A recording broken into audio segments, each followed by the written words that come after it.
Good morning. Let's give it a couple minutes and we'll hop in game.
Just as a heads up, by the way, guys, tomorrow's stream, I think we have a mission tomorrow, will be a short one.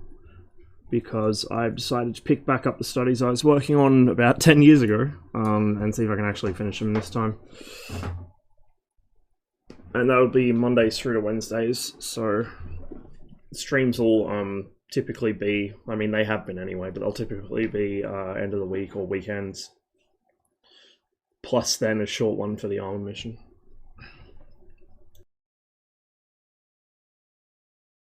I picked back up the diploma course I was working on about 10 years ago. Decided to see if I can actually finish it now. Now that I allegedly have an attention span, so hopefully that'll go alright.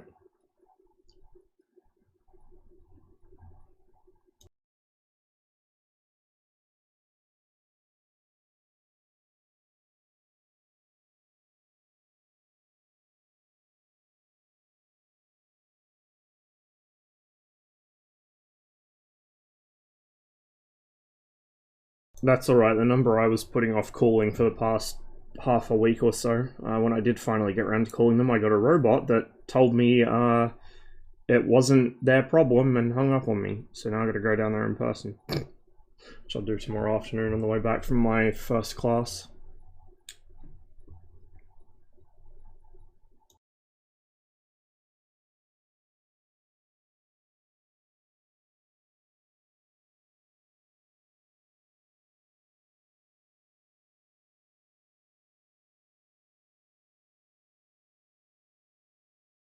I've kind of realized like they're definitely not going to be a miracle fix.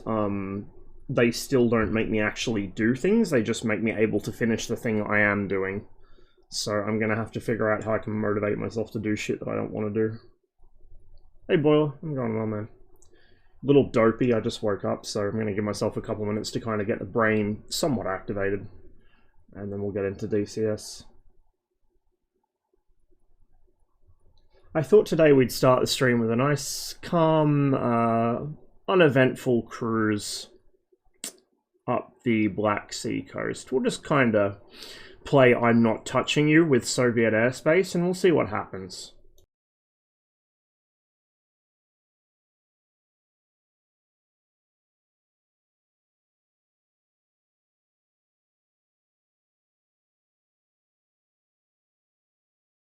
Hungarian. It used to be a red star with a red, white, green roundel in the middle of it.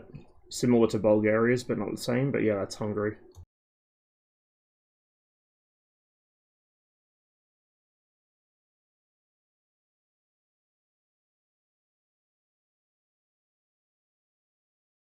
Has Red won Caucasus yet, or are they still dealing with Cancer Alley? I've got to be real with you. I know it's called Cancer Alley by a lot of people in the community. I get that people don't like how compressed it is. I actually do like the way that the front line compresses towards the ends of Caucasus. It makes it a lot more intense. Like, all my best memories of the Caucasus campaigns have been in Cancer Alley. Either our Cancer Alley or their Cancer Alley. Mostly in the Su-25. Like, working those final few sectors in the Su-25 is just surreal. Hey Garfield and Cyril. Hope you guys are having a wonderful day. Yeah, like, some of my most indelible memories of playing on Enigma server have been Cancer Alley on Caucasus in the Su-25. Like, one of them, I think it was Campaign 1 or Campaign 2. I was working, I think it was like Sector 5 or Sector 4 or Sector 5 or something. It was one of the last couple. And I'd already spent my rockets. So I'd punched off all my rocket pods and I was just using my gun to mop up targets of opportunity on the ground, you know, like the softer frontline targets, M113s, outposts, shit like that. And I was between strafing runs, and I get a merge call, and I look out my right, like out the right side of my canopy, and I see below and about a kilometer away to my right, a C-101 with a burning wing, just this huge orange gout of flame coming out of one of his wings. And he's being chased by a bright red 234th Guards Fighter Aviation Regiment airshow display. MiG-21 in full emergency afterburner, trailing his drag chute. It was just... And of course I had Tansalelek, the extended version playing, because that's my I need to get work done in the Su-25 song. It was surreal, dude. It was awesome. I think I got screenshots of it somewhere. And the server was kind of shitting the bed too, so people were kind of stuttering around the screen. It was just something else. I wish I'd been streaming that. I think, yeah, I wasn't streaming that particular session, but I did stream parts of that campaign.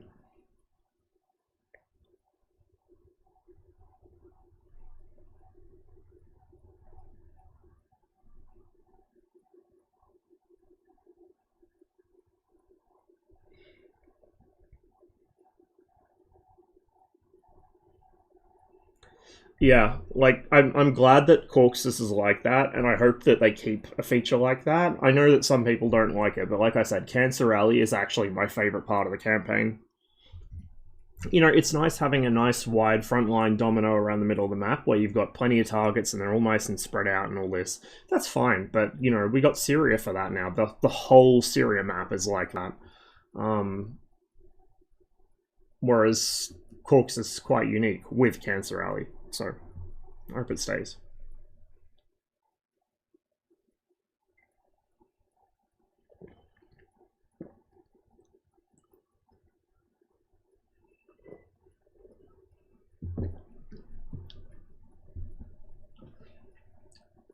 So we're going to start with our little tour of the Black Sea coast. And who knows, after that we might hop in the Mirage 2000. I'm not sure if any of the servers with it are going to be populated. We'll have a look. If they are, we'll hop on them. If they're not, then I might just do the instant action BVR practice mission, because I do need to work on my BVR skills quite badly. They are lacking. Give me a minute, we'll get in game, guys.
Okay, bear with me. Level that off, and...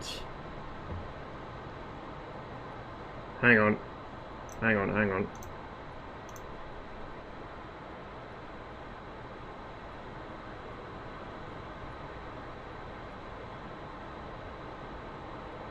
Heads up, I've got nails, 11 o'clock. Hello. There's DCS. We're just gonna, because Jester's gonna be very annoying otherwise, we're gonna do this. I think that's the intercom volume. I got him to shut up last time anyway. I know there's a crew contract thing, but I don't want to fuck with that. We are going to leave that on nav, I think. We'll just let him handle the back seat. I'm going to go ahead and sort out my HUD trim and my VDI trim. Yeah, F14. Like I said, we're going to do a nice, cruisy, calm flight along the Black Sea coast. And we're going to poke the Soviet airspace and we're going to see what happens.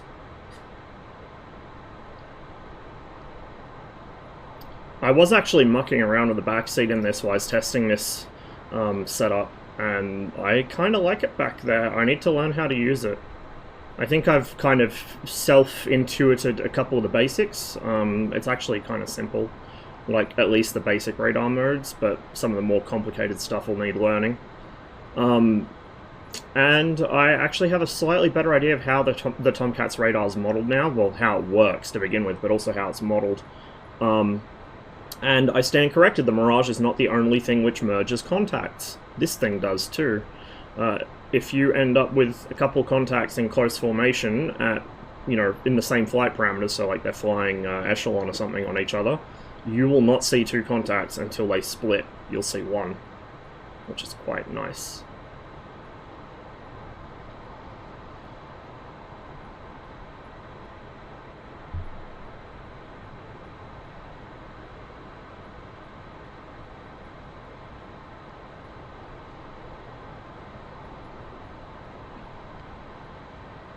Nice view from up here this morning.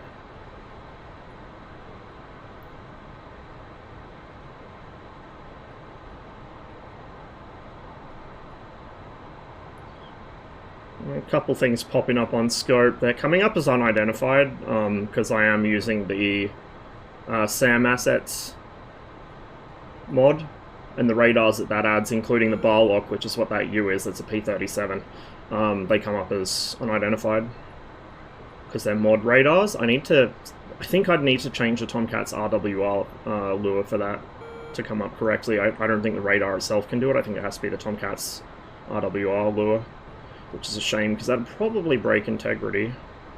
But oh well. 3 miles till our first steer point, so I'm gonna go and tell Jester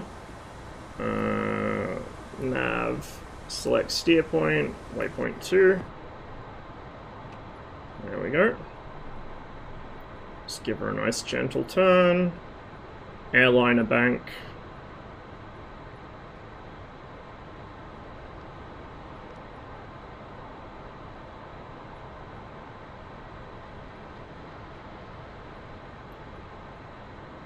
Getting an airborne intercept on the RWR, so there must be something buzzing around down there. We are about to pass over a couple of airfields.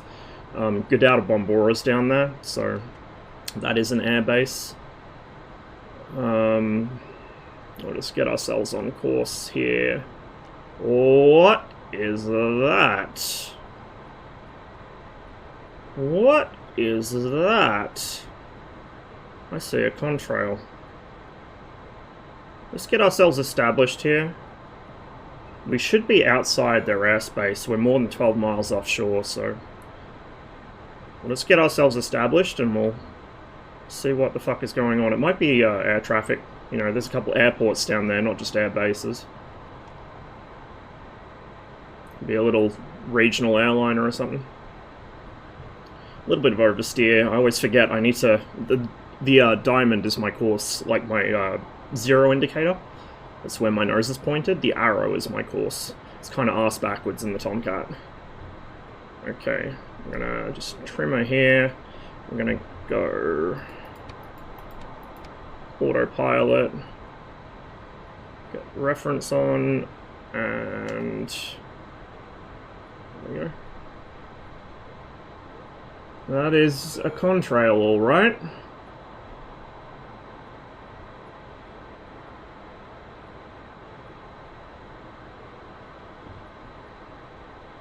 It's right in the sun, so I can't see what... Oh! Well then.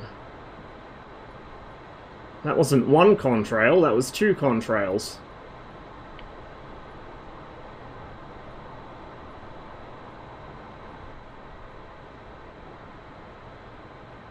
It is actually an autopilot, yes.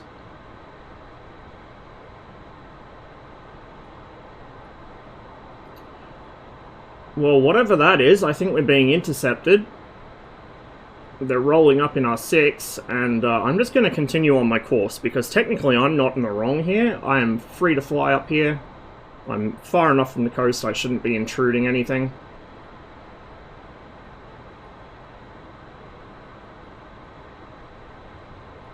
But, that is slightly concerning. Well, we'll see where this goes.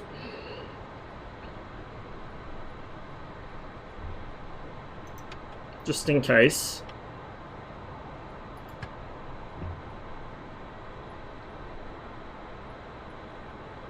I can't see them, but they're gonna still be behind me, probably.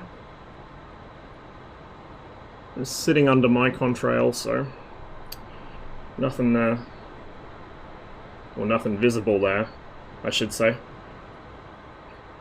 34 miles to our next steer point. We're actually tacking slightly right of it, so I probably will want to come left a little. Just to bring us away from the coast a little more. If we look down there, that's Sukhumi City. So Sukhumi Airport, which I think is a civvy airport, should be about there. That's Georgia. And Gudauta Bombora, which is a military airbase, is up ahead of us. Which might be where these two have come from, possibly. It's a PVO airbase. In fact, I think we're about to get a follow me here in a second. Because I can see him rolling up alongside us. We're going to get a good real view of whatever that is.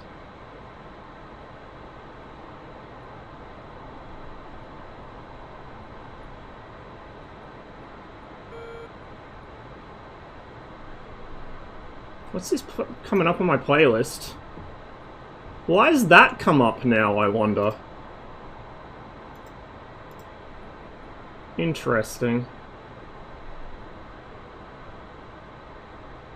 Just make sure we're still actually... okay, we're veering a little right of course.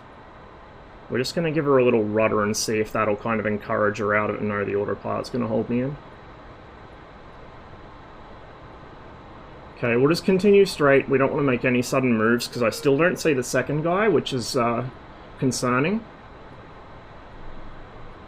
It means he's sitting behind me, behind and below, if I had to guess. What's this?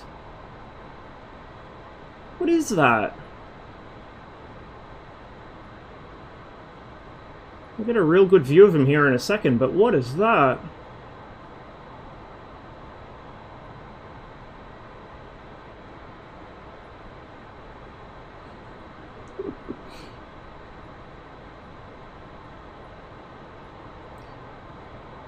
Well, it is the PVO boys out of Gudauta Bombora.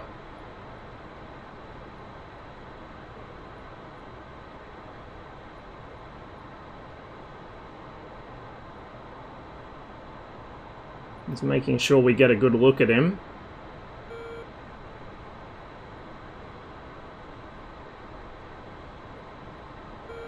Still don't see the second. Let me just stick my head back there. No, I can't see him at all. He's in a blind spot, I think, because two of them definitely came up. You guys saw two contrails. One split low, one split high. This is the one that split high.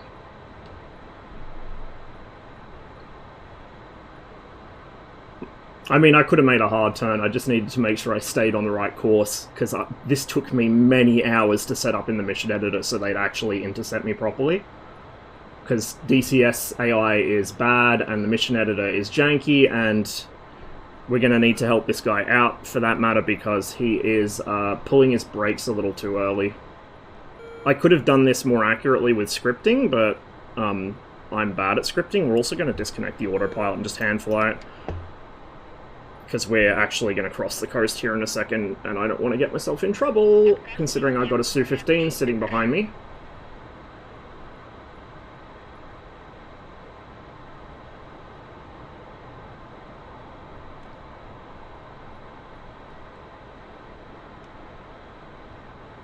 Yeah, no air brakes this time. He's going to scoot ahead of us, I'd say, and give us the follow me at some point.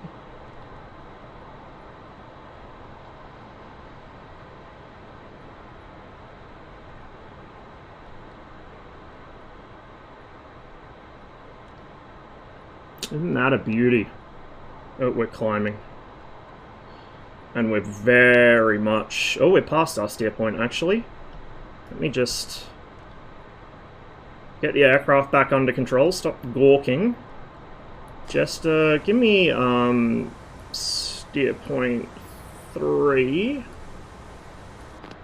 Just for reference, although I think we're going to not be using steer point 3, because I think this guy's going to tell us that he wants us to follow him back down to Gudauta, I would say.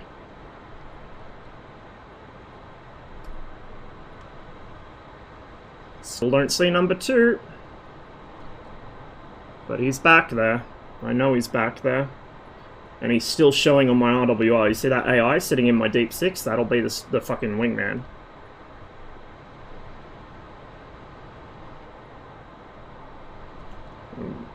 Get the aircraft under control again. I'm not very good at holding altitude in the Tomcat. She wants a lot of trim. Thanks for the follows, guys. Welcome to the stream. Hope you're all having a wonderful day. Is an X56 good for DCS? I have not used one. I did used to have an X52 Pro. Put it this way, if they have not significantly improved their quality control, it's not going to last very long. It's probably not bad as a starter stick, but like depending on the cost of it, there's probably better you could get. But I'm a very strong advocate now from personal experience of, you know, buy once, cry once. Buy expensive to begin with if you know you're going to, you know, stay in flight sims. If you're not sure about staying in flight sims and whatever, don't buy something super expensive.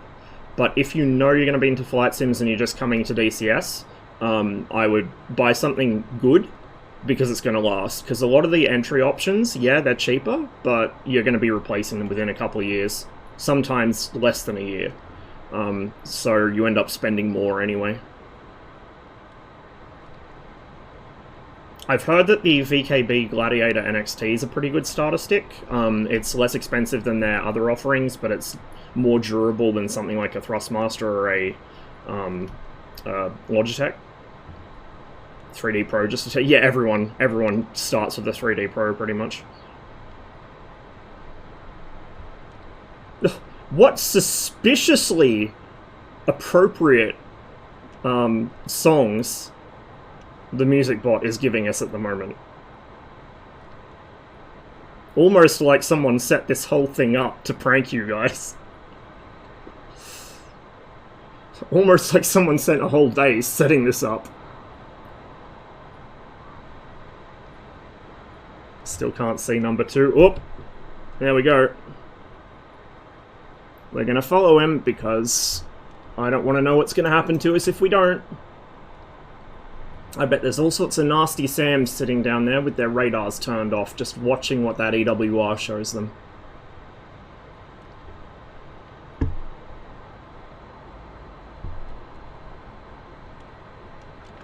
Now, one thing I couldn't figure out is how to stop the AI from going into Afterburner on their RTB command. So we're just going to tickle our burners a bit to stay with him. But it looks like he's pulling us back to Gudauta, so we'll assume that's where he wants us, and that's where we're going to have to land. And if he scoots ahead and I lose sight of him, that's alright, because we know where he's going. So I don't remember which regiment this was, but this is a... like, this was a real thing. There was a Su-15 base at Gudauta. That's where they flew from. They were based at Gudauta. There was another regiment based at Vaziani. Actually, in Tbilisi. So if you flew a little close to Soviet airspace for their comfort in the late 70s, early 80s, this is the exact experience you would have. You would look out your side of your cockpit and you would see a pair of Su-15s. Well, you'd see one Su-15, the second one would be sitting nestled in your Deep Six.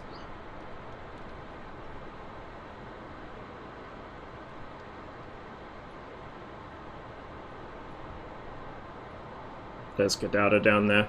Now, if I'd had more time to set this up, and I could have had more time, I guess, I just didn't want things leaking out before I pulled this on stream. But if I'd had more time to set this up, what I would have liked to do is I would have liked to actually add trigger zones for radio communications. So I would have them, like, you know, in Russian, unidentified aircraft, you're approaching the state boundary of the USSR. Identify yourself and turn away, something like that. And then, you know, if you continue pressing after that call, that's when they intercept you. And then I would have had, like, air traffic comms and shit or whatever. What I think I'll do is, because we now have this mod, yes, it's a mod, it's not an official module announced. I was waiting for somebody to actually do an official module so I could do, like, a proper high-effort version of this for like, the... oh my god, there's a Su-15 coming to DCS, but I couldn't hold it any longer, dude. We've got a mod for it. It'll do. But yeah, like, now we have this mod, I can, at some point, make a more high-effort version of this mission that does all of that stuff. So if you want to experience it yourself, you can.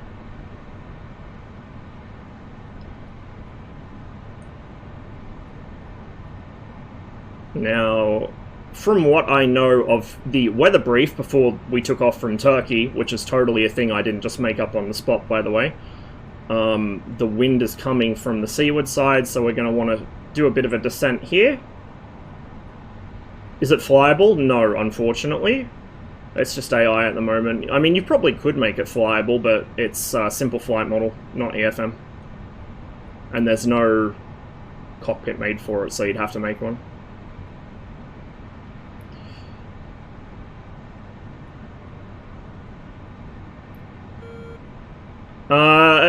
Cruddy, it depends. If you're, you know, if you're flying modern aircraft where you don't really need to use the pedals much, I would definitely agree with you. And the TPRs are okay. However, if you're flying older Cold War aircraft like the Tomcat, MiG-21, MiG-19, well, not so much those two, I guess. Any of those, warbirds as well, helicopters especially, you need good pedals. And as far as the Thrustmaster TFRPs go, not TPRs, sorry, TFRPs, TPRs are the expensive ones. But as far as the TFRPs go, I had a lot of trouble with mine, and everyone I know who has owned a pair had a lot of trouble with them as well. They're very flimsy, prone to breakage, and difficult to repair. And the sensors aren't very good, so... Like I said, it depends what you're going to fly, and it depends how committed you are to staying in DCS, but... As I learned the hard way, buy once, cry once. The less money you spend in the initial outlay, the more you're going to be spending to replace broken equipment soon. I don't want to orbit into the mountains, so we're going to come right instead. I told you there was one behind us. He's got us pretty banged to rights, so we can't try and run off at the last moment. Plus, like I said, whatever SAM sites they have down here, they're not radiating because they don't have to.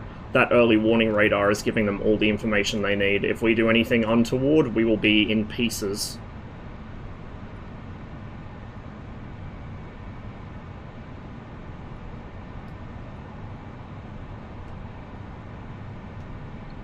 It's perhaps not going to be our most amazing approach, but... Do you recommend getting into DCS? Yes, it's a lot of fun. It's very frustrating, it has a lot of long-standing bugs, like... You will have a love-hate relationship with DCS, but it's worth it. Because there's really nothing else like this. Nothing. We're going to drop the gear. We're going to drop the flaps. We're going to hope that didn't just brake check old mate behind us. Because I don't want to Su-15 up the bum. And there we go. 200 knots. We're a little fast. I'm not really going to do a super by procedure landing here. I just want to get down on the ground before they decide they actually do want to shoot at me. So we'll put it down here. I'll catch up on chat a little once we're on the ground, guys. I just wanted to make sure I was flying this mission according to parameter, because otherwise the AI waypoints wouldn't work. The only way to set this up, really, besides the way I have done it with the waypoints, is heavy scripting. And the reason I muted Jester at the start of the mission is because these are actually all on my own coalition. You can't set, as far as I'm aware, DCS AI to follow on a player aircraft from the other coalition. You can with scripting. Matroshka found out a way to do it, but without scripting and just with a quick mission I threw together in a day, it can't really be done. So that's why we've got Jester muted. He'd be calling out friendly traffic, which would be kind of immersion breaking.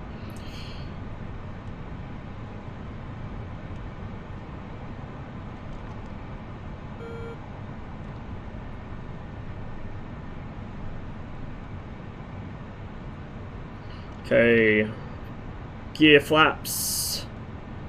We're not going to use the DLC here because I don't think we're going to need it. We're just going to modulate the throttle nicely. Spoiler brakes set to both, which we want for a runway landing, but not a carrier landing.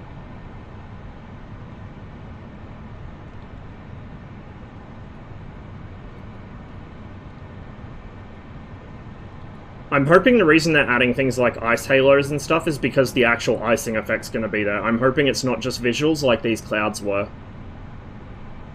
I want them to add actual weather, I don't want just visuals. Visuals are nice, but, you know, visuals don't make the flying experience that much better. I had a bit of a rant about this in Enigma's Discord yesterday. I think that their development priorities are all sketchy. Not sketchy, skewy, I guess is the better word. Just because of the kinds of things that the community, in terms of like Hoggit or YouTube or whatever, seems to prioritize. Like, there's so much content we could have for DCS, especially for Cold War stuff, but we don't because ED are spending as much time and effort on an AI plane 3D model as they are for player aircraft. It just doesn't make sense to me. You're never going to see it up that close unless you're literally putting the camera inside its bomb bay to take screenshots. And while it's nice to take pretty screenshots of the game and have pretty cinematics of it, an actual playable game is more important. Who would have thought? So I shouldn't be relying on random Italian dudes on the internet to give me the kind of Cold War content I need to make the missions I want to make. You know what I mean? I think ED really have their priorities backwards in that sense. Oh, hang on, we gotta repeat here. There we go. I messed up my playlist a little there. I'm gonna pull the flaps in. We're gonna...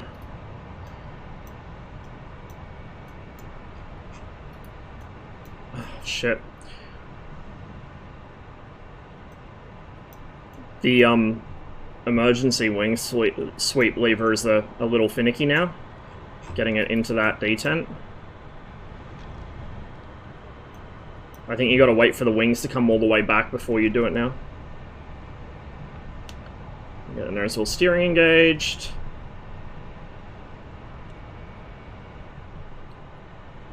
Well, Jester, I guess we're about to have an all expenses paid stay in the lovely Soviet Black Sea resort of Gudauta Bombora.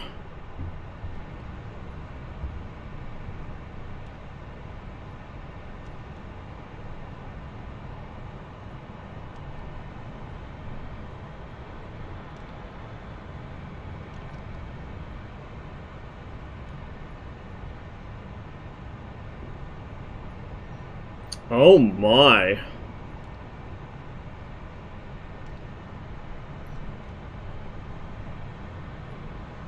Do you happen to know which regiment this is, Cotty? For like late 70s, early 80s. Because they are out in force.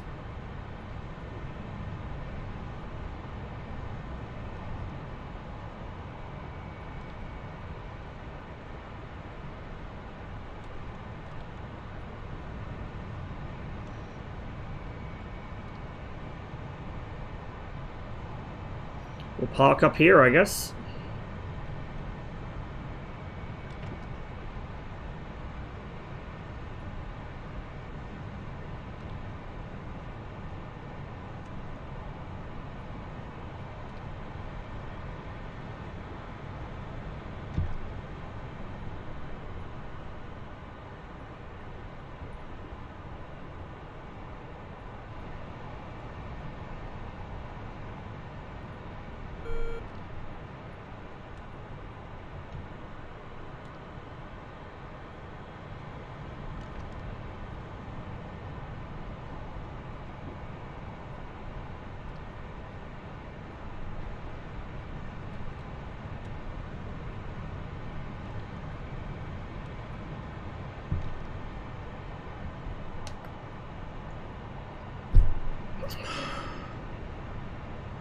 Well, Jester, I guess this is us now.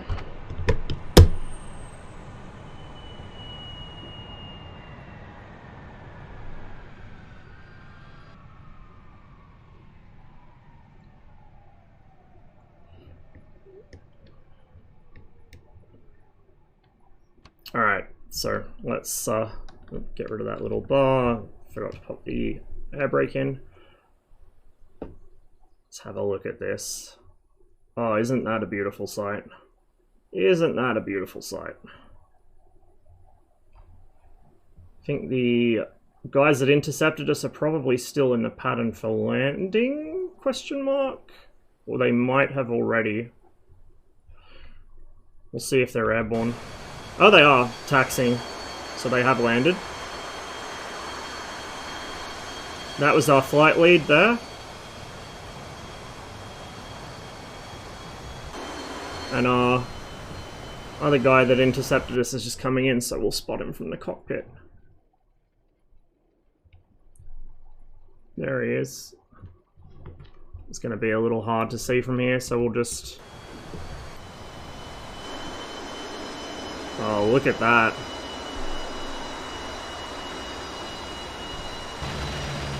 So one issue with the mod at the moment is the parachute doesn't actually appear until it jettisons. That sound you just heard is the sound of the air inflating the parachute, but it's just not showing. But it is programmed to have one, so that's why he slowed down suddenly. The mod's not perfect. It has a few things that I had to tweak myself, hence why this took me all day to set up yesterday. I will probably drop a link to the version I edited in my Discord at some point today or tomorrow. I gotta figure out... I gotta try to remember the guy's name, because I want to credit him, because he did most of the work. I just changed a few numbers. But it was an Italian guy. So... the model itself, the 3D model and textures are Tim Samedov's, but this random Italian dude put it in DCS, so...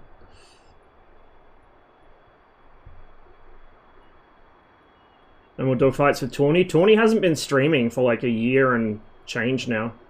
He mostly does stuff on YouTube. He did drop by in chat a couple weeks ago and say he was kind of thinking of coming back to streaming, but he just hasn't really been into it lately. He does a lot of liberation campaign stuff, like the single player campaign, which, you know, I don't do that much single player, so we haven't been playing together that much. Yep, Su-15, it is a mod. It's only an AI aircraft, it's not flyable yet, but it is a mod aircraft. And it's nice to have, even just as AI, because it means one more period-appropriate, critically important part of the Soviet Air Defense Force. The Su-15 was the backbone of the PVO for about 20 years. Everyone remembers the MiG-25, but a lot more of these were made than there were MiG-25s.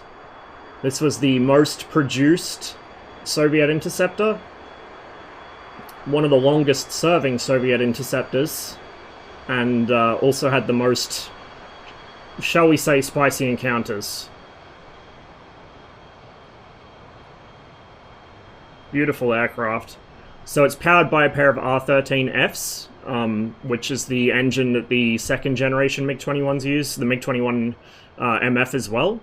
So it's a pair of the smaller MiG-21 engines, not the R-25. There was an upgrade program to put R-25s in this, but it got cancelled.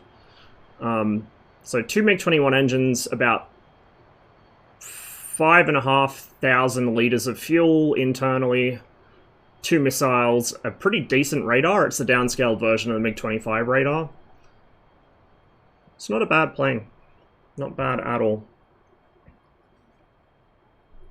Should have a big target on its side. Oh, we were the ones with a big target on our side. You'll see in a minute. So we're going to go ahead. We're going to end the mission. I'm going to watch the track file now and show you guys how their intercept's set up. So we'll go watch track. F-106 versus Su-15. The 106 is probably more agile. Like, they're both air defense interceptors, so it's not really going to be a classical dogfight, but the F-106, from what I've heard about it, was quite agile. The F-106 is faster. I think its avionics are a little more sophisticated, so... But that also, it depends on the setup. So that's us there. Let's go see what these two are doing. They've just taken off.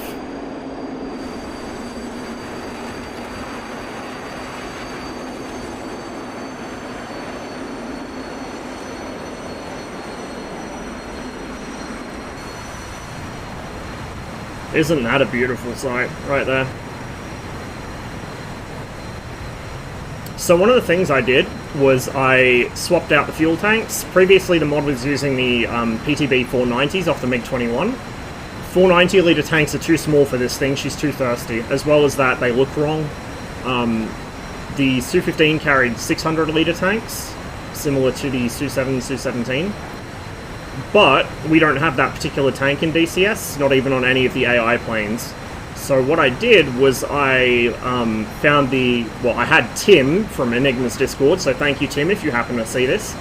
I had Tim find the class ID for the Su-25's wing tanks. They're 200 litres too big, but they at least are the right shape and size. So we've got a little extra fuel, but I think the average fuel consumption's set a bit too high on the mod anyway, so it balances out. They do have R60s as well. One of the other things I did was I replaced the gun pods, because it was using the Su-25 gun pods, and it should have been using the MiG-21 gun pods. They're not carrying gun pods in this flight, though. Usually you'd have a an aircraft loaded for a high-altitude target with a pair of belly tanks, and you'd have a second alert aircraft for a low-altitude target with a pair of gun pods for dealing with, you know, low-flying intruders the radar can't get a lock on, or which the missiles are struggling with. Low and slow targets, essentially. Other loadouts included rocket pods, not for ground attack, but for engaging weather balloons. Su-15 shot down quite a few American balloons. That was their main opponent. Everyone remembers the Boeing, and, well, both Boeings, and what happened to Yuri Gagarin. But nobody really remembers the balloons. These shot down a lot of those, because that was their main encounter. As you can see, the model's not super detailed, but it's not bad, and it's certainly more detailed than some aircraft in DCS, particularly the older AI. The sounds aren't too bad. I think it just pulls sounds from the MiG-21 or something like that.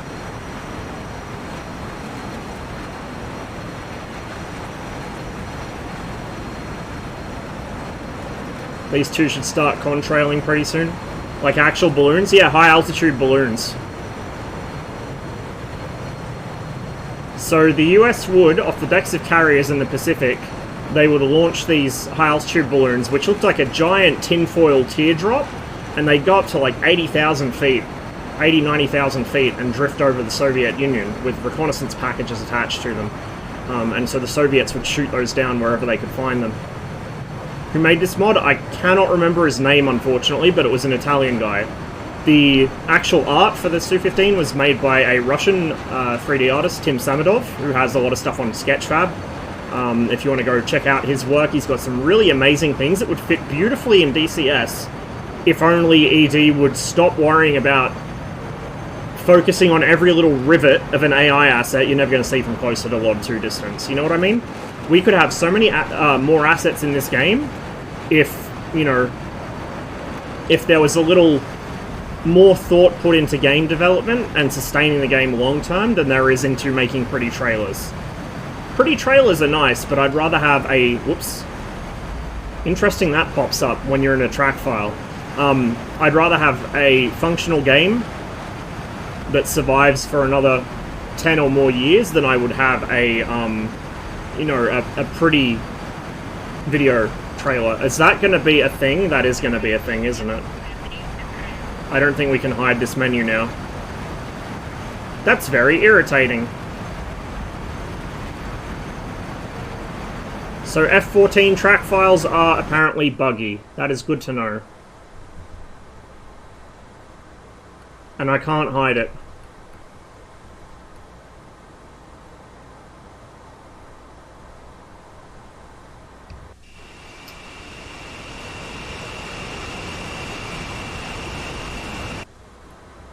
Okay. Well, what we're gonna do... Give me a moment to think here.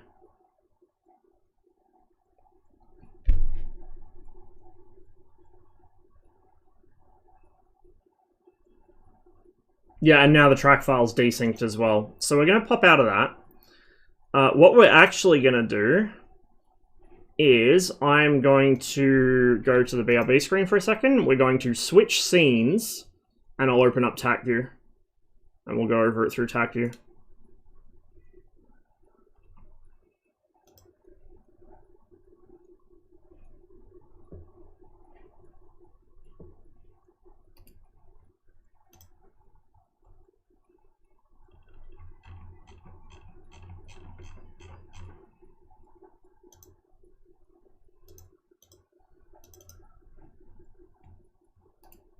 My TAC View folder needs cleaning out. It's cluttered with so many instances of this mission just from testing it yesterday.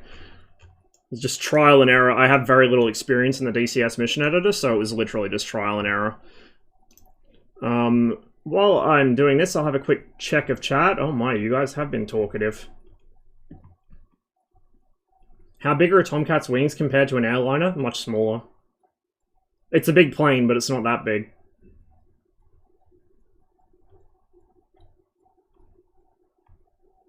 Small enough for the Su-15? What do you mean small enough for the Su-15? Oh, right, as a target. Yeah, no it is. It's... Su-15's intercepted smaller things than Tomcats.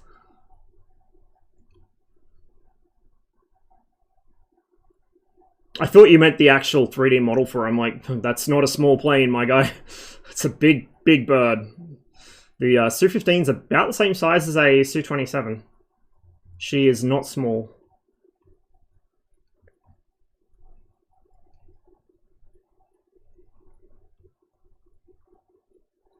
Going to go into DCS completely blind of what to do. Well, I can give you some advice just before we do switch to TAC view. Don't go to Hoggit for advice. Hoggit is like the Reddit, like the subreddit for flight sims, mainly DCS, if I can speak today. They have very bad opinions, and they're very outspoken in their bad opinions, and one of their bad opinions is that the first module every player buys should be either Flaming Cliffs 3 or the F-18. They are wrong on both counts. Flaming Cliffs 3 is something everyone should own, but it's not the first thing you should buy. The reason I say this is that Flaming Cliffs gives you a whole pack of lower fidelity aircraft that you can fly, which is great. The MiG-29 is one of the most fun aircraft to fly in the entire game, but because they're low fidelity, it means you're not learning the systems at all. There's no real systems modeling there compared to the full fidelity planes. And it's not a good representation of what DCS is. It's not a good representation of what you're going to need to learn and master for the full fidelity planes. And on top of that, if you want to use the Flaming Cliffs planes effectively, you still have to learn how the aircraft works. But not only that, you have to learn how it's modeled wrong in FC3, so you can apply what you know about the real aircraft to the FC3 plane, and it not be completely wrong, if that makes any sense. Like, the thing is, the idea of Flaming Cliffs 3 being easier to learn because it's low fidelity is fucking deceptive, right? It's extremely deceptive. It's not intentionally like that, it's just because the community are, you know, they don't really understand what they're talking about, a lot of them. I'm just going to say it flat. They think, oh yeah, we'll tell people to buy FC3 because they'll learn it easily in a day. They just have to bind up a few things and off they go.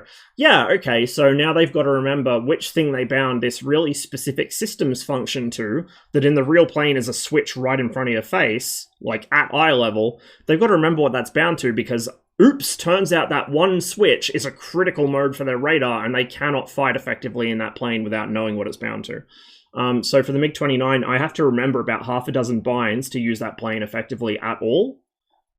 Whereas in a full fidelity MiG-29, I wouldn't, because I know where the switches are in the cockpit.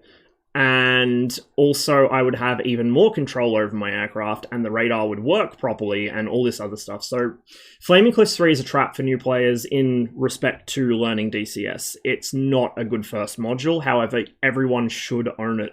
And don't ever buy a Flaming Cliffs 3 module by itself. Buy the whole Flaming Cliffs 3 pack. Otherwise, you're just going to spend more money in the long run.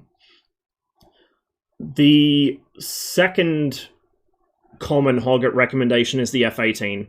The F-18 is a good first plane if you are an experienced pilot, either real life or other flight sims. And I mean other flight sims, I don't mean War Thunder. And you like systems management. If you're an IT guy and you know how to fly a plane, then by all means go for it, buy the Hornet, but be aware that there is no real environment for it, shall we say. If you really think you're going to enjoy bombing goats with a single LGB from 30,000 feet, that much, go off, my king. However, if you want modern air-to-air combat, you have to be aware that there is no modern Redfall module. The closest thing we have to a modern Redfall module is a modern Greenfall module, the JF-17, which is a joint Chinese-Pakistani jet, so it's not really Redfall, and it's certainly not, like, big boy Russian Redfall jets.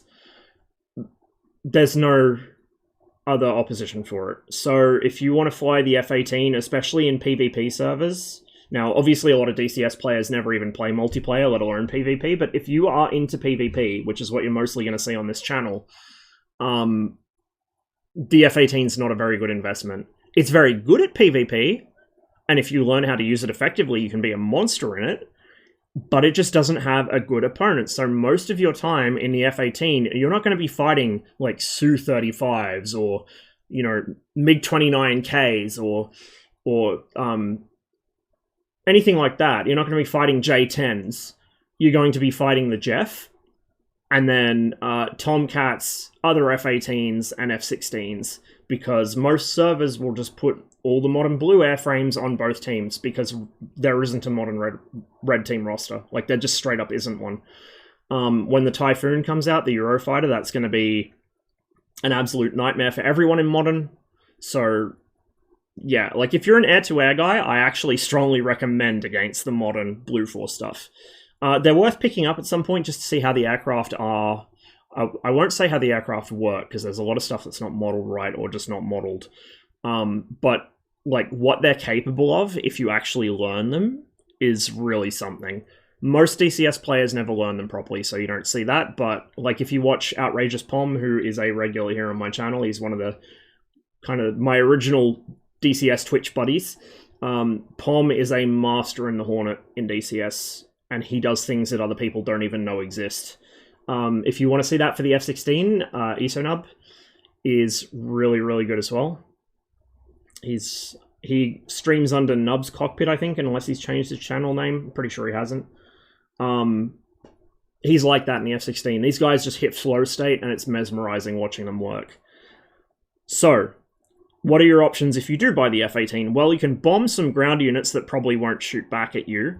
All the SAMs in DCS are simplified to the point of being useless, so DCS players view SAM sites as targets, not threats, because in DCS that's what they are, unfortunately. So, I know it appeals to some people, particularly like the sort of middle-aged professional guys who get home from work and launch DCS for an hour to just do a single mission in single player and bomb some helpless ground targets, and they enjoy that because it's systems management and probably half of them work in IT anyway. Whatever, if you actually enjoy that, go off, buy the Hornet. If you want air-to-air, if you want a more visceral air-to-ground experience, i.e. putting yourself in actual danger, if you are new to flight sims or flying in general and you don't have a lot of stick and rudder time, don't buy the Hornet. Buy the F5, the MiG-21, or the MiG-19 instead, or when it comes out in about 3 or 4 days, the Mirage F1. Those are the planes you want to start on when you don't have a lot of flying experience. Now, some of you might have heard reputations of being homicidal. You might have heard, oh, the MiG-21 tries to kill you. Oh, it's impossible to land. Oh, you know, the F5 is so weak, its engines are so weak it can't do anything. It only gets 2 missiles. All this stuff. Put that out of your head. That is dumb people talking out their ass. These aircraft are quick to learn. There's not a lot of controls you have to bind up or remember, because they're very simple. The systems are very simple. Again, there's not much to remember there. It's mostly hands-on stick and rudder skills. And if you are new to flight sims or new to flying in general, in a general sense, that is what you need, something that is hands-on stick and rudder skills. Because once you get good at that, you can fly anything. Whereas if you start on the Hornet, like Hoggett suggests, and then you come back to the MiG-21 in particular, because it has a few little quirks that modern jets don't, you'll die over and over again, and you'll blame the plane, you'll say it's impossible to land, you'll go on Hoggett and say, oh, that MiG-21, I don't know why anyone would fly that, it's blah, blah, blah, like Hoggett does. And you'll kind of fall into this trap of being a forever bad, a person who might play DCS for another 10 years, but never actually gets any better at the game. There's plenty of those over on Reddit. So yeah, buy a plane that has a reputation for being a little squirrely. Buy the MiG-21, or the F1 when it comes out. The F5 and the MiG-19 are much more tame. The F5 in particular is brainlessly easy to fly. It's like a Toyota Camry. You can't really go wrong with it. It is a little lacking in thrust. It only carries 2 missiles, but they're very good missiles for Cold War era. The F5 is a solid choice. A lot of people put it down or say that it's not a match for the MiG-21. I say they're full of shit, and I say the US Air Force reckons they're full of shit too, because for about 40 years, in fact, no, still counting, so about 60 years, the US Air Force has used the F5 as a stand-in for the MiG-21 in adversary training. So clearly, if the US Air Force thinks the two of them are closely matched enough, then it's a DCS community who don't know what they're talking about, I would imagine. The F5 is very tame, easy to learn. MiG-21's a bit squirrely. It has some unique characteristics, things like the blown flap system. If you don't know what boundary layer control is, you will get a very sharp lesson flying the MiG-21. But it's as simple as just memorizing some basic rules. Don't exceed 1,300 kilometers an hour indicated airspeed, your engine will choke. Don't exceed Mach 2.1, your engine will choke. In real life, that'd be a directional stability issue, but in DCS, it's kind of bowlerized to an engine flame out. So yeah, don't exceed 1,300, don't exceed 2.1, whichever comes first of those is your speed limit. Don't push the nose down for more than a couple seconds. The aircraft doesn't like negative or 0G. 0G especially will kill the engine. It starves it of fuel because the fuel is primarily gravity fed. The pumps just move it from the 80-liter header tank into the main, into the engine itself. The main fuel system's gravity feeding to the header tank. So if you fly inverted, upside down, for more than about 5 seconds, unless you put positive G on the aircraft, so flying upside down but pulling down towards the ground, that's okay. But flying upside down, just trying to hold level, your 0 or negative G in the aircraft, it's going to starve the engine. If you bunt the nose forwards, you're going to starve the engine. Don't do those things. Like if you played the early Mark Spitfires in any World War II sims, it's the same thing.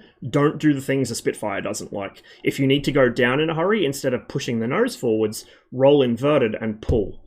The MiG-21 loves to do that. It has an absolutely phenomenal roll rate, so just roll inverted and pull. It's faster than pushing the nose down anyway, because you have more tail authority. There's no reason really... Unless you're doing an airshow display, there's no reason to ever be putting negative G on an aircraft for more than about 2 seconds.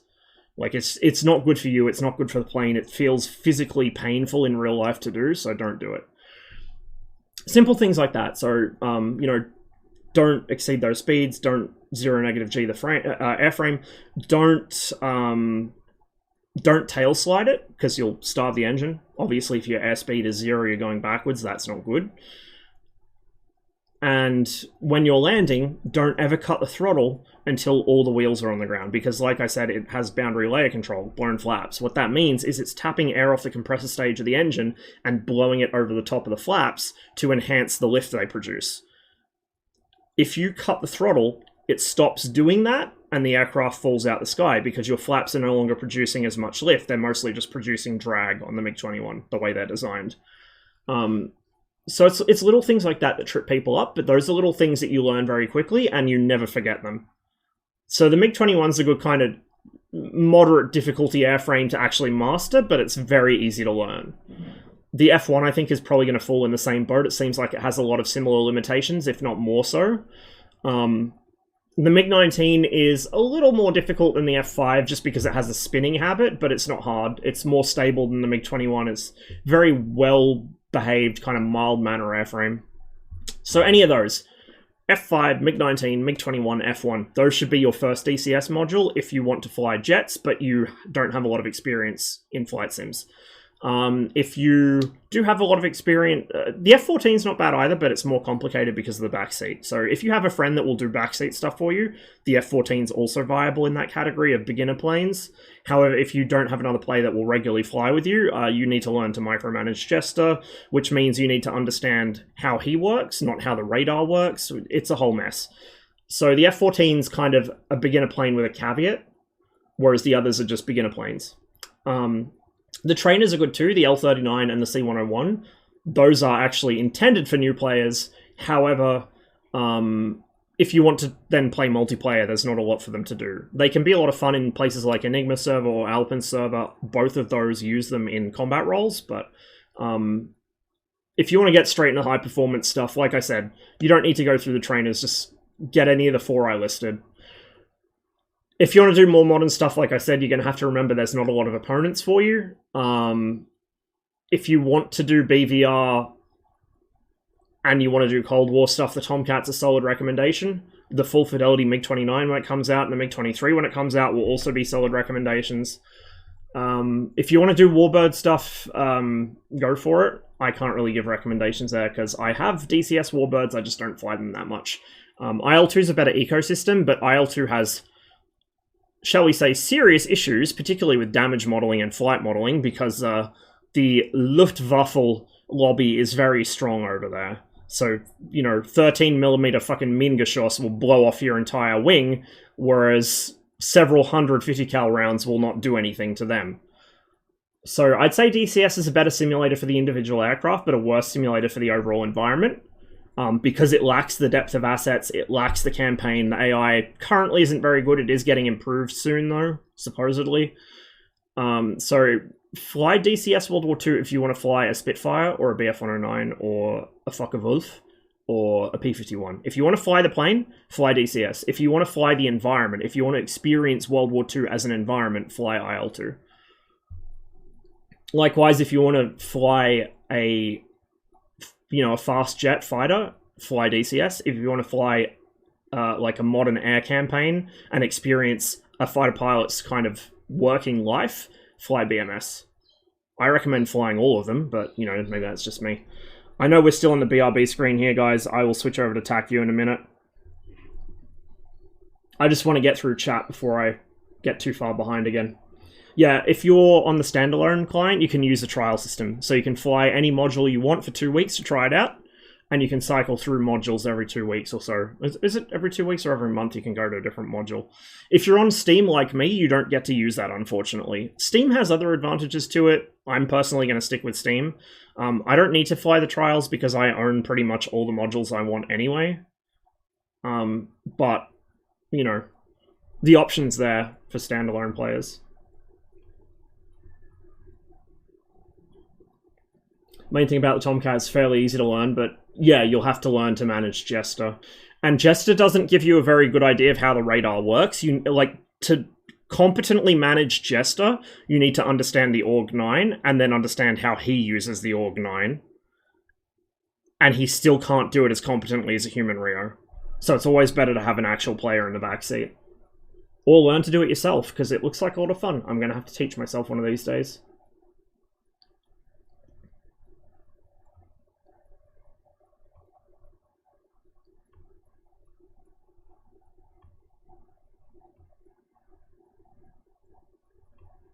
More advice for any DCS player? Yeah, we covered that. Never ever listen to Hoggett. And this is the issue with Reddit as a platform in general.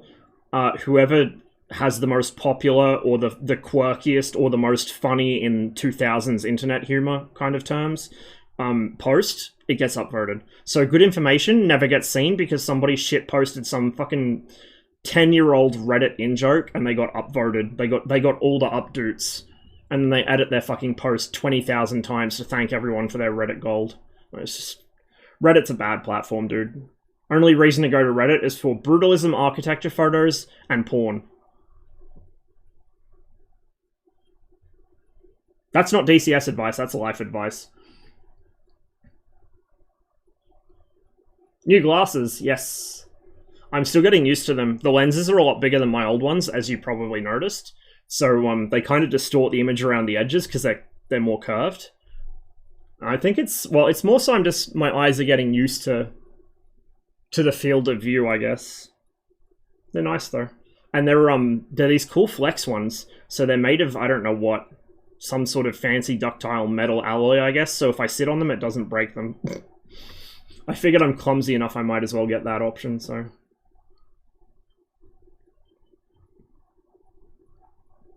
She spent half that effort on AI B-52D with proper rough mets? Yes, well, guess who has a B-52D model? Tim Samedov.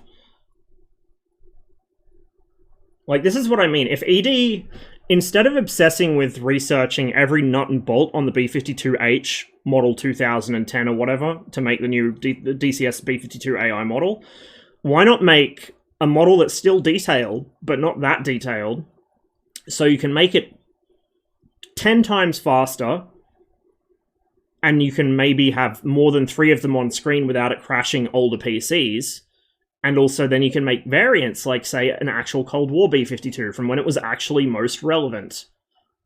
This is my problem with ED and a lot of sim devs in that regard is, look, compare them to Asobo. Asobo are not a sim dev, but they are making a sim. They're game devs. They have a lot of game dev experience. They're very talented visual artists, but they know what does and doesn't need to be focused on.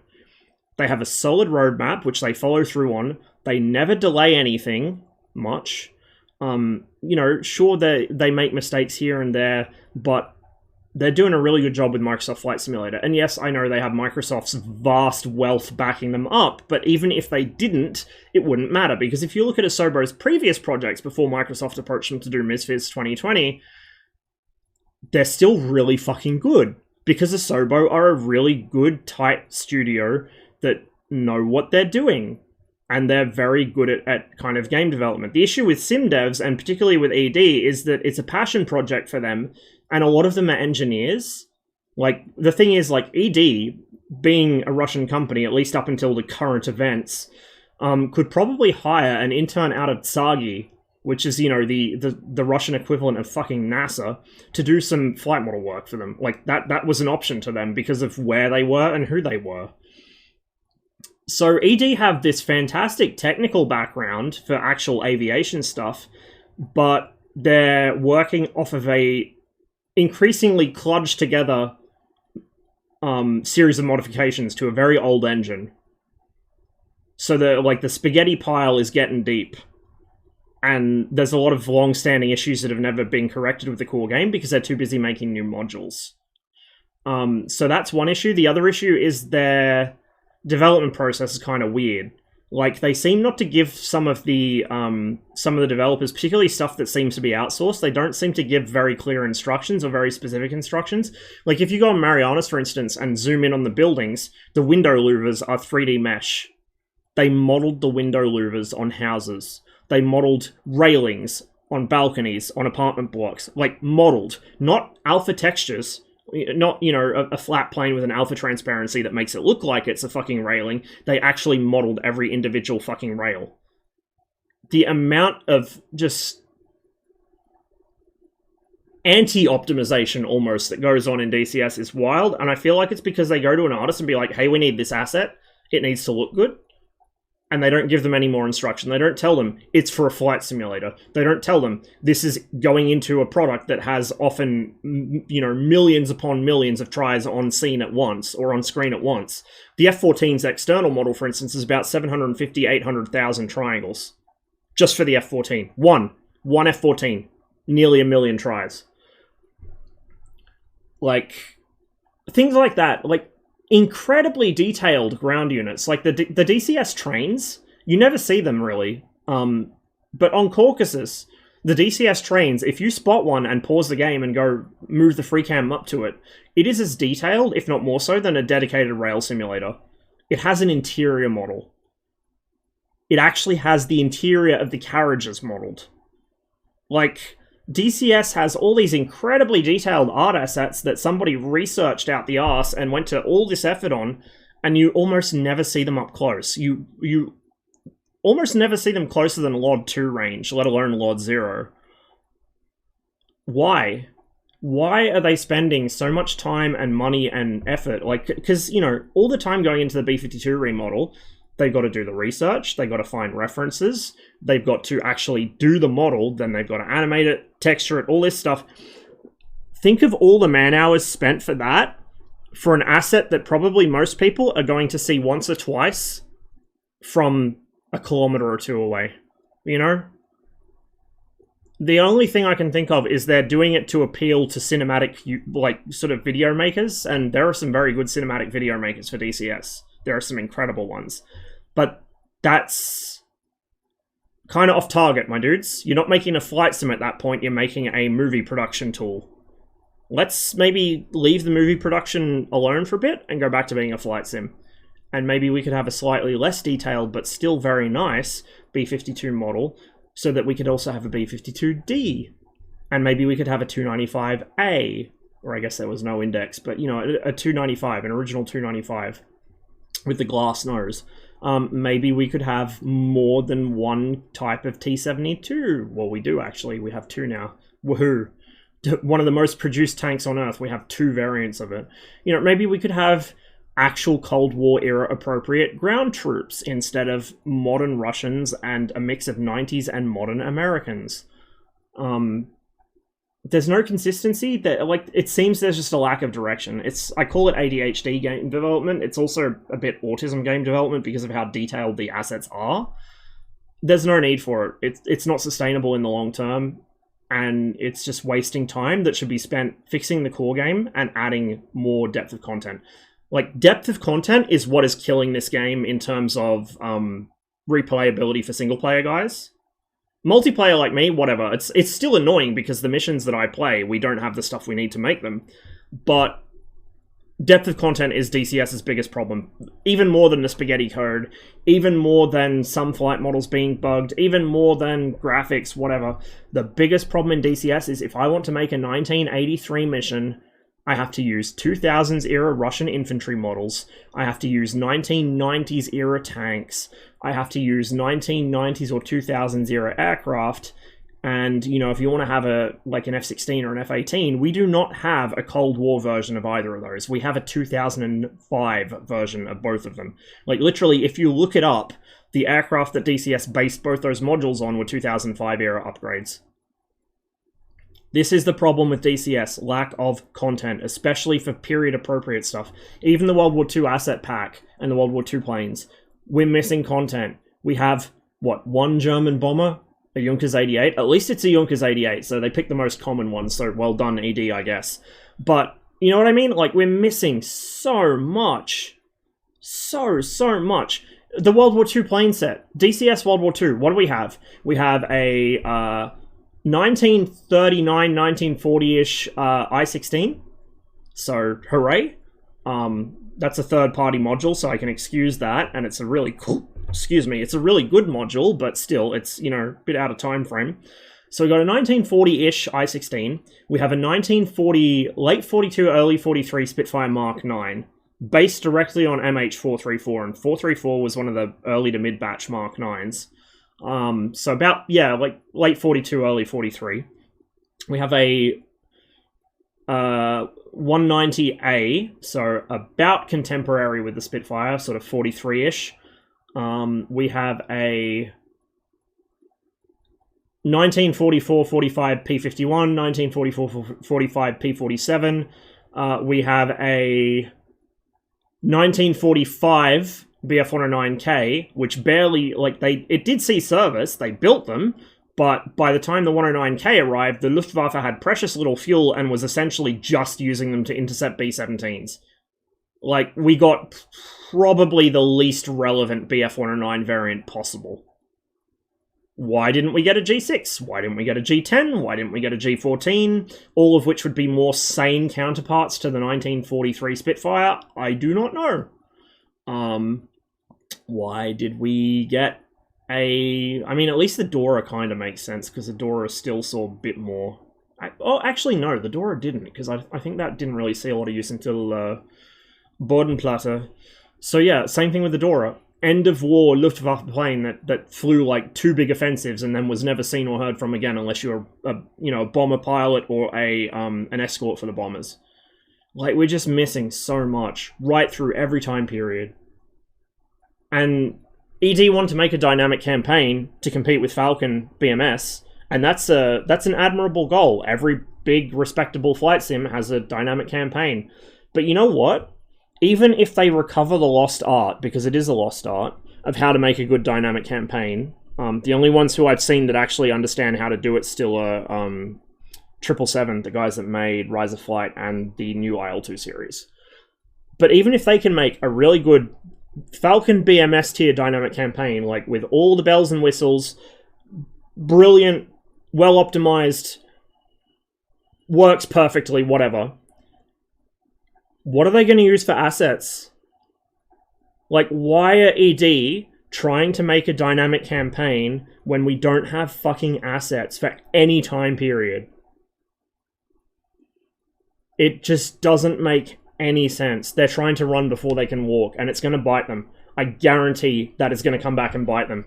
Because even when that dynamic campaign finally arrives and, oh my god, it's amazing, isn't this a great dynamic campaign? You're going to experience the wonder that is flying a modern aircraft against a bunch of Cold War relics that won't really shoot back at you, and a handful of ground units, and you're probably going to be, using NATO units as a stand-in for modern Red Force stuff, because we don't have modern Red Force stuff. Like, it makes no sense at all to me. At all.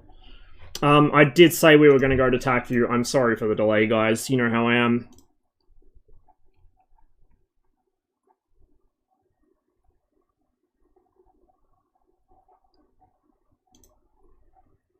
Hello. Anyway, here's TAC view. I'm still going to catch up on chat a bit, but we're at least going to show that we're doing something here.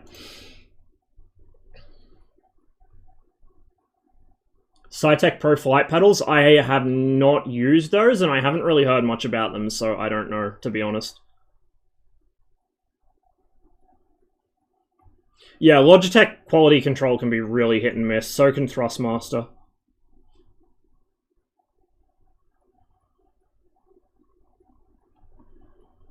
Speaking of all-inclusive stays, we've intercepted an Italian F-84F in the late 50s. Pilot later recalled how terrible the coffee was.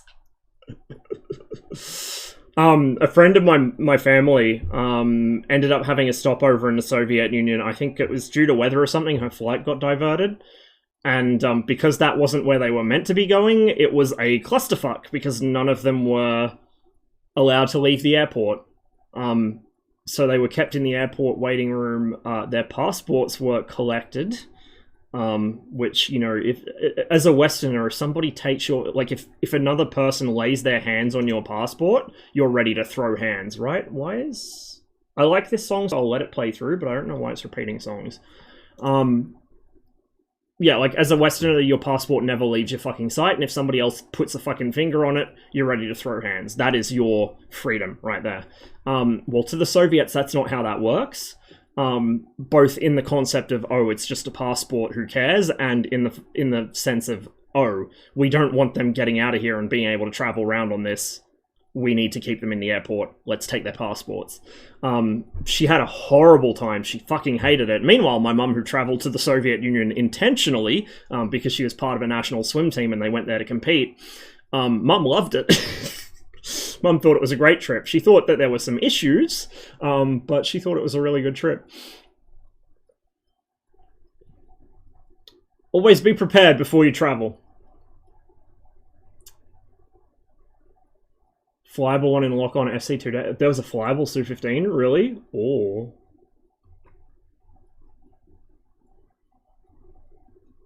What peripherals do you have for this sim? Oh, somebody brought up the specs there. Yeah.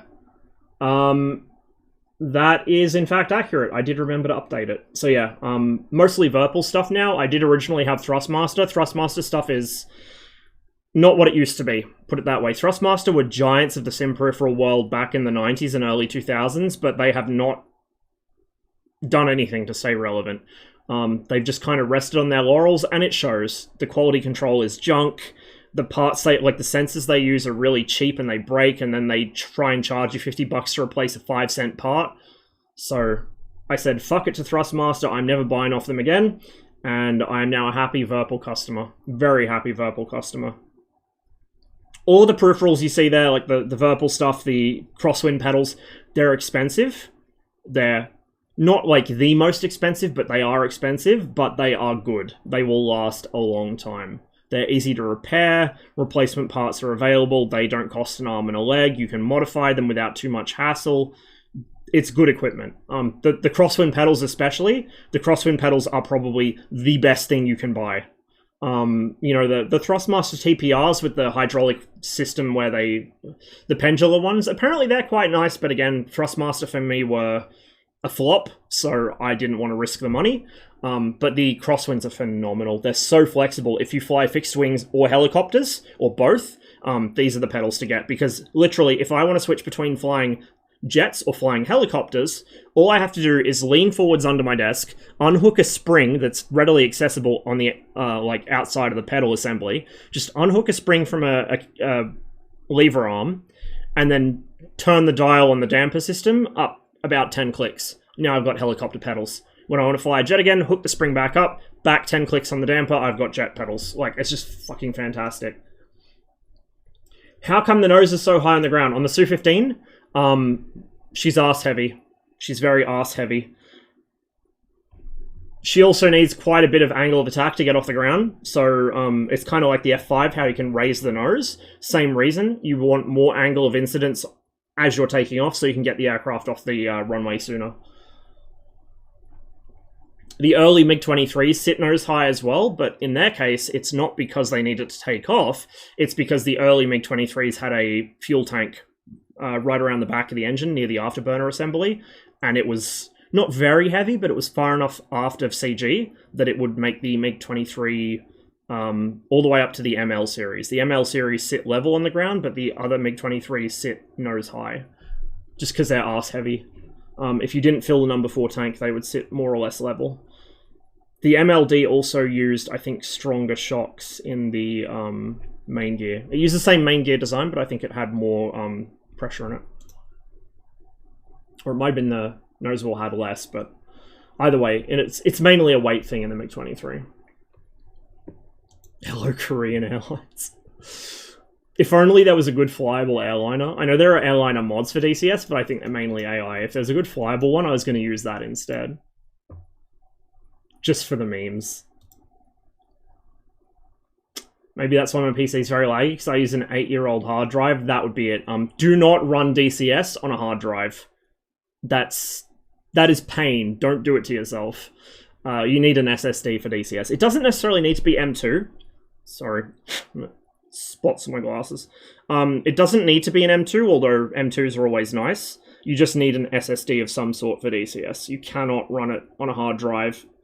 You also want at least 16 gigabytes of RAM. If you play multiplayer, you need 32. It's just what it is. Like I said, the game's not optimized at all. And it's full of spaghetti code. Some of the code in this game, looking at the Lua files, I honestly suspect is legacy code from Flanker, and Flanker was, what, a 1990s game? DCS measures IR signatures of jets, heat signatures of jet engines. It measures that as a fraction, or a decimal fraction, decimal multiplier, of the heat signature of an AL-31F, a Lyulka AL-31F engine in military thrust.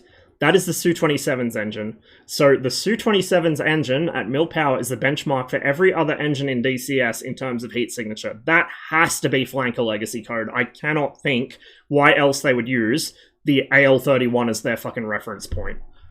Other than maybe they have direct access to one so they can figure out what it actually, how hot it is to a typical missile seeker. But there's so much legacy code in DCS, it's not even funny.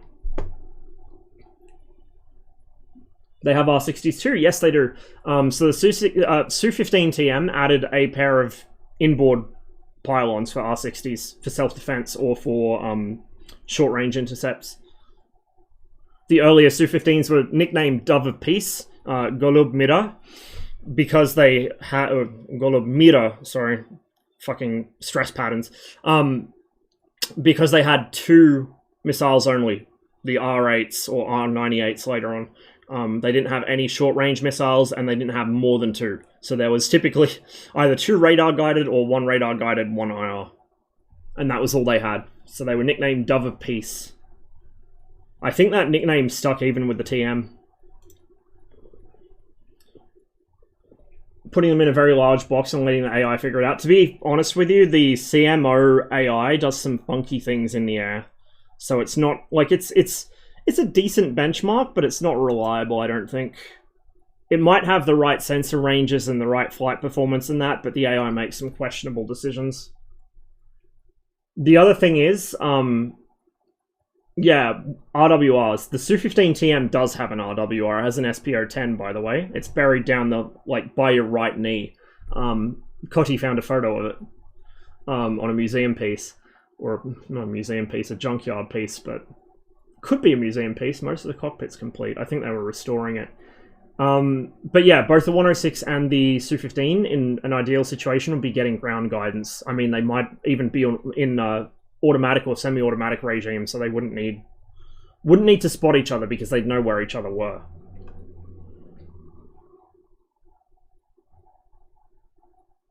You could carry stuff for ground attack on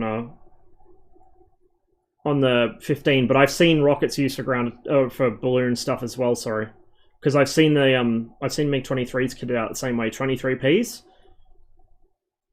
They had rockets loaded, and it was specifically noted in the caption of the photo that it was for balloon patrol.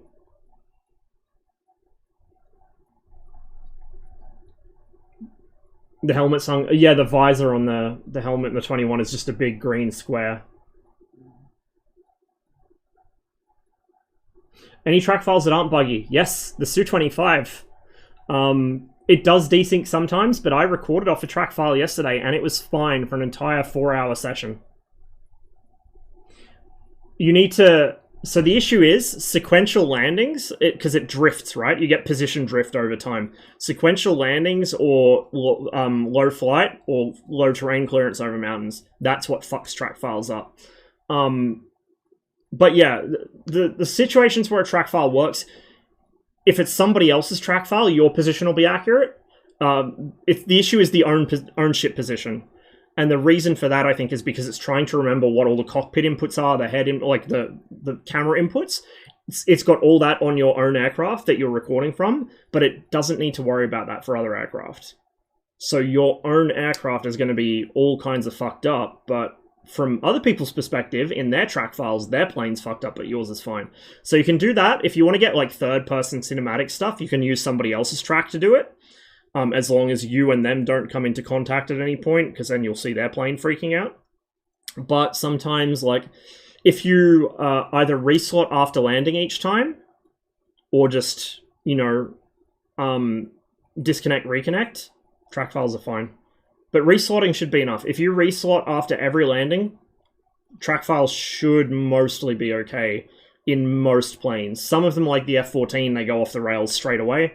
MiG-21's about 50-50, but the Su-25 and the FC-3 stuff seems pretty reliable, even through 2 or 3 landings sometimes.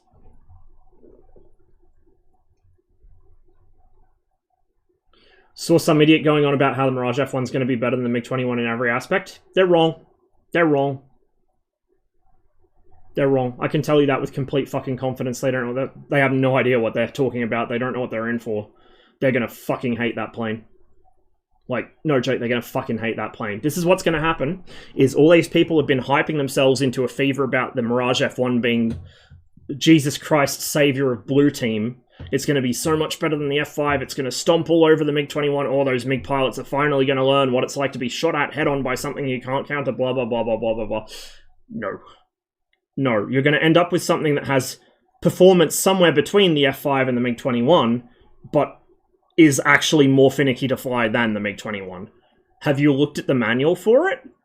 If you throttle back from mil power at or above Mach 1.4, your engine checks out and leaves. And then you got to relight it. If there's one thing I've learned about DCS players, it's that they only realize they should bind up their relight switch after it happens. They're going to fucking hate that plane. They're absolutely going to despise the Mirage F1, but high skill players are going to love it, because it's going to be a lot of fun. I will also say, a lot of the features people think makes the Mirage F1 better, like the supposed GCI data link, that wasn't fitted to the Spanish aircraft, maybe the EE. The EE might get it, the CE won't. But even that is so much more simplified than what the Mirage 2000 has. It's not what they're expecting. That plane is not what they're expecting. They're not going to like what they get. Because they hype themselves into oblivion. Those of you who have seen me posting in Alpin's or Enigma's Discords recently, or have been watching my streams recently, know that I've been trying to expectation manage people so they don't get buyer's remorse. I'm not saying don't buy the F1. I'm saying buy it. It's going to be a lot of fun, but don't expect too much of it. It's not that crash hot of a plane. It's a decent plane, but it's not amazing. Like, if you think it's going to shit all over the MiG-21, I got a bridge to sell you. And I can say that with complete confidence that I'm right. Because when it comes out, wait and see, I will be right. I've been saying this for weeks. Months, possibly.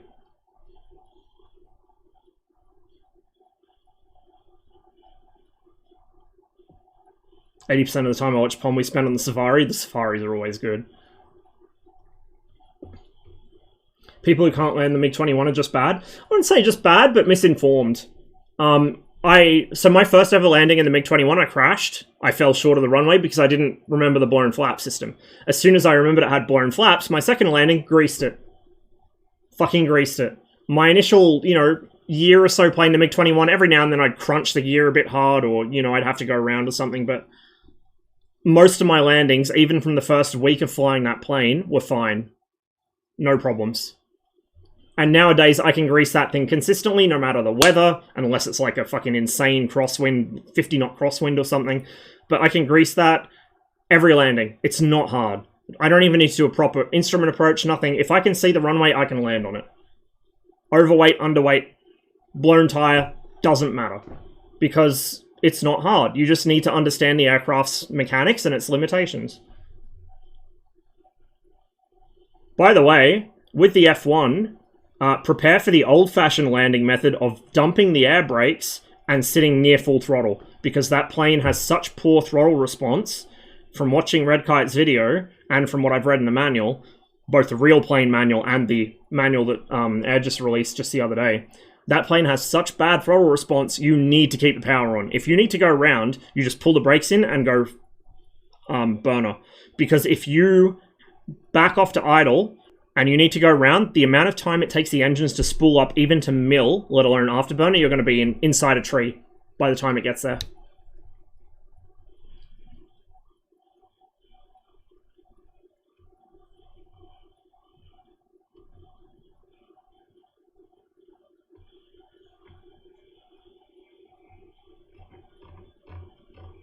Top Gun 2 did use the 1688 laser code, so clear DCS reference.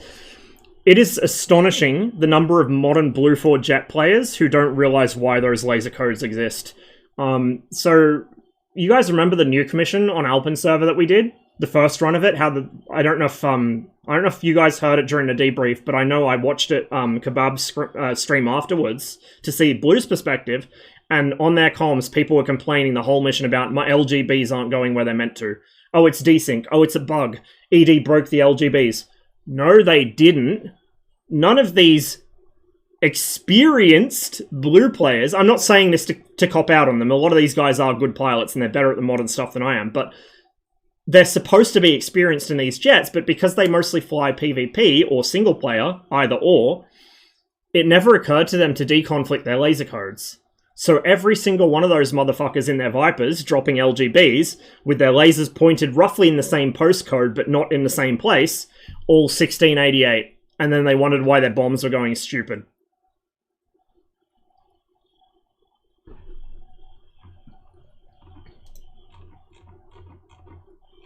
Just ripped my wings off the F5. Too fast. Too fast or wrong stick input. Do not pull back and to the side. Pull back and then to the side, or to the side, then back. Like, do not... Again, I've said this multiple times. I've literally... If you go on my channel, there's a highlight. Look for it. There's a highlight where we test the F5's wing rip, and I prove that A, it's not broken, and B, it's a skill issue. Like, it is as simple as this. Do not mix roll and pull. Pitch and roll inputs. Do not mix those at speeds above 450 knots. Done. You will never rip the wings on the F5 ever. Symmetrical G to break the wings is multiple instances of 11G plus, like 11 or 12G on a 7.33G airframe. So, I mean, if you rip the wings pulling, you're really fucked up. But the common thing everyone does is they'll pull the stick back to the corners, so full back left or full back right, and they'll rip the wings. Do not do that. Fly the cross, or fly the T even, which is a real thing in real jets, by the way. If you look at stick inputs real pilots make, they never mix roll and roll and pitch. They never mix roll and pitch at high speeds, ever. And there's a good reason for that. Aircraft have lower asymmetrical G limits than symmetrical G limits. Symmetrical G is when you just pull the stick straight back, just pitch input, right? Because the wings are symmetrical. The loading is symmetrical. Asymmetrical G is when you mix inputs, you go to roll and pull at the same time, and you are putting that much more G on one part of the airframe, than the other. I think the outside is more G. Physics are hard. But anyway, you're unequally stressing the airframe, and that causes all kinds of bad shit to go down. So the F5's symmetrical G limit for a clean airframe at half fuel or less, which is about what you want to go into combat with, is 7.33 G. That's your structural limit. That's the limit for pilots. The limit for engineers, as in the limit the aircraft is engineered to withstand, and after that, you know, you're on your own, is that multiplied by 1.5, which gives you like 11 point something. That's the engineering limit. That's not for pilots. Pilots should never be anywhere near the engineering limit. Because like I said, that is the safety factor of the plane. The 1.5 multiplier is a safety factor. You can't have more than that because the plane ends up too heavy and it won't fly. You don't want less than that because then monkey brain pilot will break the plane. It's 1.5 is a multiplier, is your standard aviation engineering limit. 1.5 times over what you tell the pilot the actual limit is. He should never ever go anywhere. He, she, they, we don't discriminate here. The pilot should never go anywhere near that number. Ever. For any reason. If the plane survives passing its engineering limit, first of all, the pilot should be counting their lucky stars, counting their blessings. Second of all, that plane probably... It's going to be down for maintenance for at least a week because they're going to have to strip the entire plane down to individual fucking structural members to make sure nothing's broken. But good odds it never flies again. If it does fly again, it's going to have its G limit pulled way back because that plane needs to survive potentially another over-G event. Like, this is the thing. Every time you overstress a jet, the G limit goes down for the next pilot or the next flight. If you go pull 12G in a Tomcat, guess what? That's no longer a 6.5 G limit jet. Yes, the Tomcat was limited to 6.5 because it's a carrier plane. The actual limit's like 7 point something. The engineering limit's like north of 12 probably. But the Tomcat ostensibly about a 7.5 G, maybe 8 G airframe if it was land-based, but it's got to land on the carrier. And they needed it to survive a long time carrying heavy missiles through a lot of carrier traps. So it was brought down to 6.5 so it could survive in service for fucking 30 years. Right? If you want to look for who's to blame for the Tomcat not being in service longer, Dick Cheney, obviously, but also pilots that threw those things around intentionally pulling more than 7 or 8 G and then thinking, oh, I'll just reset the accelerometer and no one will notice. Those pilots are the reason those planes were junkers by the 2000s. Same thing happened to our F-111s. You do not exceed those limitations unless it is literally life or death, because you've just written off the airplane 9 times out of 10. So yeah, like, that's a thing. Those limits exist to keep the plane in service for the next pilot for the next 20, 30 years. And every time you exceed them, that limit goes down. So you pull 12G in a Tomcat and it survives. It's no longer a 6.5 G limit. It's now a 4G plane. You pull again, you pull 6G now. That's still over its limit. It comes down. Maybe it's 3.5G now. By the time they were retired, Tawny, who was mentioned earlier in chat, Tawny was an F-111 maintainer for the Royal Australian Air Force, and he was saying on one of his later streams, like towards when he went just off to do YouTube stuff, Tawny was talking about the G limits on the F-111s at the time of their retirement. The F-111 was, I think, from the factory, a 6G aircraft. Remembering this is a strike aircraft, right? A supersonic strike bomber. It was a 6G aircraft from the factory, roughly. By the time the Australian F-111s were retired in 2010-ish, most of them were 4G planes, and several of them had been knocked all the way down to 2G because they'd had a couple of spicy overstress events, thanks to pilots. And he actually told the story of one of the aircraft that was, I think, a 2G aircraft. Its last flight happened a couple weeks earlier than planned because the genius behind the fucking stick decided to do a shit-hot brake to land. And his shit-hot brake involved him pulling about 6G on the airframe. It didn't fall apart on him, but it never flew again because it was a 2G plane and he pulled 6. And you can imagine that the ground crew had some choice words for him when he landed and found out, they found out what he'd done. It's like I'm getting further and further behind chat again. People who didn't go through border checks won't understand. When traveling across former Yugo, they'd stop and check if you actually do have passports. Sometimes they'd also want to check if the face checkouts, they take it into the booth and... Yeah,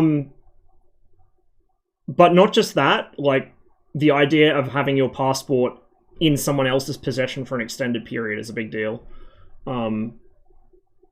Because it's not really something that's done in a lot of Western countries, because the attitude's different. We've kind of had the spiel about the Soviet Union and why internal passports existed and where they came from before, so we won't have it again because it'll be another 5-hour rant, but Yeah, like it's a different mindset because it's culturally different. Oh, that's why we were talking about wing rips. Yeah, Tarn. Yeah, just don't mix inputs at high speed. You won't have any rips. I also would not recommend flying along at full mil, or especially in burner in the F5. When I'm just flying level flight in the combat zone, I'm maybe at mil or a little below it, but I typically don't want to be flying fast about 500, 550 knots. Because I don't want to get a sudden merge and then go, oh shit, reef on the stick and rip my wings, right? That's how you do that. So if you're flying around at 450, 500 knots, you can pull and you won't break the plane. The other thing is, at 450 knots, you're within 10 knots of your best sustained turn speed, and within about 50 knots of where it balances out best against the MiG-21. So the MiG-21 turns too well at low speed, and so it kind of throws the usual numbers out a bit. So I find 400 knots works best in the F5 because it has a bigger advantage at 400 knots over the MiG-21 than it does at 440, I feel. I haven't confirmed that through empirical testing, but I suspect from personal experience fighting MiG-21s in DCS that 400 is the ideal number. It's like a good trade-off between rate and radius. Because obviously if the MiG-21's turning it like at the edge of a stall, he's got a much smaller radius, but also his turn rate's still worse than yours. So 400 seems to balance that out really well and lets you catch him in a couple circles. It'll take you time to work him down. That's a real thing. The real evaluations the Soviets did with a captured F5 against a MiG-21 BIS. I'm pretty sure it was a BIS. It was either a BIS or an MF, I think. The evaluations they did, it was a very close fight, but after about 4 or 5 minutes, the F5 won. That's how it plays out in DCS, unless the MiG-21 pilot is extremely talented or the F5 pilot's a potato. Given two pilots of equivalent skill, especially in a two-circle sustained turn fight in DCS, that's about what happens in about 4 or 5 minutes, if not sooner, depending how big the how badly the MiG pilot fucks up, the F5 will win, inevitably. And I had that argument with someone last night because they were saying, oh, the MiG-21's broken, you can't beat it in a rate fight. You can. It is broken, but that's that's out of envelope. There's no, as far as I'm aware, there's no flight testing data for that low of a speed, and there's not any sustained G or any available G charts that run below Mach 0.3, I think. And also the German and the Soviet and Polish charts don't agree with each other, so, fucked if I know which one's right. It's an issue. It needs to be corrected. Will it be? Maybe if they ever find good data for it, because there is none. Maybe if somebody pays them to do wind tunnel testing, that they might be able to correct it. But in the meantime, just don't fight a MiG-21 at low speed. Keep your own speed up. You'll outrate him. It doesn't matter if he's doing fucking, 300 kilometers an hour, holding literally his critical angle of attack, about to depart into a stall, and getting, 13 degrees a second, if you're getting 14 degrees a second because you're holding your max sustained turn rate, and, your turning circle's not that much bigger than his, so you're still working around on him. It's not a big deal. It's, to me, a game-breaking bug is one where there's no counterplay, or the counterplay involves doing something very specific. In the F5, the counterplay to the MiG-21's low speed, sustained turn rate over performance is just literally don't fucking fly the F5 at 200 knots. If you don't go below 400 knots in a sustained turn fight in the F5, you will not lose it unless it's Davey or Zach, and the reason you'll lose, or Yink, and the reason you'll lose to one of those guys is because they will not actually sustain that turn. They'll egg it out a bit on one side so they can pull their instantaneous turn, which is better, and get inside you and make a fucking lead snapshot. Also, DCS players, corner speed is not sustained turn speed. Corner speed and sustained turn speed are two completely different fucking concepts. If you have an EM chart, which you don't if you're flying a fucking Warsaw Pact plane or anything built before about 1960, but if you have an EM chart for your plane, you'll notice that it has this kind of peak, and then there's a bunch of lines. The peak is corner speed. The peak is the maximum available instantaneous turn rate. That is the hardest your jet can turn, but it bleeds off energy doing it. That is, if you monkey the stick into your lap, that's what you get within limitations. So for the MiG-21, that's about a 22-ish degree a second turn at 1,000 meters. I think it's at 1,000 meters.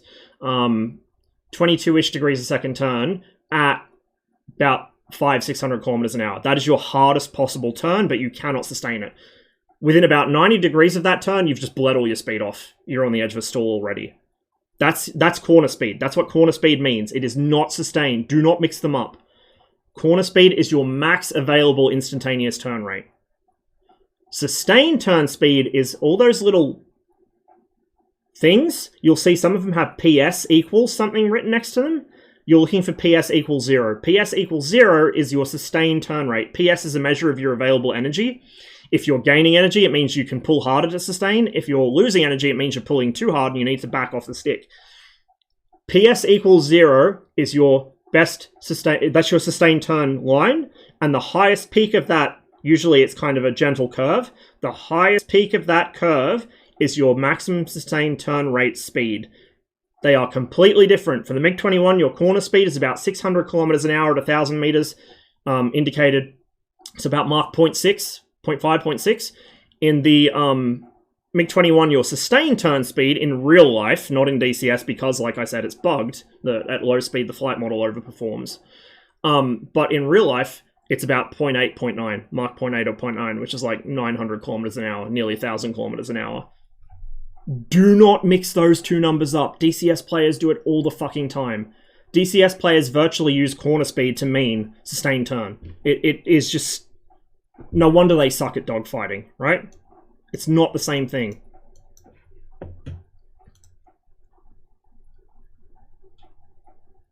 Oh, I have the relight switch bound in the 21, because I don't want to be looking down and reaching for it if I'm at low altitude and I got a flame out. I got it bound to one of the guarded switches on my Virpil panel. In real life, you would have muscle memory. So, like, I know a lot of people are like, oh, you're cheating if you bind HOTAS for stuff in a Cold War jet. Yes and no. The ergonomics are a lot more complicated in real life, but also you're a pilot. You've been flying that type for a couple hundred hours minimum, maybe a couple thousand hours if you're a Chad. Like, some MiG-21 pilots in real life had 3,000-4,000 hours on type. You know where the switches are. You don't need to look.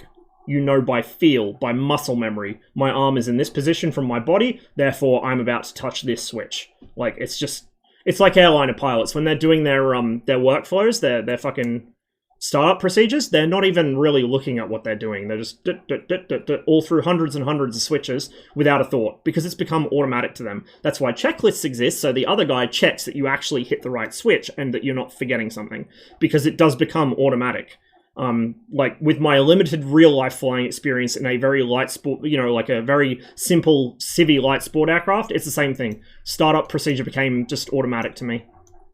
So here we see these guys are starting to split. They took off in echelon, so if we go... We'll have a look at them. You can see they're flying in trail now. I didn't even mean for them to do that, but that's what they should have been doing. Good, good, good. I didn't even have to set that up. They automatically started doing the correct thing. Isn't it beautiful how life finds a way? So they take off in echelon, and then they slowly start working towards a trail, which is what you want for an intercept. You want to be trailing. Because, as they come to the merge, we'll watch their perspective versus mine, because theirs is going to be where the interesting stuff happens. It's using the wrong model for a Su-15 in TAC view, because the Su-15 is so underloved and underappreciated that a J8-2 is the closest model we have to it. This is actually a J8-2, what's it called? Firefin? The Chinese MiG-23 slash Su-15 slash MiG-21 slash MiG-19 Frankenstein.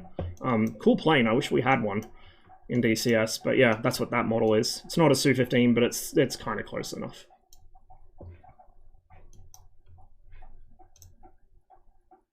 Do air brake out and higher throttle, even newer Blue Force stuff? I do a lot of the time too. The only thing that I don't really do that in is the MiG-21, because if you got caught doing that in the MiG-21 more than a couple times, you're getting transferred out of your fighter regiment. You're going to be flying transports or bombers or a desk. Because that was considered dangerous in the 21, and you shouldn't do it. Now, other air forces in the Warsaw Pact would let you get away with it. Some air forces in the Warsaw Pact, I think that actually was standard procedure, but in the Soviet Air Force, if you were seen doing that, if you were seen having the air brake out in the pattern in the MiG-21, multiple times, you were in deep shit, because that was viewed as dangerous and unprofessional. You know, for all the memes about Soviet pilots or robots, they were very disciplined and very well trained. Like, the standards for Soviet pilots were really, really high. Also, their planes had little electronic tattletales in them. So in the Tomcat, you pull 12G in the Tomcat, You press the reset button on the accelerometer and make a pact with your Rio that nobody ever finds out, right? Until the aircraft disintegrates in midair doing an inspection pass on a carrier in front of a large public audience, which is a thing that happened. There's a video of it on YouTube. Some of you guys may have seen it. How much do you want to bet that aircraft had had a 12 or 13G event at some point in its lifetime, and the crew had made a pact never to speak about it? Dunno. But Soviet aircraft had little flight data recorders in them. All of them. From about 1950-something. Like, MiG-21s had them, MiG-23s had them. If you look at the tail of MiG-21, there's like a rectangular inspection hatch in the tail fin. That's your flight data recorder. In the MiG-23, it's angled like this. That's your flight data recorder. Su-15 has one. They all have one. And so if you did something naughty, the plane would tell on you. It would tell the ground crew that you fucked up. And you would be in deep shit for it.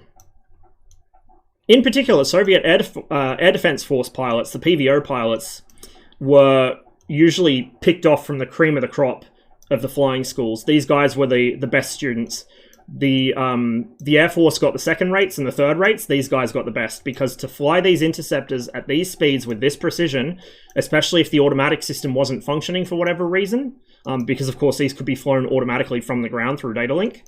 But if the automatic system wasn't in use, you needed to fly these with almost machine precision. So these guys were the best pilots that the Soviets had. Also, you know, you're flying a much larger aircraft with a much smaller margin of safety. It's a bit less maneuverable.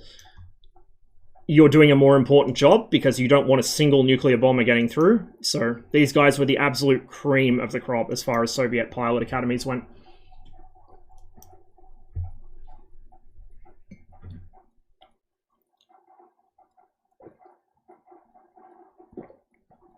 Mirage F1 Wednesday, yeah.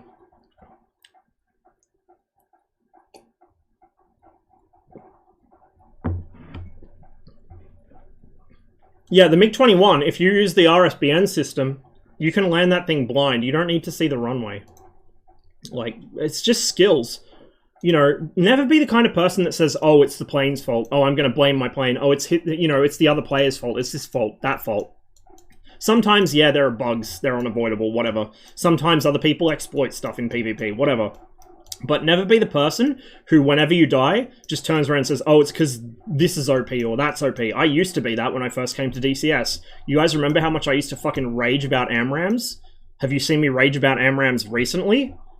I've grumbled slightly about P5s lately, but that's because I kind of had it coming. I don't rage about AMRAAMs anymore. You know why? Because I learned how to fucking defend against them. Turns out, you need to actually have a timeline for BVR, and you need to have some kind of defensive plan already, and also if you learn to read the SPO-15 properly, that thing is like cheater mode for defeating AMRAAMs, because you know where the missile is. Like, you know how close it is to you. You can see if it's gaining or losing distance on you. So you can physically look at your SPO-15, which most people don't know how to read, and most people think is useless, by the way. You can look at the SPO-15 in the MiG-29 or the Su-27, or even the Su-25, and you can see the moment that AMRAAM or Phoenix is defeated, because when it goes active, the signal strength bar on the SPO corresponds more or less directly to how close that missile is.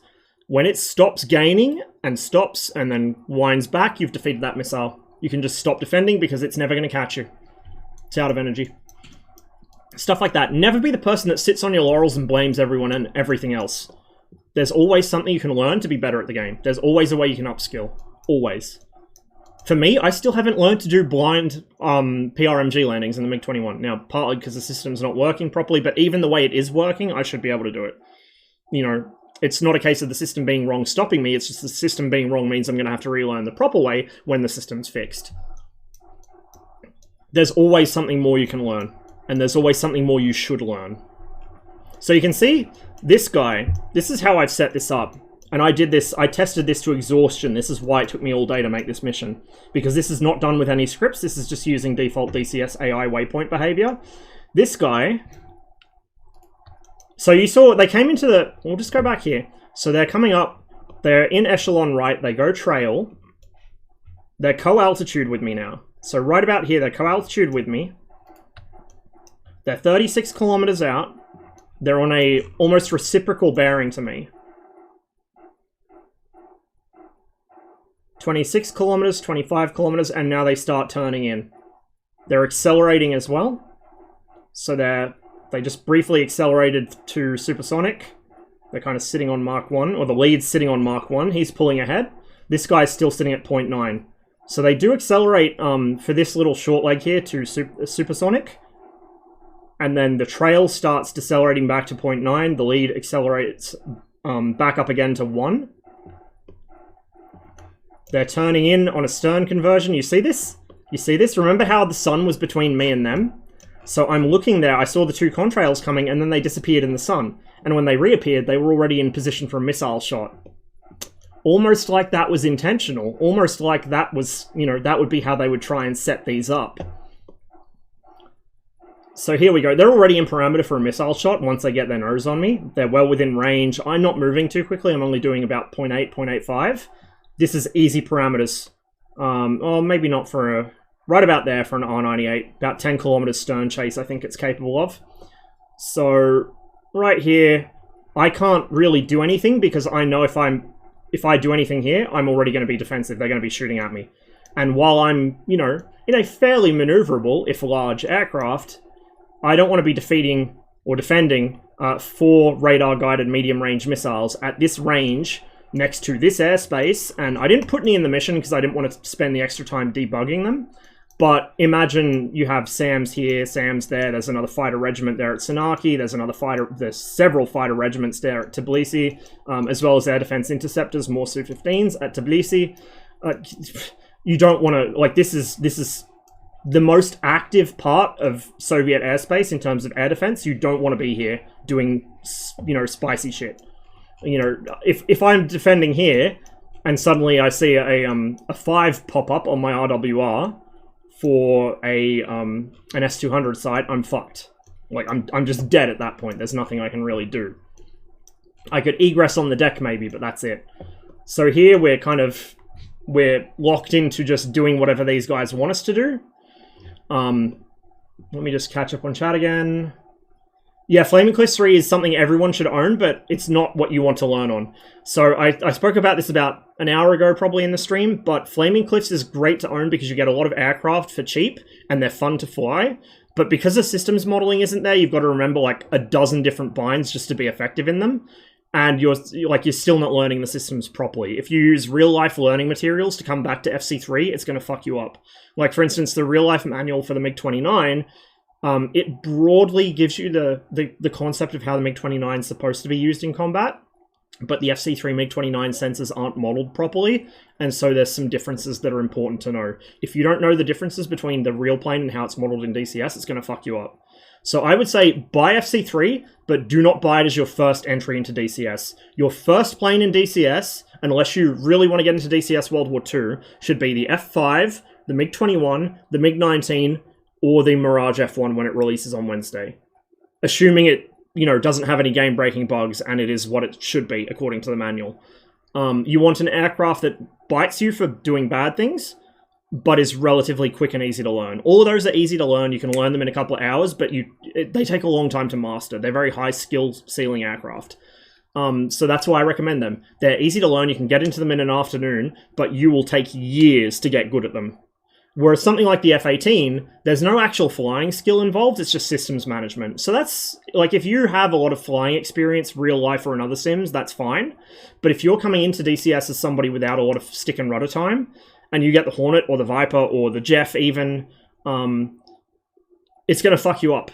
Because you're going to learn to fly a plane that limits you, it stops you doing stupid things. You can put all kinds of idiotic stick and rudder inputs into the Hornet, and it will never do something that could kill you. I mean, obviously you can crash it, but, you know, if you put in cross controls, it's not going to really go into a spin. If you know, pull too hard, it's going to slap the stick out of your hand, metaphorically speaking. Some aircraft do that physically. It's going to slap the stick away from you and say, no, we're not pulling 12G, we're going to pull 7G. We're going to pull 8G. That's what the Hornet does, the Viper, they all do it. So you don't want those kinds of hand-holding, limiting flight systems when you're new to flying. That will make you a really bad pilot. You'll never unlearn those habits. You're screwed forever, pretty much. This is kind of something you notice in dogfights. DCS players who came through the modern modules are fucking garbage. There's some exceptions. There's some really good guys with dogfighting in modern planes, but they mostly started playing World War II sims. All of the best dogfighters in DCS are either World War II simmers or they fly Cold War planes.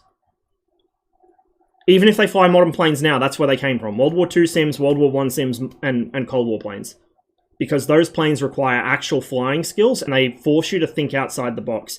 They don't have great thrust. They don't have the best maneuverability. They have bad habits, dropping wings, stalling, spinning, things like that. The modern fly-by-wire stuff doesn't do that. You never learn to deal with it. If you learn to fly in the MiG-21, you're going to learn the limitations of that aircraft real quickly, and you're going to be a lot better when you go to the modern planes. Like, think about it this way. You're upskilling yourself to go to the modern stuff, instead of getting the modern stuff and then trying to learn things you've never dealt with before. Like, if you start with the older Cold War planes, or especially the Warbirds, there's nothing more to learn flight-wise. The modern planes, anything in them will be easy. Landing will be easy. Refueling will be kind of easy. Depends how good your hand-eye coordination is. But, you know, any combat flying in the modern planes, fucking effortless. The Mirage 2000 even, because it's fly-by-wire, it's got a very good fly-by-wire system. Like, if I'm flying the Mirage 2000, I don't really have to fly, I just have to think, and the plane does what I want it to. I'm not focusing on flying. I'm just moving the stick, kind of, thought goes down arm to stick, stick makes plane go. It's like I'm controlling the plane with my mind. Compared to a MiG-21 where I'm wrestling it, I'm having to, you know, fight 3 different limitations at once.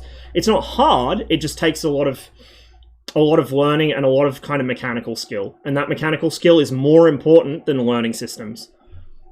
I always tell people, when you buy a new DCS module, don't learn to start it up. Don't go to, you know, you can go to Chuck's Guide. I would recommend the Real Aircraft Manual, but that's just me. Chuck's Guide's a good reference for, you know, what needs binding, as well as some basics. I use Chuck's Guides mainly as a reference if I'm in a hurry to check on something, the way it's modeled in DCS. Chuck doesn't actually... a lot of his guides are based on other tutorials he finds, or other materials that may not be the Real Aircraft Manual. I know he uses Real Aircraft Manuals for some of them, but he has other stuff that creeps in that is very much DCS-isms. Chuck's guides are good for understanding how the thing is modeled in the game, but if you want to know how the real aircraft works and why it is designed to work the way it does, you need the Real Aircraft Manual. And when you start to see the Real Aircraft's manual and what it's designed to do and how it's designed to do it, and you start to understand how real air combat works, which is very different from DCS, you start to realize that some of these crappy old rust buckets actually are really not crappy or rust buckets. They're very good aircraft for their time. Like, real-life air combat is so different to DCS. BVR virtually never happens because of IFF concerns, because the missiles sometimes just don't work because they were stored improperly or they've been on too many landing cycles. Every time you land with a captive missile, that missile gets closer to the day it will not guide. Like, it fucks the electronics. They have landings, like, lifetime limits. It's like the planes. They all have life resource. I don't know what you'd necessarily term it in English, I guess just life hours, but the Russian term is life resource, basically. That's how many hours before it either is trashed or has to get sent back for a total overhaul. TBO, you call it in the West. Time before overhaul. Missiles have that too. Except missiles don't get overhauled, they just get trashed. So, you know, typically in training exercises, when you see them firing live missiles, they're using a missile that's like 1 landing away from hitting that number. Because they've got to do something with it. They can either fire it or fucking throw it in the bin. Which are you going to do? You're going to use it to train your pilots. You use it as firing, like as a live fire training exercise. That's not a thing in DCS. For planes or missiles, there's no life resource limits in DCS. Maybe with Dynamic Campaign, fingers crossed, I hope, but I doubt it. But for the time being, that doesn't exist. IFF concerns, in DCS, IFF is magic, it always works. The Mirage actually models IFF ambiguity, which is good. So does the F-16 to an extent. I think the Tomcat might as well. But the thing is, the IFF is always correct.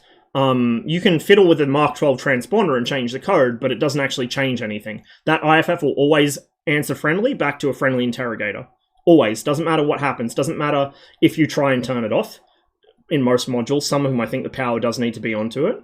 Doesn't matter if you twiddle with the... Like, you'll see when I fly the F5, I set it to 13 for the flight code and then 303.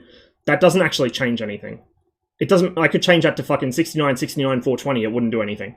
In DCS, in real life, that's important because that identifies your flight, like which element you're a part of, and which aircraft you are, and then you've got your mode 4 as well, which is answering back to friendly interrogators.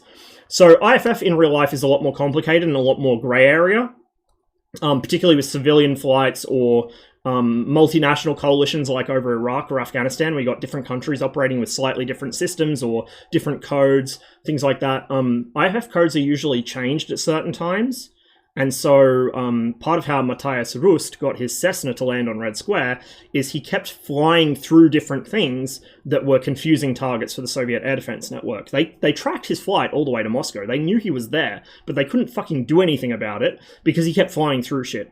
He flew through an active search and rescue operation, so how are you going to designate which target in this extremely busy environment? The helicopters, fixed wing, like all this stuff buzzing around this one area because they're trying to find someone. How are you going to flag the Cessna that's kind of meandering through the middle of that as a hostile for your high-speed interceptors that can't see targets at low altitude because they don't have a look-down radar? You know? There was nothing really they could do about that. So he flew through a search and rescue operation. And all Soviet aircraft, civil and military, had Soviet military IFF transponders. So if you've ever seen a Soviet vintage airliner and they've got the like the 3 rods sticking out of the nose and then 3 rods sticking out of the tail, that's their IFF, one of the channels of it. The more modern version is just a bakelite sort of triangle shape. But that's what those 3 rods are. That's their IFF system. So he flew through that.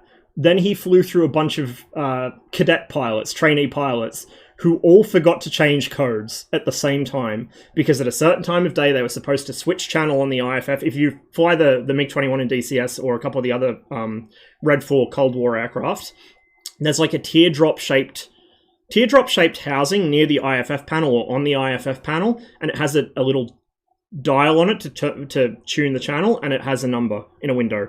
That's your IFF channel. The MiG-29, I think, is a bit more complicated than that because you've got the newer system in the 29. But that's what that is. They forgot to change channel, and so the ground controller knew that's a friendly training flight, but also they're all squawking the complete wrong code. They're all going to come back as hostile. And then an actually hostile contact flies through the middle of them. So IFF in real life is really spotty. Tomcats during Northern Watch and Southern Watch were not allowed to engage BVR. This is why the Tomcat was mostly used for bombing and lasing targets in the Gulf, both Gulf Wars, because the Tomcat's IFF system is unreliable. Its radar is a dinosaur. The AUG-9 is a powerful radar, but it's a very old radar. It's essentially late 50s tech.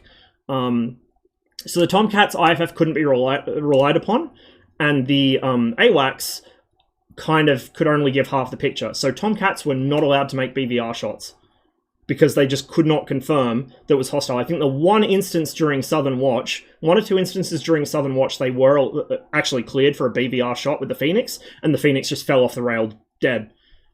Because the missiles either had been bumped around in storage or had, passed their maximum number of landing cycles. Especially on a carrier, because carrier traps are quite violent. So I think the 2 or 3 times the US ever fired the Phoenix in anger, every single time, or they hadn't been, like the ground crew hadn't set them up properly, or there was some reason they failed. But every single live Phoenix shot that the US made in anger died off the rail. The test shots were great. The Phoenix performed wonderfully in testing, but as soon as they were in an actual wartime situation, every US Phoenix failed.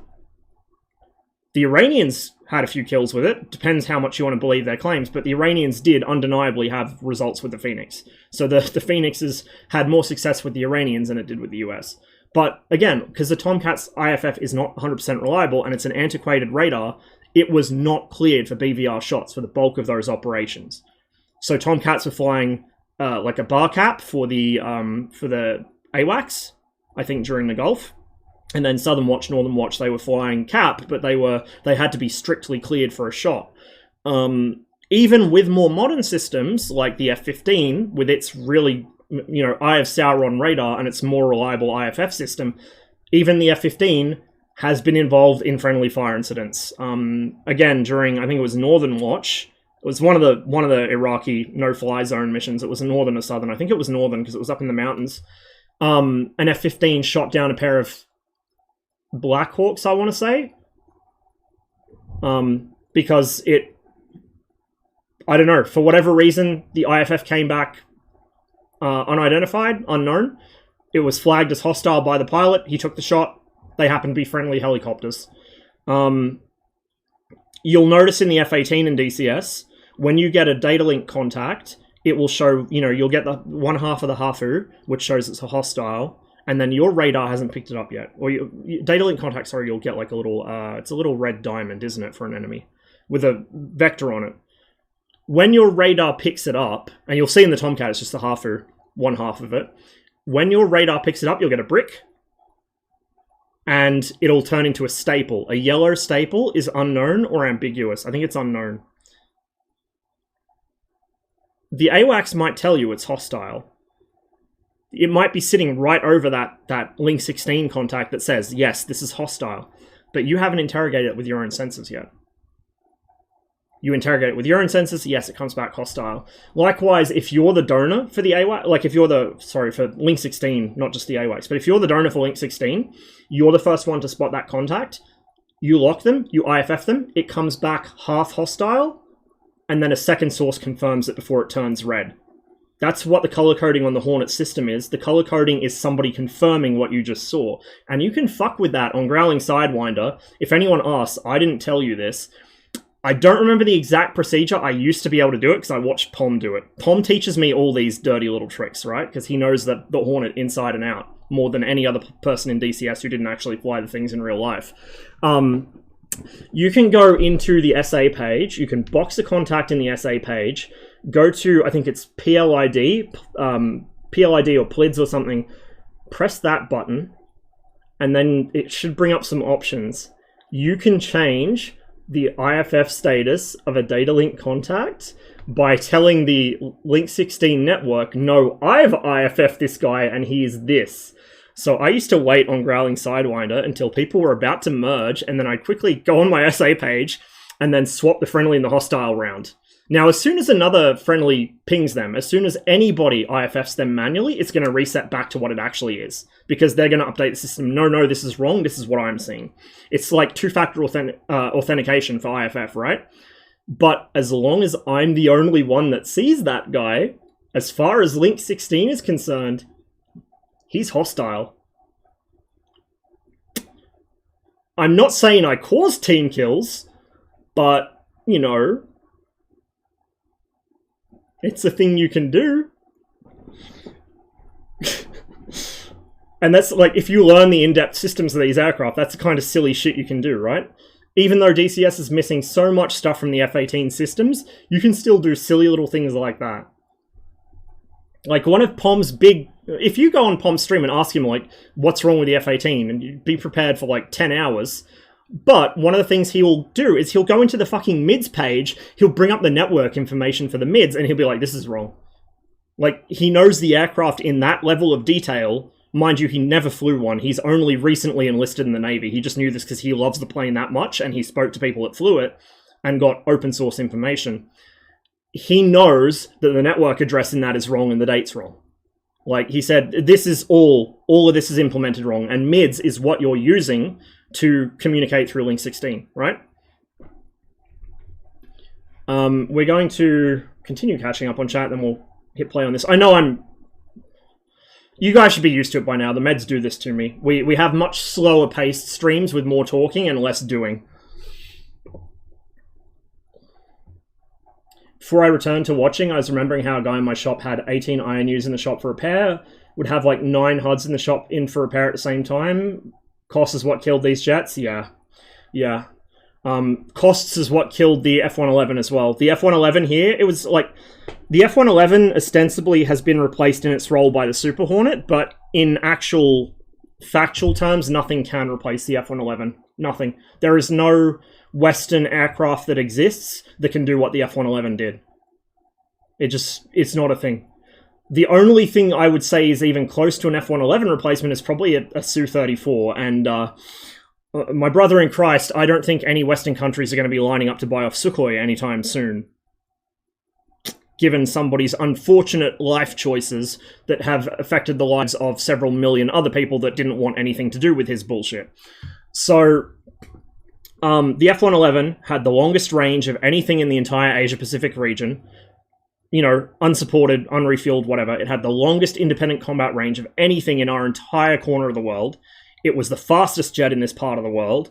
It was the, you know, it had the terrain following radar, so it could do this at any time, any weather, day, night, didn't matter, fucking squall, clear skies, what the fuck ever, mountains, flat ground, did not matter. Nothing can replace that capability. The problem is, it was an old jet. They were, you know, by the time the F-111 entered service in Australia, it was... The F-111 had a very tortured development. It was like the F-35 of its day, and there's a reason for that. When something has a really complex, over-budget kind of procurement process and R&D process, either it's a lemon, like the Taipan has turned out to be, although part of that's just our side, because we, you know... Australia's not good with defense procurement. We buy things that are not suitable for us, and then we make stupid demands. So I think the Eurocopter Tiger is probably not a bad helicopter, but we made some very stupid demands, and we got some stupid options on it, which made it worse for us, basically. That's probably a bit on us and a bit on the helicopter. But when it comes to the F-111 or the F-35, for that matter, the Hornet was like this back in its day too. The Hornet was, you know, there were entire media exposés about how over budget the Hornet was, and why don't we just keep using the F5 because it's cheaper and it does the same thing. Well, we now know the F5 doesn't even come close. But if it's not a lemon, the reason it's costing so much and taking so long is because it's literally revolutionary, which all of these aircraft were. The F-111 was fucking revolutionary. It was the first in-service variable geometry aircraft. It was one of the first true all-weather interdictor strike aircraft. It had performance that rivaled many fighters of the era on an interdictor strike platform. Like, it was a fucking phenomenal aircraft. Well and truly worthwhile. And, you know, that is what ended up happening. It was a big drama when we procured them. We had to get temporary Phantoms to stand in for it, like we got temporary Super Hornets to stand in for the F-35. We did the same thing with the F-111. We had to get Phantoms off the Americans to stand in until the F-111 was ready. But, by God, after about 5 or 10 years of settling into it and working out the teething issues, the F-111 was probably the best aircraft the RAAF ever operated. It's the most iconically Australian aircraft, even though, you know, the Americans operated much larger numbers of them and it was an American aircraft. It was the RAAF who were known for operating it. They kept it in service much longer than the US, and they were the ones who, you know, every Australia Day, every New Year's, every public event for about 20 or 30 years, actually, 40 years, every public event for about 40 years would be, you know, the climax would be an F-111 dump and burn over the Harbour Bridge or over the Opera House or over, you know, over the river in Brisbane, over the bridges, whatever.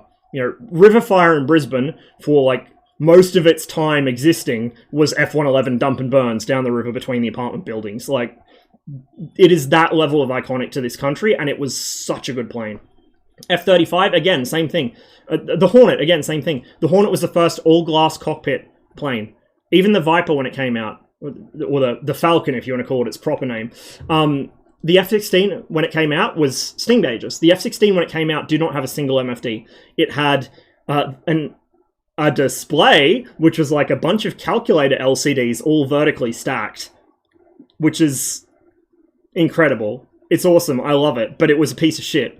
Its radar scope was a shitty little green CRT between your nuts, so you had to stare down between your fucking nuts, stare at your junk to look at your radar scope, and the radar was kind of shitty as well. The early APG-66 was not fantastic at all.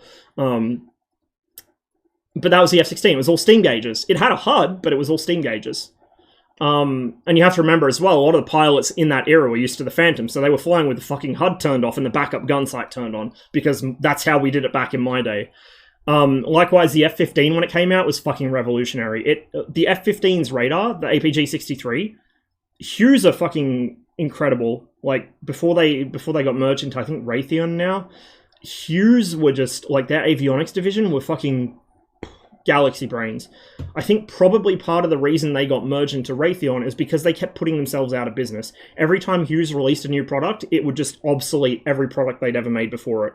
So the AUG-9, the Tomcat's radar, that was a Hughes product. The fucking APG-63, the radar in the Eagle, the eyes of the Eagle, that radar was a Hughes product. That was the best, when it worked, that was the best radar on Earth. No exceptions. The AUG-9 had more range, but the AUG-9 was a janky piece of shit. It was a dinosaur. You have to have a second guy in the back seat. You have to have this fucking autistic wizard in the back seat working all these different controls. Yeah, it has TWS auto, but otherwise it's very hands-on. You know, you're working with a little pulse display, and then it's a mess. It's janky. It's 1950s ergonomics. The APG-63 and the Eagle could be operated by one man in high-stress situations with hands-on throttle and stick. HOTAS was a new concept back then. Most radars until that point, even in single crew aircraft, where it's the pilots operating the radar, they have a radar stick. So if you look at the Mirage F1 when it releases, there's a radar stick behind the throttle. If you look at the Viggen, there's a radar stick behind the throttle. If you look at the F5, there's not a stick, but there's that little console behind the throttle. It's like a little hump, and on the face of that is the radar slew sensor. That's what your radar stick is. So you put your hand on it. It's like a trackball. The F-15 was the first true hands-on throttle and stick aircraft where the radar could be operated by one man in any situation. If you're in a dogfight, you just put it into super search and it grabs the first thing in the HUD. Like, that is mind-blowing for the era. Just being able to press a button and it grabs whatever's in your HUD. And if it grabs the wrong thing, if there's two planes on your HUD and you want the other one, you just press the button again, it drops that lock and grabs the other guy. Like, holy fuck.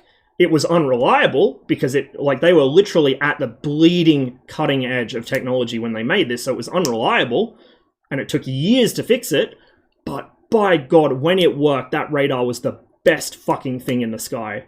Like, far ahead of anything that the US had before, far ahead of any other US radar, even contemporary, far ahead of anything the Europeans had by a long way, and far ahead of anything the Soviets had.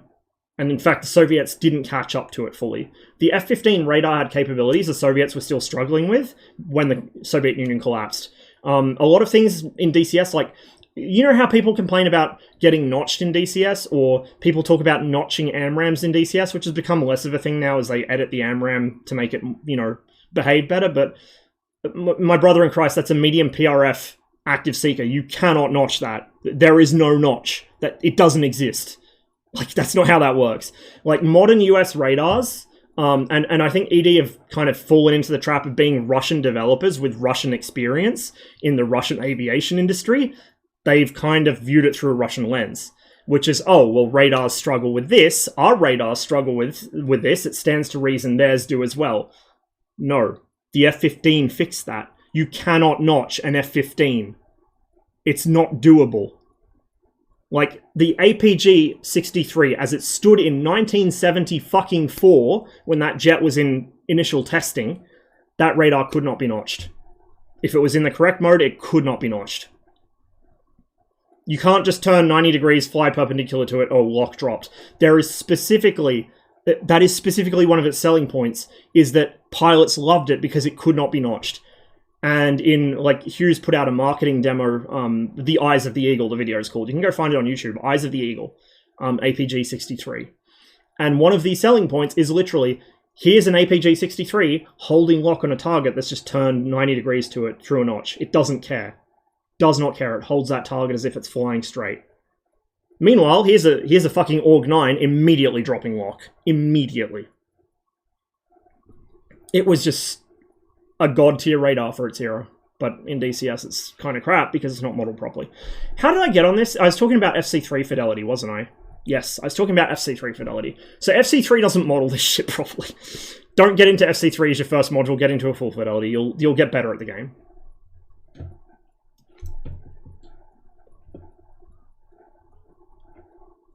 But yeah, DCS is, like I said, if you want a air warfare fighter pilot kind of experience, if you want to feel the closest thing you can get to real air combat in a sim, Falcon BMS is where you want to go for that. You won't get it in DCS. Probably not even once the dynamic campaign's out, because we don't have the depth of assets, and DCS models some things wrong.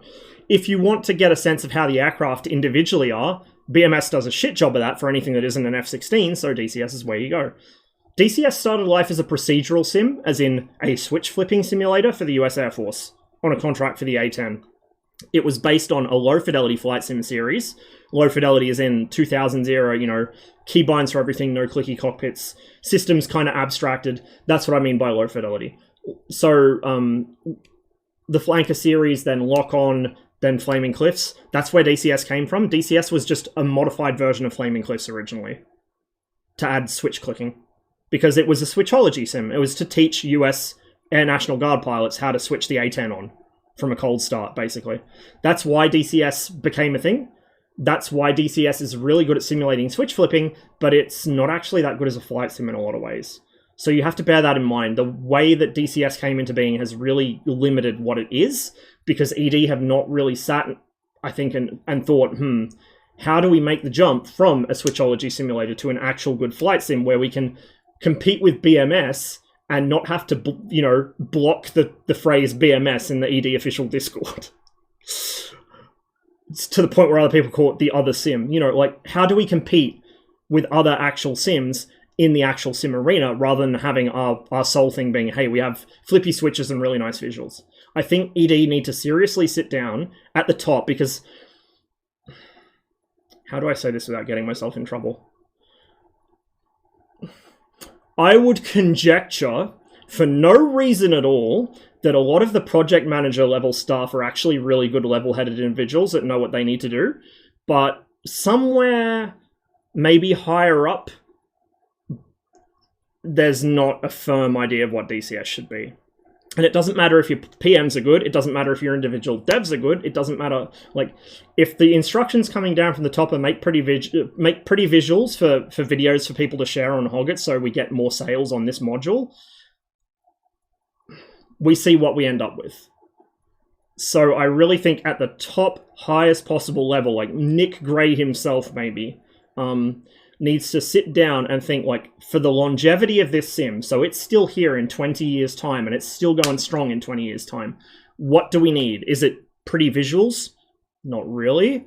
Is it another gazillion modern Bluefall modules that have nothing to fight against?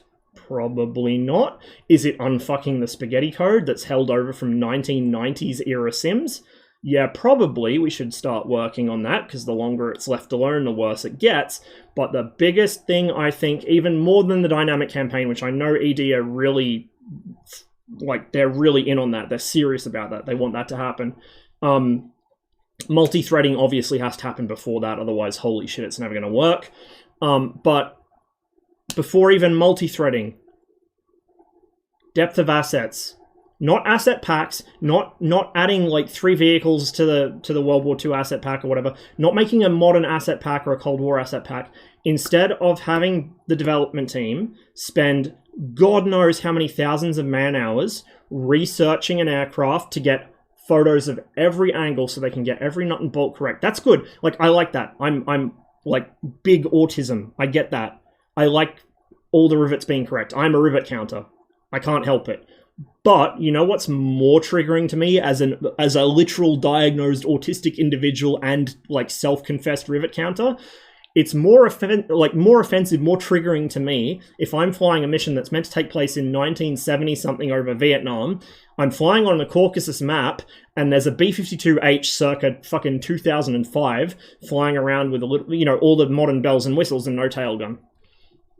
That triggers me more than if we had a B-52D model where one panel line's in the wrong place, or maybe, the wingspan's about half a meter too big, or like something like that. I would rather have a medium fidelity AI B-52D to fly Vietnam or Cold War missions against than a fucking correct to every last micrometer B-52H that is being transplanted from the future into the 1970s. Like that is the biggest problem for me. I think for DCS's own sake, for its own longevity, they need to scrap this idea of everything being for trailers and screenshots. Scrap this idea of everything having to be autistically perfect. Like, even the trains, like I said, the trains in DCS are more detailed than rail sim games.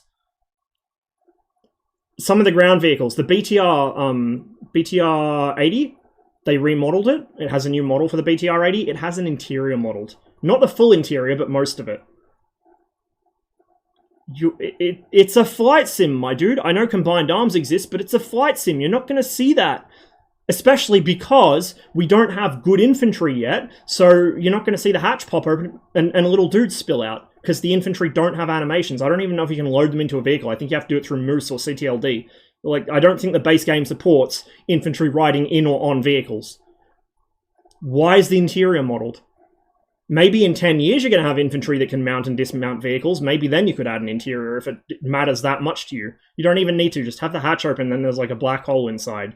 No one's going to look that closely, dude. It's a fucking flight simulator. Like, come on, man. Your average DCS player. So, PvP players are a minority within a minority. Multiplayer is a tiny portion of the DCS player base, right? According to ED's own statistics, at times I've said I do or don't believe those, but logically speaking, they're probably right. The majority of their customers are most likely sim dads. So like middle-aged kind of IT professionals or guys that work from home or guys with high-paying contractor jobs who come home, they boot up a single-player mission or a co-op mission with their squadron they fly with, they kill AI for a bit, they circle around, drop a single JDAM from 30,000 feet on a cow, they call it, they fly back, tank over the carrier, they land. That's their DCS experience. That's their entire DCS experience. They never do anything else. That's probably the bulk of their player base. I get that. Which makes it even more dumbfounding to me that why are we having this much detail put on something that those people are never going to see, or if they do see it, it's not going to be up that close. It's going to be at LOD 3 or LOD 4 appearing through their TGP. You know what I mean? They're not going to park next to it. They're not going to fucking see the color in the driver's eyes as they do a strafing run on it. They're looking at it through a targeting pod, which, by the way, if it was modeled properly, would have way too shitty resolution to even see the finer details on the model, right? Like, these things are not crystal clear in real life. They're mostly shitty old CRTs. The Hornet's displays, the MPCDs in the Hornet, those are CRTs. The HUD is a CRT. Like, it's only in the latest generation of fighter aircraft that we're starting to see more LCD screens and OLED screens and all this shit. Even things like the Eurofighter, I'm pretty sure, are CRTs. Because it was what was available at the time. It's rugged technology. It's hard to break. It's well proven. It's somewhat EM resistant, although that's not actually an intentional concern. That's just kind of a happy accident. You know, it was available at the time. It was cheap at the time. It was known to be reliable at the time. It's kind of the opposite of the APG-63 situation. They don't use the cutting-edge bleeding technology stuff for things like displays because you don't want your displays to fail. That's really bad if your display fails. That's RTB immediately type shit if you're in a glass cockpit aircraft because you've just lost all your flight information, right? So they use something that's reliable. You're not going to see a B-52, the inside of its bomb bay. You're not going to see, if you're intercepting a B-1, a Lancer, you're not going to see the individual hydraulic lines snaking between the bombs on its rotary launcher. You're not. It looks great in cinematics, but it is not necessary. It really is not necessary. And then, like, things like flame holders in afterburners, this is, like, a thing I rant about in the F-14. It's just, in the F-14, a shitty low-res 2D texture with a shitty low-res normal map. The Mirage doesn't even have a normal map in the Mirage 2000, that is, doesn't even have a normal map in it. It's just a 2D texture. Like, fair enough, in the Mirage 2000, the engine's buried so far up there you wouldn't usually see it. But in the Tomcat, like, these great big afterburners, when you're parked on the carrier deck and someone's queued up behind you, they're going to be looking straight down those, and they look like dog shit. So I've complained, they didn't model the flame holder. The MiG-21 has it. You can even see the turbine spinning. The MiG-29, same thing, turbine spinning. But you don't need to model that on AI. Like, you're not going to be sitting so close behind a B1 that you can tell that the flame holder is 3D modeled, it's a mesh, instead of a flat plane with an alpha transparency texture on it. Things like buildings, the houses, the apartment blocks on Marianas. Why are the railings modeled? Just use fucking alpha transparencies, my dude. It's old tech. It works. It's well optimized. Like, what are you doing? All these little details. Things like there's a, I don't know what they are. I think it's part of the bomb bay assembly on the B1. There's like these lattice things that hang down onto the fuselage when the bomb bay is open. Why are those mesh? Just one plane, 4 vertices, 2 triangles. Alpha map texture. Done. Like, they spend so much time obsessing over these tiny details you're never going to see in game. You could approximate it. It's still realistic. It's still accurate to the real thing. It's just, you know, if you crawl right up its asshole, it might not look quite as good. But from the distance you're going to be flying, escorting it or intercepting it or watching it fly over you on the runway as it takes off, you know, 90% of players are never going to be within LOD 0 range of an AI asset. Or if they are, they're gunning it, so they won't see it through the smoke. There's no reason for this. There's no reason to spend so many man-hours on a single AI asset that people aren't going to look at that closely. For the amount of time they're spending on the B-1 and the B-52, we could have variants of each. We could have other Cold War aircraft. We could have ground units. Like, a talented 3D artist, like a talented game artist that does the whole works themselves, the modeling, the texturing, the animation, all that, in a week could probably produce 2 or 3 medium fidelity things. If that's assuming like a normal work week, right? If they're doing it just casually in their spare time or they're a freelancer or something, they might produce 1 asset a week. But that's still more than we're getting. We're getting 1 asset every 2-3 years at this rate. Like, it's taking so long for the B1, the B52, the S3. We've been waiting for years for those models to get replaced, and they're still not finished. They look glorious. Like, the renders they show are beautiful, don't get me wrong, but why? We could have had them long ago. You know, it just... Someone up the top of ED needs to pull their head out, so to speak, and realize that they're making a flight simulator, ostensibly, not a fucking, a CGI movie-making tool. This is a flight simulator. It's not Source Filmmaker version 2. And you can still make a really cool cinematic with less intensely high-effort art assets. I mean, people make realistic look. Like, there was a guy that made some War Thunder cinematics. I forget the dude's name. Vietnamese guy. He made a cinematic with War Thunder that looks like real-life footage because he applied some clever post-processing that made it look like 1960s, 70s era 8mm footage. There are people that make really good-looking cinematics with IL-2 1946. That is a 20-year-old World War II sim. Cotty here in chat. Cotty, if you would like to link the video of the Prowler fucking with your Typhoon, your RP-26, please do. My man Cotty here. Now, of course, he will say that, you know, a lot of it's cheated and it's done through backdoors and stuff. So is everything in DCS. You're not actually going to be really simulating the real radar. You have to approximate it, because otherwise the game would never run, especially single core like DCS is. But my man Cotty here has made a functional pulse radar that behaves more like a pulse radar than the MiG-21 in DCS, the F5 in DCS. The F-14 in pulse mode probably does actually perform correctly to a large degree because Heat Blur went the extra mile on it, but like the 2 main pulse radars in DCS, the F5 and the MiG-21, they're approximations of it and they have not aged well. Cotty here has got a working pulse radar with actual dynamic ground clutter, or at least it seems dynamic. It might not be, but it seems dynamic as much as DCS is.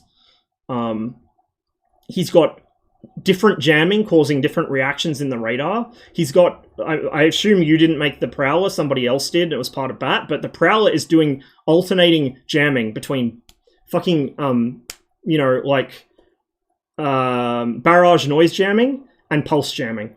Range deception.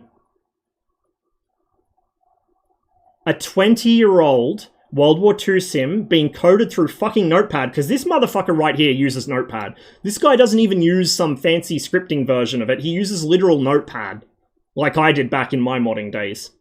Through Notepad, he has got better radar function than most DCS modules have. And he's got it working in a 20-year-old World War II sim that was never built to handle radar and certainly never built to handle jets. Like, you know, modern jets with modern radar, or modern in the sense of Cold War. Like, the potential's there. If IL-2 can do that, DCS can do so much better. Like, imagine what DCS can do. It just doesn't, because too much time is wasted focusing on... You know how I call it ADHD game development because they just start one thing, never finish it, then start another thing, never finish it? That's the ADHD side. It's like if I was to develop a game, but I didn't actually understand how game development works. Like, I understand intellectually how game development's supposed to work. Because I have autism and ADHD, I'm bad at doing it myself. So it's like when I do a project, I start it, I get distracted, I never finish it, I start another one, get distracted, never finish it, but also I focus too much on details. And that's the exact same thing I see time and time again at every level of DCS. The art assets, like the buildings for Marianas. Somebody told the artist, we want a building, it has to look good. They didn't tell them, this is your poly budget. Or if they did, then what? But, you know, it's the artists in DCS, I assume some of them are contractors or outsourced or whatever. But the artists in DCS do things the way that I do. In the absence of instruction, they go for the absolute highest effort, most high quality, perfect thing possible, but it takes them a very long time. If you tell me to do something, so for instance, when I was doing the first time I attempted the diploma course, I picked back up and will be starting tomorrow, because I dropped out of it last time because, you know, I hadn't been diagnosed yet and didn't understand why I couldn't focus and couldn't get things done. That diploma course, we had work placement for it. It was 100 hours of placement, and I was working at this little community center in this kind of little kind of, you know, those borderland communities that are between a moderately large suburb and another moderately large suburb, and they had like one industrial enterprise that polluted the fuck out of the place and has been bulldozed and has been remediated for like 20 years. It was that. It was, for those that know, it was at Bullaroo. So I was at the community center there, and I was there for 100 hours, so I think a week or 2 weeks or something total. And they had a list of things they wanted me to do. They wanted me to retype their standard procedures check, like their standard sort of guidelines and procedures. Yep, that's easy. I'm a pretty good typist. I can do that. But one of the things they asked me to do was they had this project with one of the local schools at Cameron Park. They wanted to set up a TPP, was it triple point parenting program? I think it's called something like that. It was this fancy parenting skills program. They wanted me to research it. They wanted me to find out about it. They wanted me to research this program and try and organize one for that school. That was about the depth of instruction I was given, because they probably assumed I am not, like, they probably assumed I'm a normie, right? And my brain doesn't work the way it does. Well, the way my brain works is it took research this parenting program and organize one to mean we want a complete rundown of this program's history, who invented it, when, where, why, how it runs, what it's supposed to do. It's proven, like, success. I was about probably 5,000 words into my research project, and they're like, so have you, like, set up the program yet? I'm like, eh? And I showed them, they're like, oh god, no, we just wanted you to find out if there's anyone that does it locally, and then, like, phone the school and phone them and liaise them. And it's like, fuck, you could have told me that 4 days ago, and I would have had it done within 5 minutes. You know, like, most of the time I was there was literally me doing work that didn't need to be done because nobody actually told me it didn't need to be done. I feel like ED has the same problem. I feel like a lot of their devs are incredibly talented and focused and driven individuals who, in the absence of clearer instruction, will go for absolute broke and model an AI asset as if it's going to be a flyable plane. And also as if they expect people to be, you know, posting screenshots of it to the four corners of the internet. So they've got to make sure this exact hydraulic line in the landing gear bay is in the perfect spot. You know, some aircraft you can see into the landing gear bays on the ground, like the MiG-23, so it needs to be detailed. But like a B-52, like all these little details of these little hoses, the B-1 up inside the rotary bomb launcher, like, you're never going to see it. Ever. Why are you modeling it? Probably because no one told them not to. I feel like ED has that problem with everything. There's no direction to their development, particularly when it comes to assets, not just modules. Like, modules are a whole other problem, but assets are the basic core of the game. Without assets, you just have a pretty game where you fly a couple of specific planes around. There's not really an environment to fly them in. You need assets to have that environment, and if you want to have a dynamic campaign, you better fucking hope you have that environment. Like, again, I do not think the dynamic campaign is a good idea until they have more asset depth. And to have more asset depth, they need to stop doing what they're doing now And for their next assets, they need to say, right, we don't need to, like, you know, there's a difference between wiping your ass and tearing it to pieces. And right now, they're down to their fucking small intestine by this stage. Like, they need to stop doing that. They need to start looking at, first of all, what assets already exist out there. There's a lot of very talented freelancers that will just sell you existing art assets. Like I mentioned earlier, I'll spruik this guy's work for free, right? I've never spoken to him, don't know the guy, but Tim Samodov on Sketchfab, he's a Russian guy. He lives in Moscow, so, you know, he lives in the same city as ED's head office. Or their actual head dev office, not their head business office, because that's a whole other thing. But he lives in the same city, and he's got all these models. He likes doing interesting planes. He's got all these weird and wonderful Soviet prototypes that either never flew or flew once and then were cancelled. But he also has a B-52D. He has a Su-15. He has a MiG-25P that is better than the existing MiG-25P model in DCS. He has ground assets, he has ships, he has all this stuff. Cold War, modern, he has some World War II stuff too. Like, all of these artists, and he's not the only one, there's dozens of them, hundreds of them even. Egg, who is one of my regulars, may or may not be in chat at the moment. I'm behind chat, so I haven't seen him yet. Egg made a Tupolev 141, a Strij, a reconnaissance drone, of recent fame with the conflict in Ukraine. You know, the Ukrainians have been pressing these ancient Soviet reconnaissance drones back into service, and one somehow got lost and found its way to Croatia and crashed. He modeled one in a couple days. I think he said it was like a week total of him doing it casually, or maybe it was his MiG-23 HUD that was a week, and that's a lot more detailed. But he did the Strij, he did it to an acceptable level of detail, and he said to me, when he modeled it, his cutoff was, I expect the player to intercept these things, but not fly, like, you know, I'm not expecting them to move the camera up into the fucking air intake. So, is it the most detailed thing ever? No. Can you read the maintenance stencils on the side? Some of them, not all of them, because the resolution's borderline, but does it look like a Tupolev 141? Yes. Does it look good enough from a distance? Yes. Is it well optimized?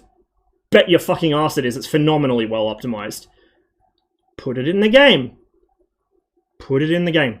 Like, B-52D, it looks good from a distance. Does it have every individual fucking detail of the landing gear arrangement inside the bay model? No. Does it matter? Not really. Put it in the game.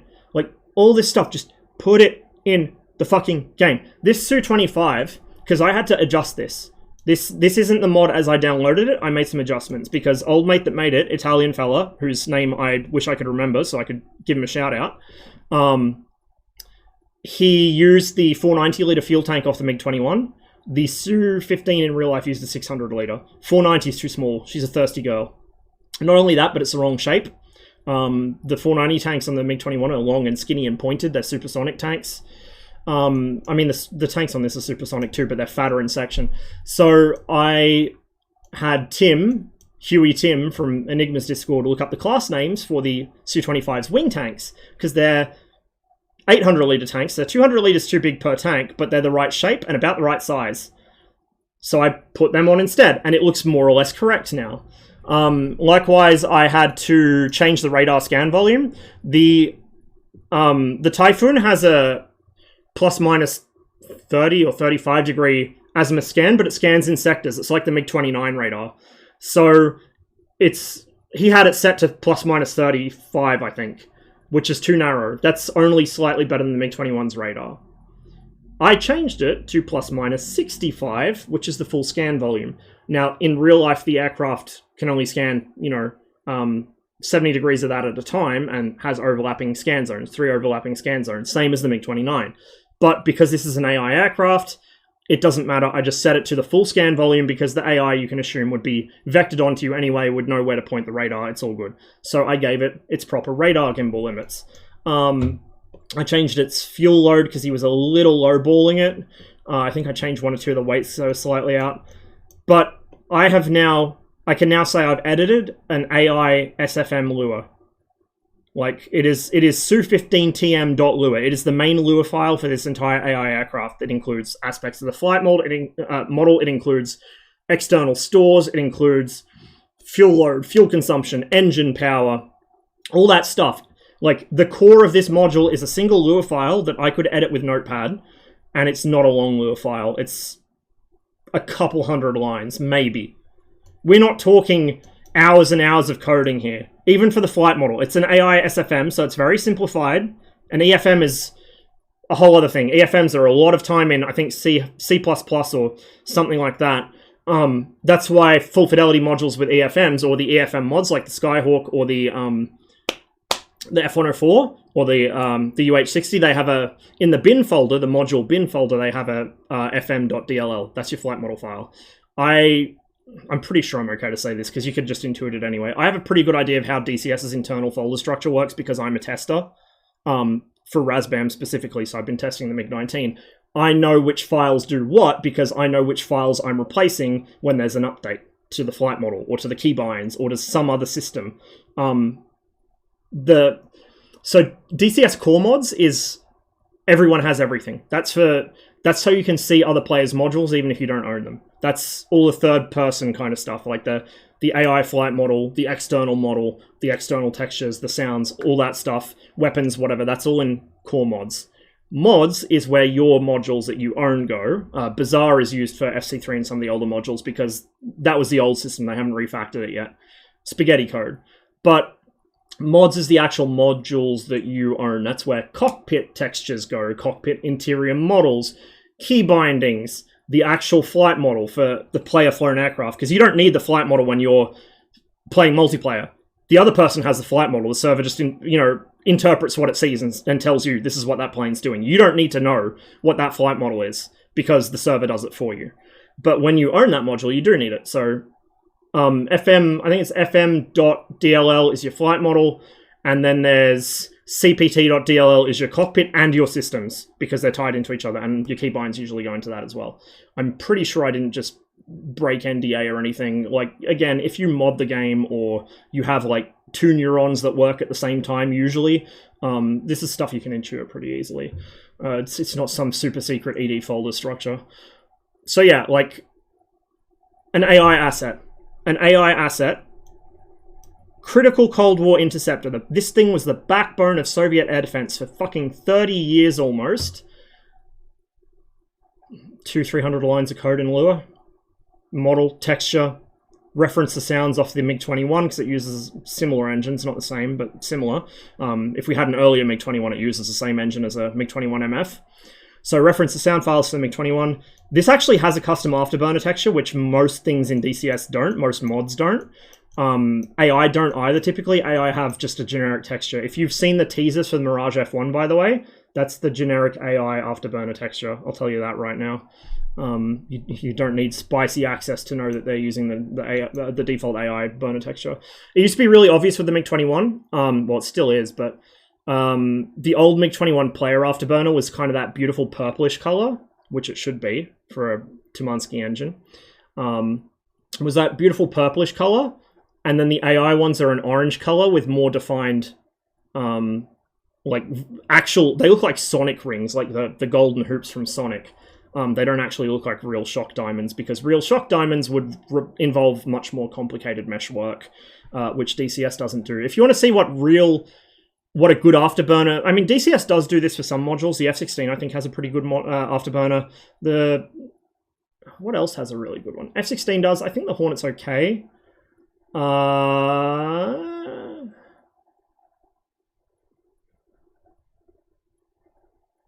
I don't know. I'll stick with those two. The F-16 burner is quite good.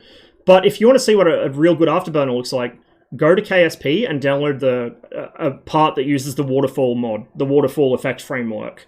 Waterfall in KSP is how you do jet nozzle, like afterburner nozzles, rocket engines, whatever. That's how you get proper shock diamonds and proper afterburner plumes.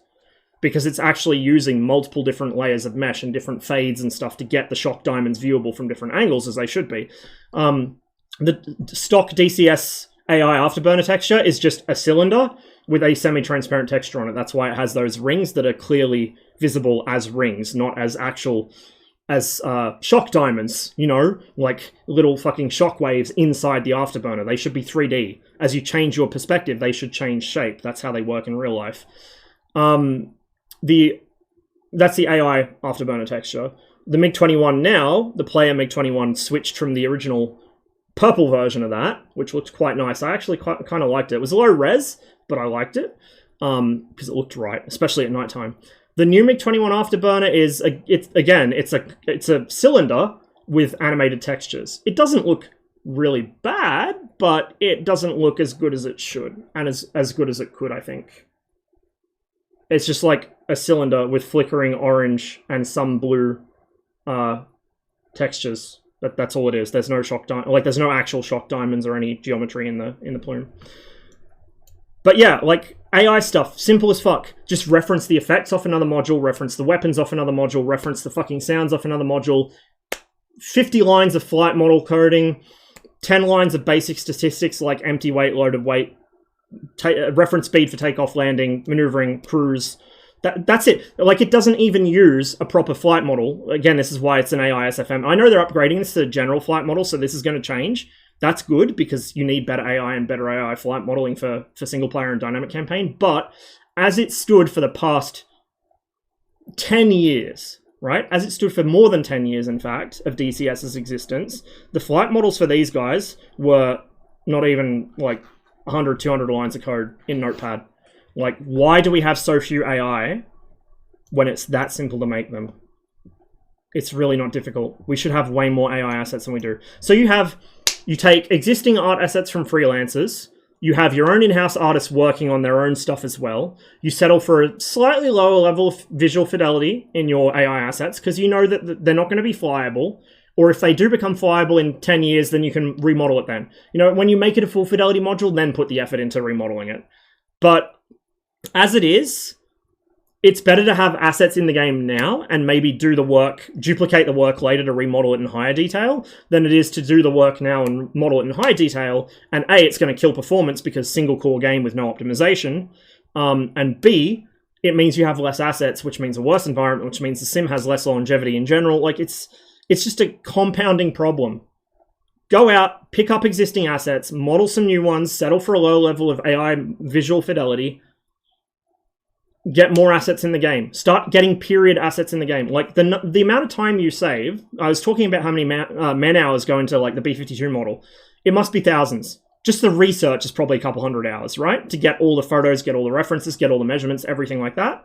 That's a couple hundred hours. To set up your references, even just using a standard 3-view, schematic, so you got your front view, your side view, and your top view, top-bottom split, that takes you a couple minutes.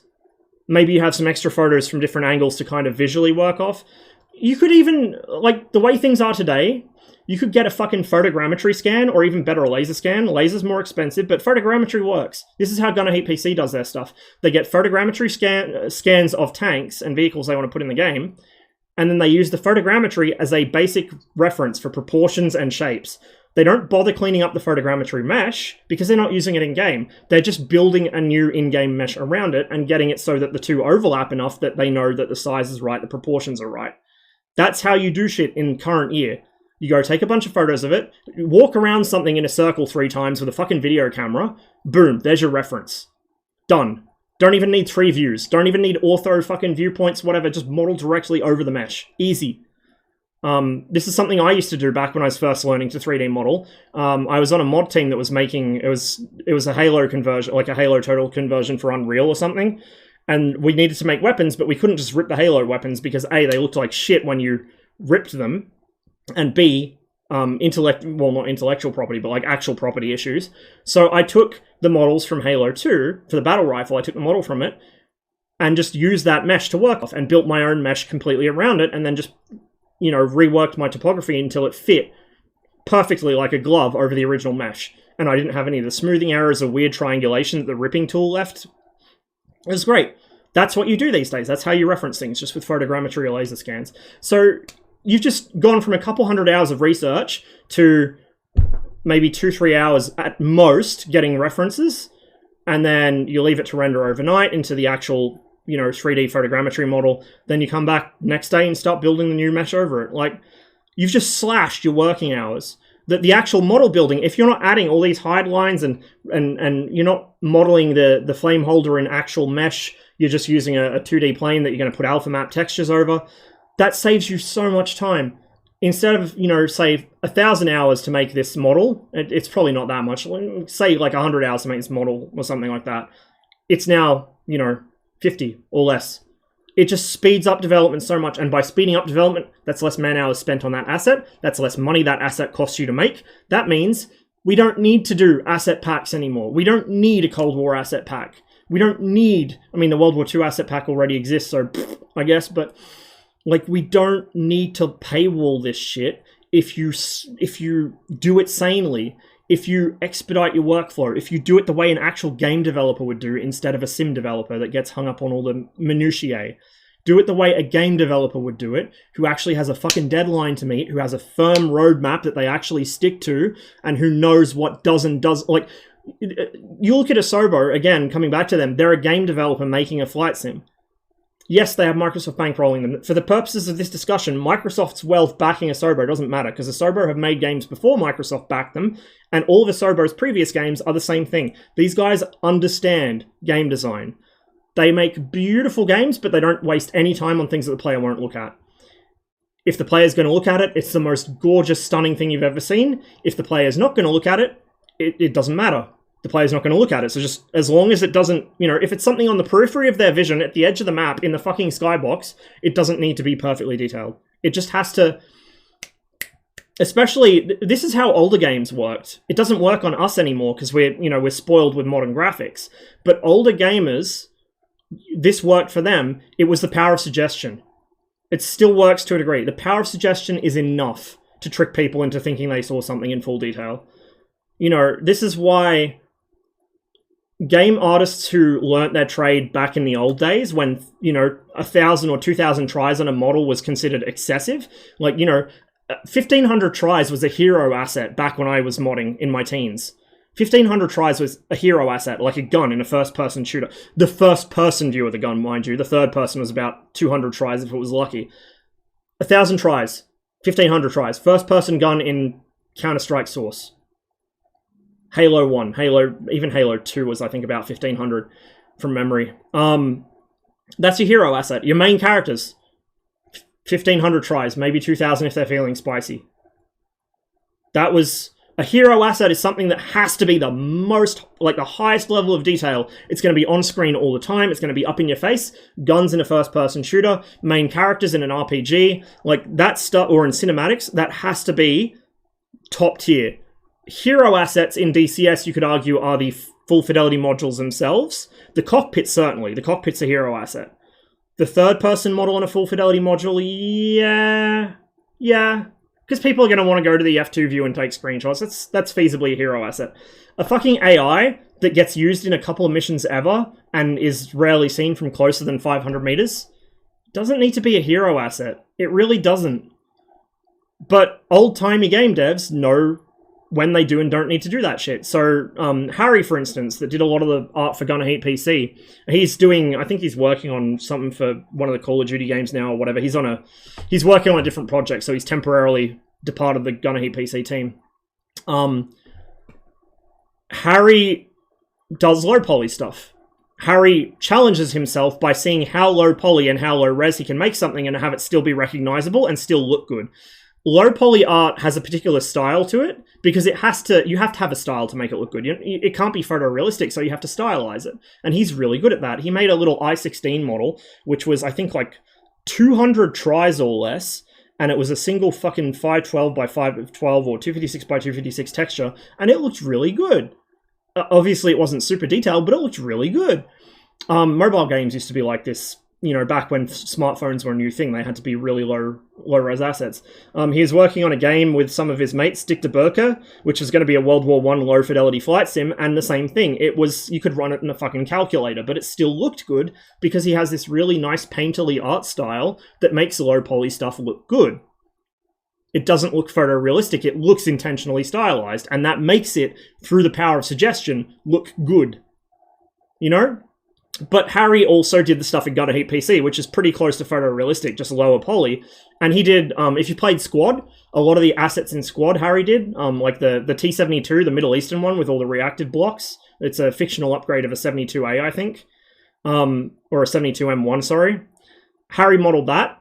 Harry modeled a bunch of the all the aircraft. If you've ever seen the aircraft in squad up close, they're quite low poly and low res texture because you're never going to see them that close. It just has to look close enough. The power of suggestion and the fact it's moving so quickly will do the rest. He did stuff for DayZ. A lot of the weapons and clothing items in DayZ Harry did, they look really good because he knows how to do low poly stuff. So when you give him a higher poly budget, a higher resolution budget for textures, he can make them photorealistic without going overboard. This is lacking in DCS. This is my whole kind of rant here, is this is lacking in DCS. This ability to hone in on what matters.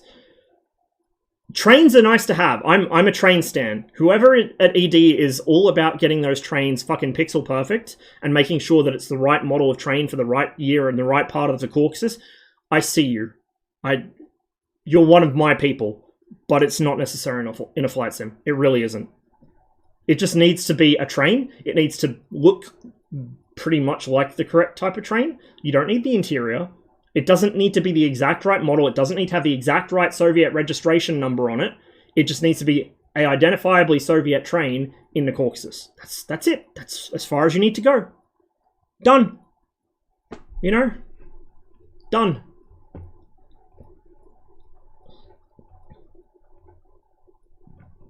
Okay, so I'm still ranting and I'm even further behind in chat. I'm sorry, guys. I'm sorry. We'll get there in the end. US hit nothing with Phoenixes, only test drones. Test footage of Phoenixes, they hit the drones. Like, the Phoenix is a good missile when it works. The problem is, in actual wartime fired in anger use by the US, the Phoenix didn't work, because I think one shot the ground crew had forgot to disengage the safety or something. Or the deck crew had forgot to disengage the safety or some bullshit. Like, it was something really stupid that probably the pilot would have been fuming about afterwards. Like, pilots are not happy when they get denied a kill. The MiG-23 guys that got into a stoush with Pakistani F-16s, they were fucking spewing when they got back to Bagram. Especially because one of them had taken a hit. He was fucking furious. Like, they were absolutely ropeable when they got back to Bagram because they knew they had those F-16s banged to rights, they could have killed one. But they weren't allowed to because political situation, right? They were told, no, RTB immediately. Our radar coverage isn't good. You probably are right on the border. It's too spicy. We don't want to draw Pakistan even, like, we know they're covertly in the war. We don't want to draw them in overtly and bring the US into it. Just leave them alone. Same shit the Americans had in Vietnam. They couldn't engage any aircraft with its landing gear down because it was, you know, there was the risk it might be a trainer. Any trainers, any aircraft with its landing gear down, any aircraft within about 30 miles of, I think it was, of the Chinese border, couldn't engage it because they were terrified they'd cause a political thing. Couldn't bomb the airfields because they didn't want to kill any Soviet advisors. Couldn't bomb SAM sites early on in the war. Later on they did, but early on in the war they wouldn't because they didn't want to kill any Soviet or Czech or East German or Hungarian advisors and draw the Soviets into the war. They didn't want to go within 30 miles of the Chinese border because the Chinese are notoriously over-aggressive about their borders, even more than the Soviets were, as a couple of F-104s found out off Hainan Island. So that, like, there's so many political restrictions. DCS is a combat simulator, but this shit in the real world is so under political considerations unless it's total war. World War II was the last time this really happened. Not even Korea, because they didn't want to drag the Soviets in. World War II was the last time we had a war where the political considerations took a backseat, and even then they were still a thing. Any modern air combat is political first, combat second. Even Vietnam, even the Gulf, all of it. Afghanistan for the Soviets, it's all political. And so not a lot of actual air combat happens. Not a lot of actual shots in anger happen. Even less of those hit because crews under high stress, they're in a combat environment, they've been deployed somewhere. Some of them maybe, you know, this is their first deployment, they're kind of freaking out. They forget to unsafe missiles. They forget to pull the pins out of certain things on the aircraft. You know, they maybe fire outside of parameters. We've seen how much DCS F5 players love to do that. DCS players in general don't know what missile parameters are. They've never heard of them. Same shit in real life, except magnified. Because in real life, you don't respawn if you die. And, you know, if the Soviet Union gets dragged into your little proxy war in Vietnam, the big bad starts happening.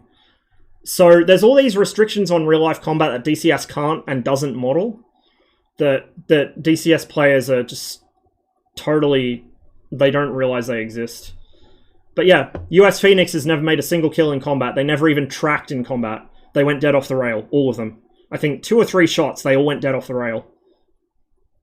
The US had a number of kills with Sparrows, had a couple of kills with AIM-9s, but I think the Sparrow is the most deadly US air-to-air missile. They've made more kills with that than anything else.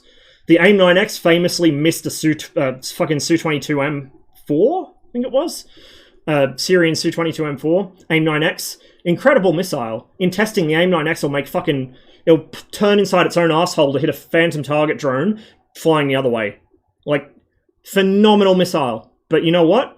Testing conditions with a brand new missile that's never been captive on an airframe before, let alone, you know, hundreds of times through landing cycles, that missile is going to perform perfectly. Over the desert, you got a beautiful clear blue sky, you got, you know, perfect sky-ground contrast, everything you could have for this, that missile's going to function perfectly. You're in a combat environment, the weather's kind of shitty, there's a lot of background radiation coming from heat sources on the ground, your pilot's stressed out, he maybe isn't fully familiar with the missile's engagement envelope, he's, like you see, even Pom, who is probably the best F-18 guy in DCS, in theory and in practice, you see him making shots the 9X will never make, because he panics. He gets into a high-stress situation, he makes a high-off-bore sight helmet cue shot, and the missile just says, nope, I can't do that. As good as the 9X turns, it has its limits. And so the one 9X shot in combat I know of missed a Su-22, an easy fucking target, ostensibly. Why? I don't know. Was it shot out of parameters? Did it, you know, the 9X has all kinds of fancy countermeasure stuff, so it shouldn't get spoofed by flares, but a lot of things shouldn't get spoofed by flares. It was quite a ways into the war in Afghanistan, the Soviet-Afghan war, that the Americans found out Soviet flares would effectively decoy their American missiles. Because American missiles were built to be decoyed off American flares. They're tested against American flares. American flares are produced to a very high quality. They burn nice and hot and clean. Soviet flares, they didn't give a shit. They were fucking garbage. They burned kind of cold, they were dirty, and that was just enough to make the American missiles countermeasure circuits not trigger. And they'd look at it and go, no, that's the afterburner, and they'd go for a flare. So they had to re-engineer their entire ECCM suite, or not ECCM, IRCCM suite, on their IR missiles, and you end up with shit like the AIM-9X that uses, I think, like a mix of contrast locking.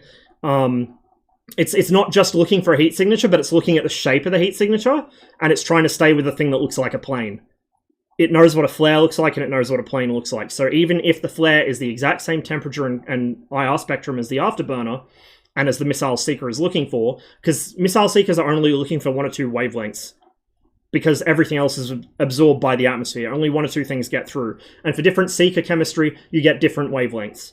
That's why first-gen seekers with was it lead sulfide seekers, whether they're cooled or not, you're not going to get front aspect shots off airframe friction heat. Maybe if it's a MiG-25 doing Mark III, because of the bow shockwave. That's the thing, like, head-on aspect shots on supersonic targets, it's not going for the afterburner, it's not even going for the skin heating, it's going for the fucking bow wave, because the bow wave is superheated air. It's, you know, the faster you get, the hotter it gets. For something hypersonic, that's plasma. It's not just air anymore, it's plasma. And that's a big heat source. So yeah, first-gen missiles, they went purely for afterburners. That was the only thing they could see was the engine. And the hotter something was, the more they wanted to go for it. So the sun, they'd go for the sun. A flare, they'd go for the flare. If you came out of afterburner and cut to idle, they'd kind of go, oh, where'd he go? Because they couldn't see you anymore. And then second generation, it gets better. The chemistry changes. And that's how IR missiles work, right? It's a mixture of chemistry. It's a mixture of trying to get around countermeasures. Things like the post-seeker upgrade for the Stinger and the Chaparral. This is why Chaparrals and Stingers in DCS are so deadly. They have this late 80s, early 90s upgrade post. And what it does is, instead of just having the normal seeker that the missile already had, it's also got a second channel. So as well as looking for the heat signature, the second channel is contrasting UV radiation. The reason it's doing that is so that it can get a contrast lock against the sun. So if you fly into the sun, your aircraft is silhouetting itself in the UV spectrum. So it can see there's something there. I've got all this UV, that's noise. I don't want to go for the UV, I want to go for the hole in the UV. So the main seeker, the IR seeker, is blind. It's just like, sun, sun, sun, oh, sun. But the actual second channel is going, there's a plane in that sun, and that's what tracks you. That's why they're so fucking deadly, and that's why, I don't know if it works in DCS if you try and get them against the sun. I haven't tried it. But I know that in real life, getting them against the sun shouldn't work, because post-seeker gives you the second channel.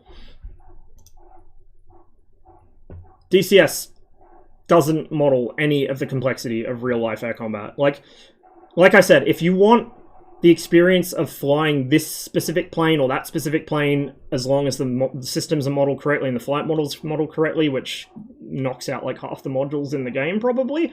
But if you want the experience of flying that plane, fly DCS. If you want the experience of flying that plane in combat operations, fly BMS.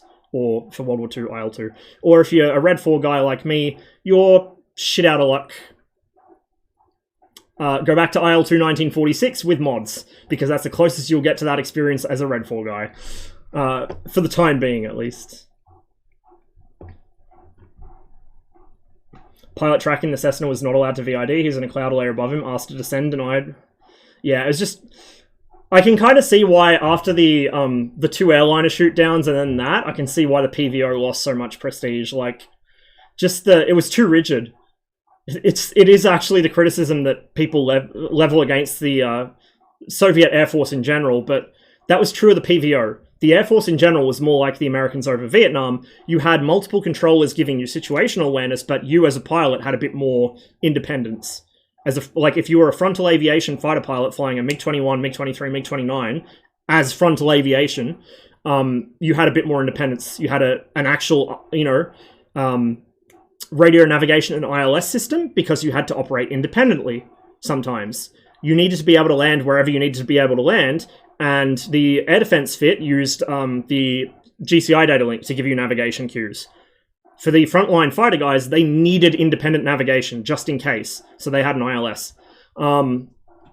They were, more hands-off. They're still strictly controlled in the sense that they're given orders where to go to, they're told deconflict with this, that. The Americans are like that too. Like, the idea that American fighter pilots or NATO fighter pilots, until Link 16 became common, and even now, with this stuff still, the idea that they're free-roaming independent pilots in elements of 2 or 4, and they're just independently scanning with their radar, they're not talking to any controllers, they're not talking to anyone else, they're just chads doing their own thing. It's bullshit. It never existed.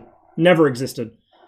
US air defense was the same as Soviet air defense. It was strictly controlled from the ground. Your aircraft was usually being flown in the automatic regime by the ground controller through a computer, through the data link. It was putting autopilot commands into your aircraft. You were there to move the throttle and pull the trigger. That was all you were there to do. And land the plane. But, like, the Su-15, this boy, I think it was the first Soviet interceptor that could do it fully automatically. I think the Su-9 and Su-11 could do it semi-automatically. This thing could be flown in full automatic regime, which is literally, it didn't have an auto throttle, so you had to manipulate the throttle. So you take off, you'd engage automatic regime, you're just moving the throttle as commanded by the data link. It has a little cue, like a little cue light that tells you go into afterburner now, go into afterburner now, cut afterburner, idle the engine, whatever. But the actual steering commands to the aircraft, pitch commands, all of that is coming from the ground. That is being fed from the ground, from the GCI, up through the data link to your autopilot system, which is flying the aircraft for you. You're just moving the throttle to keep it within the right speed regime. And then when you get close to the target, the radar is switched on from the ground, sometimes, depends which aircraft you were in. Depending which aircraft you're in and how well it's integrated with this system, the ground radar could slew your radar to match it. And this is where things like Earth start to actually be useful, not because of stealth, but because if you've got a jamming target, your radar's hopelessly jammed out. You have no idea, you can't burn through it. This could, but something like a MiG-21 couldn't burn through it. You would have multiple ground early warning radars triangulating that jamming source, as long as it wasn't too strong to drown them out too. But once they've tuned their gain enough to get a straight line of strobes instead of a whole screen of strobes, they could figure out, okay, well, we have an angle-only jam, so we know he's on this bearing, but we don't know at what range or what altitude. We have this The only certainty we have is which direction from us he is. So you use that, you lock him. You use another radar. You're doing the same thing, well, not lock him, but, you know, you figure out where his bearing is from the EWR. You've got another one doing the same thing, another one doing the same thing. You've just... Congratulations, my dude. Fucking basic triangulation. You now know exactly where that aircraft is. You know how fast it's going. You know which direction it's going. You could probably make a good guess as to its altitude, because you can triangulate it vertically as well. You now know where that plane is. Doesn't matter that he's jamming. Doesn't matter that the Interceptor's radar's jammed out completely. The Interceptor could have his radar off for all it matters. He knows where that target is. The ground control data link steering him directly onto it in a stern conversion or a collision course or a pop-up attack, whatever is needed for that target profile. He's being steered directly onto it with machine precision, automatically, with the pilot just sitting there jacking off and working the throttle. And he knows how far it is from him because the ground stations know the range from them to it and the range from them to the Interceptor. So they can tell the Interceptor the range from him to the target. Simple trigonometry. It's not difficult. You don't need modern computers to do this. You know, the Soviet GCI system was like vacuum tubes and like computers the size of entire buildings, and it could do this easily. Sage in the US was the exact same thing. Sage was probably a little more efficient because US computing was a little bit ahead. Oh, actually, no. I stand corrected. At the time Sage entered service, Soviet computing was only about a year or two behind. Soviet computing really fell behind in the 70s and 80s, but in the late 50s, early 60s, Soviet and US computing were pretty close to each other, just the US outproduced them. But in terms of actual capability, they were very close.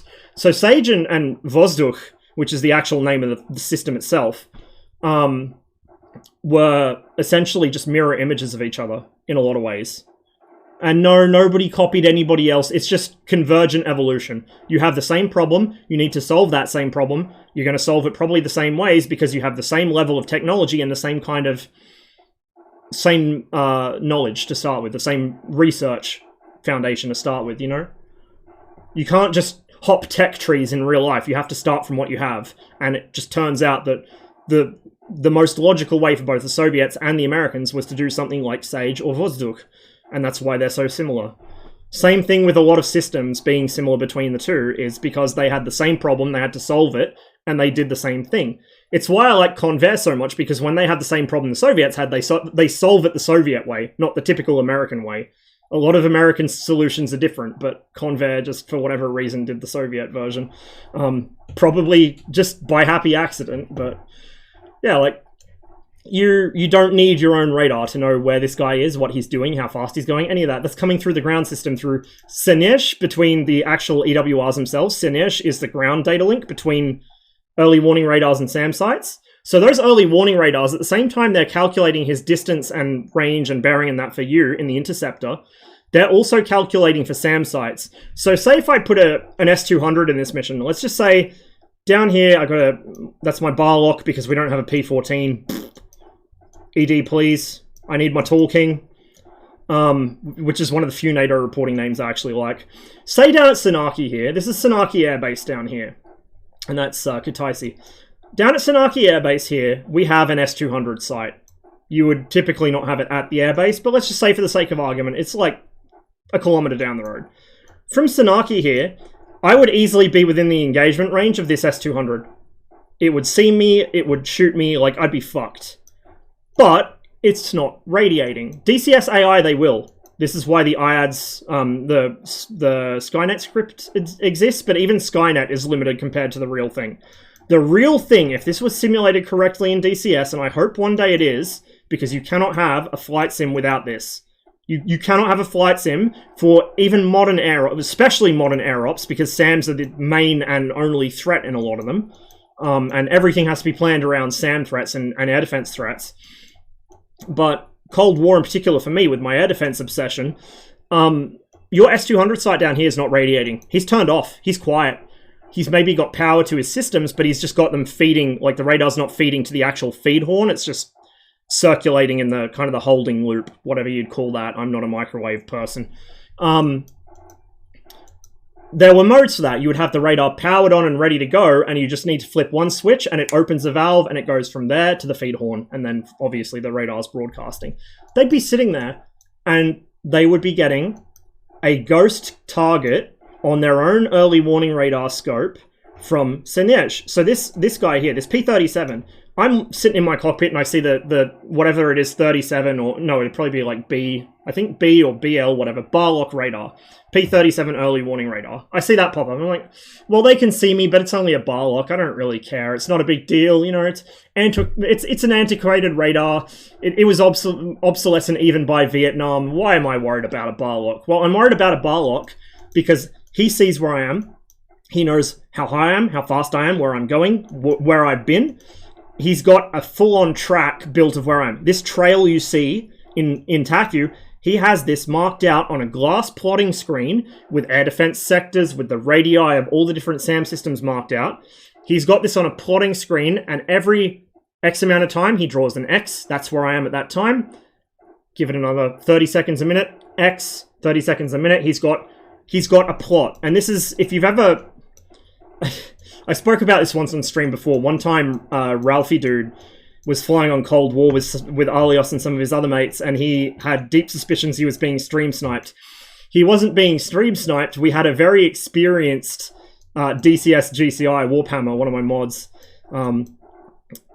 Warp was sitting there dropping map markers as track markers for where they had been spotted by our EWR. And so when they dropped into a valley and started radar masking, Warp knew which valley they dropped into, and he could make a pretty good inference about which valley they would pop out of, logically speaking.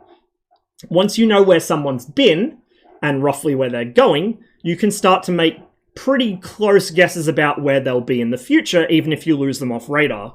This is why track files exist. This is why radars build track files. It's so if it drops the contact for whatever reason, the pilot knows, okay, well, he was here, he's going this way at this speed, at this altitude, and you can either hold the lock in memory mode, where the radar just extrapolates the expected position. So for the Hornet, if you set memory 32, that's what it's doing. The radar's extrapolating the target's last known track for another 32 seconds before it drops. If you fly the MiG-29 and you see the A in attack mode, like your STT mode, attack mode, the A starts blinking. That means the radar is operating in memory mode, and it will eventually drop the target. I think it's like 3-5 seconds for the MiG-29 in DCS. That's how that works. That's what that does, and that's why sometimes you'll see, if I'm in the F5 and I lose a contact, I'll slew the TDC to where I think it is and hit lock and start waving the antenna elevation up and down, and it will grab them, because I know where they are, and the radar might pick them back up again.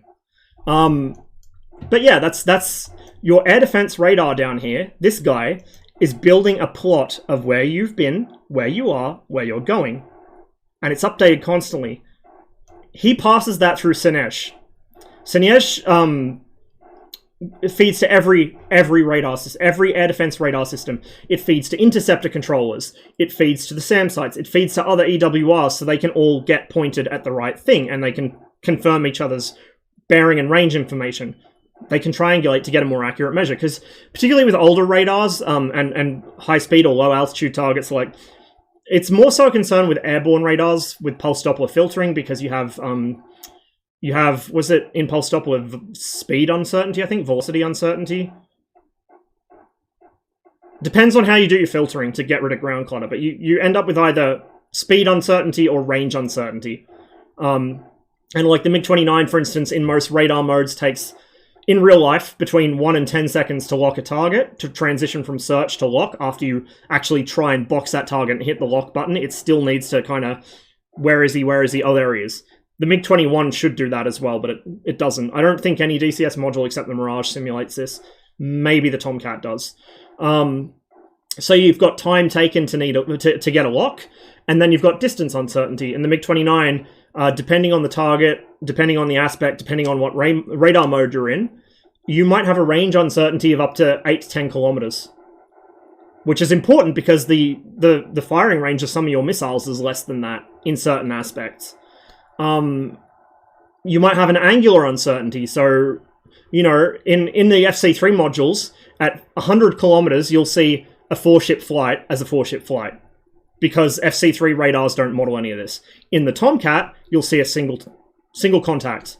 One contact on the DDD, because they're all moving in formation, so they're all at the same speed, so you get a single speed return. And then on the actual TID, you get a single return there too. In the Mirage 2000, you'll actually get multiples for a single target, because as each scan bar catches the same target, it displays, because the memory, like the remnants mode for the radar is enough to hold that contact. So if you turn remnants right down, you'll get one ping for each contact, but it'll jump around slightly because each scan bar, the slant range to that target is slightly different. So, the target might be 50 miles from you, but to the top bar, that target's, maybe a bit less or a bit more because of the angle offset. So on the Mirage 2000, you'll get a slight range uncertainty from those scan bars. I think probably that's why the MiG-29 does it too. I'm not a big radar expert, so please read up on this stuff yourselves to confirm anything I tell you. Like, always fact check me on my shit, because sometimes I'm wrong or I misremember. I'll always correct myself if I find out or realize I misspoke, but always fact check. Do this with everyone and everything. Always fact check. So yeah, you end up with a different slant range, so it doesn't show one contact, it shows a couple very close to each other. So you might look at your Mirage 2000 radar display and you see a bunch of chevrons in close formation. You go, oh, that's a formation. No, it's a single target. On the other hand, you might look at your radar and go, oh, that's probably a single target. It's... it's all in the same place. It looks like a single target. It's actually 4 planes in very close formation. Larger targets will give you more hits across more scan bars as well. So a larger target is indistinguishable from multiple small targets in close formation. This is why close formations exist. If you've ever seen, some of Ralphie's old videos from back in the day when everyone flew the F-15 because there was no full fidelity blue stuff yet, except the A-10. Some of Ralphie's older videos, because the FC3 radars don't model that, you'll notice that people adopt a tactic where they fly vertically stacked. Ralphie does that in a lot of his older videos. He's flying vertically stacked. He's got line directly above him, and they're exactly lined up on each other. The reason they do that is because although the FC3 radars don't model distance uncertainty, they can't see multiple targets when they're in the exact same position. It'll just show as a single blurry contact and people go, oh, it's one target. Or, oh, it could be 2 or 3. I don't know how many there are. It could be targets all the way down. I don't know. I can't see it because they're all lined up. There's also a trick you can use on the MiG-21's radar, or against the MiG-21's radar. I shouldn't tell you guys this, but trick of the trade a MiG-21 pilot learnt from watching F5 guys do this accidentally. A lot of the F5 guys on Alpenserver will fly fingertip formation on the way to combat. If they're flying straight at you, you can tell, because you get 2 contacts, they're slightly out of line with each other, you hit IFF, 2 hostiles, it appears like this. Like, a friendly on a MiG-21 is 2 vertically stacked bars. This is true of all Soviet radars, this is how their IFF symbology works. 2 vertically stacked bars, because the IFF transponder sends back a stronger pulse to the radar. It's like the radar kind of taps you on the shoulder and you punch him back, like, yes, it's me. That's how your IFF works. So you get a double return, an equal sign as a double return for a friendly in a Soviet aircraft. You get a single dash for an unknown or a hostile. They're not replying to your transponder. They're not beaming back that much stronger punch. You tap them on the shoulder and they just kind of go, That's unknown hostile. However, how fucking ever, and this works even better against the Flaming Cliff stuff like the MiG-29 or the Su-27, because their IFF is always on. In the real aircraft, you would press a button to interrogate, like you do in the MiG-21, or, in the F-16, F-18, whatever. Flaming Cliff 3 modules, the IFF is always on, always interrogating. So you never see the actual normal radar symbology, you see the IFF symbology. This is a great bamboozler if you fly blue stuff against Soviet aircraft, is to fly, if you're flying directly at them, like purely at their nose, fly in a very close trail. If you're flying kind of off angle to them, like there's an angular offset like this, fly fingertip and have the trailing man on the outside of their radar scan volume. Because what this does is on their radar scope, they will get the 2 hostile dashes, 2 single hostile dashes, but they're so close together and they're lined up vertically. Remember that Soviet radars use B scopes. So, the further, like, it's a square, it's a box. If you fly the F-18 or the F-16, you know what a B-scope is. It's the same thing you have. So, you've got to say, for sake of argument, 60-degree radar cone. I should really get that app that lets you draw on your screen, because it'd be so much easier than me hand gesturing. But you got a 60-degree radar cone. Obviously, when somebody is here, you're not going to see them. They're outside your radar cone, even though they're right next to you. On a B-scope, if they're here, if they're right on the edge of that arc, they're right on your radar gimbal, but they're right in front of you, really close range. You know where they appear on the radar scope? They don't appear in the middle. They appear at the left-hand corner, the left-hand bottom corner of the radar. They're really close to you, and they're at the left gimbal of the radar.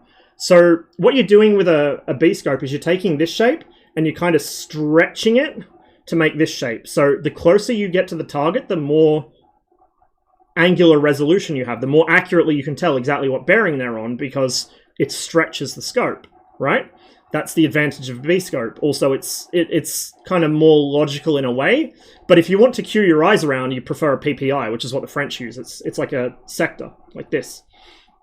And it's a pie slice in the sky. So a guy who is here on your radar gimbal appears on that sector of the pie slice. The issue is, as you get close to targets, they all form this solid mass right in front of you, and you can't tell what the fuck is going on. That's why the Mirage, which is the Mirage 2000, the C variant, which was for air defense, that has a switch to flip between PPI and B. You use PPI normally, and as you get close, you switch to B scope to keep that angular resolution, and to declutter your scope. Anyway, my point is, because Soviet fighters use a B-scope, if you're offset to them like this, and you're flying fingertip, and you've got your lead here, and your trail is on the outside, like your Soviet fighter's here, this is your lead, your wingman's here a bit behind and to the right, to my right, he appears lined up. Because of that stretching effect, the angle becomes straight, right? And so he appears as a double contact, which is a friendly. So you have a two-ship of fucking Blue 4 coming right at your asshole, and they are pinging friendly on your scope. And unless they just slightly veer out of alignment, like, you've got to really be careful with this if people know to do it. I think there's like 3 people in DCS that know this is a thing, and they're all Red 4 pilots. I've told people about it before, but no one ever actually seems to deliberately use it. But if you can get that technique down, you can crawl right up on a fucking Red 4 aircraft, particularly the FC3 ones, because like I said, they're only showing the IFF symbology. On a MiG-21, you'd see 2 birds overlaying each other, then you hit IFF and you see friendly. But you tell, like, there's 2 birds overlaying, something's not right here. In the MiG-29, you can't. So this is how you roll MiG-29s without ever being engaged back, because they think you're a fucking friendly, right? They're not even going to, most of them aren't even going to check, because it never occurs to them that a certain formation could appear on their scope as the same thing as a friendly return. This is like next level ascended big brain 10,000 IQ strats that DCS players don't really often think about.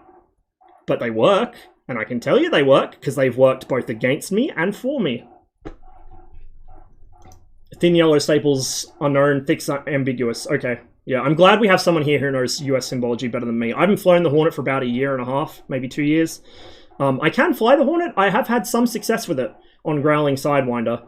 I would say I'm probably better than the average Growling Sidewinder player in the Hornet, which isn't saying much, but it's something. It's a nice plane. I like it. Like, I don't dislike the modern modules. I just prefer the Cold War ones because it's more my style of combat. But the modern modules are really nice, and I do recommend picking them up, even though I said don't buy them first. I do recommend picking up the Hornet or the F-16 at some point, so you can see, even though they're not modeled 100% correctly, yeah, whatever, but so you can see what Link 16, the Azel page, like, people, I've seen people ask Pom, why do you use Azel? What's it useful for? I never use Azel. My brother in Christ, Azel is amazing. You can use it to get a full 3D mental image of the battlefield. That's why you use Azel. Like, it saves you fiddling, like, people, you're looking at a 2D B-scope, top-down B-scope, shows you range and bearing, doesn't show you altitude. Altitude is displayed as a number, and you have to kind of twiddle your antenna elevation to guess it. Fucking Azel page, it shows it right there. It's a stern chase view. Remember how I said the MiG-21 and the F5 scopes, the reason I like them so much for pursuit is when you lock someone, the scopes on both are B-scopes. But when you lock someone in the F5 or the MiG-21 or I think the Su-15 as well in real life, it transitions from a B-scope to a, what is it, like a fucking, not an H scope, it's a stern chase. It's like a chase camera view of the enemy with some sort of range indicator. In the MiG-21, it's those wings that come in from the side. In the F5, it's that range bar that slides down to the bottom of the scope. Like that really noisy looking staticky bar on the left side, the thickest band of that is your range. That's what that bar means. It's not there for decoration. It's not there because shitty, noisy CRT display. That's your range bar. And this is good because it means when you're in pursuit and you don't actually visually see the target yet, but you've got him locked, it's literally just put the thing on the thing. You put the locked contact in the center of the screen. There's a little circle with a crosshair on the MiG-21 scope and just a circle on the F5. You put that contact bird in that circle. That target is now bore sight for your gun sight. You look through your gun sight. He's right there on your nose, directly in front of you. Can't miss him. It's amazing. Now, with modern radars, you don't need to do that as much because you have the target queuing box and you have the HUD like pointing arrows off here, like he's that way, and you turn and then you've got a box around him. But that was an F-15 thing, by the way. That came in with the F-15, the target designator box. That was another APG-63 Jesus moment. Nothing before it had that. But for these older scopes, that's really valuable because you can cue yourself onto a target. Having AS-L is like that being permanently on. So having AS-L means I can point my nose directly at someone without even locking them because I know where he is. I know where he is in 3D space. And then you combine that with the SA page. The SA page is feeding through data from Link 16. I know where people are, even if my radar doesn't get brick. You know, if I don't get hits off them, I don't see a brick for them because my radar's pointed the wrong height or wrong direction, whatever. I still know they're there. They appear on my SA page. They appear on my radar scope. If I set it up properly with the MSI, which MSI is not even modeled a tenth of what it should be, but it's still phenomenal how good it is. You set your radar scope to show your RWR angle information, so you'll be able to tell, okay, this guy I'm locking is also the guy that's locking me, because you can see the RWR indicator is saying like it's this bearing and he's on that bearing. And then you've got another data link contact that your radar doesn't see, but you know it's there. Like, it's phenomenal. You've got these three screens, and all three of them can be melded into this one thing, plus the HUD, plus now the helmet sight. The Hornet helmet sight is... How do people die in that thing? How do people get ambushed in that plane? If you have Link 16, I don't even mean AWACS. You know how mad Growling Signwinder players get if you shoot down their AWACS? Don't need it. You don't fucking need it. It's Link 16. Get a guy in a Hornet or a Viper flying at high altitude, like 60,000 feet, in a look down. He can see over the mountains. No matter what red team does trying to cockroach around mountain valleys in Su-27s, that guy sees them because he can look over the fucking mountains. And he's data linking that back through Link 16 to every other blue player. You don't need a fucking AWACS. The AWACS still is there in real life because you need command and control and deconflicting and, like I said, political considerations. It's a link in the command chain. And it's also another confirmation of, yes, that is the correct position for this. But if you don't have an AWACS for whatever reason, you can work without one now, because the fighters themselves are organically forming their own picture of the battle space. That never used to be a thing. There were some fairly early data links back in the Cold War. The Swedes had one in, I think, the 70s, which is quite sophisticated. The Soviets had... ship-to-ship data links in the MiG-31. The MiG-31 is basically a mobile airborne GCI, by the way. It can issue commands to other interceptors. That's why the back cockpit looks like a fucking SAM station. It basically is.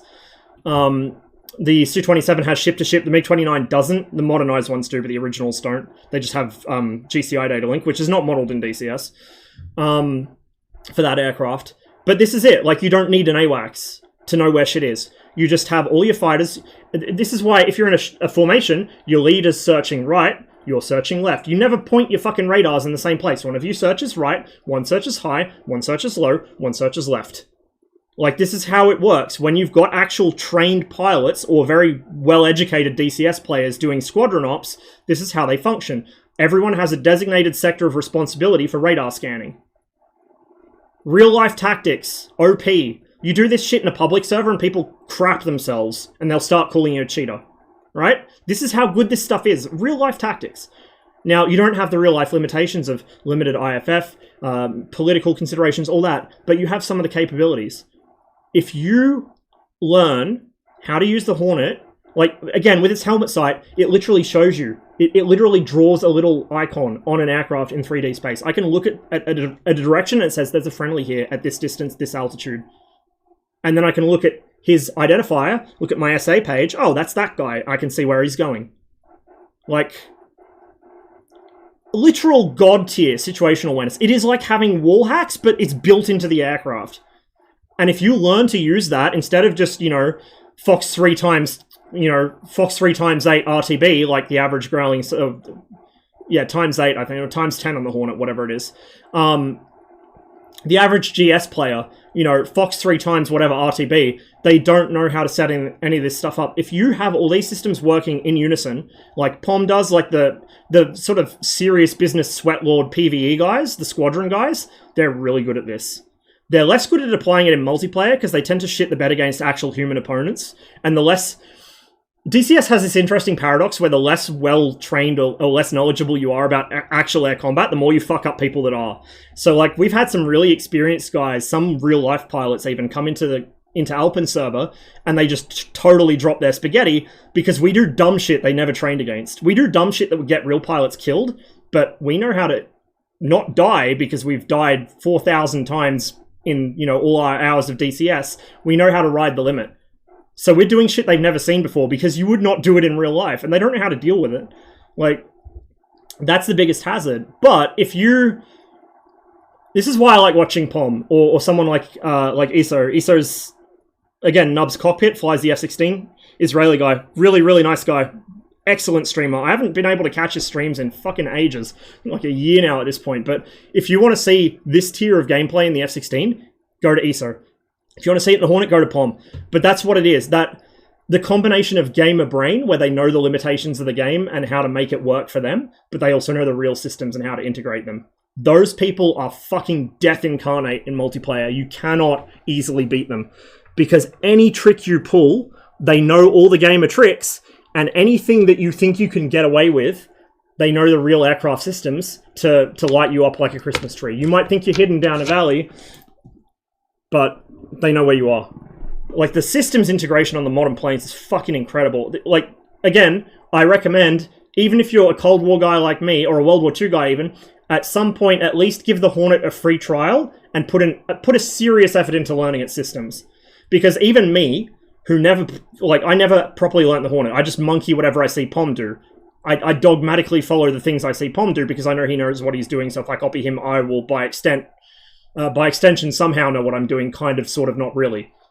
So in certain situations, I can wreck shit because I'm mirroring what POM does in the same situations I've seen him do it. In other situations, I'm doing something I've seen POM do, but it's the wrong situation, and I don't know it because I don't understand the aircraft. This is why, by the way, I recommend learning manual starts so you know where things are in the cockpit and why they're there, because if you just auto-start and dogmatically follow procedures, you're not going to know what to do if there's an emergency or if you get a weird situation. Anyway, I'm sidetracking myself. Even if you just monkey see, monkey do, parrot, whatever, you see a really good person doing that aircraft, you're at least more dangerous than the average GS player. Because you're starting to understand, you're starting to use it to the strengths of its systems management. This is why all this shit exists. This is why Link 16 exists. This is why MSI exists. This is why the Hornet is 3 MFDs instead of 1 MFD and some steam gauges. It's so every screen is displaying at least 3 corroborating forms of information. You're comparing everything your sensors take in to each other. The Soviets did this, in a way. Soviet sensor fusion between radar and electro-optical sensors, ERST, in you know, sort of general parlance, that was a form of very early MSI. The integration from the ground systems, the GCI data link with Sinesh, that was a very early form of multi-sensor integration. It's just external situational awareness instead of internal. You see what I'm getting at? I'm well off my original point. We're talking about the S200. I know, I'll come back to it, but like, I'm just trying to make it clear to you guys, because I know some of you, this is preaching to the choir. I know some of you probably have first-hand experience with this, at least at some level. But to average DCS players, especially ones who only recently started playing the game, or, you know, came to it from fucking Grim Reaper's tutorials, or watched Growling Sidewinder, or came from War Thunder, or came to Enigma's server because they were IL-2 players and they heard this cool new Cold War server or something. Even the guys on Alpins. A lot of the guys on Alpins are very experienced DCS players, and a lot of them know how to use their aircraft very well, but not all of them are at this level. Just for the understanding of people that don't have this kind of actual real-world aviation knowledge, either through research or through actual experience, this is why things are the way they are. And DCS can only kind of scratch the surface of what this gives you in a real battle space. Anyway, my S-200. Right. We've gone through the entire fucking history of fucking integrated air defense systems at this point and why they exist. Scenic is feeding my plot from this to my theoretical S-200 here at Senaki. The S-200's radar silent. He's powered up, but he's radar silent. His radar is actually tracking me. Mechanically, it's tracking me because it's linked into Scenic, and it's taking bearing information from this and calculating the offset for its own radar and then feeding it in. So the 5N62 tracking radar, the square pair if you speak NATO, is tracking me. If you're on the ground nearby, you will see the radar following my aircraft. It's not broadcasting. It's turned on. I can't see it. I don't know it exists. If I had a fucking HTS pod F-16 and loaded with harms, I would not know that radar exists because it's not broadcasting. I know this one exists, but I'm a typical blue player. I've written it off as, oh, it's just an early warning radar. Who cares?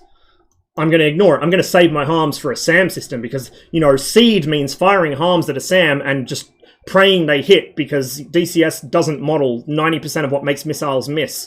So I'm just going to launch four fucking harms and RTB. That's the average DCS Blue 4 player's idea of seed. Seed is suppression of enemy air defenses. You try and make the radar turn off, or make the system, like, operate in a degraded state. Destruction of enemy air defenses is what actually shuts them up for good. Just going in with a couple of harms and yeeting them at the SAM site is going to get it to maybe go off air for a couple minutes to a couple of hours. It's going to come back. If you want to actually make that thing dead, you bomb it. And I mean you fly in directly over it and bomb it with iron bombs. That's how they did it in the fucking Gulf War. Someone would be weaseling it to get it to turn on and get its attention. It might even launch on them. And while it's busy guiding missiles on this guy like, hey, look at me, I'm a distraction, the actual dead package, destruction of enemy air defenses package, is going in and bombing it with fucking iron bombs. World War II vintage fucking iron bombs. That's how you kill a radar. That's how you kill a SAM site. If you're, you know, an actual pilot, not a DCS player. Anyway, I don't know it exists. I don't know this S-200's here. I have no reason to suspect unless we have photo reconnaissance, because S-200s are easy to spot from the air. But he's quiet. He's silently tracking me. His radar's following me. One of his missiles, minimum, there's probably 2 or 3 that are spun up on their gyros. They're ready for launch, but one of them's tracking with... Actually, no, all 3 of them would be. Well, how many? 3, I think, for an S-200. 2 or 3. An S-75 is 3 typically per target, because that's half the site. A battery is 6 missiles, so whatever. Cotty would be able to correct me, but the correct number of missiles that would be ready for an engagement, 2 or 3 most likely, are tracking in unison with that 5N62. So the fire control radar and the missiles are all tracking the same angle, the same rate. They're all pointed at the same piece of sky, because that's a piece of sky that I'm in. Me, oblivious in my Tomcat. Once I've done something, I've violated the Soviet state border and I'm not answering on IFF and they can't get an interceptor up to ID me, or they don't care, or whatever. Once I've done something that makes them angry and I am within engagement envelope, which here I'm fucking inside no escape zone for an S-200. But once I'm well within launch range and ideally within no escape range, suddenly that radar, which is already pointed directly at me, they flip a switch. It's not dumping the transmission into the holding circuit, so to speak, anymore. It's putting that straight to the up the waveguide, out to the fucking feed horn. Boom, it's radiating. I now get a 5 spike. It's locked me already. Like, it's instantly just turned on and locked me. So a couple seconds for it to actually get a firm acquisition on me, and I'm locked. So I have new guy tone, beep, beep, 5. Then, deedle, deedle, deedle, because I'm getting locked. within like that kind of time frame, right? So I've gone straight from radar on to locked, and they're ready for a launch in seconds.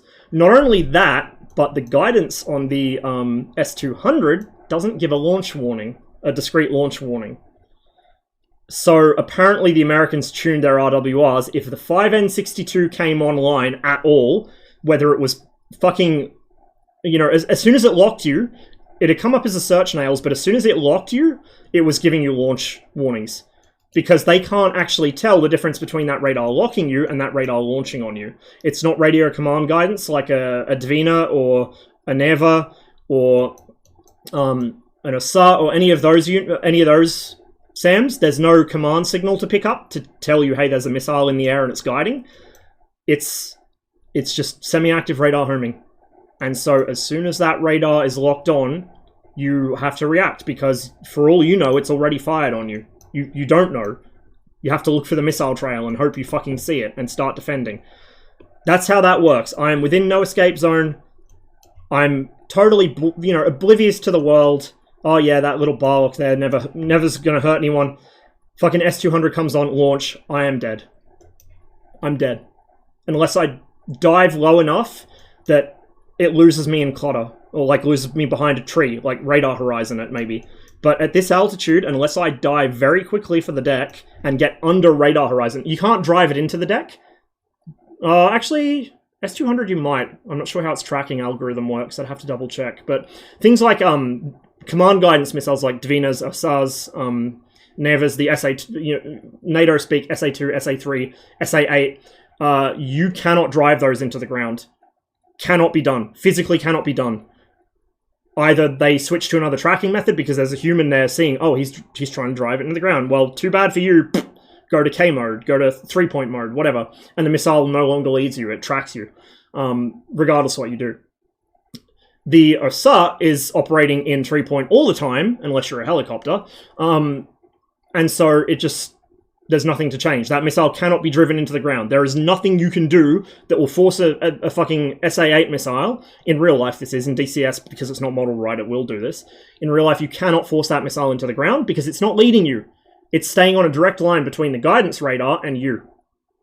So, unless you put physical terrain between you and it, like a house or a tree or a mountain or something, you have to physically terrain mask it to get rid of it.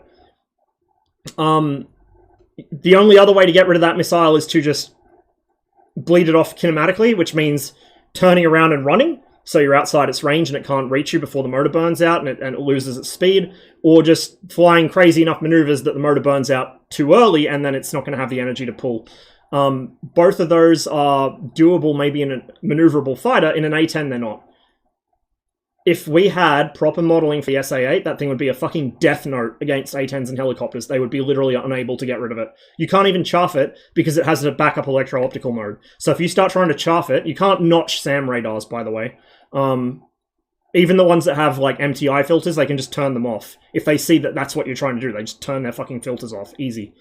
But you can't notch a SAM radar. You especially can't notch a fucking SA-8 because it just goes to optical tracking. It's not IR tracking, so your flares aren't going to do anything to it. It's not radar tracking anymore, so your chaff's not going to do anything to it. The missile's not guiding on your radar return, it's guiding on command guidance. So as long as either the TV sensor or the radar is locked onto you and telling the command system where you are and where the missile is, you're fucked, basically. You're fucked. The only thing you can do is... other than, you know, terrain mask it, is to, I don't know, jam the command signal if you know what frequencies it operates on and you've got enough jamming real estate to do it. The Americans did that over Vietnam against the Dvina, the SA-2. Or S-75 if we want to use his real name. This is a hallowed place, we speak real names here. The Dvina was command guidance as well, and that there was only a limited number of channels, and the Americans figured out what those channels were. So A, they knew when there was a missile guiding, or when the Vietnamese were faking a missile guiding, because you could turn that mode on without there being a missile in the air, to make the Americans defend and dive down into a AAA net. But they figured out what the frequency was, and they figured out how to jam it. So the Soviets just added more command frequencies that couldn't be jammed. Like, Death Note shit. You know, like, if you venture into the space of an angry IADS, you're probably gonna die. If you're alone. If you have a massive... This is why strike packages exist. This is why things like Package Q exist. These massive packages of dozens or hundreds of aircraft. You got jammer support. You got tankers lurking in the background. You got AWACS. You got a fucking wild weasel flight. You got an actual seed flight, a dead flight. You got the actual main strike that's bombing something completely unrelated. This is why this fucking shit exists. Because if you send, like, a two-ship element, oh yeah, we're going to send in our two F-14s to bomb the runway at whatever airfield, you fly into an IADS, both those F-14s are dead. See ya. Like, they're done. There's not really much you can do for them. This is why you try and overwhelm the air defense network by just throwing planes at it. Real-life shit and DCS do not translate well to each other. So yeah, my little theoretical S-200 site, I don't know it's there until it's already got a missile out on me and I'm already in no escape zone. I'm dead. And it's all because this little bar lock here is painting me for it, and I thought, oh, it's just a bar lock, it's an obsolete radar, why do I care? And I have watched, in a Persian Gulf 92 PvP competitive event, I have watched Blue Team's seed flight. It was like 4 F-16s, and they were not new players, they were experienced players, theoretically.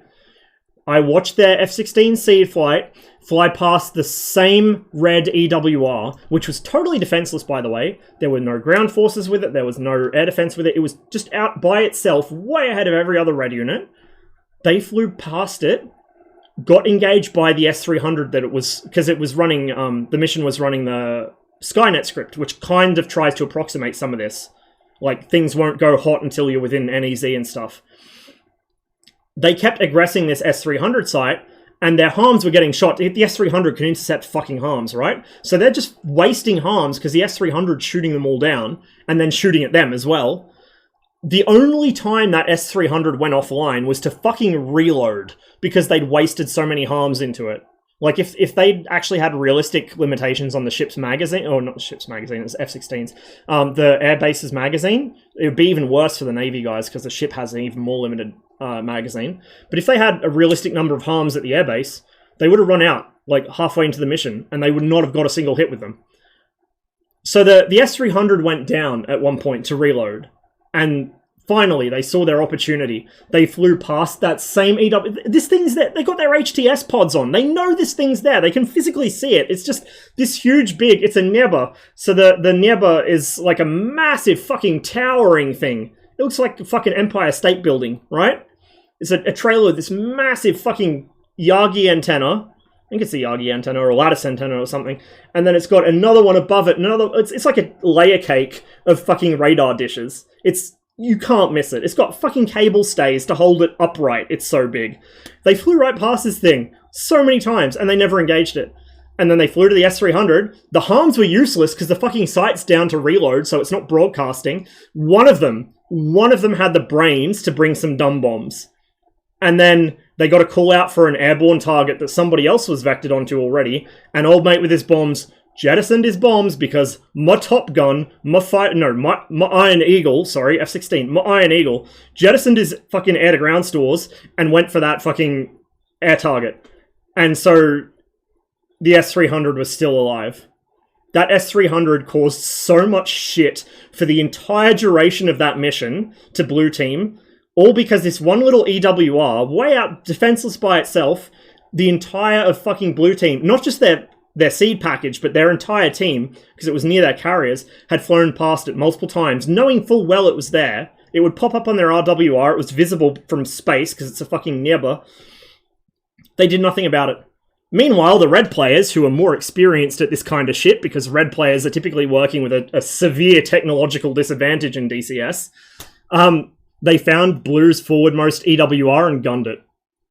Literally, some Chad in a fucking MiG-21 found the radar, visually acquired that radar, following the beat boot machine, the SPO-10 that everyone says is useless. He followed the fucking SPO-10 until he was right on top of it, because if you learn how that thing works, you can do this with it.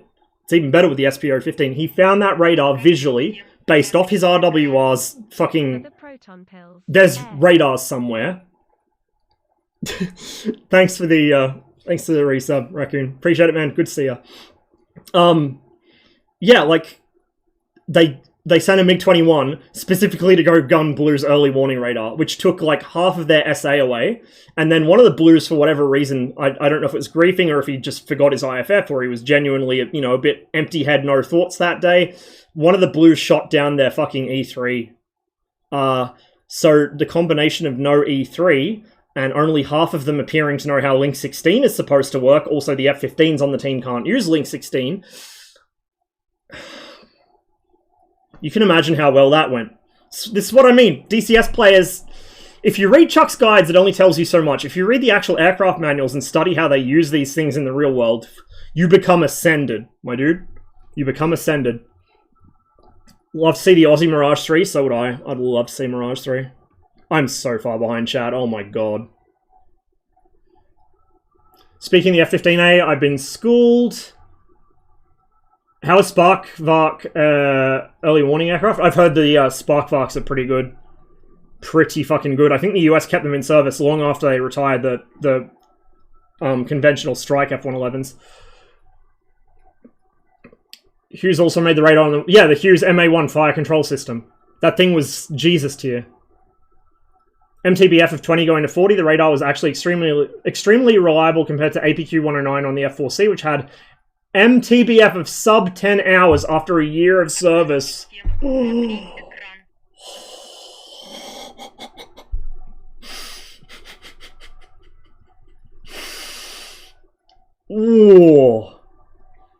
Ooh. Ouch. Thanks for gifting that sub as well, man. Appreciate it. Ouch.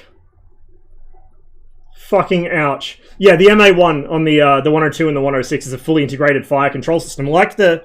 I mean, the RP-26 on the Su-15 is a radar, but this has a fire control system of sorts as well. Similar to the 106. Same purpose, right? They're both air defense interceptors. The F-15 radar's so great, imagine what an APG-81 could... Exactly, dude, exactly. Like, if the US modern radars were modeled properly in DCS with regards to, like, not being notchable and shit... Like, remember the shit fight when the Jeff came out? It's like, you can't notch it? Well, yeah, it's a modern radar, duh. Like, it's only an issue because you can notch the blue, you know, the modern Blue 4 radars, which you shouldn't be able to either. If the US radars are modeled correctly, then it wouldn't matter that the Jeff's unnotchable, because so are they. You know what I mean?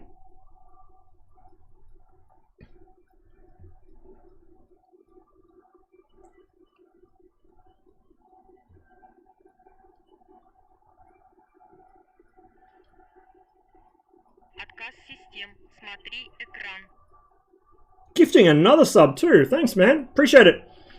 Cheers for that. And I hope that you and the other 104th guys continue to hang out on the Cold War server, by the way. Our last few encounters have been a lot of fun. It's really nice. Like, I like playing on Enigma server, but it's kind of like getting into the kiddie pool and bullying people, to be honest, especially in the Su-25. It's nice to be able to get on Alpins and have, like, I know Blue's going to have a competent GCI. I know Blue's going to have at least one competent two-ship, the 475th guys. You know, those guys are fucking solid when they're together. Individually, look, individually, they're not bad pilots, but I can take them, I reckon. But as a pair, they're fucking hard to beat, even when you've got a wingman of your own. Their two-ship stuff is really good. And then you guys as well. I mean, the 104th are kind of the original coordinated PvP squadron of DCS. You guys know your shit backwards, back to front and inside out, upside down, every which way. So it's good to have the challenge of actual coordinated gameplay to fight against. And I'm hoping it whips Red back into shape, because we got very lazy with it. Especially during Kirk's absence, we got very, very lazy with it. Didn't we already have White Rabbit? Is it repeating songs again? Whatever, it's a good song, I don't care. 4K palm trees in Guam. Ugh, yeah. Still gives the Volkov the wrong missile. Yeah, they obsess over a lot of details, but some things are still wrong, which just makes it even more annoying. Alright, I'm going to start skipping through stuff, because I need to catch up on chat. What is this, just you guys talking to each other anyway?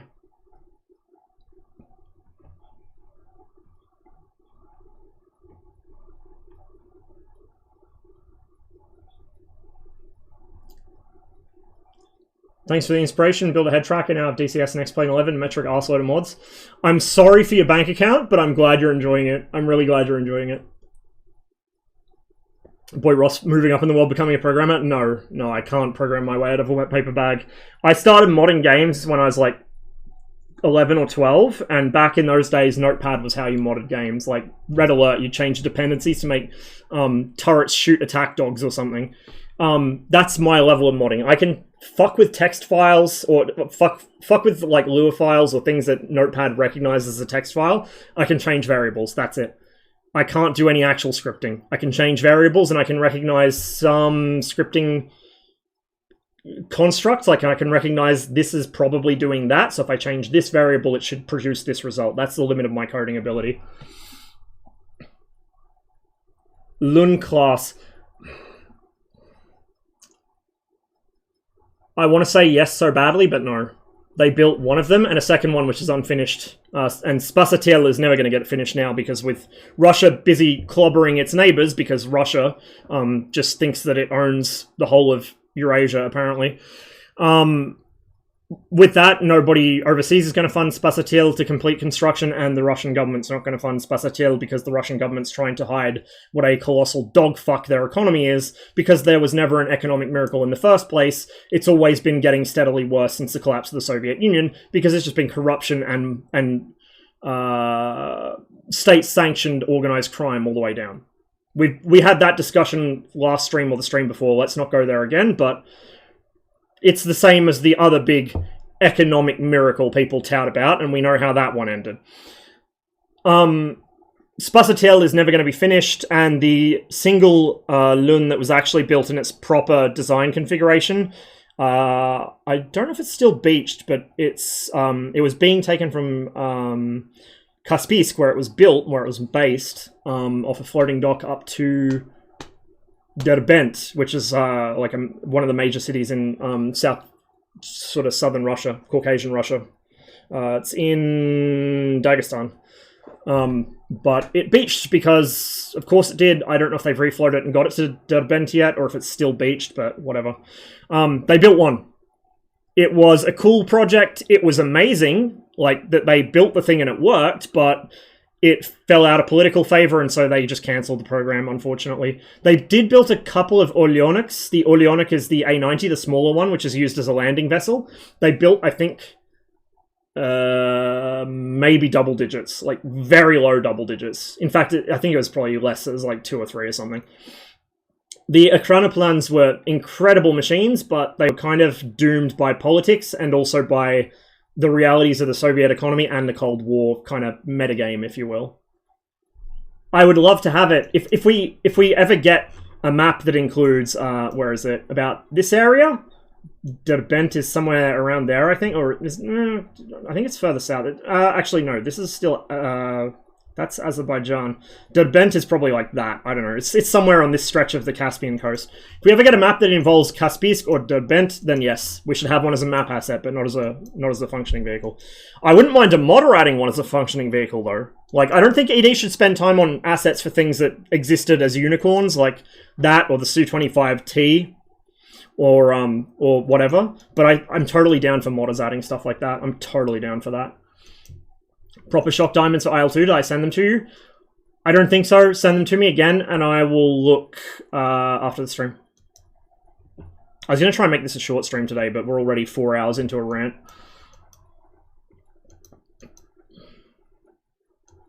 AI just let the missiles fly literally in the first second they connect. So you can actually turn that off.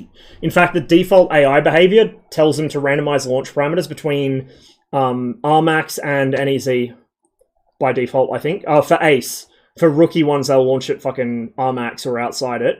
For ACE and veteran level AI, they launch between RMAX and NEZ. And you can manually change that so they only fire within no escape. Which is, I think, what I did for these guys. Although they're told to be weapons hold, and I'm technically the same coalition as them, I had them set to fire within NEZ, which is why they flew the intercept profile they did. Which is how we got into this whole fucking incredible derail. So we'll come back to it. That's why I got TAC view open. I want to show you guys this intercept geometry I set up.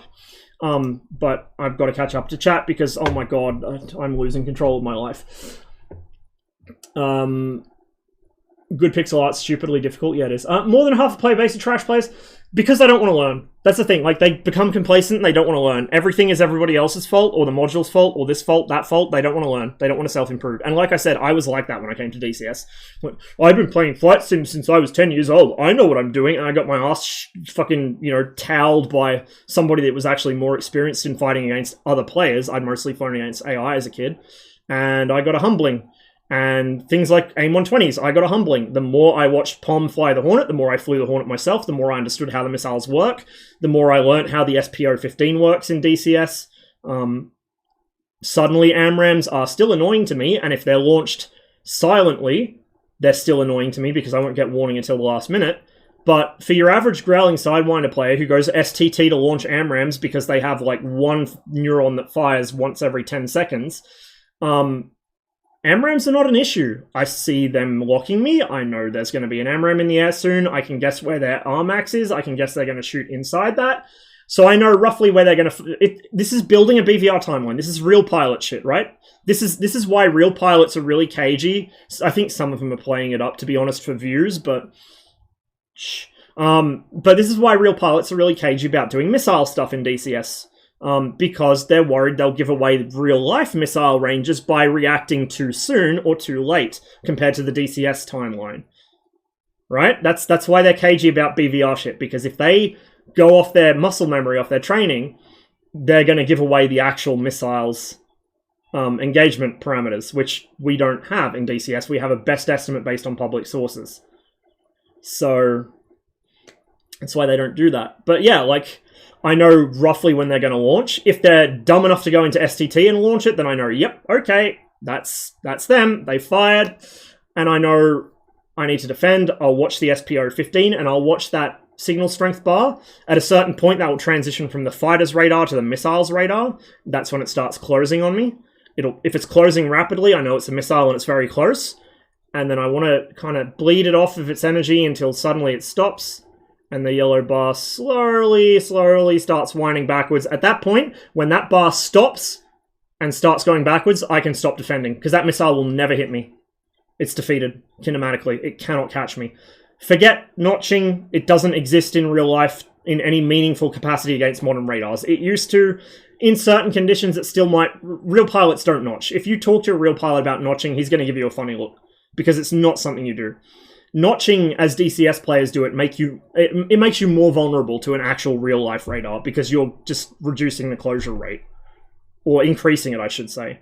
You're reducing the amount of G the missile has to pull because you're slowing down. You're giving it a different aspect.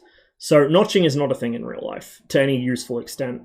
So notching, not going to defeat it in real life. And in DCS, it might defeat it, but like I said, you're slowing down. If it's a Soviet fighter coming after you, and they've paired off an R20, say like an R77 or an R27ER and an R27ET, if you're trying to notch the fucking active missile or the semi-active missile, the fucking heater is going to hit you, because it doesn't care, and it's still on energy straight to your asshole. It will hit you.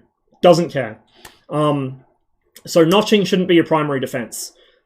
Countermeasures, chaff flares should not be your primary defense. They're not reliable. Least of all in DCS, where they're a dice roll and they don't actually do what they should do, except against the Mirage 2000, because that has a properly modeled radar. Like, that whole thing doesn't work. They might work in a pinch as a last-ditch defense, but if you're chaffing and flaring, it means you're fucked, and that is your last fucking Hail Mary to not get hit by that missile. Or you're pre-flaring because you know there's an ET coming. Your other defenses, jamming. Jamming only works for a few aircraft in DCS, outgoing-wise and incoming-wise. The ASBJ on the Hornet works pretty well at breaking tracks, so that can work. I don't know what it does to AMRAAMs and other active missiles. Maybe it spoofs them, maybe it doesn't. Certain jammers in real life will trash an AMRAAM off the rail. Apparently the COPE India exercises revealed that little nasty detail to the Americans. But that's still, like, all of it. It's the survivability onion, right? The outer layer. Don't be there. Don't be seen. Don't be shot at. Don't get hit. If you are hit, don't get blown up. Like, survive the hit. That's your survivability onion. Well, we're still doing something similar, except the outer shell of it is kinematics. Defeat the missile kinematically. Don't just fly in a constant fucking direction, making the intercept easy. twist, turn, gain speed, lose speed. You've got to force the missile to actually turn. So the longer it's turning, the more time it's wasting on its limited amount of rocket fuel, the sooner it burns out, the further from you it is when it burns out, the less energy it has to actually make the distance up to catch you, right? This is how you defeat missiles. This is your primary missile defense. Always has been. This is... In the early Cold War, right up until the 70s, almost no fighter or tactical level aircraft carried countermeasures. If they did, they were stuffing buckets, stuffing chaff bundles under the air brakes in Vietnam. That's what they did in Vietnam. Early F-15s did the same thing, because the F-15 didn't initially have countermeasure dispensers. They added them, but they didn't initially have them. Chaff clouds were the realm of large bombers back in the day. Fighters didn't carry anything. They were expected to defeat missiles just by maneuvering, or not being shot at in the first place. But DCS players have trouble understanding that, and so if they can't notch an AMRAAM, they'll go cry in the forums about it. When really that AMRAAM should never have got that close to them in the first place, because they should have defended properly. Things would be easier if the game was more open to modding. Yes, but also that does bring some other issues, particularly for multiplayer. With the way the netcode works, it's very easy to cheat in this game. Enigma server just the other day, and I banned him off Alpin's too. Well, Alpin banned him off Alpin's. I told Alpin because I forgot the login details. But there was a guy just the other day on Enigma server in an A10 who was not infinitely invincible. He was tanking missile after missile after missile, teleporting around behind people, unlimited ammo, his own, whatever. The only reason he eventually died is because he fucked up his teleport script and teleported himself inside a mountain. They exist. That is possible in DCS. That passed an integrity check. That's the one thing with modding. However, the way that ED did things with, was it September or so last year, they locked down a bunch of files in the Lua, so it would fail integrity if you edited them. That broke so many mods that didn't actually provide an advantage. Not only that, but it broke voice attack, it broke, what's the other one? Voice attack and Vicom. It broke both of those. It broke a lot of mission scripts. It broke all sorts of shit. So that's not the way either. But yeah, modding, being more open to modding is good, but I can understand why ED are kind of concerned, especially if we assume that ED are obsessed with image because they put so much effort into pretty things that go in fancy trailers, right? This is just me theorizing here. I don't know this for sure, but let's just say ED, at whatever level of management, have decided we really care about our image to the point that people who make joke videos about broken AMRAAM guidance lose their tester slots. Or, DMCA claims happen because somebody pointed out a long-standing bug. Not a good look, guys. We know it happens. Don't do it. Because it's only going to make things worse. If you're honest and upfront with the community, yeah, this is broken. We're sorry. We'll fix it. That gets you goodwill. Trying to cover it up gets you badwill. And we will find out. We will find out.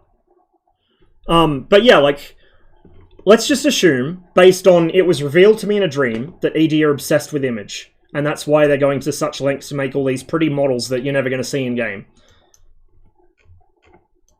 Wouldn't you think that if you're obsessed with image, you'd be a little worried that people will mod stuff into the game that misrepresents the game? And then people buy the game thinking it's something it isn't, and they'll blame you for it. Those of you who are following Gunner Heat PC's development, you'll know that the modding question has come up many times, and that's the answer they gave, because they're, Gunner Heat PC in particular, because they don't want people to kind of think that they're doing a War Thunder game, because it's not. And they had a lot of trouble, particularly early in development, before more features got added, with people saying, oh, it's like War Thunder, but it's not like War Thunder, and it's going to get less like it as development progresses. But their concern is people will start modding in, the fucking K2, or the Leopard 2A69, or the T90M, or the Armata, or something, but they'll do a really shitty job of it, and then new players will see that and go, oh, this game's really shitty, look how bad the balance is, it's even worse than War Thunder. It misrepresents the game's potential customers. That's an issue for marketing. So I can totally understand why ED isn't, feet first into modding support for DCS. I get that, and I'm not going to blame them for it, say, oh, it's wrong. I understand it. But yeah, it would help them fill out the asset roster, so, maybe make a pipeline instead of modding, official modding support per se. maybe make a pipeline where people can easily submit assets to you for review to add into the game. Like, say somebody makes a little, like, I don't know, a little mud hut. He can submit that to ED for review to put into the game.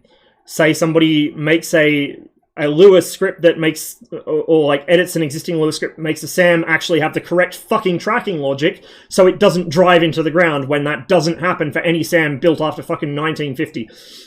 Maybe they could submit that to ED and be like, here, I fixed your SAMs for you. And then ED are like, oh yes, this doesn't break the game. This is a good representation of how it works. Let's integrate this. To me, that is a much better way of doing things and a much better use of team resources to have someone just sit there and review stuff submitted by the community than to have somebody researching some obscure part of a fucking bomber because you're worried that it might be visible in a trailer for 10 seconds, you know? What do you think of Escape from Tarkov? I think I've ranted about it a few times, mostly while playing DayZ. It has the same problem as DayZ, which is that it makes the game awkward for realism. It ends up, it's one of these games that's so realistic, it's actually unrealistic. You know, like survival games amping up survival needs, so if you don't eat 5 hours of game time, you die of starvation. Like, what the fuck? Shit like that. Fake realism, we'll call it. That shits me off in games really bad, and Tarkov is a bad case of that. You got this in-depth medical system, which is basically hit points. It's a gamified hit point medical system. It's just hidden behind a bunch of buzzwords and supposed realism. You know, people are comparing fucking weapon damage values in DPS. It's what realism? You know? I think Tarkov's not a bad game. I think it's good for what it is. I kind of like it. I played it a little bit, but I'm bad at that kind of shooter, so I don't play it a lot because it gets frustrating quickly. And also the economy. There's no end game. Like, the gameplay loop is just fucking...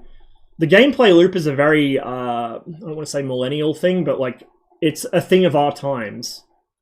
It's a thing of our times. It's just repeatedly do the same thing to hoard a resource, and then, because they don't simulate an actual economy, to stop the resource hoarders up the top who have all the best kit from just ruffle stomping new players, they have wipes every now and then. DayZ does it, Tarkov does it, fucking War Thunder doesn't have wipes, but that's how War Thunder works in a broad sense, is you just hoard fucking experience to unlock better shit. It's very much the kind of free-to-play signature model, I guess, for free-to-play games. They all do that. But yeah, like, Tarkov's gameplay loop for me. DayZ's better, because in DayZ I can roleplay if I really want to. I can just vibe. I can enjoy the survival aspects of the game, even if, like I said, I think they're very overdone, very overblown and onerous. But Tarkov is... The gameplay loop for me just is not captivating. I play Tarkov for like a week, and then I'm like, okay, so I've got some decent loot, now what? I'm bored. And I don't play it for another year. That's how it goes. Same as War Thunder. Play it for a bit, like, oh, I researched this thing. I can't be asked to grind this game for another 6 months to get the next tank, so see ya. 2 years, I'll maybe come back and see what's going on, but... there's no gameplay loop. None. Like, in my opinion, dumping the whole Battle Royale concept might appeal to people who like sort of repetitive bite-sized gameplay experiences, and I agree to an extent. I mean, I played World of Tanks and World of Warships for years and years and years, day in, day out.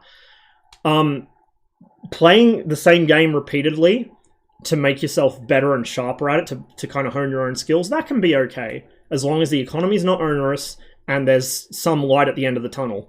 In Tarkov, there isn't one, because there's no tech tree. You're just getting loot. You know, and once you get the good loot, where do you go from there? There's nowhere to go. World of Tanks, they're always adding like a new fucking tech tree. War Thunder even, new tech trees, new premiums, whatever. New maps even. But Tarkov is just like, okay, well, I've done this same run on this same map a gazillion times. I have all the loot I could ever want or dream or hope for. I mean, I don't even use the Gucci shit. When I play Tarkov, I enjoy just using like bargain bin fucking garbage and roleplay like an angry fucking Afghansi with his fucking 6B2 and his Esha 68 helmet, tin pot helmet, his fucking AK with irons. That's me in Tarkov. But there's no gameplay loop to it. I don't understand what drives the engagement. Battle Royale games for me are boring as fuck. Like, they're initially interesting, but they lose their appeal within a week, usually. Like I said, DayZ's the only one that I still play. Some others, like 7 Days to Die, because it incorporates building and stuff, is more interesting. I played that with my sister and a bunch of her friends a couple months ago now, I think, a month or two ago now. And I hadn't played that since it initially went into early access. It was a very different game back then, and that game genuinely impresses me now. I think if I could tear myself away from DCS, I'd probably play that a lot more, because it's interesting. I like it. It's well fleshed out. Well fleshed out zombie game, haha. But yeah, like, games like that have an actual gameplay loop beyond just deploy to fucking King of the Hill zone, don't get killed, loot shit, hoard looted shit, repeat ad nauseum until a wipe, and start over. I know that, like, Pestily, for instance, and a lot of the really high energy Tarkov players will set themselves challenges, like get to X level in X amount of time with, or X level Y amount of time with Z weapon. That's cool. I'm totally okay with that, but that's not how I do things. I'm the kind of person that if you drop me in an RPG game, I will make the same character every time, because I just have certain preferences in how I play things and how I experience worlds. So you'll always end up with a silver-tongued, long-range kind of scout sniper character who is who is more prone to solving problems through speech than actually shooting people, but can also delete people from across the map. That is like the default Ross RPG character. That's how I play in Fallout. That's how I play in fucking Stalker. Stalker's not even a full RPG, but I can build a character, so to speak. That's how I end up in Stalker. I'm a fucking ninja running Seaver suit with an SVU AS and a VSS as a backup. Like, that is my gameplay. I like intellectually the ability to do other gameplay builds, like, you know, brawler builds or tank builds, whatever. I like watching other people do that. I just find for myself that I can't do it. Like, something about my brain wiring doesn't let me. I just default back to the same behavior. So,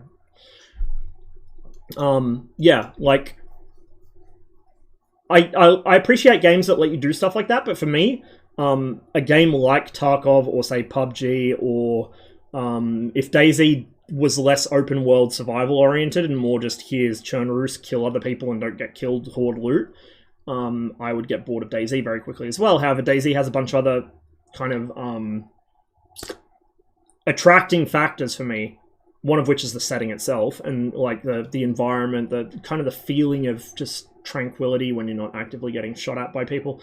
So I enjoy DayZ, but I don't really enjoy Tarkov, except in short bursts every couple of years.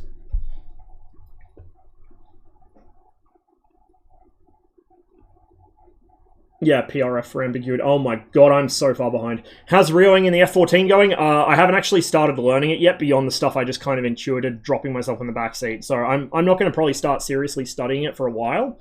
But I put it this way, my interest has been piqued, and also my very limited time in the backseat now, twiddling with the radar with what functions I know, has explained a few things about how F-14s engage and why they do the things they do in multiplayer. So the more I learn the backseat of this, I guarantee you, the better I'll get at fighting them in the MiG-29 or the MiG-23 when it comes out. The more you understand, those are Su-15s, the more you understand your enemy, because you've flown his aircraft and you know how his systems work, the better you are at countering him. Like my fucking secret technique for bamboozling fucking MiG-29s about whether you're friendly or not. Blue players don't know that because I don't fucking fly the MiG-29. That is something you have to fly the MiG-29 for a certain amount of time to reach the epiphany that, oh fuck, you can fool the IFF on this thing. It's not even actually fooling the IFF, it's fooling the player. It's fooling the processor for the radar, which is the pilot. There's so many little things in DCS like that. Like my, for instance, if Tomcats, right? Tomcat players, sometimes the power of the Org-9 goes to their head. And they're 100 miles away from you, so 160 kilometers in Warsaw Pact units, actually 180 for nautical miles. So 180 kilometers away from you, and they're like, oh, I can lock this guy. So they do. STT lock warning. If I've got an SPO-10, I know where it's coming from, and I know it's a powerful radar. But I don't know how far, what type, whatever.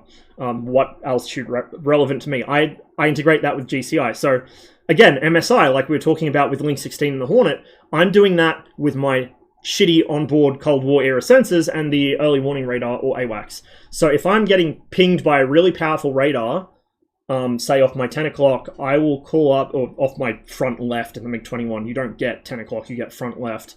I will call up the EWR and be like, what's my nearest contact? If it's something closer than that, I know that the contact that's picking me up is further than him. Because, you know, otherwise, surely it would... It's even better on... It's easier to do this on Enigma server because Overlord sees everything. On Alpins, it's a little sketchy because sometimes there might not be line of sight between the early warning radar. There's no AWACS in Alpins, they're all ground-based.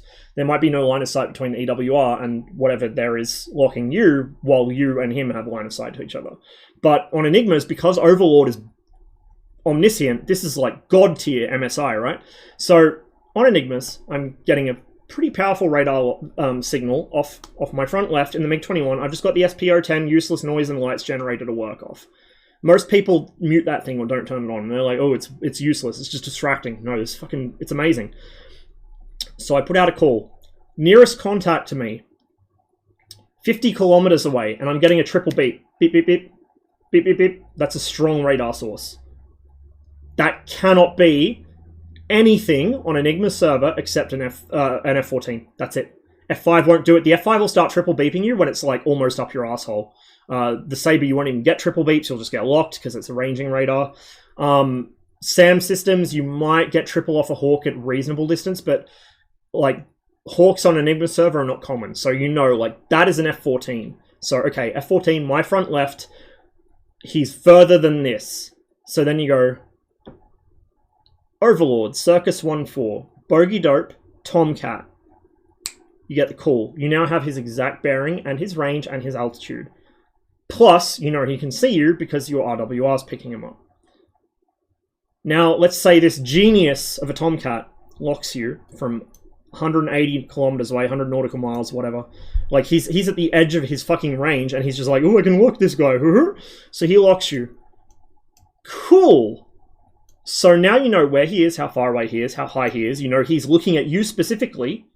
He's tunnel visioned on you. He's in single target track, so he can't see anything except you. You're the only thing he knows is there. So you now tell your teammates, yo, Red Bros, there is an F-14 at such and such location. He is looking at me at such and such bearing. He's in single target track. He cannot see any of you, so I recommend flying bearing fucking 69 for 42.0 kilometers, whatever, and you fucking vector your teammates outside his scan volume. Because if he's looking at you with his radar, you know where his fucking radar's pointed, and you know roughly where his scan volume is. So you just tell your teammates, fuck off out to the sides and flank him, and even if he drops lock on you, if he's like, oh, we pranked him, and then he unlocks you and goes back TWS auto, suddenly your teammates, thanks to you, are now outside his fucking radar gimbal limits, or outside his scan volume at least. So he's not going to know you're there. Now, on Enigmas, they have data link enabled, so they do know where things are as well. So it works both ways. On Alpins, if you have a less perfect situational awareness, but you've got better than them. On Enigmas, you both have perfect situational awareness, but red players typically don't know how to use that to their advantage as well. Some of them do. The really experienced guys do, but I think this is part of what gives blue players this neurosis that red RWRs are like a fucking giant lit up neon sign. Hey, this blue plane is exactly in this location. I can give you his exact postcode and his phone number. They're not. Red 4 RWRs are very primitive and like autistic. You have to interpret like 5 different very weird parameters it's telling you to figure out what is actually going on, which is probably why I'm so good at using them. So they think that we have these amazing RWRs even better than them. So they're like, oh, don't use the radar in the F5. It's a moth. It's like shining a torch in a dark room. Doom Sniper says that a lot to kind of prank people, but a lot of them unironically believe this. Like, no, dude, don't do that. Use your radar. It's your primary sensor. I'd rather have the enemy have a vague idea I'm in the same area as him, but know where he is because I can see him on my radar, than have my radar off and not know he's there and he knows I'm there because he has, Overlord making callouts for him. But this is what you do. You integrate Overlord or GCI on Alpins, whatever. You integrate what you have, regardless of whether it's in your aircraft, an internal sensor, or an external source of SA, like a AWACS, EWR, fucking whatever, right? Whatever it is. You use that in conjunction with your RWR and your own radar to figure out where the enemy plane is, If it's a Tomcat, you know his radar is going to struggle with low altitudes and notches. That's something the AUG 9 actually does struggle with in real life. The AUG 9 doesn't cope well with notches because it's a primitive-ish 1950s, early 60s radar. Like, this thing's a fucking dinosaur. Even by the time it got into service in the Tomcat in 1974, it was obsolescent, right? It's just very powerful. That's its main thing. So, using the SPO-10, I don't know the exact bearing, but I know when I've notched him, because I can put him on my wing so that the two side lights are popping up, which means he's more or less 9 o'clock to me, and then they'll go silent, which means he doesn't see me anymore. He's not even searching me, he just fucking doesn't see me. And then I'll beam him for a bit, just keep flying that vector, and then I'll turn back in when I'm outside his radar scan volume. I've done this. You can use mountains to help you too. If you're near terrain and a Tomcat does this shit to you, you notch him, you dive into the hills, he's never going to see you again. He doesn't know what the fuck is going on. You just up and cease to exist according to his radar. So with the SPO-15, it's even easier because I know it's a fighter-based radar, like it's an airborne intercept radar, so it's a fighter. I know more or less what bearing it's on. Not with super good accuracy, but within about 10-20 degrees as long as it's on my frontal arc. Because the way the sensors are set up for the SPO-15, you got a pair of like cheese wheel looking motherfuckers. If you wondered what those little bulges on the Su-27's engine intakes on the sides are, with the green radio transparent shit on the front, that's the SPO-15 forward sensors, and that's why it has really good angle discrimination forwards. And then the rearwards ones are on the tail, and it's got shit rearwards discrimination. Same as the 29. So yeah, like across my frontal arc, I have pretty good angle discrimination, so I can figure out roughly what bearing he's on, even if I don't have the external info source. I can tell from the signal strength and a combination of, like, I can put out a call, Overlord, Bogey Dope, whatever. Nearest contact, 50 kilometers, and the signal strength, despite that, is saying a quarter or a halfway across. It's a Tomcat. Nothing else it can be. If the range is 100 kilometers and the signal strength's 3/4, it's a fucking Tomcat or a MiG-31. There's nothing else in the game that will do that, except maybe an S-200 when it's got its fire control radar turned on. So yeah, like, you can use this shit. You can use this, and you can use it to figure out where the other guy is, what he's actually doing, where his radar's pointed. You can use that to coordinate with your team to get them outside his radar volume. You can use that to get yourself outside his radar volume and ambush people. Don't fucking lock until you're about to fire. This is, I mean, the US, I think it was during AIM-Eval, they found that the best pilots were the ones who acquired a radar track earliest, but locked the latest. Because they'd have the target on radar, and they'd just be eyeballing him. They'd have memory mode on, so if the contact dropped for whatever, they could see the trend he was following. Like the fucking plotting board for the air defense system, right? Same shit, just the radar's doing it on its own screen. But they would not lock him. And remember, the early F-15, the initial F-15 didn't have T-Wiz. That came later with an upgrade. So T-Wiz was a Tomcat exclusive thing back then. So he's just manually keeping an eye on that target. He's making sure he keeps his radar in the right parameters, scanning the right altitude, right distance, whatever, to hold that target on the screen. And he does not actually lock that target and go into STT until he is inside weapons range and ready to fire. The enemy gets minimal warning, while he has had maximum situational awareness of what he's flying into. That's why TWS exists. I hear people say, like, oh, I don't use TWS in the MiG-29. Why not? I mean, yeah, you can manually track the target and not worry about TWS, and yeah, the notch gate's bigger in TWS, so it's more fiddly, but if I'm having to make defensive maneuvers or whatever, or I'm trying to set up certain intercept geometry, it's easiest to just go T-Wiz, let it auto-bug the nearest threat, or the main threat that I want, and then I don't have to worry about my radar mech, because I'm pretty bad with radar mech. Like, I can't work the controls quickly enough. So yeah, that's why all this shit was developed. TWS is developed so you can maintain situational awareness going into a fight. It's not there for decoration, you know? Nothing in these planes is there for decoration. If it's in the plane, it has a purpose.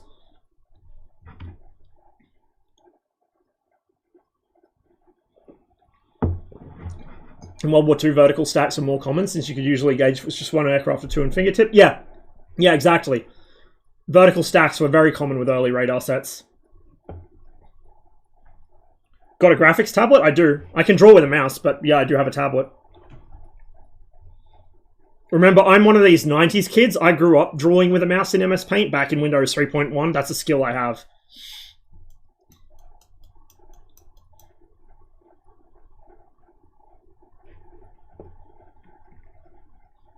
Handwriting with a mouse I can do, it's just slow, because my handwriting even by hand is dog shit, so with a mouse it's much harder. I can do it, it's just slow and it's kind of messy.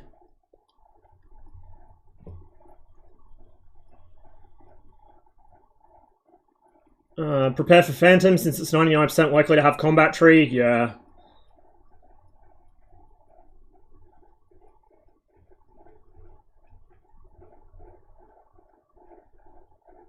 Oh my god, I'm so far behind. I'm sorry, chat. I'm sorry. I'm so... Oh no. It keeps happening. Legit head behind a hill once in the F-18, tracked an F-16 coming over at me and popped him with an aim. Yeah, Pom does that shit all the time. Pom will intentionally put hills between him and people he knows are coming, so he can nail them as soon as they crest over the top of it, because he knows where they are already. His radar's already pointed the right place. Like, it's ridiculous.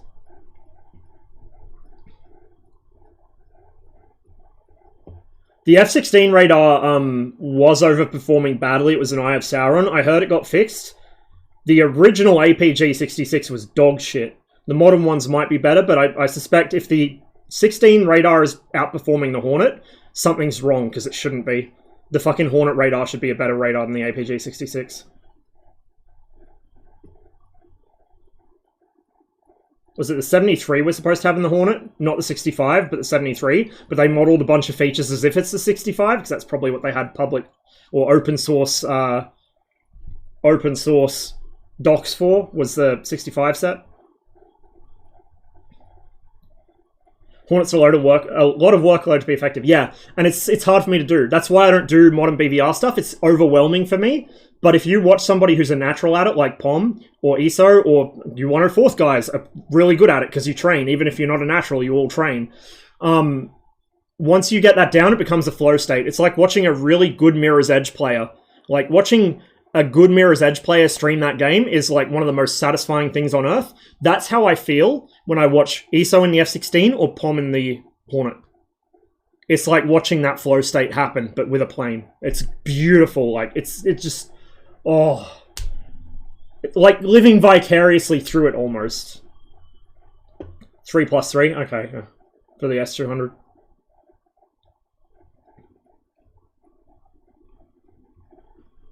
Launch and lock on after launch for the 200. Oh, that's filth. I know you can do shit like that for the Dvina, because command guidance memes, but holy shit, if you can lock on after launch a fucking S200, oh, brutal. Why have you been on TACU for 3 hours? I was sidetracked and then I tried to catch up on chat and I just got further and further behind because I sidetracked myself more and more. We flew. Gerbil, you want to watch the start of this stream. You want to go back in the VOD and you want to watch the start of this stream. Don't spoil it for him, anyone. You want to watch the start of this stream. And you definitely don't want to look at that. That's why we're in TACU. We're analyzing how I set this mission up and why I set them to do the things they did. And this wasn't scripted. This was all done with the base DCS mission editor. It took me a day to figure out how to fucking do it, and it was janky, but it worked, kind of. Now, through scripting, I could have been on a different coalition and set them to fly an actual proper 100% machine-accurate stern conversion, whatever, but I'm not a scripter, and I didn't want to overload Matroshka with extra work, even though he offered to do it, so I just did this instead. But you can do shit like that through scripting. That's how a lot of the campaigns work in DCS. Like, to make a good mission in DCS, you have to do most of the work outside the mission editor. It's very annoying. I'm glad you like the new glasses, by the way. I'm still getting used to them. They're, like, the lenses are much bigger than the old ones, and they're also slightly more curved. So towards the edge of my field of vision, like, I get a bit of chromatic aberration, blur, and, like, it distorts slightly, and the lens, or the frames are easier to see. So I'm trying to train my eyes to focus where they should be, and not focus either on the blurring or focus on the frames. It's got me killed a few times flying in Cold War, but we're getting there. We're getting there slowly. The first day of these was a real weird adjustment period, but my old glasses the script on them is probably about somewhere between 8 and 10 years old. It was really out of whack, so I couldn't read menu boards at, like, restaurant, or you know, if I went to a cafe or even Subway or whatever, I couldn't read the menu board without squinting. And these are, I can see it, you know, fucking individual hair on somebody's fucking head from several hundred meters away. Maybe not, but they're much, much clearer. It's nice to be able to see again. It just takes a bit of getting used to. They're also, they're these ones that you can bend the arms any direction, they don't break. And the frames are slightly flexible, so if I sit on them, it shouldn't hurt them. And my old glasses that I used to wear were the ones that I took my tumble in, where I had to get them surgically removed from my left eyebrow. And so the frames on those were really badly bent out of shape, and they never quite fit properly after that. So I'm getting used to these ones fitting the way they're supposed to, but because I'm used to the ones being bent, it feels weird. Someone needs to make a video. This is Ross on speed. Yeah, maybe. Really impressed by the way Ross talks without a period or comma. I can't do it. I'm terrible with it. I mean, the meds are speeding me up a bit, but I also have a habit of typing like that now, because the internet has ruined my writing ability. I used to be a really good writer. I'm still a pretty decent writer, I'd say. I need to put more thought into it now, because it doesn't come naturally anymore. But the internet has ruined me, because I would just sit here and like, the internet, like, kind of instant messaging or chat rooms or Discord or anything that's not a forum, for somebody with ADHD is too powerful, because I can literally just hammer out single line thoughts. I can type just cascading lines of single thoughts. And you'll know if I'm talking in Discord, you'll hear bloop, bloop, bloop, bloop, bloop. That's me assembling like one complete sentence. And doing that in Discord is one thing, but trying to like write an actual coherent piece is another. I've started writing how I speak, which is not good. Not good for any formal writing enterprise.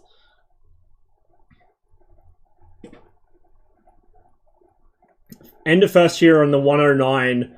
5.4 hour MTBF. Oh, fuck. Yeah, suddenly a lot of the things in the flight manuals for the Phantom and the Crusader and jets of that era saying the aircraft with the functional radar flies trail, they're starting to make sense. They're starting to make sense.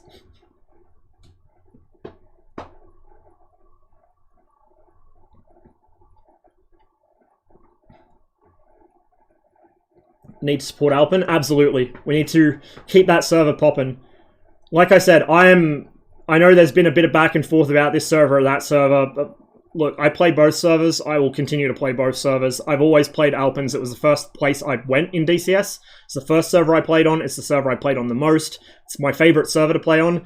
I like Enigma's server to go and de-stress and just stomp on pubbies.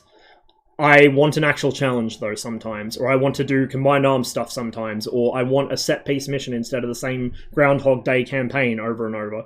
Like, what Enigma's done is really cool and really awesome to play as a pickup session. If I'm, like, I know I've got an hour or two to play before I have to do something else, I go on Enigma's. If I have a 5-hour block of nothing to do, I'm like, fuck yes, let's get on Alpin's. And I'll play a whole mission through.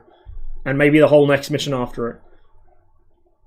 That's why we have two servers. They give you a very different experience, and both of those experiences are very good. We need to keep them both alive and bring more people into both of them.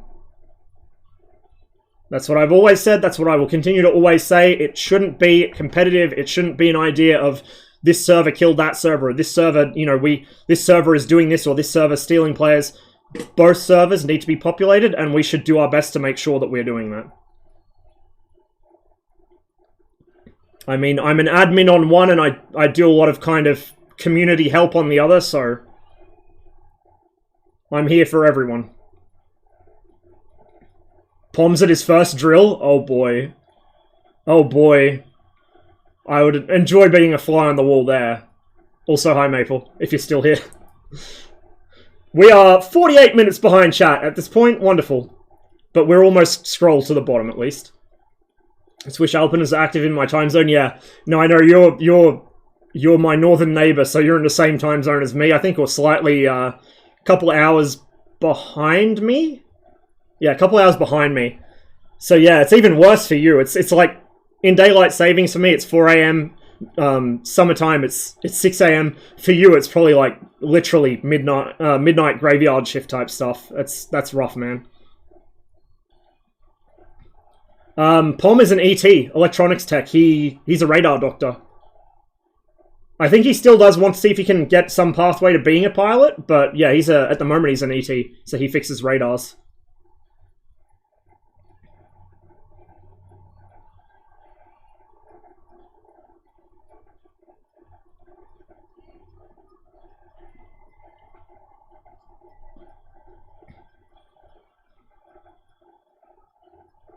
Yeah, I don't think Pom has any actual flying hours in real life. But he does want to fly. Like, that's a big thing for him. He wants to fly. I've got about 50 hours in a light sport aircraft. About 15 of those are solo. And that was like 4 or 5 years ago now, so I'm not current at all. I basically need to start from zero when I start flying again. Which, hopefully, one of these days will happen. Maybe if I find a more stable job situation, with more stable income, I can get straight back into it. But that's why I picked up studies again. I want to find an actual career that I can stick with, not just survival jobs that kind of piss me off and I'll eventually quit them. Or get made redundant. Russia also owns Alaska. Yeah, you'd think that they still did, the way some of them act.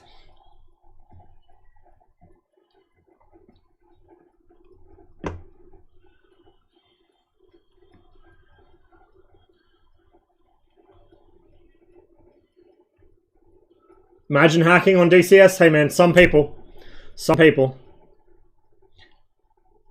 It's the second time I've seen... I didn't see it directly in server. Pink Cube posted videos of it.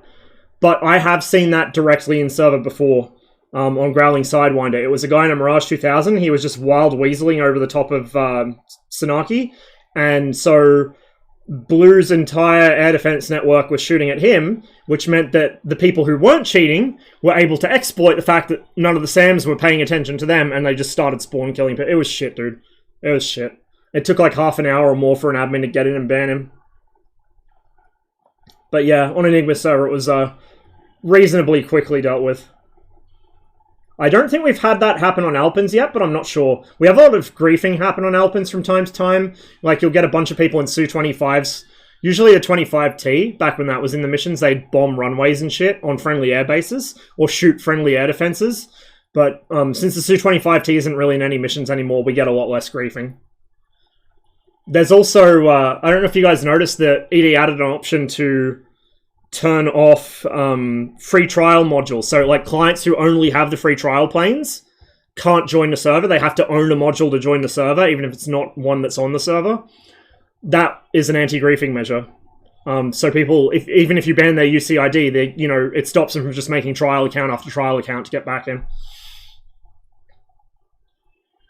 Over water one time, the F5 and had an 18 on blue flag shoot 10 AMRAMs at me, defeated all the missiles by maneuvering incredibly hard and forcing the missiles burn their energy. So unfortunately got rid of mine, so killed by 9x. Yeah, that's usually how it goes. That's usually how it goes. See it on GR, people disappearing on RWR and AWACS at high alt, and turning on fire and disappear again while they're flying F-16. Yeah, it happens sometimes.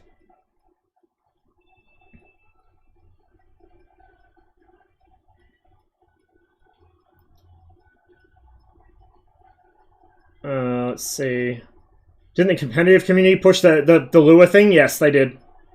And it fucked over the entire rest of the community, which is a lot bigger than they are. So that backfired hard, and ED very quickly walked it back. I think that... Look, I'm a PvP guy. I play pretty much purely PvP multiplayer DCS. I don't play campaigns in it. I don't play single missions in it, except to either test things or train specific skills.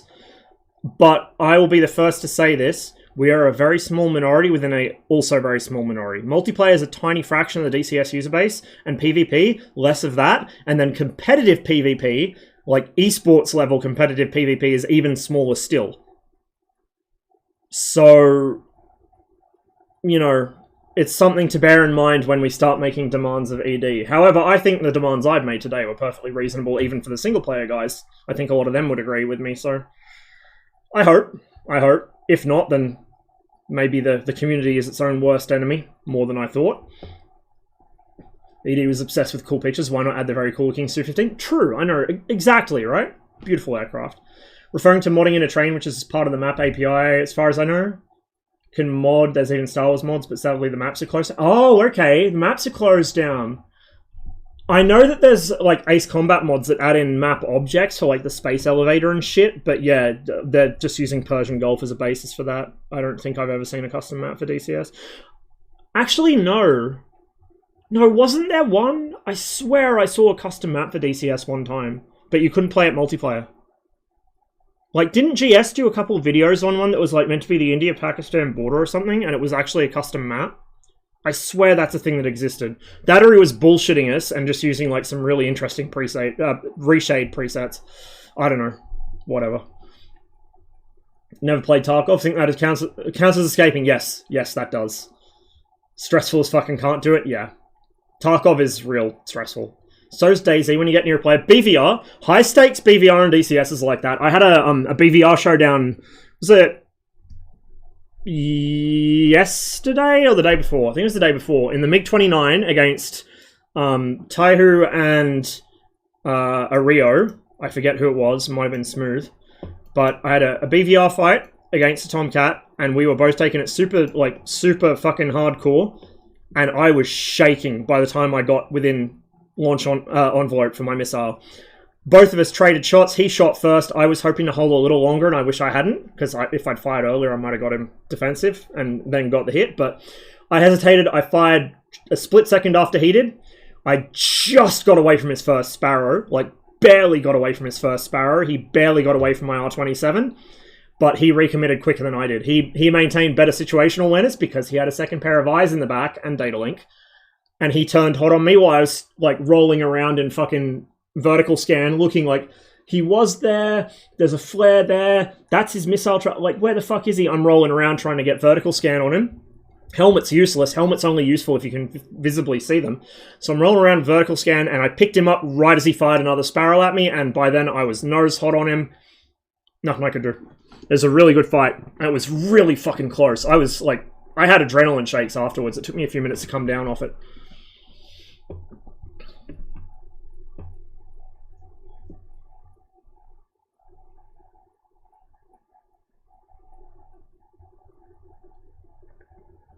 Tracksuit man. You can VoIP now, so I for gobbies for loot. Yeah, I haven't played it since they added the VoIP. Maybe that makes it more interesting. A bit more like DayZ, where you can play little psychological games with people. That was always fun in DayZ. Kind of game theory of, oh, this guy's, you know, we've got mutually assured destruction here, so I'm going to have to be friendly, but when do I stop being friendly? When do I get the drop on him? Do I want to be an asshole and do that? Do I expect him to do that first? Like, you had this whole game theory shit going on in not DCS, DayZ, it was great. So maybe in Tarkov that's a thing now, maybe to make it more interesting. You know, backseat help, ask Dusty on our Discord, he knows this shit. Cheers. People think, yeah, people actually think red RWRs are good. It's a running theme with blue players, especially the less experienced ones. But even some of the long-time blues think our RWRs are good. Born in the GDR? Oh, Ganossa! I was born in 89, and there is, I think, a photo we have of one of the air shows in Canada. This would have been taken in the 90s, but they hadn't changed the paint job yet. Of me in front of the Antonov 225. Dad's holding me because I was like a little baby. Probably would have been like 92 or 93 or something. And the 225's in the background. It's still got the red banner on the tails and the Soviet Civil Reg on the back. Or the Aeroflot Reg on the back. My parents couldn't watch the news during Operation Desert Storm because as a very impressionable young child, I started running around with tea towels on my head.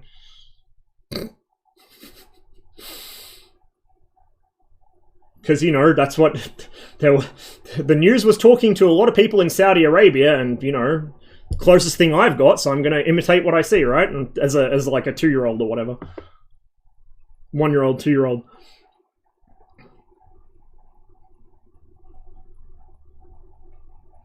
Oh yeah, I saw that, Tempest. I saw that comment. Fucking blue tards, man.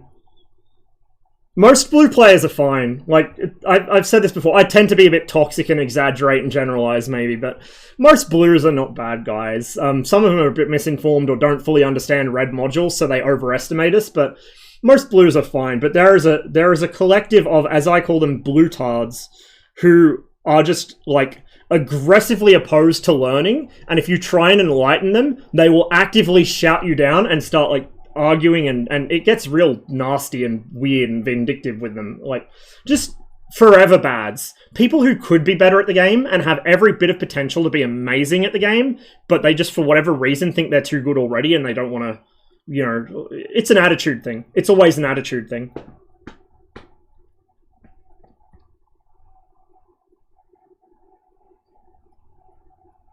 Like, even people with actual legit learning disabilities can learn to be good at shit. It just takes a lot more effort from them. Meanwhile, you have someone that's perfectly got, you know, nothing, no learning disabilities, no disabilities at all. They just got a shit attitude, and they want everything handed to them on a silver platter. They want a fucking easy win. That happens a lot with the more modern modules. Like, people asking for Hornets against 21s and shit. But it happens with Cold War guys too. Some, like, even guys that play primarily Cold War will ask for dumb shit because mob balance. You know, just because it's not actually balanced, they just want to win more. My balance theory for mission design is it should be challenging and fun for both sides, and it should be asymmetrical where possible. Like, you shouldn't be trying to make mirror matches where both teams have the same planes with the same weapons, and fucking equidistant airfields. That shit's boring. I respect it for certain things, but it's not for me. So when I see people saying, oh, you know, Red has a good attack helicopter, they have the Hind, so give us the Apache. Like, you don't need it. You have the Gazelle, which is, yes, less potent than a Hind, but it's also much harder to see and destroy. And you also have the A-10, which is much better at standoff weapons than the Su-25, because we don't have Fire and Forget on Red. Like, at all. It doesn't exist for us without the Su-25T, or when it arrives, the Su-22M. We have no standoff at all. So it balances out. They have the A-10, which is better for standoff, but they don't have a good attack, and the Gazelle, which is good for sneaky shit, but they don't have a good attack helicopter. We have a good unguided weapons ground pounder, the Su-25, and we have a good attack helicopter, but we can't do standoff at all. We have nothing that fills that role yet. You know, it's balanced. And if you look at the stats off Enigma server, sure enough, it's almost perfectly balanced. Almost perfect, like within a couple percentage points. Alpin's is a little different, because Alpin tweaks his missions more often, and sometimes, you know, it goes pendulum swing one way or the other, and Alpin's missions are intentionally designed to be asymmetrical and a bit, you know, there's a narrative behind them and stuff, that's fine. But when you kind of fine-tune the mission enough, they balance each other. Like, you don't need a fucking Apache to balance a Hind, because it's not going to balance a Hind. The Apache's going to add so many levels of capability that, like, it's just... I had this argument on Alpin's Discord, and I'm going to leave it at that, because I don't want to get into it again, and I don't want to fucking cause any personal feuds to kick off. But, like, I have my very strong opinions on the matter, which I'm, as far as I'm concerned, correct on. From a gameplay perspective and a historical perspective, so if I wanted to deal with fucking cancerous fucking MSI level shit while I'm in something with a shitty moving map display that only works if you don't turn the wrong switch on, and you know, Saklos missiles with relatively short range, if I want that kind of cancer, I'll get on GS or Hogget. I won't get on a Cold War server. There's a difference between a fun challenge and just, like, being used as live target practice. And a lot of people want to use other players as live target practice. And then they wonder why they all, you know, find other servers or whatever.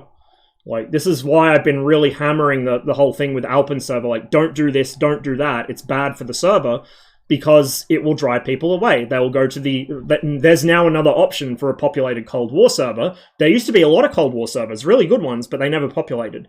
The issue is Enigma was able to bring a small core of players from IL-2 with him, and once you have a population seed, you're good. Trolling Thunder was never able to do that. Frontlines was never able to do that, so they only rarely populated, if ever.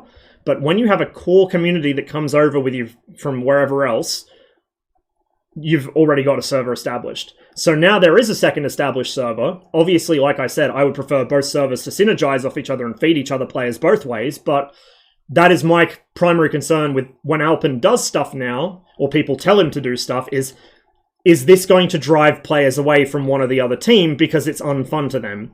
And as a red player, having people rolling around in Apaches, if they're average blue players that don't know how to use it, I can still beat that with a really well-coordinated red team. Like, it's doable. It's hard, but it's doable. If it's fucking Gudauta or Casmo in that Apache, we're fucked. Because, like, there are so many layers of capability it has that nothing else in the server has, let alone nothing on red.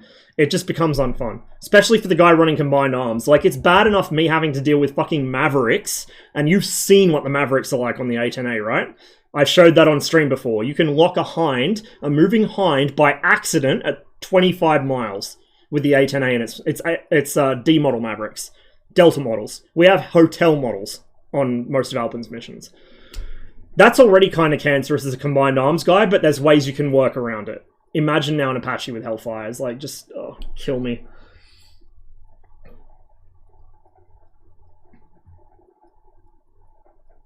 Get your license one day. I need money now.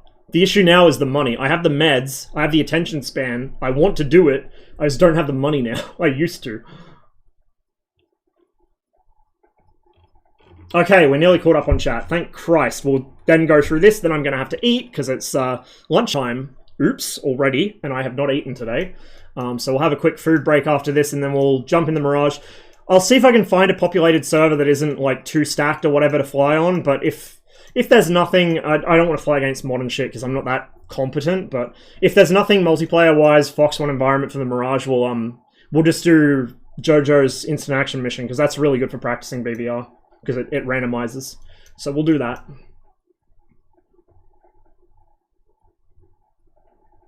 DCS is not esports material. I wouldn't say I think it shouldn't be catered towards esports, but if people want to do esports in DCS, I have no problem with that. It's interesting to watch.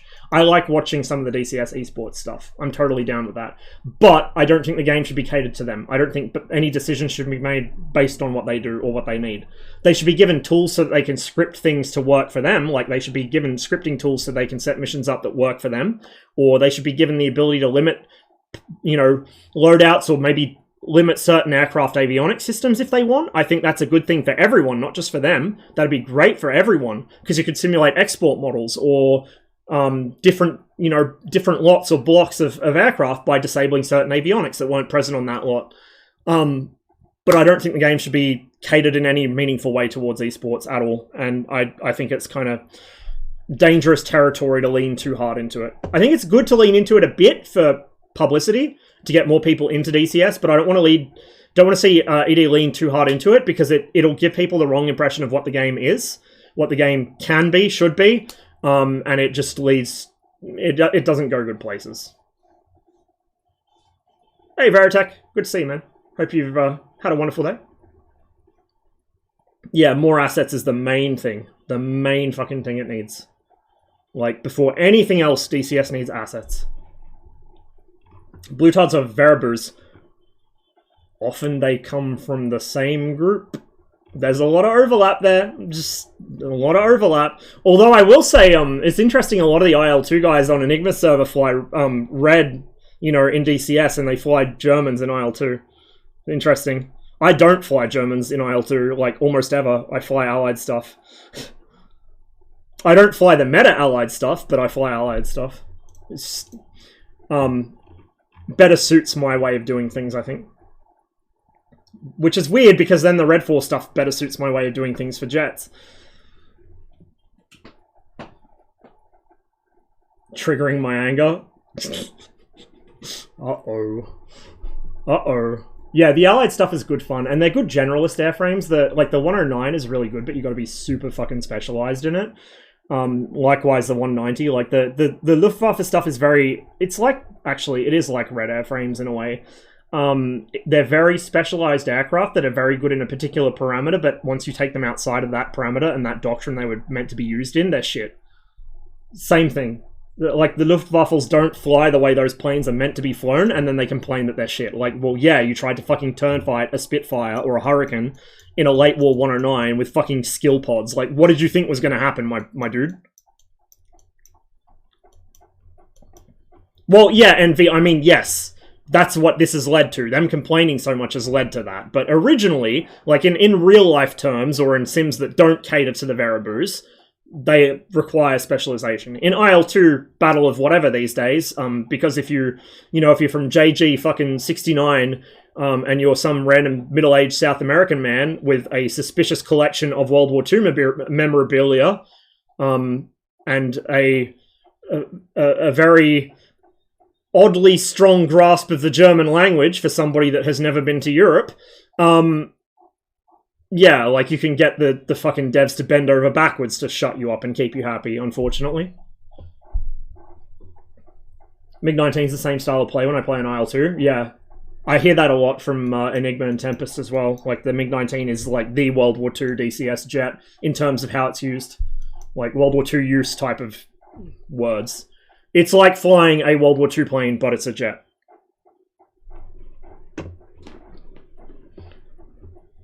Also, a discrepancy between DCS as a game and DCS as a simulator. Not everyone swims both lanes, so you get conflicts. Yes, and there is a game mode, like an arcade game mode, built into DCS, which no cunt uses and gets no development, but there are people who ask for features that would belong in that, and they get added as special options to modules instead. Special options exist. Mission editor options exist. Why don't we have more things like the Mirage 2000, where we can turn TAF on or off? Or the MiG-19, where we can turn the RWR on or off, and it physically disappears from the cockpit. Why aren't there more... the missile approach warning system on the Mirage? You have to load the correct pylons and have it checked in the mission editor. Why aren't mission builders... Because the mission editors are ultimately who curate the DCS experience. Those are the people who decide whether it's a sim or a game. Why aren't we giving mission editors more options? We are a bit, so the loadout limits are a good step in the right direction. I think there should be a way to whitelist certain loadouts too, because you can't really do asymmetrical ones with those loadout restrictions. Like the Viggen, for instance, you should be able to whitelist a particular load or a particular number of loadouts, which you can't build with that loadout limitation, the loadout restriction menu, because they're asymmetrical. So you either have like half of them conflicting or you don't have them at all. So further expansion on that, having whitelists would be good. But having options where we can turn off this or that system in the aircraft, or, force a failure on this or that. Some modules will let you force failures in certain systems, but a lot won't. Like, a lot of them don't model failures at all in a lot of systems at this point, because they're early access or it was just never done. Really, what ED should be doing with regards to the game versus sim argument is just put as much control as possible in the hands of the mission maker and let them decide. So if you want to have a super hardcore fucking roleplay LARP server for your squadron mates, and you all refer to each other by rank, and you like have your fucking little virtual pixel uniform with your virtual pixel awards, and do what the 29th Infantry Division from fucking Darkest Hour and Day of Defeat did, but in DCS, you can do that. But if you also want to play like a PvP cowboy like we do, where we use some real systems and tactics, but we also like don't give a fuck about ATC, or we don't care about, like a lot of people wouldn't want things like random failures or life resource being modeled, then we can do that. Things like when the dynamic campaign comes, if life resource would be a big deal in that. Logistics and life resource would be a big deal in that. You should be able to run yourself out of missiles, or out of replacement parts, or out of airframes. If you fuck your jet up, that jet should go down for maintenance. If you fuck it up enough times, it should break on you. Like, that kind of modeling would be perfect for dynamic campaign. I don't even know if BMS models that level of depth. It probably does, but I don't know. That is the kind of shit we should have for mission makers and campaign makers, so that they can set that up. Not just dynamic, but for scripted campaigns too. Why not? Why not have that? So, you thrash a plane, it's going to fucking break on you. If you treat your plane well, it's going to last longer. Shit like that, Tomcat mains in cry. Oh, yeah, we've had a few words about the Tomcat's limitations already. Does Alpin fly blue? I think I've seen him on blue, like, twice ever, and he was GCIing. Alpin has blue modules. Seal bought him the F5 purely so Alpin would know what the F5 can and can't do, because Alpin will make his missions, including units he doesn't have or doesn't play, and then he relies on us to tell him, like, that's broken, dude, that ain't gonna work, or, like, that's gonna be, like, an unstoppable killing machine, because he doesn't know himself, because he doesn't, like, and this is my thing, a lot of blue, like, blue mains, are like this too. They only rarely fly red stuff, or they just don't fly red stuff. So they don't understand what our aircraft can and can't do, and they get a very skewed image of what's actually going on. Like, for instance, one of the 475th guys appeared to be under the impression that the R3R is essentially a Sparrow. Like, oh, let me tell you, my guy. Oh, let me tell you. It is not basically a Sparrow. It is not even close. It's a very shitty Sidewinder with a very shitty radar seeker in it, based on a very shitty radar. Like, it's not good. But they don't understand this stuff because they don't fly these planes. And to their credit, those guys do fly the MiG-19 and the MiG-21 now sometimes. I don't see it often, but I do see them fly them. And because they know good two-ship tactics, they're as effective in those as they are in the F5. But, like, a lot of people just don't play the other team's planes, or they never fly a plane because it just never interested them. That was like me in the A-10. I knew the A-10 was kind of capable until I actually flew it. I haven't flown the C yet. I'm probably never going to fly the A-10C. But the A-10A, I was like, it's probably kind of similar to a Su-25. And then I flew it, and I'm like, how the fuck do Blue ever lose on Enigmas? Or Alpins, for that matter. Like, how do they lose when they have this? Because they don't understand their own capabilities, let alone ours. And this is something on Enigma server, like, there's a lot of kind of banter about red and blue on there, and I'm probably one of the main progenitors of it, because I can't help myself. I don't actually think there's a big skill difference between red and blue players on Enigma server or on Alpine server. I think, generally speaking, they're the same. I think red players, like long-term red players, red veterans, are more likely to know the capabilities of their enemy's aircraft than blue players are. I think that's where the skill difference comes in, and it's more of a situation awareness difference. Sorry, I got dust on my screen. I think that's true of most servers. I think the red guys, not always, there are red tards exist too, and they're, boy, when you find them, what they lack in quantity, they make up for in quality, trust me. But by and large, a lot of the red guys are forced to work with subpar systems. We're working with a minimum 30-year technological disadvantage here. Minimum. Our most modern aircraft, unless you count the Jeff as a Red 4 module, our most modern aircraft is the Su-27S of 1985 vintage, and it is modelled as a 1985 Su-27S. Except it's missing capabilities it should have because FC3. So we're used to working from a position of disadvantage. We're used to having to understand the enemy's plane to be able to do anything to them at all. And a lot of us do vacation on blue team. Like, I will fly blue some campaigns on Enigma servers, especially if they're, like, when blue gets really, like, kind of the point they're wallowing in their own misery and crying about how they can't do anything and red is OP, I will go fly blue for a campaign and show them, like, no, you fucking chimps. You're just doing it wrong. This is how you do it. Like, look at this. I'm a red player. I know what I'm doing. Do this. We can't counter what I'm doing right now. But they still don't learn. Yeah, Deep Strike in the Viggen is a lot of fun. And you don't even need to abuse the flight model to do it. I mean, you can, but you don't need to. Like, if you fly the Viggen within its real-life flight performance, it still is extremely hard to intercept at low or high altitude. Like, last time I flew the Viggen on an Enigma server, I was flying at Mach 0.8, 0.9. I wasn't even in Zone 1. I was just chilling at mil thrust. At high altitude, everyone could see me. Cruising at, like, 7 kilometers altitude in mil thrust. For the entire length of the map to get to the industrials, the oil rigs, and nobody did anything. Nobody even tried to stop me. Like, it's just a knowledge gap. That's all it is. But I think the average player on both teams is as bad as each other. Like, I don't think there's that big skill difference between blue and red. I just think that long-time red players are more likely to know their opponent's planes, and long-term red players are more likely to play either team. They're more likely to flex either team. So a lot of blue's more experienced players are actually red players on vacation, on safari. Whereas a lot of, blue does have some people that flex to red, but not many.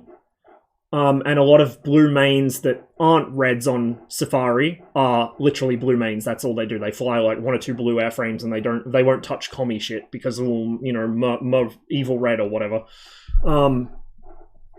And knowledge makes a huge difference in DCS. Like, if you know the other guy's plane as well as he knows it, let alone better than he knows it, holy fuck, you're unstoppable. Even in a a very disadvantaged aircraft, if you know his plane better than he does, you can leverage that so hard. Been flying World War II stuff in DCS. I fly it occasionally, mostly off stream. I haven't really found a good server to treat as home. Storm of War for me used to be kind of, I'd fly for an hour and not see anyone and then get bounced as I was landing. I haven't tried 4YA. I heard they yoinked Phil's mission and are running that now. I might try it at some point. I do want to fly the Mosquito more because that is such a wonderful module. But yeah, I do have a bunch of DCS World War II modules. I just don't fly them on stream very often. Storm of War went down.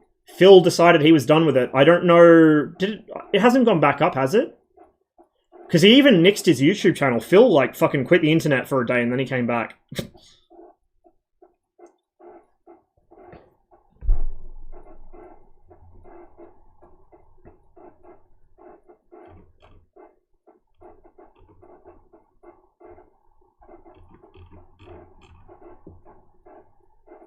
3D view in editor. Oh my god, dude. Yes, yes. Making this mission multiple times, I had Su-15 spawning on the hangar roof because I thought placing it in the hangar would place it in the hangar, right? No, it spawns it on the fucking roof. I had an ammo crate that I put next to a Su-15, but apparently its collision detection was off, so it was levitating above it, even though it should have been like 5 meters away. Chocolate! Cheers for the Prime sub. Thanks for all the follows and stuff, by the way, guys. Appreciate it. Hope you're all enjoying the, not much of a show, more of a talk show, I guess, but appreciate you all being here. And I hope that you're all having a wonderful time. Like flying both makes you appreciate the quirks and dispel any bias. Yeah, I don't dislike flying German stuff in IL-2. I just don't do it often because I'm not very good at it. I do fly it offline against AI and stuff. I do fly them occasionally in PvP, but I just expect to get my shit wrecked in PvP with them. Allied stuff is much easier for me. But I understand some of the strengths and limitations of the German stuff because I have flown it, I just don't fly it often. Tried setting up the Hanoi air defense belt in IL-2, worked really well in terms of FPS, even with the fuck tons of flak sprinkled in. Then the Venus woke up. Sheer amount of growling. If you set up even a reasonably intense frontline or airfield air defense network in DCS, it will bring a server to a crawl as soon as they start firing. With or without the IAD script, it doesn't matter. It just kills the game, because single core, right? Single core. It's fucked. It's probably why the SAMs are so ridiculously oversimplified, is because it's all single core and people are going to spam them, so just, Phil's fucked off completely. They moved to cliffs. They moved to cliffs? I've been meaning to get back into that a bit. If there's actual populated servers again, we could do some cliff streams. Didn't get a stream notification. I know. The one stream I wanted to make sure as many of you were here as possible for the opening hour of it, and it didn't send a fucking notification. Thank you, Beepski. For those of you who have arrived while I've been talking, and sitting here on TACView or on the BRB screen, make sure you check the VOD from today's stream, the first hour of it. You want to. Trust me. I want you to, because I spent the entire fucking yesterday setting up this mission for it to work. And I'm really annoyed that a bunch of people missed it because an alert didn't go out.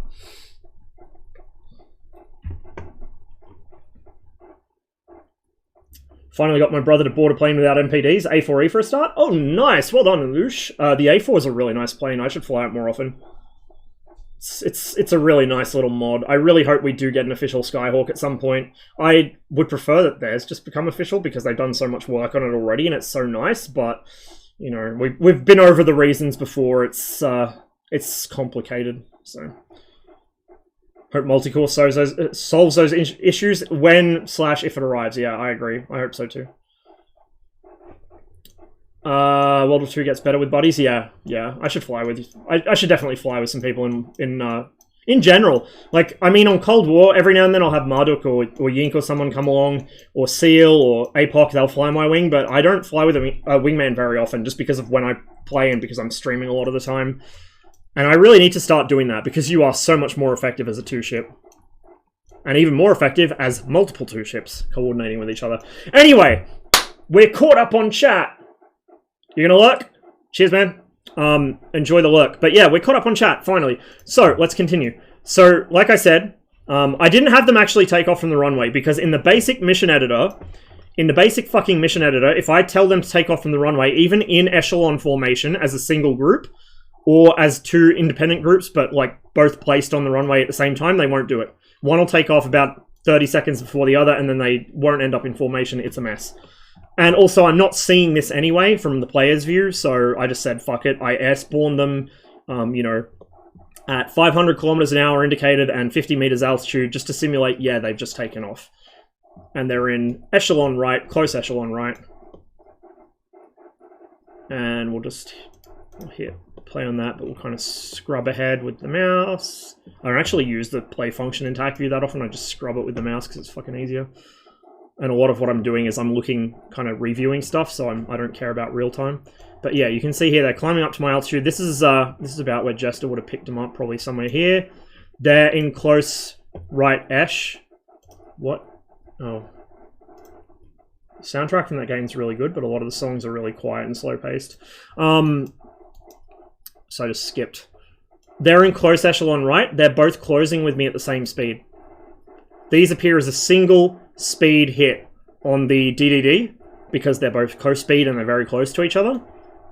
And they appear as a single hit on the TID as well, because, you know, it only sees a thing at this relative bearing at this relative speed. So we know they're there, we know something's there, we're picking up their radars already, we got the AI caution, or the AI on the RWR. I don't know what the actual code would have been for a Su-15. It might have just been 15.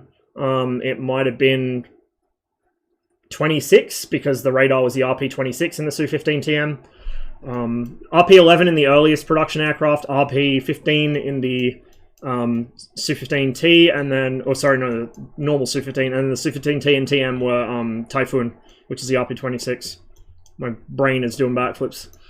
So anyway, just by happy accident, they kind of automatically go trail here, just by the way their waypoints work, which is what I wanted them to do anyway, because as they form the intercept, the lead is going to pull ahead at Mach 1, the trail is going to be at Mach 0.9, and what they're aiming to do is the lead is going to try and pull in behind me on a stern conversion and then fly up my right wing, so he's passing on the right, and then where I can see him, like in level with my canopy, so slightly above my wing line, right of me offset so he doesn't hit me, and then to my right side, and he's going to pull ahead of me and fly out in front, so I like can't miss him, and I have to follow him.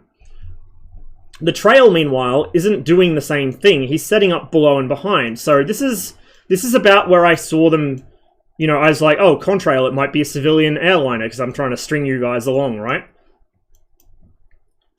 And then as they come out of the sun, it's too late to do anything. I'm losing my voice already. Jesus, this is a new record. 6 hours, not even, and I'm going to lose my voice. I'll grab myself a drink in a minute. Hydration? Never heard of it. So they're already, like, I'm fucked.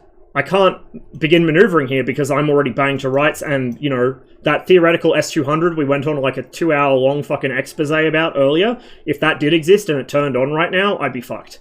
So I am at their mercy. Water? Pfft, tea. I might go lick some salt while I'm at it. So I'm already, like, I can't do anything here without risk of getting shot down. So here we've got our flight lead who's accelerating to overtake me.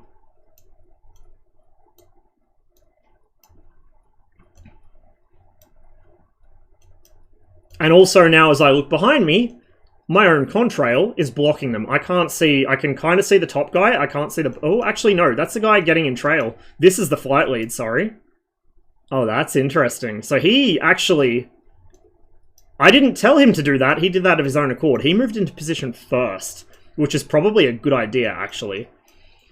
So anyway, this is the flight lead. This is the trail. The trail has set himself up 2.5 kilometers and closing.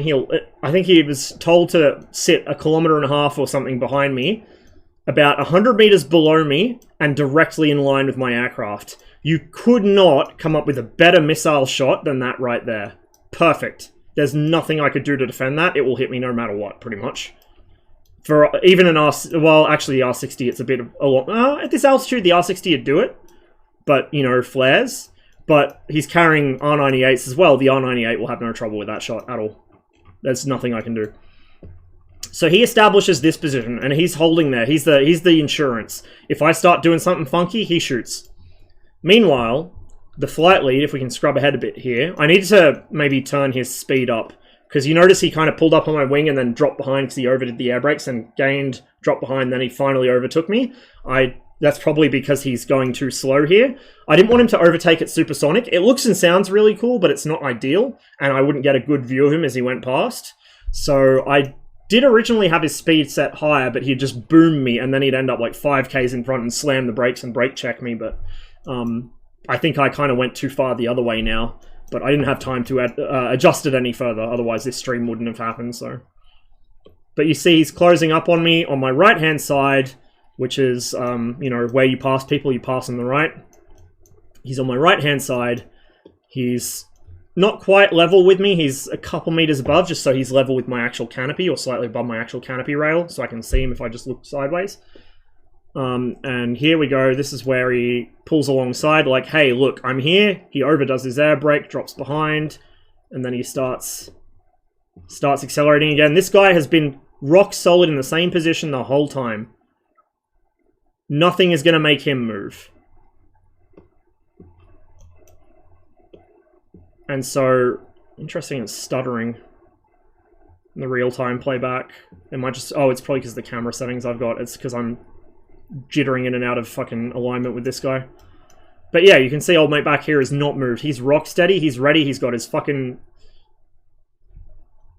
finger ready to flip that flippy trigger down and pull it if I do anything nasty. This guy is going to try and catch up again, and finally on this one he passes by, so you can see about 100 meters lateral separation, and he's going to pass by. There's no way I can not see him, and he's going to pull in front. I got a little sloppy with my flying there, so I started gaining altitude.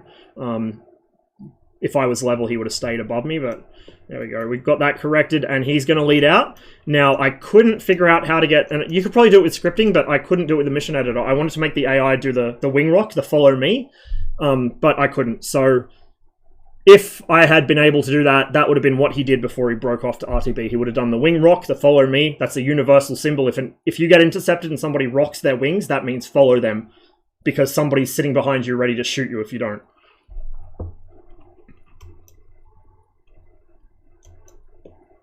So we got this, and we're obviously past Gudauta a bit, which is down there. We're heading towards Sochi, because these guys want to kind of get a grip of what I am, who I am, what I'm doing here.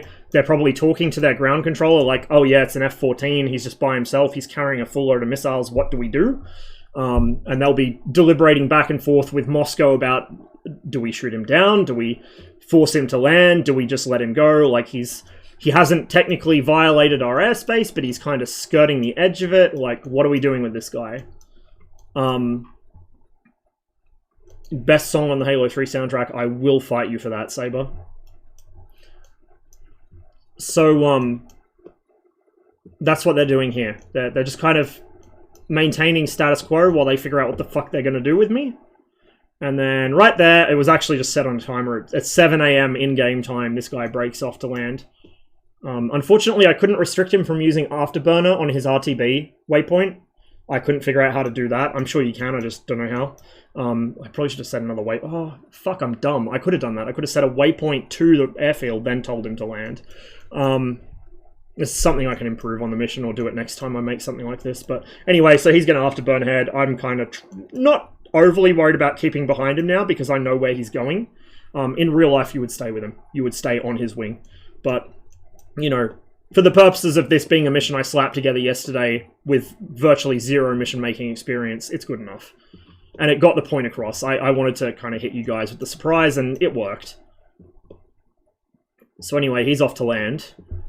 And then we've got me here, and you'll notice our buddy behind us is still locked right there, behind and below, at 2 kilometers exactly. He's just going to sit there on my tail as long as possible to make sure I don't do anything funny. So we'll scrub ahead, scrub ahead, scrub ahead. This is where I start maneuvering to land. He's still on me, actually. And I think somewhere around here, his AI should abandon that follow command. I think I set like a delay on it, so after, I think it was like 7:10 or something. Oh, he's still on me. The leader's just descending to go in for a landing. No, this guy's still with me. And right about there, he hits his ground avoidance AI routine. And he's still following though, which is interesting. So I didn't hit the timer to make him stop doing that. Now he's broken off. So right there he's broken off. And he's going to start his landing behavior.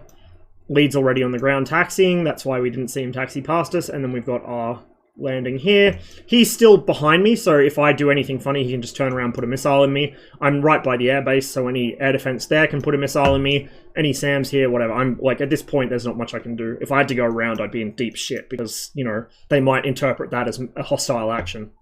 So you don't want to fuck up your landing when you get intercepted. You don't want to have to go around.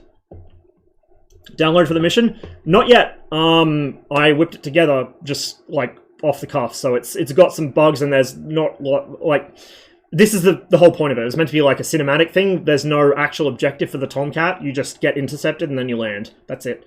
It's an air spawn as well because I didn't want to. The stories you take off from Turkey or whatever. The actual Su-15 mod, it is out. However, the version I'm using, I edited to fix a few things that were wrong or could have been done a little better. So at some point, once I figure out what the original mod maker's name was so I can credit him, make sure he gets the credit for actually putting the thing in game and doing the flight model and stuff, I will post my edited version of it in my Discord so you guys can use it. F-84F did fuck up his landing and had to go around. It was our pilots... Up to our pilots to recognize he was too fast. Yeah, like it's real sketchy shit if you have to go around. You really don't want to be doing it.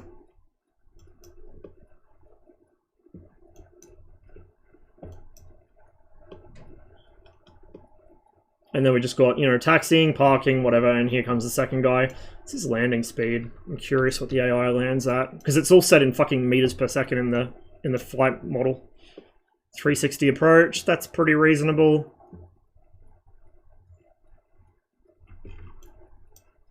330, 340, 330 touchdown. It's a bit high for a TM.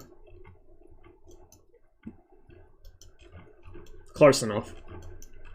But yeah, that's that mission. Anyway, we finally got through the TAC view. I'm going to be back in a little while, guys. I need a food and drink break. And then we'll get into some Mirage 2000 stuff on DCS. And I'm going to have to set up a new thing on the Be Right Back screen as well, so bear with me.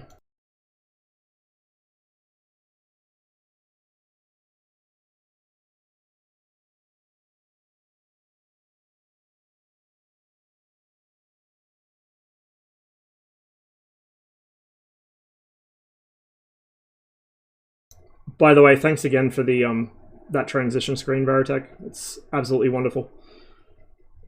And next time I need something done, I will hit you up about it.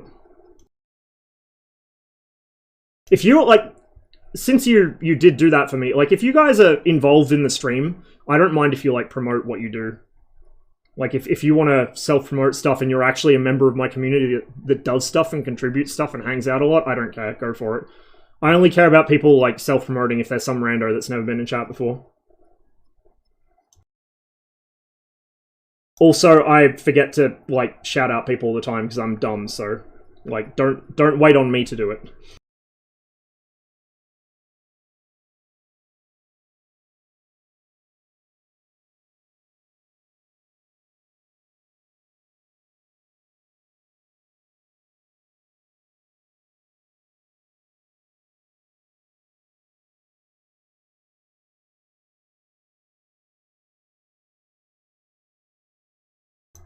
If you must, chocolate.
I need to swap hoodies. That one's a little too warm with the heater running, but if I turn the heater off, I'll freeze.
It has to happen. One way or another. At some point in time. Maybe 20 years in the future, but it has to happen. Absolutely.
Their problem with that is they focused all their effort on the wrong part of the map. Like, I mean, yeah, the Falklands are the most militarily relevant for members of the team that made the map, but your average DCS player is drawn to mountains like a fly to shit, so I would have focused most of my effort on the mountains first, and then the islands after.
Not just the amount of it, but the fact that it'd actually be, you know, coordinated.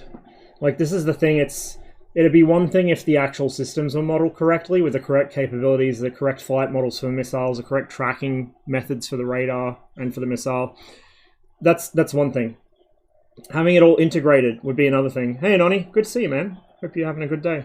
I'm just on a lunch break, but I'm stopping to talk every now and then, just when people say stuff in chat. The stream will be like properly live again in probably about 20 minutes.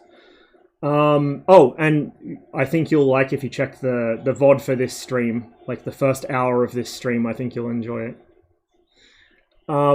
Yeah, it's one thing to have the actual systems simulated, the scenic simulated, everything like that simulated. But actually having operators that know what they're doing with those systems would be filthy. For instance, there's a video, it's quite a long video, about 40 minutes or so. It's a lecture from early Vietnam War era, and it's going through all the different techniques that the Vietnamese were using, and their Soviet advisors, obviously. Well, not just Soviet, there were other pact countries there too, but all these different techniques to fool American pilots. Things like turning on missile guidance signals without actually firing a missile, so the pilot would freak out and descend into AAA coverage. Things like firing a missile totally radar silent, because it's a command guidance missile, right? You can fly it manually if you absolutely have to. In fact, in Linebacker, that's part of the reason they didn't get many hits, is because they had to, because the ECM was so heavy. But it's a command guidance missile, so you can fire a missile and have a missile in the air, as long as you know from your early warning radar roughly where the target is and where they're tracking. You can kind of, you know, you've got that ghost track going on. You know where they're going to be within a certain amount of error. And so you fire a missile and just have it track in that direction. Have it track towards that point in the sky. And then at the last moment, you flip the radar to transmit. You start sending steering commands to the missile, and they have a couple seconds to react before they're hit. Like, there were all kinds of absolutely filthy little tricks that they used to play with this. And this is the most basic, you know, widely used, widely exported Soviet SAM. Like, the most basic one. The second oldest Soviet SAM system, period, that entered service, right? And they were able to do all this stuff with it. Now, obviously, as time went on, the Americans got smarter and learned to recognize different tactics and counter them, but this is what you can do with an experienced operator with these systems. Particularly the command guidance systems, because you can do silly shit like this with the missile. So imagine having that in DCS. Like, imagine how much grey hair your average DCS modern blue aircraft flyer would develop trying to operate in any kind of environment where that's happening, and other actual human players are kind of intentionally trying to grief them, basically. You know, like you're basically trying to grief people just using SAMs. It would make the game a lot more interesting. I mean, a lot of people would probably complain because they make the game harder and ooh, frustrating, but to me, that's good. I want it to be hard. I want it to be frustrating. I want to have to learn. That's why I play DCS.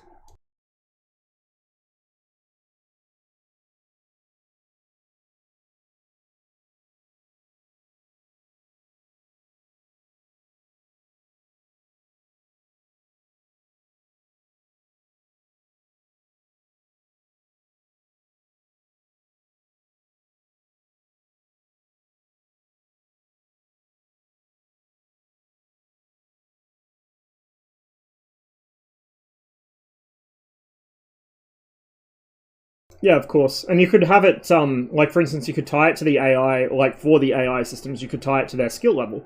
So novice crews would actually broadcast, or, you know, when they don't need to, or they only fire the missiles strictly by procedure, whereas an ace crew would be like your most hardcore Vietnam veterans who know exactly what they're doing with that thing.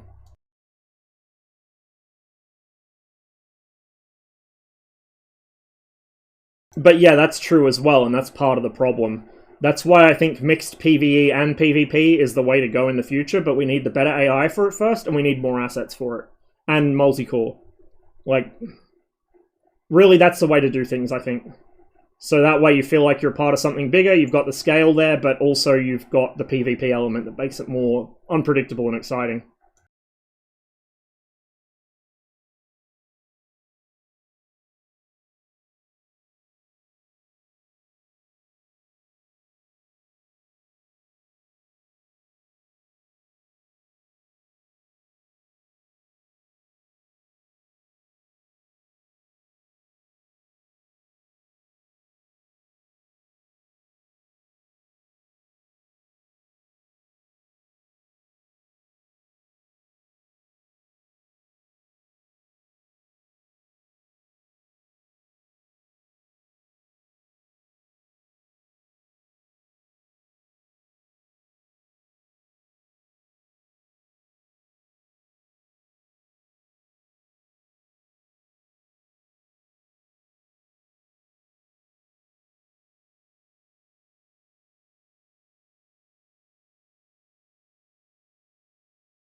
It can be done. It can be approximated. And again, this comes back to the problem with ED kind of obsessing over doing things 100% correctly, which they still don't achieve anyway with a lot of systems. But, you know, why wait until we finally get unclassified documents on modern electronic warfare when we know the basic physics of how it works? We know the basic techniques of the different jamming methods they're using, just by name, if nothing else. We can do approximations. Like, there's not really any reason we can't have good electronic warfare in DCS. Will it be 100% correct to life? No, probably not. And if it was, then there'd be, you know, men in funny suits turning up. But it can be good enough, and it can be interesting enough gameplay-wise. It doesn't have to be exactly as it is in real life. It just has to function the same. You know? The form can be a little different as long as the function is the same. About the first probably 45 minutes or hour of the VOD for this one. My bot didn't send alerts to people, so a lot of people missed it, but I made something very special for the start of this stream.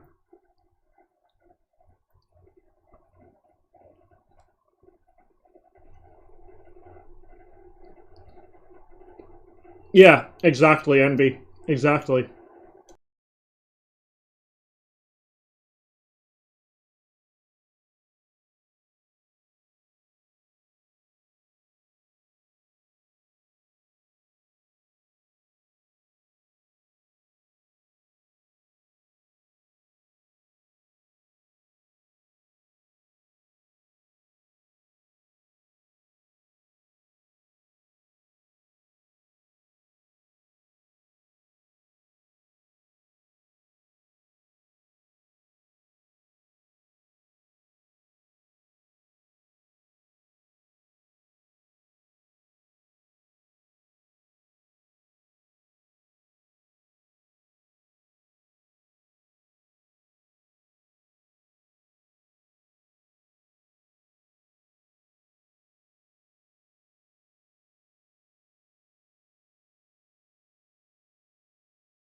Little deflections and stuff like that are pretty common. They use that tactic a lot to try and make it sound more palatable. The depressing thing is it actually works on some fucking people.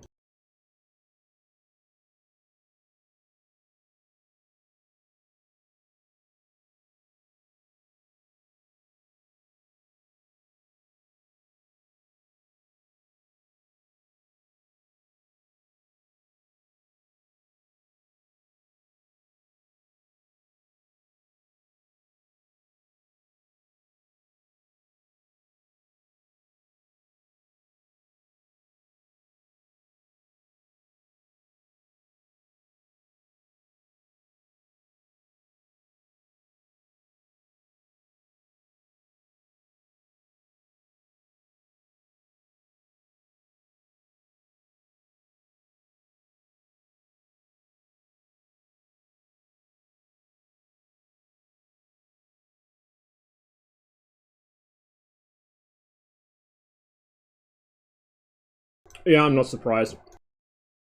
Subtlety is not a skill that many of those kinds have, I've noticed.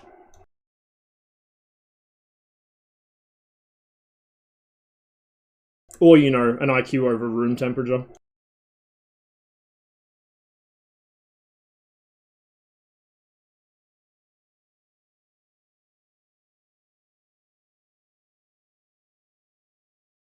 Alright, Anoni, sleep well, man.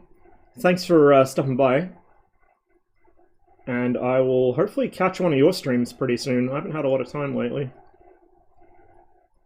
For anyone here who hasn't followed him yet, go give Captain Anoni a follow. He's been doing a lot of work as in resources. He also streams DCS. He plays with a lot of different mods too, so you don't see mods as much on my channel, but you'll see plenty on his.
Yeah, exactly. I mean, to be fair, there's an argument to be made for not approximating things where possible, because, like, for instance, you know, the kind of periodic outcry about the MiG-21's low-speed handling, yeah, it's probably wrong, like, but we don't have flight testing data that says it is wrong, and we don't have flight testing data that says how much it's wrong by. There's nothing to tune the flight model by besides it was revealed to me in a dream. And the last time a dev tuned a flight model by it was revealed to me in a dream, it resulted in a constant back and forth process every other patch of flight model tuning that required people to readjust to how the plane now flew. Like the MiG-21 in particular, because of its age and because of the origins of that module... Sorry, my chair's sinking on me again. Because of that, the MiG-21's flight model has gone through so many permutations, so many game-breaking bugs where it just stopped working, so many things that, you know, were not meant to make it into the live build of the game, but somehow did. Like, it's gone through so much that people just complain if you change it at all now. Whether you improve it or not, they'll complain if you change it at all. Like, ooh, I'm going to have to reline the plane. Which of the 25 flight models was correct or whatever? Like, I mean, really, it shouldn't matter how many times the flight model's been reworked. The goal should be to get it as close as possible. It doesn't matter, like, if it takes 20 reworks or if it takes 2. But the current thing about, oh, well, the low speed handling needs to be, or the low speed turn rate needs to be adjusted. Like, yeah, but how do you know how much by, and how do you do that without breaking some other aspect of its flight performance? Like, you know, what do you tune? What number do you tune in the flight model to get it to stop building turn rate at speeds bordering the stall without making it overperform or underperform in some completely, apparently unrelated flight regime? Like, I wouldn't be surprised if half the reason the Viggen has the issues it does is because they tried to tune some aspect of the flight model without testing it for regression. Like, it might have been fine to begin with, but they might have tuned something and thrown it out of whack. I don't know. Like, you know? Yeah, you just change the turn rate number. That's it. That's totally it. Nothing else involved there. But, I mean, like I said, I probably did get a little heated in that discussion because I've had it enough times and half the people I have it with are intentionally arguing in bad faith. So I tend to be kind of, you know, I expect that that's the argument I'm going to get. And that argument has certain sources with a vested interest. But, like I told the guy, just don't turn at low speed with a MiG-21. Don't bleed your energy off. You won't have a problem. Like, so what he's turning at fucking 300 kilometers an hour? So what his turn radius is, like, you know, 500 meters or whatever. Just keep your best speed up, like 400, 440 knots, and it doesn't matter anyway, because you're outrating him. Even with that, you're still outrating him. And also, you hold all the cars energy-wise. Like, what's he gonna do? He can't climb away, he can't extend, he's loaded up completely. He's locked into that. If he tries to fucking even gently adjust his flight path, he's going to end up stalling. Oh, don't even start me, dude. Don't even start me. People cite BMS flight models for how things should be done in DCS. Like, people cite BMS flight models, like, as if they're the fucking gospel truth. Like, the dogfighting clique in DCS, the BFM guys, they will throw around BMS flight model, like, white papers, I guess you could call them, but like the thing that the dude made to make the flight model. And a lot of it, like, some of it's based on EM charts where they're available, some of it's based on best guesses. The MiG-23 one is based mostly on best guesses. And then they're like, this is God's own flight model, it's real, it's 100%. NASA couldn't make a better flight model than this. It's like, really, dude? Really? In real life, all this math stuff on paper, it matters, but it's not the be-all end-all of a fight. There's so much more to it than that. Exactly. Like, there are things wrong with modules that took me so long to notice because it just didn't affect me. Because I wasn't sitting there kind of balance lawyering over which plane in DCS, in theory, assuming Silver's script is actually accurate, which plane in DCS has the best turn rate at whichever speed. Like, you know, that's what a lot of people do. They just sit there fucking comparing charts. And then if you compare a chart that they don't agree with, which happened to me recently, I had one of the BFM guys come at me with this. Oh, Silver's charts aren't accurate. The script he uses is wrong. Actually, the F5 has a worse sustained turn rate than the MiG-21 in DCS at all regimes. Like, are you on crack? No, it doesn't. Like, no, it fucking flat out doesn't. Oh, I tested it this, I tested it that, it has this amount of available G.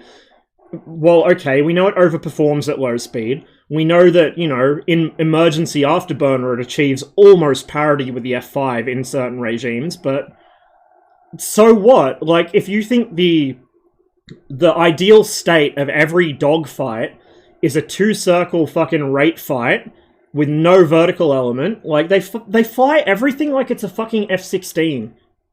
And then they complain when it doesn't work, you know? Fuck, even in an actual F-16, you'd probably want to work some vertical in from time to time.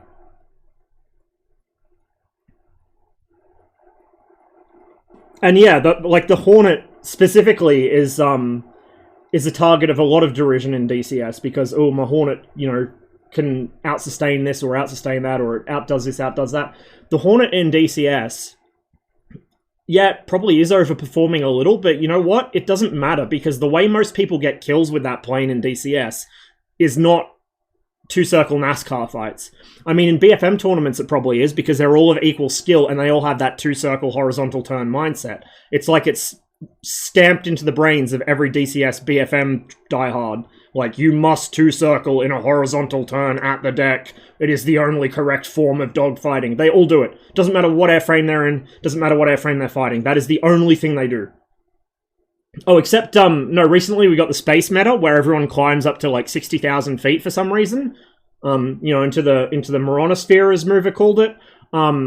That's a thing too now, apparently. I don't know, but, like, the Hornet is very good. Yeah, no one flies the Hornet game plan. People are two-circling in the Hornet, and while it might do that really well in DCS, and maybe it shouldn't do it as well, doesn't fucking matter, because that's not how you win a fight in a Hornet. You just put the nose on someone, because it can do that. You know? Like... yeah, exactly. You don't play for a fucking two-circle fight and a fighter that can pull 50 degrees angle of attack. Like, what are you doing, my dude? Just put the nose on him and fucking kill him.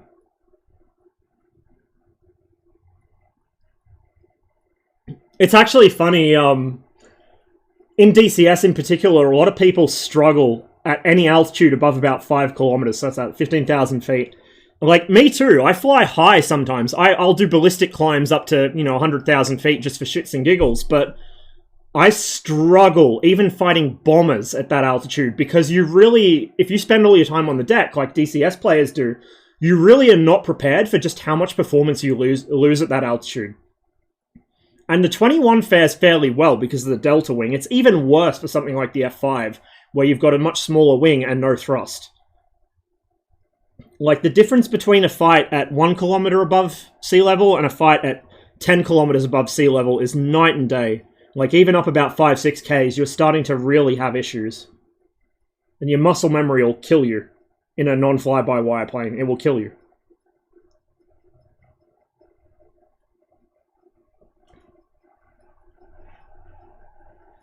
Well, my fighting style in the Mirage 2000 for a long time was fighting like the Hornet's supposed to.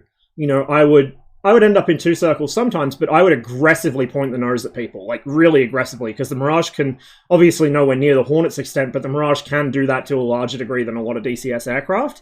And coupled with the way that the gun sight works, I found it very easy to predict someone's flight path and just put the gun snake through where they were going to be in about 5 seconds' time. So I'd snapshot people from across the circle, and they would flip out, because there's nothing they can really do about it. Unless they, you know, do what Tawny did, and he started working in little jinks and rolls and half rolls to fake me out. I could never get a hit on Tawny once he learned to do that. But your average DCS player, the only thing they know is to double down in the two circle.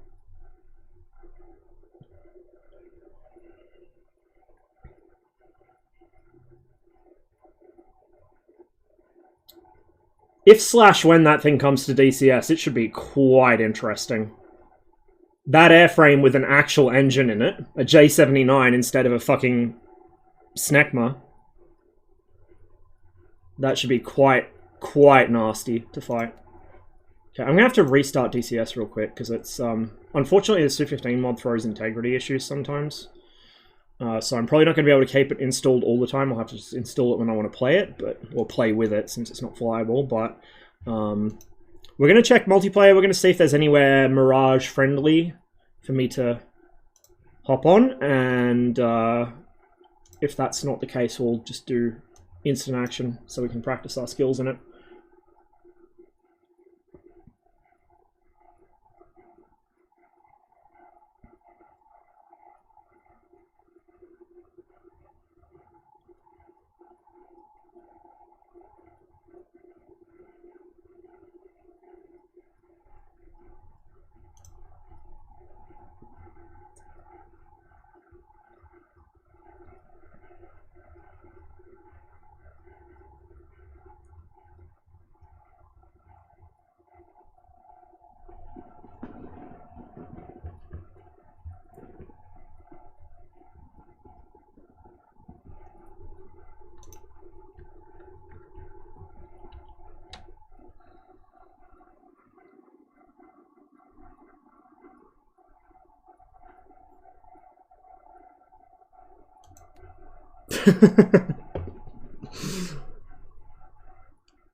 Must have looked like a spaceship compared to some of the other things that they'd be used to controlling at the airport or at the airbase. I mean, really, unless you were flying, unless you're flying for ADC or later on an Air National Guard unit that flew 106s, you weren't really seeing deltas in the US past about 1960. So it's a shame. I love delta winged aircraft. They're beautiful. They have some very interesting handling characteristics, which I quite enjoy using in DCS.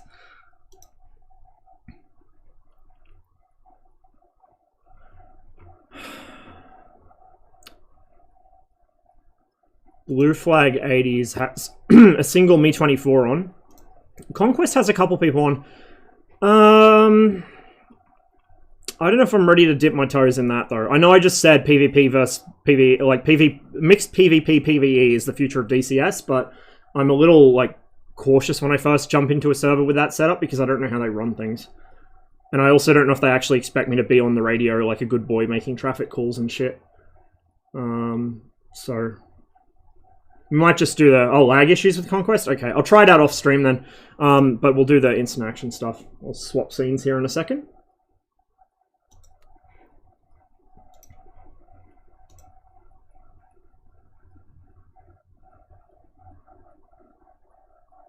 Catch you later, Chocolate. Sleep well, man.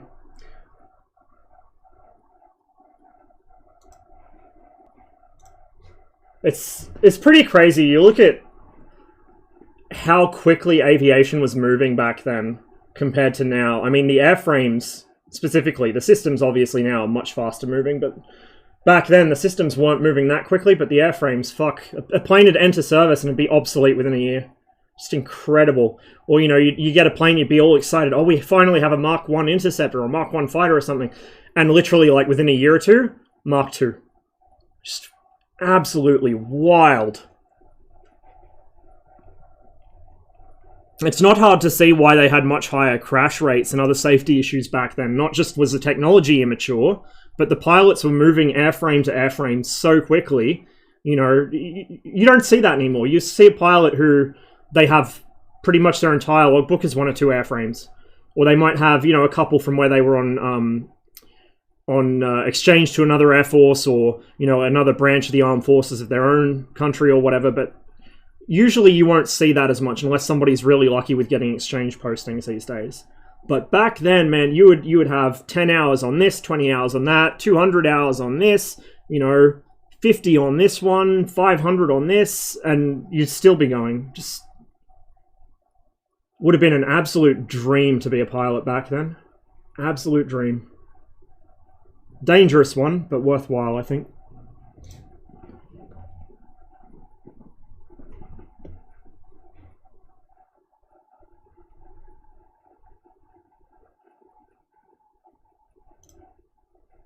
There we go. Let me get chat back up, and let's get our ass kicked by the AI, because the AI is actually quite good at this compared to me. I've also got to try and remember what the correct bones are, because it's been a while since I flew the Mirage 2000, because unfortunately there's just not that many venues for it if you're not keen to jump in the deep end and growling Sidewinder and deal with A120s and SD10s. terminally tilted by all the anti-Hornet bullshit on Discord. The way I view it, it's less anti-Hornet and more anti kind of DCS player attitude to the Hornet. There's so much more in that aircraft than DCS players ever use.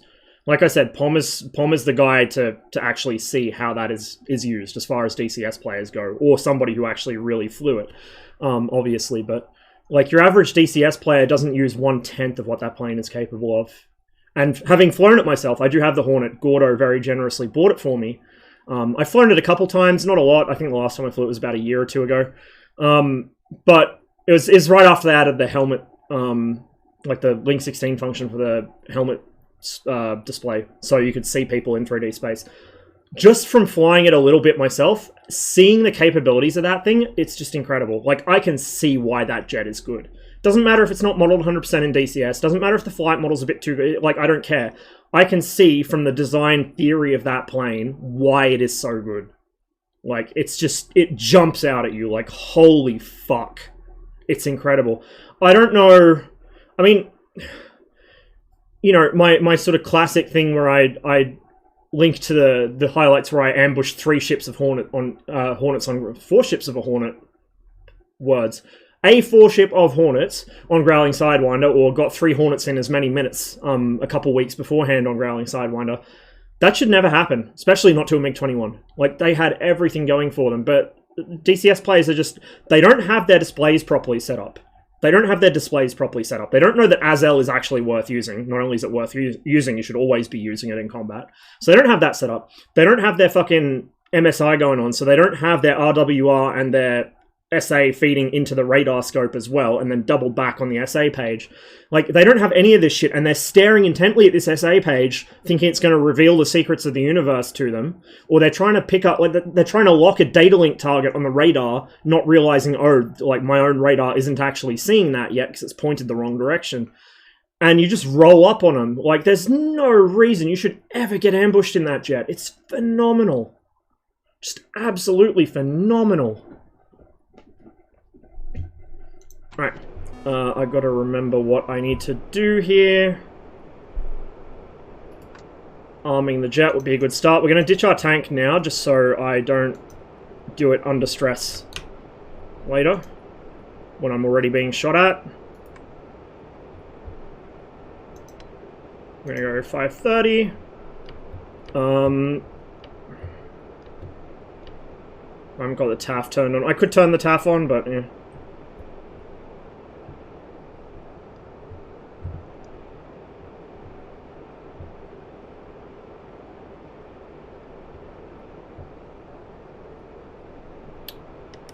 That's... okay, that's what I want. So narrow a scan. That's either a 23 or a 25, I can't remember which. Oh, we got a 2-ship. There we go, we got them locked. We're still in TWS, I think. We haven't STT'd them yet. You can see there's a little positional uncertainty there. Like I was talking about earlier, the different scan bars are hitting them at different times, so it's not sure exactly what range they're at yet. And then once it locks them, it knows. It's also switching between... there's a 2-ship. It can't make up its mind which one is the center.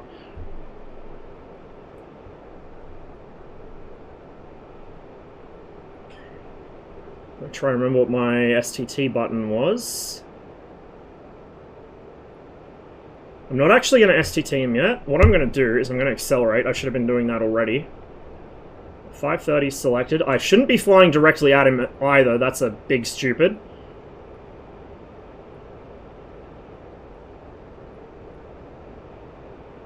Put him on the right.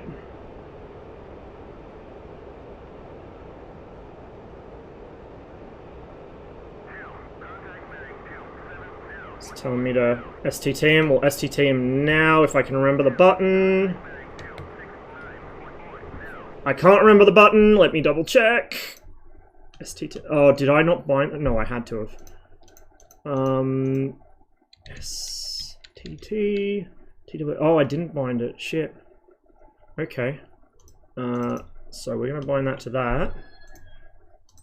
Let me see what else I forgot to bind. I have flown the Mirage since I got the new stick, so it should be bound up.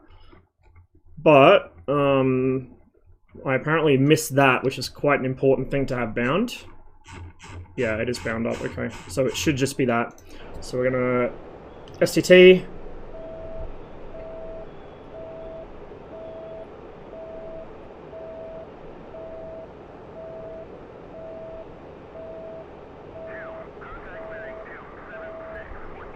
I've got my radios set up properly in this, so I can't have comms with my wingman, otherwise I'd tell him to attack with me, but whatever. I'm just using this as practice. If I can get one and not die in the trade, I'll be happy. We committed a little early there.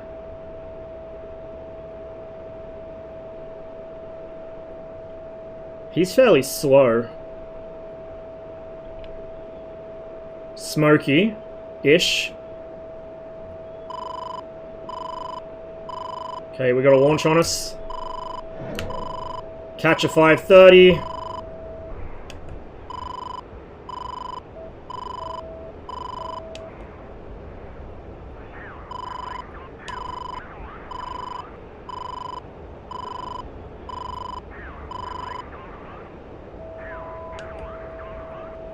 Defeated that. I have a suspicion we've downed him. We're gonna go... Fuck, how do I drop? What's my button to drop target? It's... I don't remember. Bear with me, that's not it. Man, what am I doing with my binds here? That's decoy, that's TDC, that's... That's panic release. I really did half-ass my binds on this, what the fuck? Oh, I think I remember. It's depress, okay, so that. There we go, we're gonna go SVI. Should grab whatever's in front of me. We want him.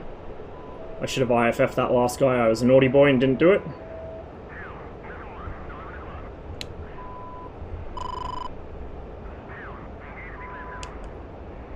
Shit.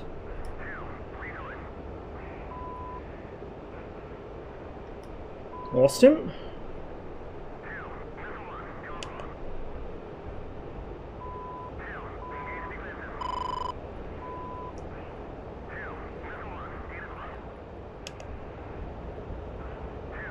We are totally tumbleweed here, which is not what you want.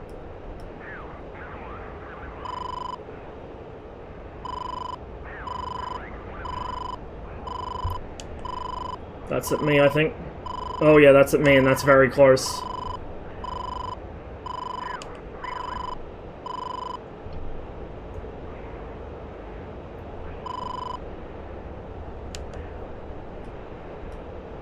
SVI, come on.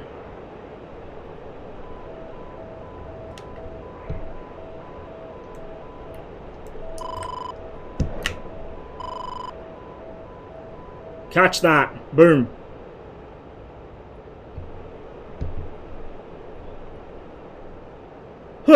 Okay.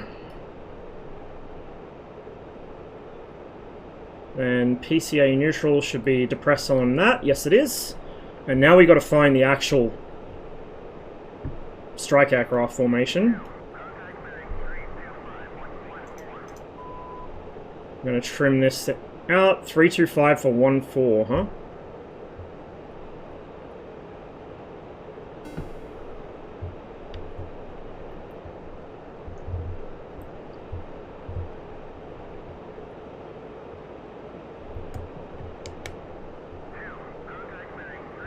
That ain't him. That ain't him. We're just gonna go horizontal scan. I might go to TAF here. TAF should tell me where they are. So TAF, we're gonna turn that to mode F1. We're gonna depress that. We're gonna clear our...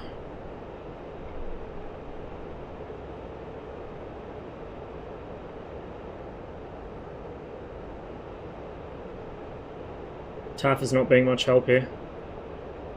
Do you have it turned on? Yes, I do. There we go. There we go.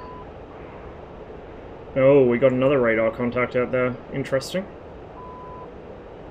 Oh, did the first guy survive, I wonder? I thought I hit him. It looked like he was going down, but yep, that is not friendly. That is very not friendly. Let me just double check what that symbol is. I think it's a 23 or a 25, I think. Oh, we went past it. That is a 23. My beloved.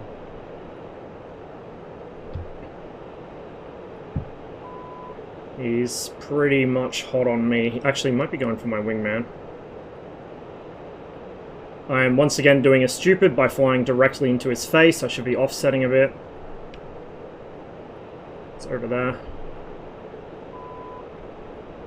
We got free fire on the TAF command, so there's no friendlies within a safe distance of him. There goes the 530.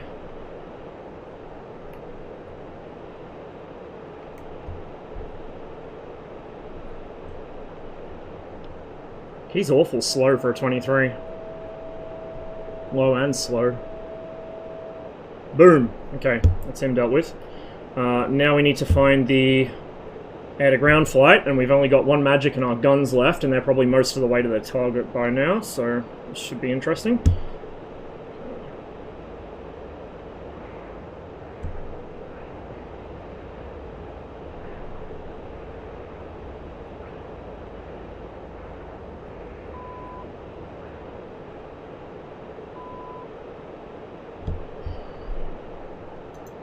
Not sure what the TAF's giving me here. Is that an actual contact down there? There's a radar under me. Interesting. Radar of some sort. Trim the aircraft. Doesn't auto-trim after it fires a missile, which is kind of annoying. But you can just do this if you want to cheat it. It's not a cheat, that's how the plane's meant to work, but you know, if you want to be lazy, that's how you do it. Just let the autopilot trim it. Nothing on TAF yet.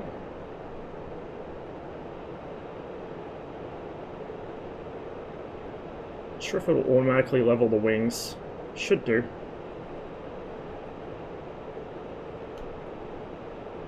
Yeah, there we go. Wings leveled. I'm flying the wrong direction. They're going to be heading east, so I should be heading east as well, because they're going for Tbilisi, I think.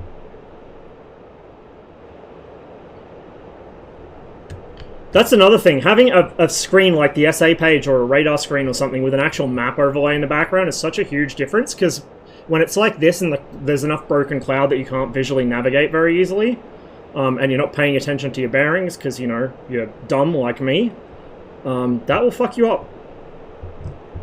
Whereas on the Hornet, you got this lovely SA page with a map script, like a moving map display on it, and you never need to worry about where you are.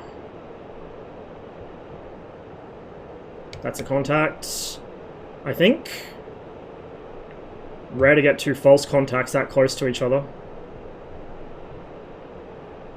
Oh, it might have been. They're probably going to be flying away from me too, so this is the part where I need to remember. Okay, that's my 4-bar scan.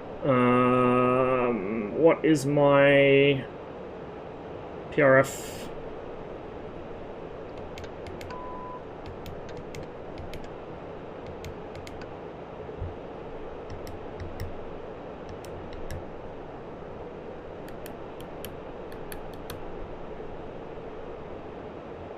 I swear, I had that bound. Yeah, PRF up and down. So why is it... Oh, because it's in TWS, probably.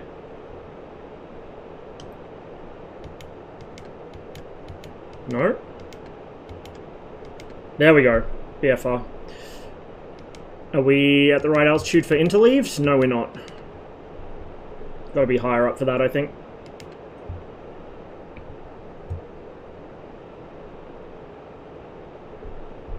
We're heading south. We don't want to be heading south.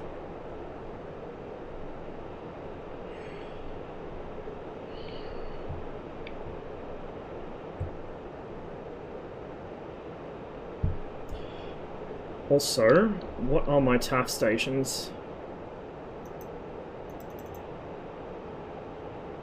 0 and 1. So Vaziani should be the best one for us. I've been in burner this whole time because I'm a dipshit. I was sitting just above my fucking afterburner detent, so we're very low on fuel. I think this one's going to be a scrub. I don't think we're going to find the ground attackers, and when we do, we're going to be out of fuel.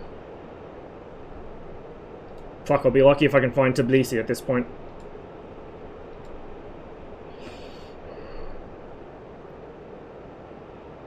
So I'm very much out of practice with this thing. And I'm not great at BVR to begin with. That I is my wingman, I think, on the RWR. I is a Mirage 2000 from memory, an RDI. Hence the I. Alright, let's restart the mission. Let's just restart the mission. Fresh planes, fresh targets, fresh weather. Because the whole thing's randomized slightly, which is really awesome. Really good for training.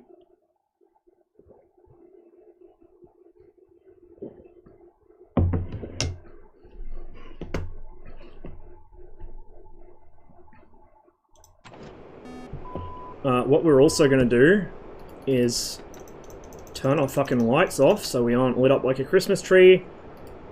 We're going to set that so the TAF's on now, and as I get more experienced at this I can start not using the TAF and just doing it, you know, manually, but for the time being I am very reliant on GCI because I am a PVO brain at heart. Make sure that the config switch is in the correct position. There we go, there's our target. That's the air-to-air flight. The air-to-ground flight will be lower. They're pretty high up. 2.1. Okay, they're reasonably quick. We're not getting anything on... oh, there we go, on the RWR. So what kind of threat is that? MiG-25s. Uh-oh. Okay, let's definitely not fly directly at them.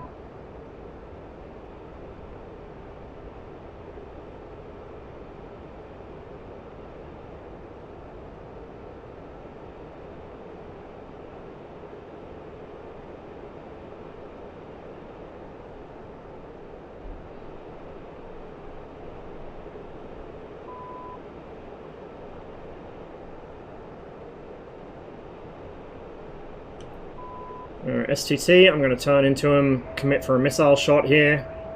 May have turned a little early again, but we'll expect an R40 any moment now. We're not in optimal range, which is probably why we missed with our other shot against the 23s. Come on, come on.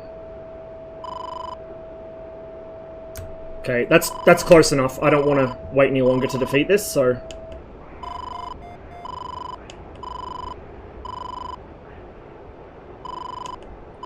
We're in memory mode because I oversteered there.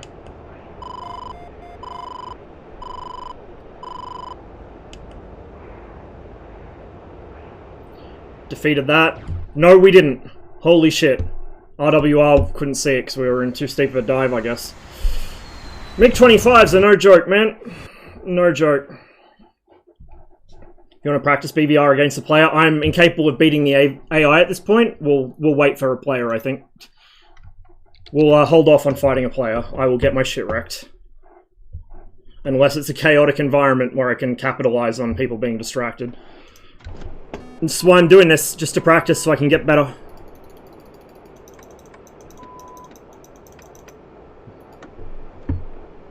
Okay. Go RP. Hello. RP. Jettison. Go 530. TAF. Config. We won't worry too much about that. We're going to start accelerating. We're going to grab him. I might go this way this time.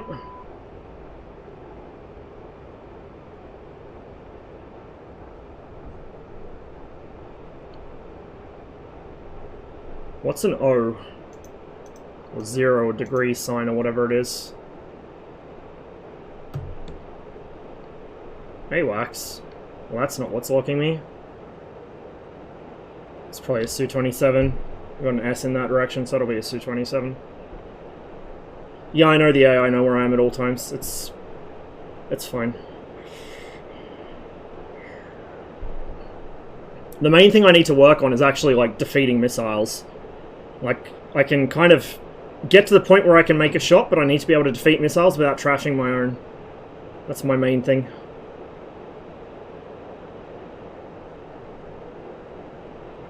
We're gonna hold our STT a bit longer.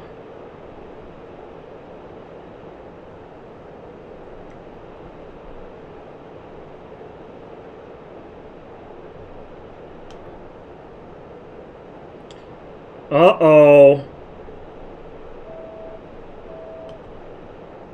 Someone's fucking with my range gate.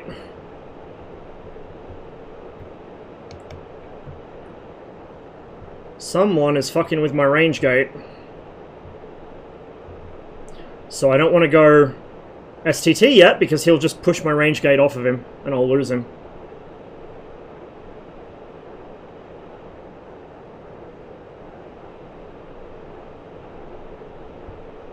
I'm going to radar scale down a bit.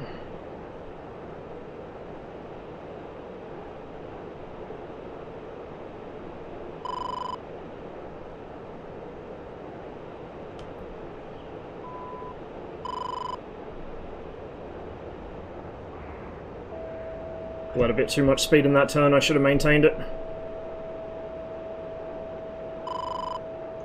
He's already firing.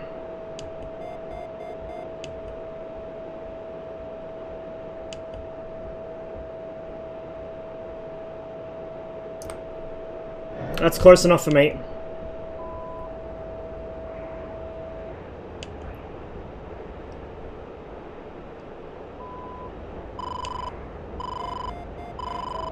We're still firing.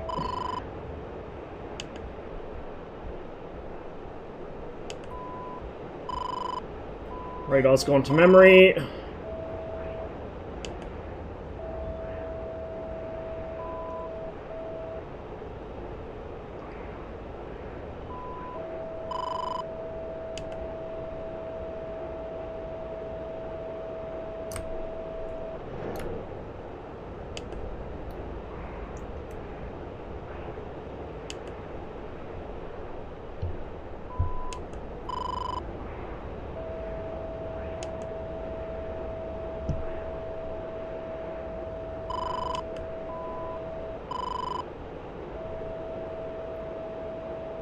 Boom.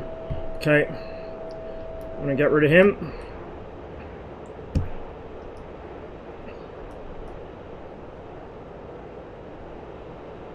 We're gonna be merged. I don't know where the other guy is. Behind me, probably. Oh yeah. Oh yeah.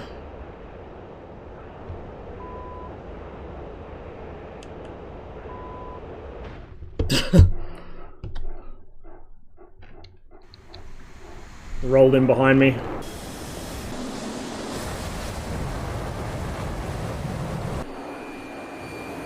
Right there.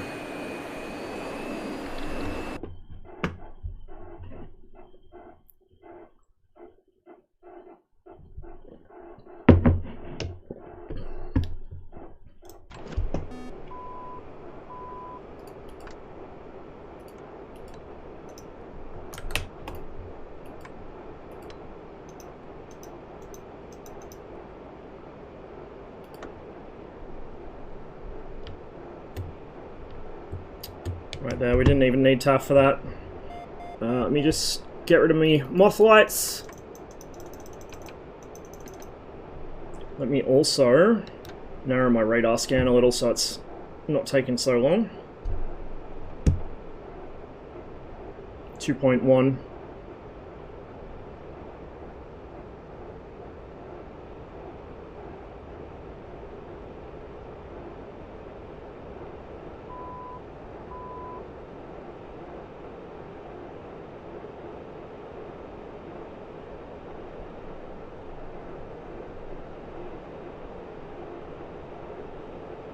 Just hold them close to the gimbal there.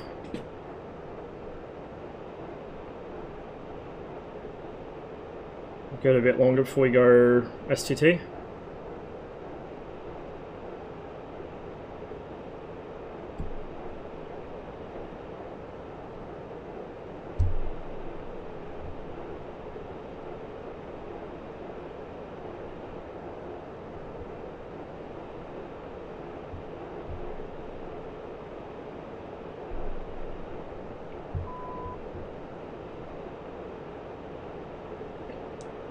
That's another pair of MiG-25s.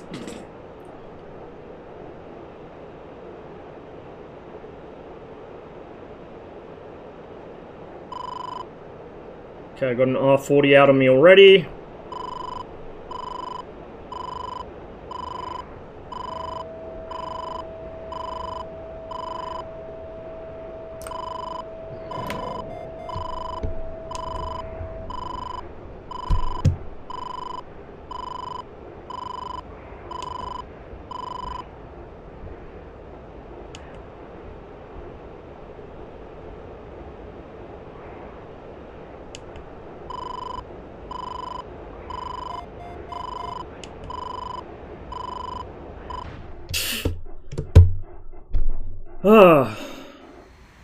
I did actually at one point beat these guys, but we're not having a good run of it today.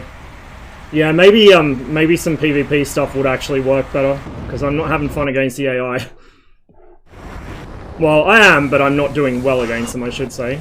Oh, hang on, did we get one? Or did my wingman? No, he's just maneuvering.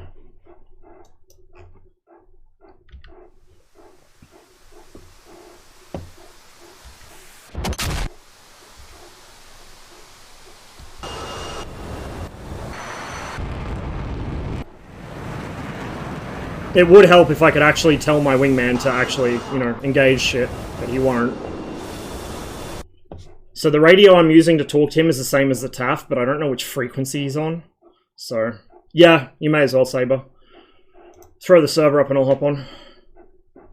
You can kick the shit out of me.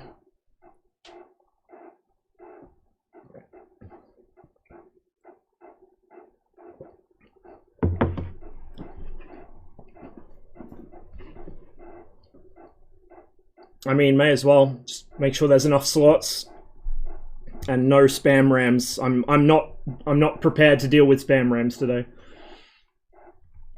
I'd have an easier time defeating those with the fucking MiG-29 because the SPO.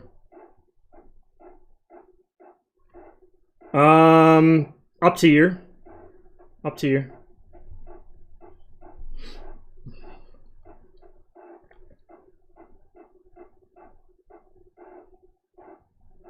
Let's catch up on chat in the meantime.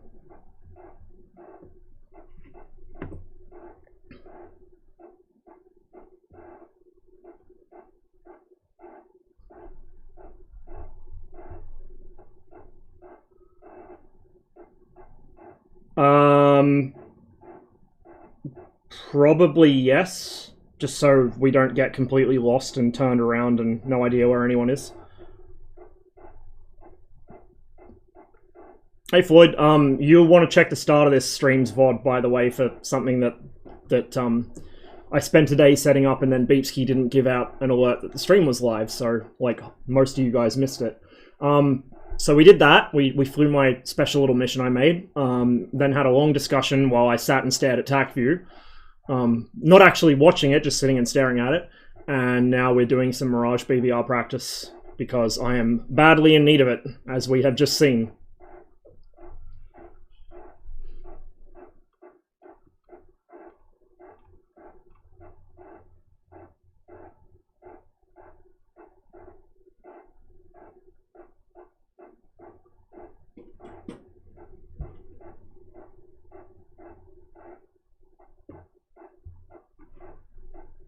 Sparrows are more fun than AMRAMs anyway, easily.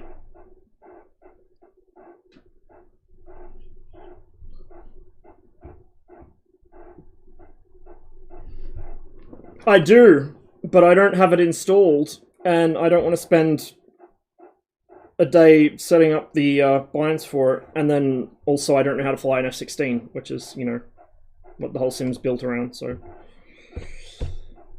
If BMS modeled the Mirage as an actual Mirage instead of an F-16 with a Mirage, you know, wearing a Mirage as its as a mask, then maybe. Or same with the MiG-29. Like, that's the biggest thing for me with BMS is I don't know if they've got the early A model in yet with a custom cockpit and everything. Once they do, I might actually give it a go, but the modern F-16s don't really do much for me, so... As long as that's pretty much the only thing that's modeled properly and all the other flyable planes are just you know, 50 Shades of F-16, it doesn't really appeal to me that much. I like watching people play it who know what they're doing in the F-16, but for me it's just, no.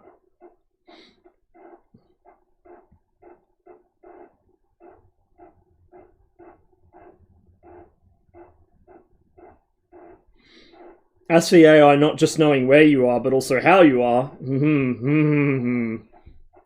yes. That's going to be quite the salt generator when a certain module hits, I think.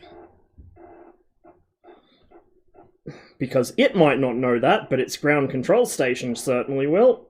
And then it will pass that along accordingly. Hate the workflow. I'm not a fan of it either. I actually, I much prefer the way the Hornet's laid out. I know people say, oh, Hornet ergos are bad, but I mean, from what I understand, a bunch of stuff isn't modeled, like, actually correctly in terms of the Hornet's control setup. Turn Kiwi for a second there. And in any case, I still prefer it. Like, it just makes more sense to me.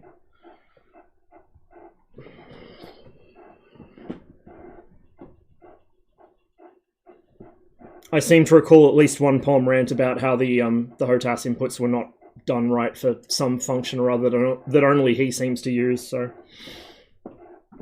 that's the impression I get.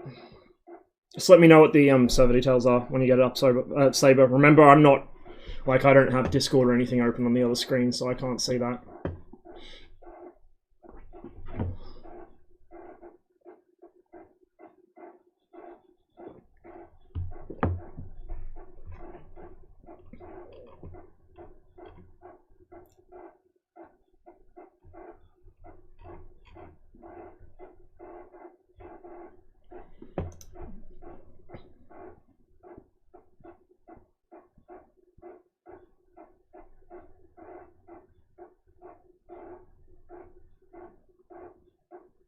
Oh, while we're waiting, it's probably going to cause a integrity issue, which I'll have to restart again. But while we're waiting, let me fire up that mission just in the editor, and I'll show you the available loadouts and stuff for the 15. Like I said, I made some edits to it to fix up some of the things that it had as loadout options. So if we just go in here and whoop, don't zoom in that far. Go in here, grab one of these guys, and we'll go load up. There we go. So that's kind of your bread and butter default loadout. You got your 2 fuel tanks. In real life, these would be 600 liters each, but they're 800 just because this is the only correctly sized and shaped tank we have in DCS. The guy that made the mod originally was using the 490s off the MiG-21, which are not fitting in several different respects. You've got your, these are R8s, I think. Yeah, those are R8s. The R98 has a bigger exhaust nozzle at the back. So if I switch these around, so R98 MT, you can see that. Oh, in fact, I think I just had a differential loadout there. Or it automatically makes it symmetrical. But yeah, there we go. Zeno's the right color? Yeah. Yep. The older Soviet jets, both Sukhoi and Mikoyan, but especially Sukhoi, they would use this green color for fiberglass for the radomes and little radio antenna covers and stuff. All the antenna fairings are green. When they brought the Su-57 into service, it was a mix of green and white. Some jets were green all over, some had white radomes and green tails, some had white on everything, but now they've switched to white for radio transparent stuff, like radomes and such. But I like the green. The green is very aesthetic. So yeah, we got the R8s and the R98s in radar and infrared versions. We've got the R60s there for self-defense, mostly. So R60 or R60M, because it's a mod, it can use the MiG-21's R60s, which are the rear aspect ones. And then you can also, so those are your missile pylons. Those only carry, oh, actually you can carry bombs and rockets on the outer pylons too. Interesting. So there we go. Fab 100, 250, 500, and then you've got some rocket pods. I don't know if it actually could carry the S-24, but I know they did carry rocket pods sometimes. Usually those would be carried on the centerline stations, though. So they'd be carried on here. Then we've got our gun pods. Right there. These were using the Su-25 gun pods, the SPPU ones. So I swapped them around for the Gesha, or rather the UPK-23 250, which is what they should be. They're much smaller pods than the ones on the Su-25 because they don't have the fucking elevation and depression mechanism. These are just straight gun pods. It is a beautiful aircraft. I really want one of these full fidelity. I don't care how long it is before I get one, I just want one. Interesting. This is untextured. There are textures for the flame holder and the turbine face and stuff. There are textures for this in the actual folder, but it doesn't appear to actually use them for some reason. So I will have to have a poke around and see if I can fix that.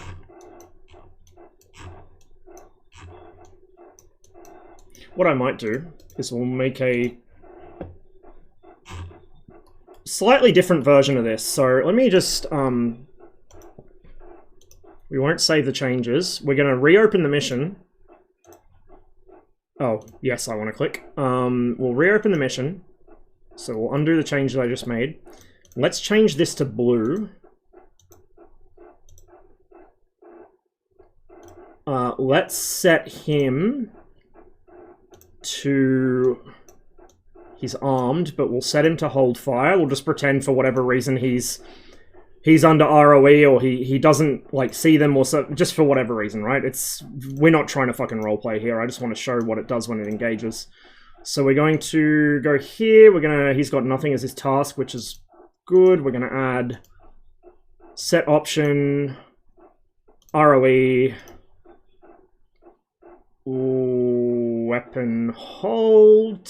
I could set him to return fire, but he'll probably slap both of them pretty easily because, you know, completely out of their class. But we'll set him to hold fire ROE. We will, oops, that's not what I want to do. We'll add another condition. Reaction to threat. Yeah, he can react to a threat, whatever. That's fine, that's fine, that's fine. Don't mind the rest of that.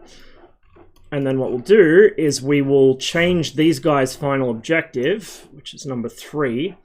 This will change to,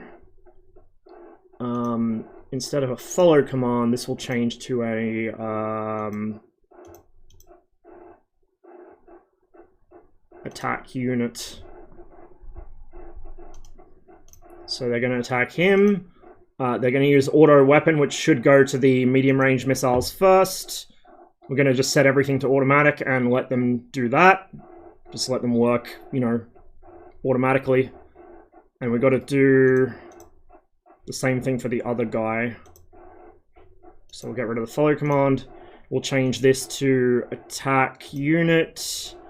I don't know if I'm going to have to change our ROE for this. Oh, shit! Hey, Dom! Cheers for the raid, man. Good to see you. Hope you had a good stream. Welcome, everybody. We're, just waiting on a server to go up so we can practice some Mirage BVR, but in the meantime, I'm about to demonstrate something. A very cool mod that I was linked to the other day, and have been doing some tweaks on. So that guy, yeah, he's hold fire, that's fine. These two, we're going to go all the way back to their original waypoint.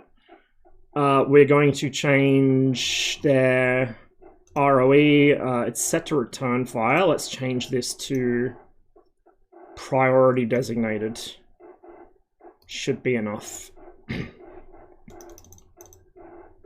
ROE, priority designated. That's the wrong thing. There we go. Only designated would work as well. Pulled another 13-hour stream. Brain is fried. I'm well on the way to that, dude. I feel ya. This was meant to be a short stream today. I was planning on doing maybe 6 hours or less. That hasn't happened. It was 6 hours before we stopped ranting. So, oops. So let's go ahead and we'll ride along with the 15s and see what they do. Oh, shit. I forgot. No. I forgot to set the Tomcat to AI.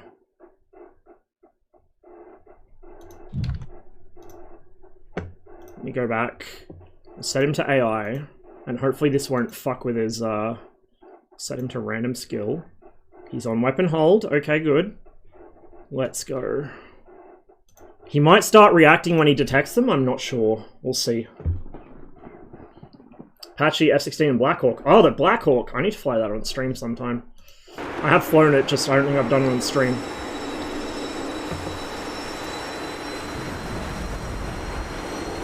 God, this thing's beautiful.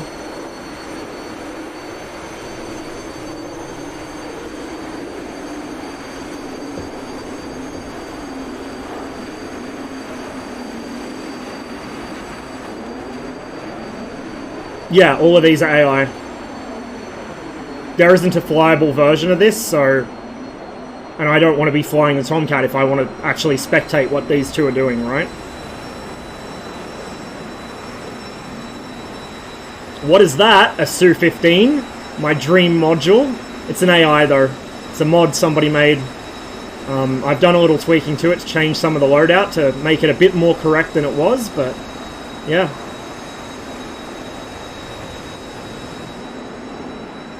Also, the original textures on this didn't have board numbers, so part of making this mission was I made like 5 separate liveries for this where I just changed the board number. Just because, you know, immersion.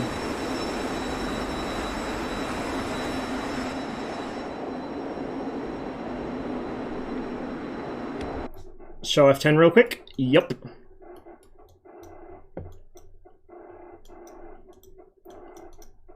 So he's heading pretty much along his waypoints, doing exactly what I expect. These two are going to come along here. He's going to turn into his steer point so he doesn't bust their airspace. But as he does that, these two are going to turn in from the sun, because the sun's like over this way, right? So they're going to turn in from the sun towards him.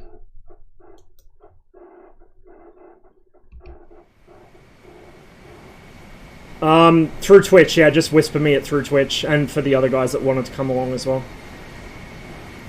So there's your Tomcat, you know, he's just minding his own business. These two are still in their climb.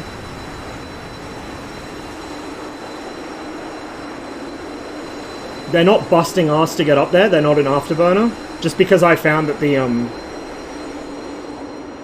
AI likes to RTB a little early on bingo, like the bingo value seems to be set quite high.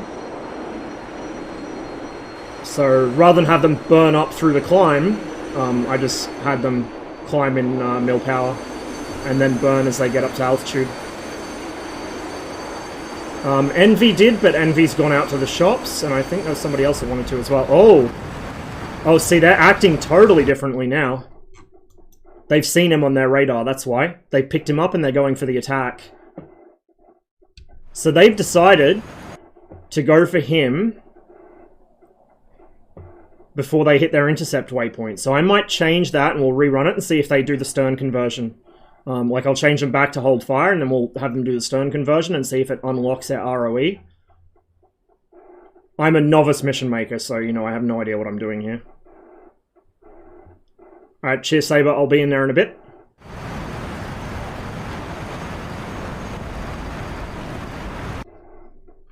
They're flying trail. One of them's way down low, though. And not really picking up much speed. Tomcat's still not reacting.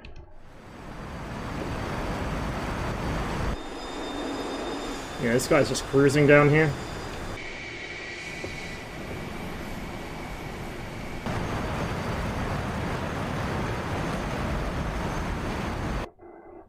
One of the things I changed is the AI had their maximum bank angle set to 60 degrees. I upped it to 80, just so they can make harder turns.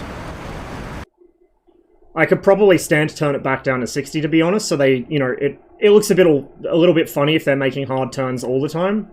But, I don't know. 60 seemed a bit low, but in hindsight, if that's what they're going to try and do whenever they make a, like, whenever they hit a steer point, then I might change it back to 60. God, what a beautiful plane. We need one of these in DCS properly, like an actual official Su-15. Even if it's just AI, but God, a flyable one, I would do dirty, dirty things for. Look at that. There's the Tomcat. He sees him. Looks like we're going for maybe a head-on attack with the R98s. Oh, his loadout's still mixed. He's got an R98 and a R8. I forgot to fix that.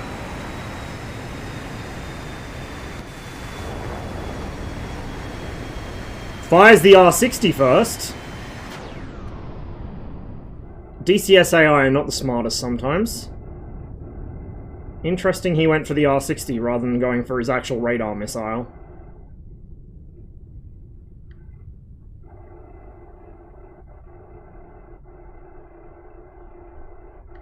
Now the Su-15 is... it's not unmaneuverable, but it's not exactly a, you know, showstopper either. And I think the AI flight model's a little conservative with its performance turn-wise. So it's going to kind of struggle up here. Yeah, big brain plays here. There goes the other R60. He can uncage that shit. It's like he's got a helmet display. He doesn't, of course. Okay, well that's a bit goofy. Let's rework this. Let's go back here. We're going to, first of all, fix their loadouts so they aren't carrying two different types of missile. R98 MR for both. That's the better missile, bit longer range, bit better in general. We're going to go up here, so attack unit, and we're going to have him... not there. We're going to add ROE, only designated. It's automatically set, I think, from the attack unit command. So we'll... oops. So we will also go back here. ROE, edit. We'll go weapon hold. We'll do that on the other guy too.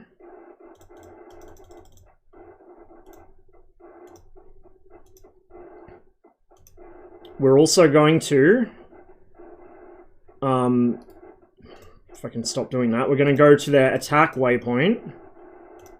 And we're going to edit this to prioritize medium range air-to-air missile, which hopefully should be the R98s. Aerial 2, medium range air-to-air missile. That's 22. Did we already do 15? Attack unit, edit, medium range air-to-air missile. Let's see how this goes. Let's see how this goes. We might time accelerate just to get them up to altitude. Is this a mod? Yes. Yes, it is. I wish it was official. Believe me. So we'll time accelerate a little to get them up to altitude. Just check their intercept geometry. I forgot to check the other guy's loadout, but whatever. It's probably one with... yeah, he's got mixed missiles. See, you can spot the difference between the R8 and the R98. Smaller motor. That was something I missed while I was slapping this together yesterday afternoon. So we'll go ahead, time accelerate some more. Looks like they're actually going to fly the intercept path this time and not get distracted by their own radars. The Tomcat's going for them. It looks like. He's on weapon hold though, so... oh, he hasn't made his turn yet, that's why. When he makes his turn, he should cut across this side and then they'll stern convert on him. Carry 1 MR and 1 MT? Yeah. I just set it with 2 MRs because, you know, my symmetry.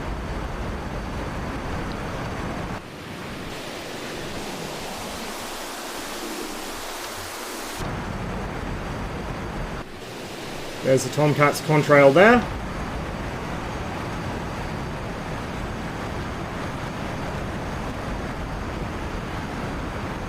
Flight lead's probably going to have a shot first, because he's going to be accelerating a little more than the wingman. Are those... how are those fuel tanks connected? Oh, are they? Yeah, they are.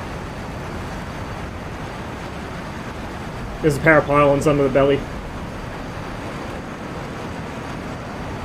Man, that's an awesome sight.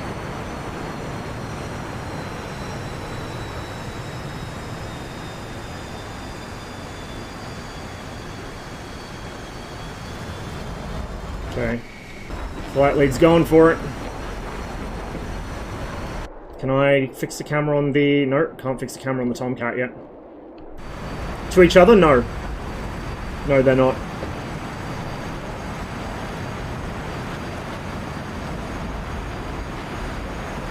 Should see him start turning in here in a minute. Right there. We might even see a shot here in a minute. I'm not sure why he's slowing down. Did I say he's going to fire here?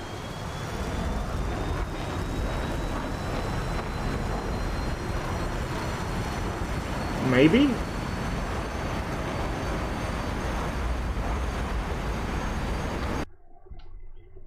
What's he doing? What is my man doing? I think he's RTB. Interesting. Very interesting. Okay, well that didn't work. This is what I mean about it took me all day to get this to actually work. Like the AI and mission editor are a mess. We're going to delete that. We're going to go back here to this ROE. We're going to edit this to only designated. And we're going to hope that works. So yeah, if you want to actually make like a really well done mission with complex behaviors in DCS, you have to go outside the editor and start scripting stuff, generally. Because it's pretty limited in what it can do. And the AI don't always listen to what you tell them. In fact, they usually don't listen to what you tell them. And then if this doesn't work, then whatever. I'll show it on another stream, I guess. I just wanted to get this done now, and then we'll hop into Mirage again. So we'll go ahead and time accelerate.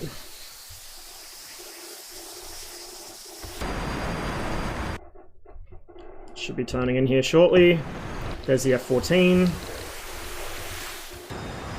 Come on. He's right there, dude. You should be able to acquire him on your radar. Yep, there we go. There goes the R98. I'm not sure it should loft, but, you know. Apparently it does.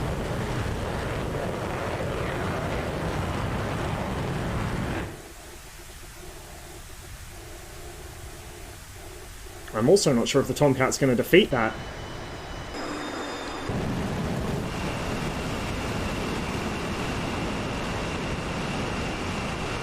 No, it's not. Oh yeah, he's going to defeat this, I think. He's going to run it out of energy. There's another launch.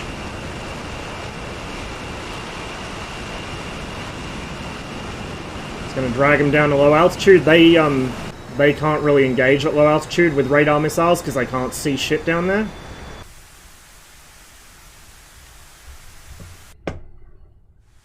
And there's a splash. They got him. Flight lead's going to go RTB. And so's the number 2.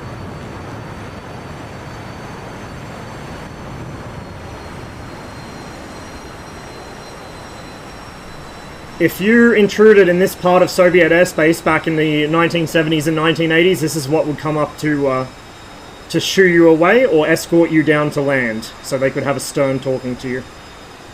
These guys were based out of Gudauta. There was another regiment based at Tbilisi, along with MiG-23s. I think there was another regiment somewhere else in the general area. There were a lot of Su-15s in this part of the Soviet Union at the time. And in fact, if you find like documentary footage of Su-15s on YouTube, you'll notice that there's a few clips where there's mountains visible in the background. Those are all filmed at Gudauta Bombora Air Base. Usually they approached over the water, so they come in over the beach and land that way. But I've got the wind set up the other way, so they're going to land over the landward side in this mission. This thing's powered by a pair of R13 F300 engines, which is the same that the MiG-23 MF used. Not quite as powerful as what the MiG-21 BIS has. There was an upgrade program for that engine for the Su-15. It was going to be called the Su-15 BIS, but it got cancelled. I guess they felt that they needed the MiG-21 to have that engine more than they needed this to have it. The radar, the Typhoon, in this version is a downscaled version of the MiG-25 radar. The original radar was Oriol, which was quite a bit more limited.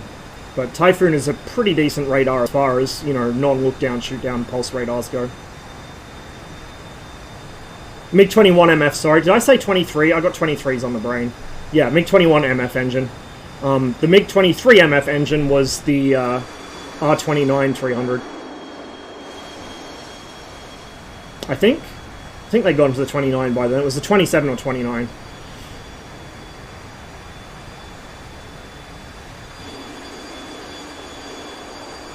Want this in a game? Yes. I want this in DCS as an official module, and I want this in Misfizz. It's just such a beautiful aircraft. Very graceful shape to it.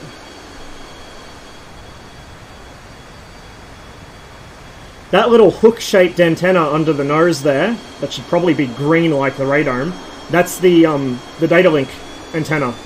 So that's what it's getting all the ground commands through.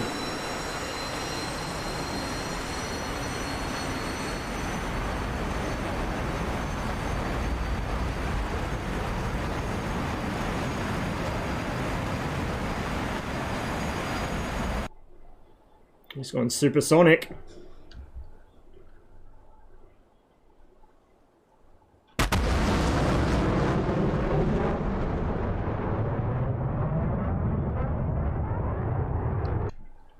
There's the airbase down there. And his wingman is actually pretty close to where he is. That's probably why they went supersonic, to catch each other up. You see the flight lead just there off the right wingtip.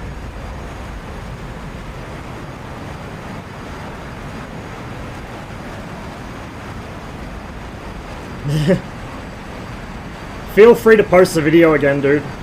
Like, I still can't get over the fact you were able to do that in a fucking 20-year-old World War II sim. That blows my mind. It just makes it all the sadder we don't have one in DCS yet. And the pulse radars we do have in DCS are not well modeled.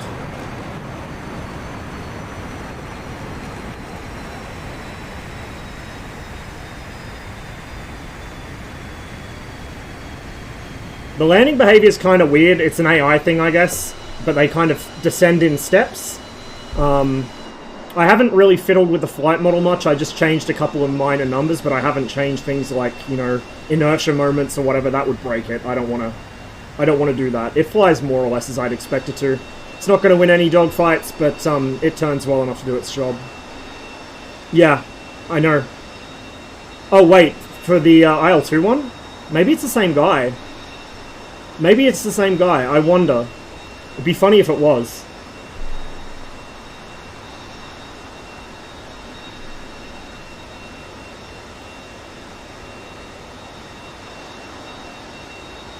You should also do an external model for it, or at least use this one, because it does need a new external model. It's disproportionate just enough that it gives me the uncanny valley effect in IL-2.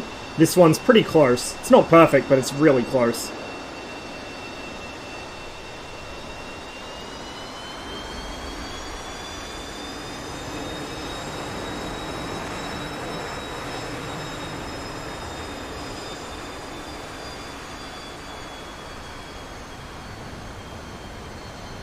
For a sense of scale of this aircraft, it's about the size of a Su-27. So, you know, she's pretty big. She's a thick girl.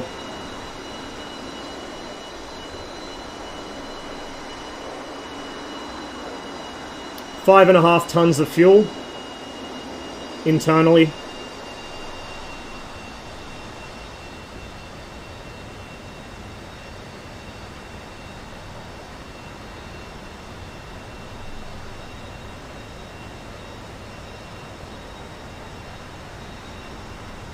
The Typhoon radar, like I said earlier in the stream, it can see it's plus minus 65 for the actual radar scan arc, but it only scans a roughly a 60-degree sector. So it's like the MiG-29, you have to slew it manually into one of 3 sectors, and they have a slight overlap. Radar's good out to about, what is it, like 80, 100 kilometers, something like that?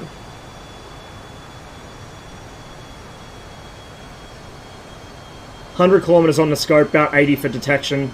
against most targets. The scope's really cool as well. Really, really cool. Cotty, actually, that's one thing your mod you need to work on, is the way that the scope is, like, all the symbology on it, because I think the only things on that scope that are actually rendered on the CRT are the strobes, the target, and then that one strobe down the, like, the single strobe down the bottom. Like, you've got it set up like it's showing which, like, horizontally where the radar scan sweep is. I don't know if that's what it actually does, though, because in the video I saw of it, it's just sitting there stationary and it blinks on and off. Oh yeah, they're big flaps. They are big flaps. It's got a blown flap system, like the MiG-21. The initial Su-15s didn't. They had a very high landing speed, but between the kinked delta wings, you know, the kind of double delta, and the huge big blown flaps, this brought the landing speed down a bit. It's still a heavy plane. It lands fast.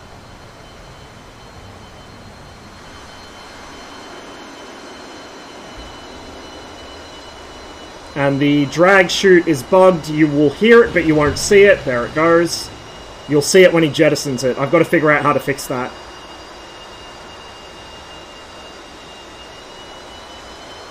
From what I could read, it's meant to show... I wondered if it might be that, yeah. Yeah. But anyway, as I was saying, the rest of the indicators on that scope are all mechanical. The rest of the indicators on the scope are all mechanical, which is really cool. So you have this kind of Frankenstein radar scope where your actual contacts and your target selection strobe is rendered on the CRT, this, you know, ghostly green kind of thing. And then you've got ILS needles, almost, which guide you to the target. Your range scale, all of that is mechanical, and then you've got lights, like status lamps on the side for radar scale, whether you're jamming, whether you're getting jammed, if the radar's in manual or automatic regime, like all this other stuff. It's really cool. Really, really cool.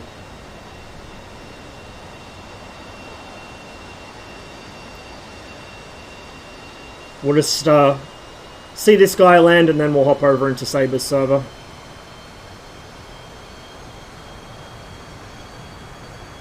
Basically, you double the MiG-21 with a 100km radar scope. Yes. And it's the original Su-15's flight ceiling was 18,500 meters, I think. The Su-15 TM brought it down to about 18,100, but it was a fair trade because it had a much better radar and just generally better capabilities. That's its static ceiling, of course. So that's how high it can maintain level flight. If you did a gudauta, which is like a pop-up maneuver, a zoom climb essentially, you could bump that up to 20-something. Same as you can with the MiG-21, MiG-23, any of them. You guys who have seen me do like ballistic zoom climbs before, you could do the same thing with this. And you would have to against a high-flying target like, you know, an SR-71 or something.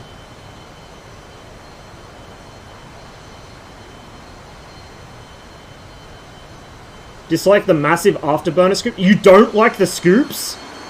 My brother in Christ, the scoops are the best part. I fucking love the scoops. Oh, and the model. Yeah. I know it still had scoops on it. I don't know about the side ones.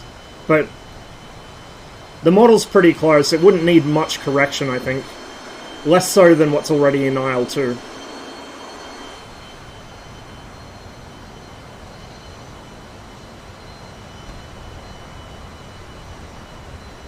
The top... Oh, I see. Yeah. The squarish ones? Yeah.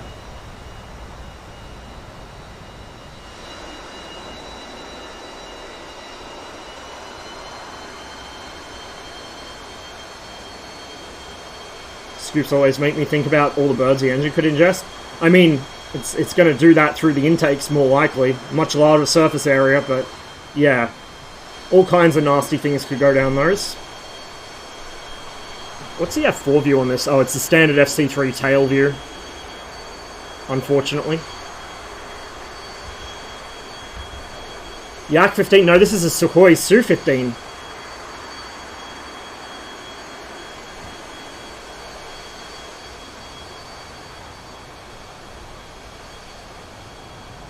It's an AI mod for DCS. You can actually see the original size of the delta wing back when it was a pure delta, because you can actually see the panel line where the original wing went. right through the red star markings.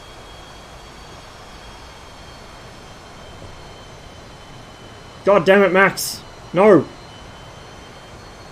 Alright, so let's go hop on Saber's server.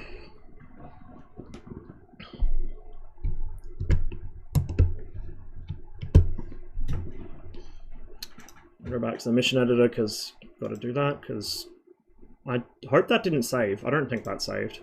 Because I don't want to overwrite the original multiplayer. It's going to integrity check me. I'm going to have to restart DCS again. Bear with me. That's the downside to having this mod installed. It fails integrity checks for some reason. I don't know why DCS bothers doing integrity checks on standalone, like, standalone mod aircraft that don't affect any other, anything else in the game. Like, it doesn't make much sense to me. Use this moment to join us in Discord. I could do that. I could indeed. Give me a moment here to actually find my own Discord. Where's it hiding? Jesus, you guys have been posting a lot.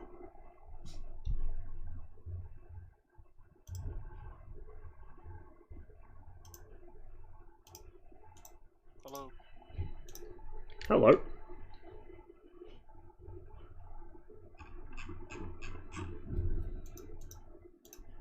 Hello. Hang on, I need to do some Discord volume adjustments here.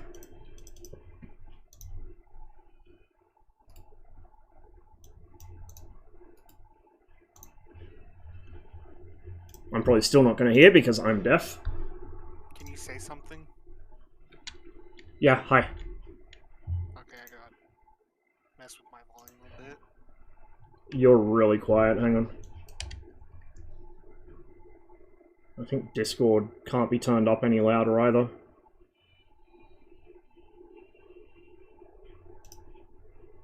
No, I can't turn that up any further.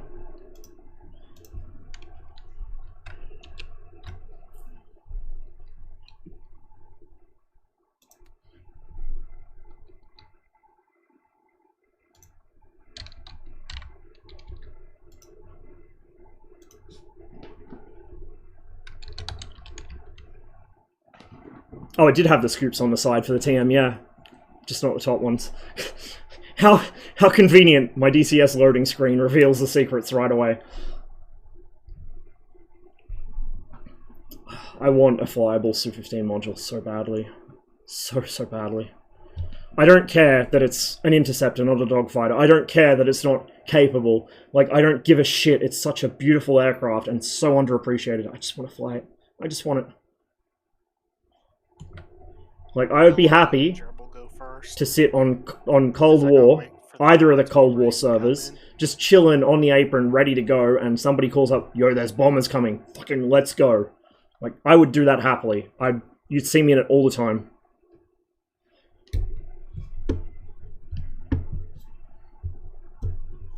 Still gotta load in first.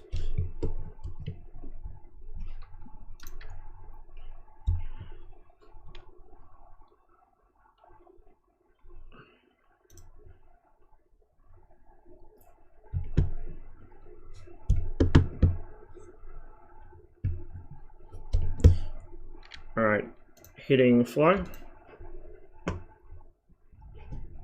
Briefing, fly. Also, why am I in a Russian Hornet? This is scaring me. It's fine. Don't worry about it. I forgot to turn off stuff in the F-10s. Don't think my fuel tank's actually gone? No, it has.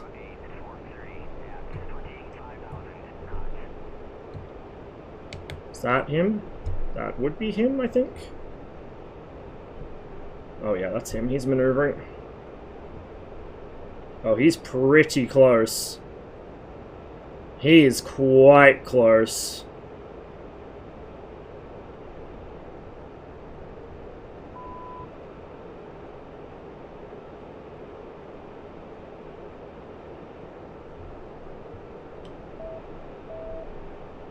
Got NCTR from the Hornet.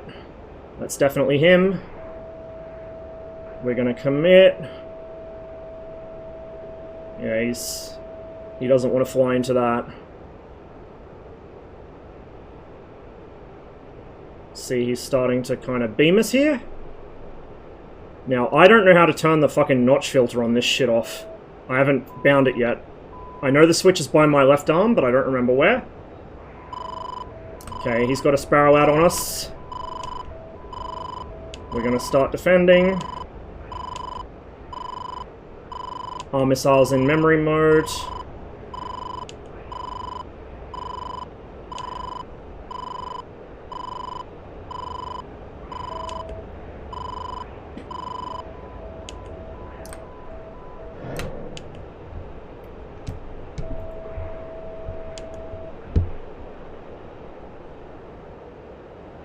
I think we trashed the Sparrow.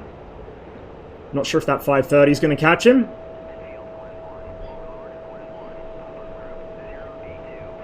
We're down to magics now.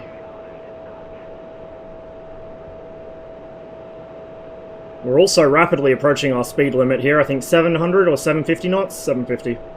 It'll start screeching at me once I hit that.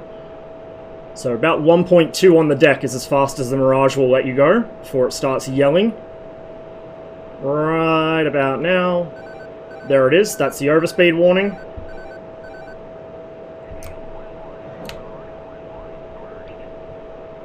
That's not going to catch him, probably.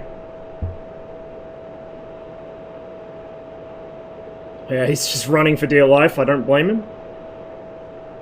May or may not have just accidentally jettisoned the missile when I meant to jettison my tanks. That's fine. You still have a couple. Airframe lightning. His jammer is fucking with my radar pretty hard. Splash. Good fight, man. Good fight. Alright, there we go. Let's reslot. You guys go again. I'm still waiting on the dog. I'm gonna hit flagging. Yep, I'm in.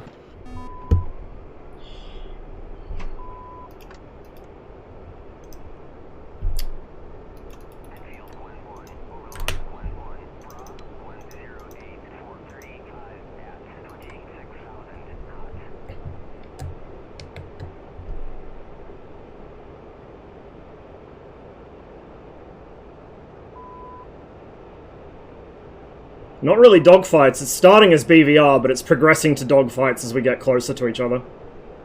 Because I badly need practice in this.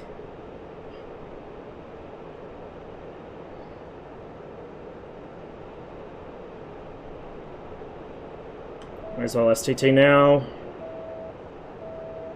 Ideally you want to hold your STT as long as possible to avoid alerting them, but...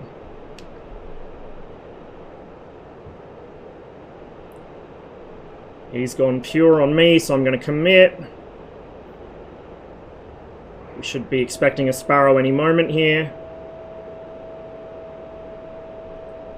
Oh, he's up there a bit. There's the Sparrow. He's going to crank left. My left, it looks like, so we're going to give him a 530. We're going to start defending hard. We're going to roll over and reverse our turn.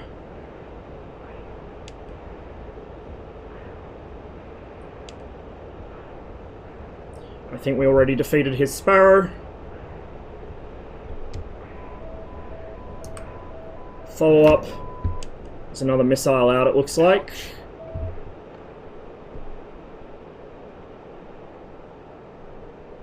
Are the Magic 2s semi-active or active? Or sorry, semi-active or... The Magic 2s are the 530Ds are semi-active. Oh, okay. They're really good semi-actives though.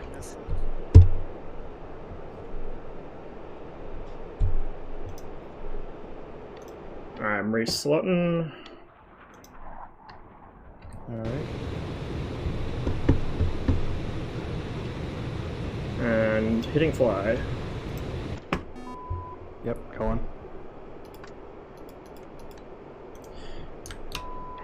It's such a shame DCS's like metagame kind of centers so heavily on the modern active missile stuff because this plane is so good in this environment.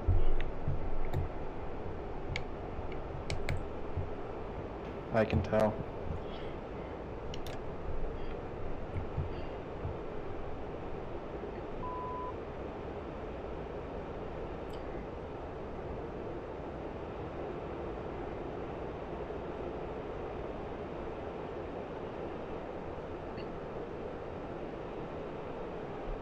The 530D is an absolute monster of a missile.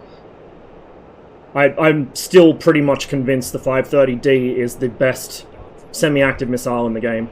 Like, the R27 ER is nice, the Sparrow, you know, AIM-7MH is fucking beautiful, but God, the 530D is god tier. It's so fast. Like, if you're at close range and a Mirage launches on you, you have maybe a second to react. Like, it just moves so quickly.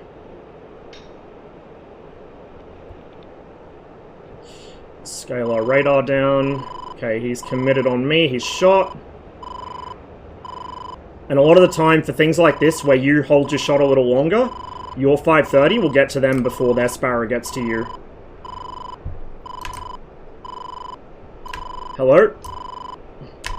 Oh, my radar's not cooperating here.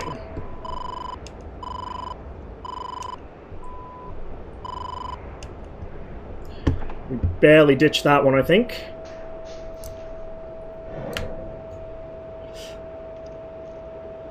I shouldn't have shot that. He's cold. It's not going to catch him unless he recommits.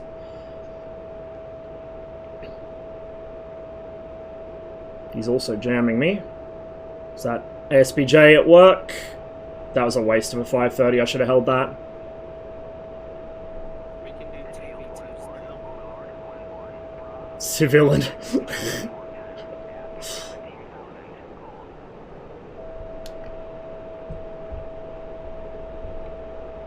Like, considering the state this thing released in back in the day and where it is now,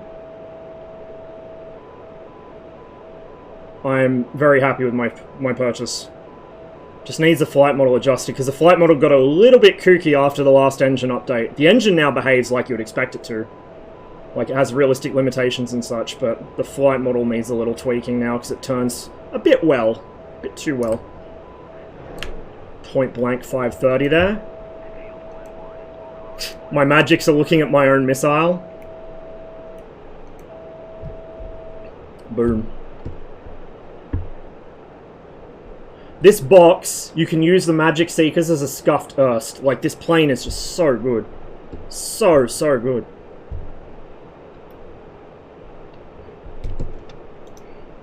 Resonic. You guys want to do 2v2s? Sure, I'm down. Let's do it. I'm up for whatever.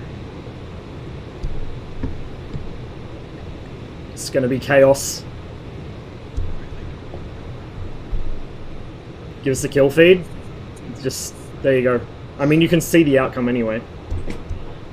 Scuff 2v2s. Asymmetrical. Alright, let's hit fly now.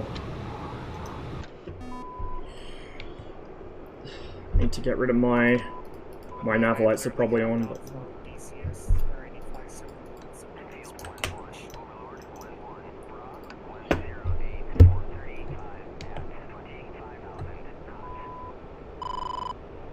Jesus. You already got a launch on me.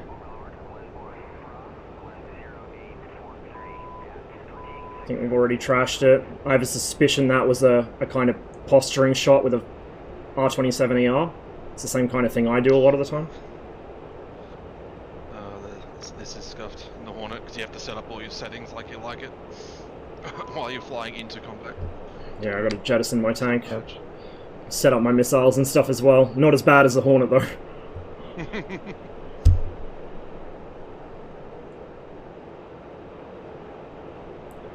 My jammer turned on. That should be on. Yep, okay. It's on the correct mode, so it gives jammer priority when shot at, radar priority when not shot at. I got a missile out on me. Defending.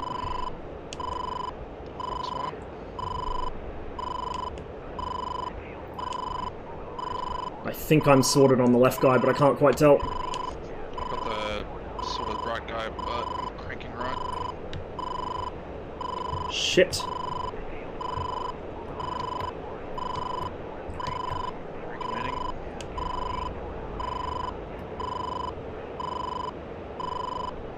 This one again.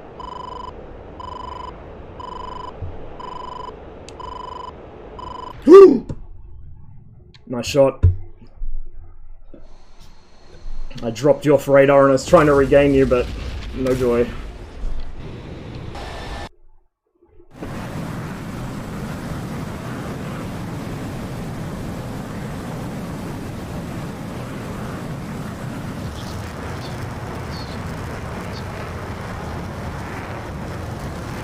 What's the music? This is a Soviet wave compilation of some sort. If you put exclamation mark song, it should come up with the title of it. But it is a compilation, so it's a whole bunch of different songs. This one's called, I think, Don't Leave, this song, but I don't remember who it's by. Uh-oh. Sure where that was going. At the AWACS, probably. Uh-oh.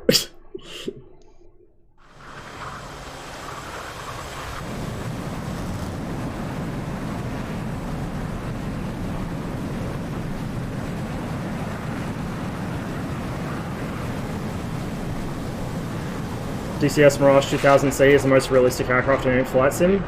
Like I said, the flight model needs tweaking and the damage model probably still needs a little bit more tweaking, but it's getting there. It is really getting there. It's really good. Really, really good. And the French just retired the last 2000C the other week. Like, it had literally its last flight a couple of weeks ago, I think. So, it's not super sensitive anymore. Sorry, say again, I'm, like, deaf. What's the word that pops up on the HUD when to tell someone's hostile? It should come up, the bottom left corner where it tells you which radar mode you're in, it should come up with an A for hostile, or an ASV, it looks like ACB in Latin, on the Russian HUD. On the English HUD, I have no clue.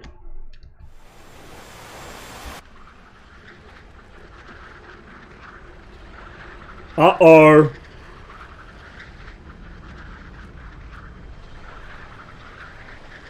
Confusion is reigning here. I don't think they know, chat. I do not think they are aware. So Saber, whatever letter you're seeing on the HUD at the moment, if you just shot, it's not that letter. Just a tip. It said ASV and I see ASV. ASV, yeah, that's friendly. I mean, it looks like ACB in like Latin English lettering, but yeah, that's what it is. ASV is friendly. Oh shit, you guys are respawning. No, they just never died. What? I shot down like 2 guys. You might have shot down the AWACS. I went down right at the start. I shot 2 fighters. Are you... I shot down a 27 and then I shot down a...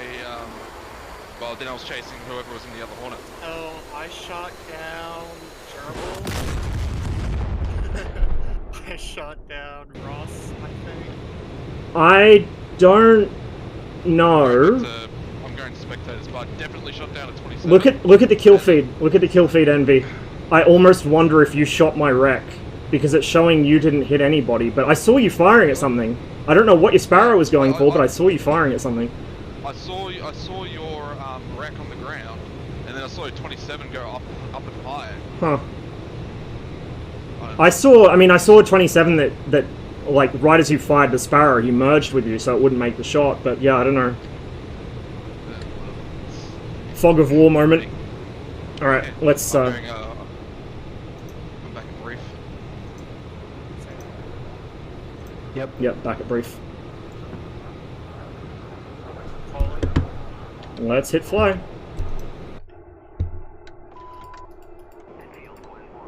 Come on, Ross, you really gotta mill sim it up and say fight's on. Oh, I'm sorry.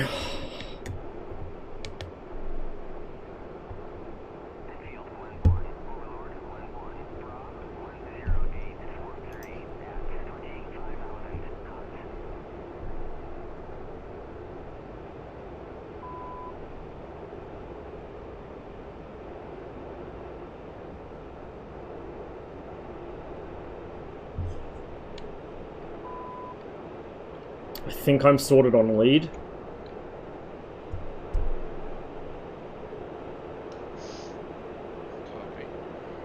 It's hard to tell now because this radar actually, you know, models shit properly. Well, they're splitting. One's going hard right, one's going left, so there shouldn't be too much of a discrepancy for you. No, I've just dropped into STT. I've got the Hornet. Copy. NCTR is a wonderful thing. Yeah, latent track roll scan is a wonderful thing as well. I'm a little fast here. Defensive on the Hornet.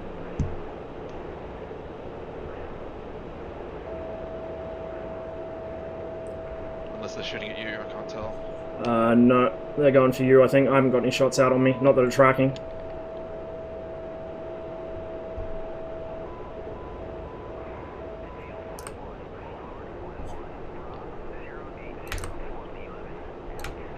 Bro, come on.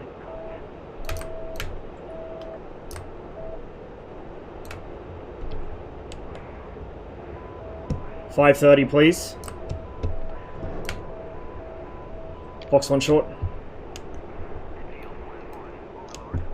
Box one short. Ah, I got smashed. Don't know what by. I'm down. 27 ET. Yeah.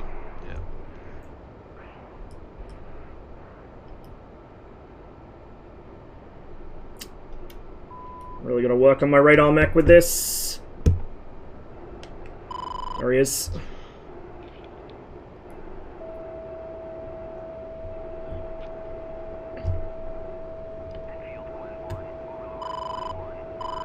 What?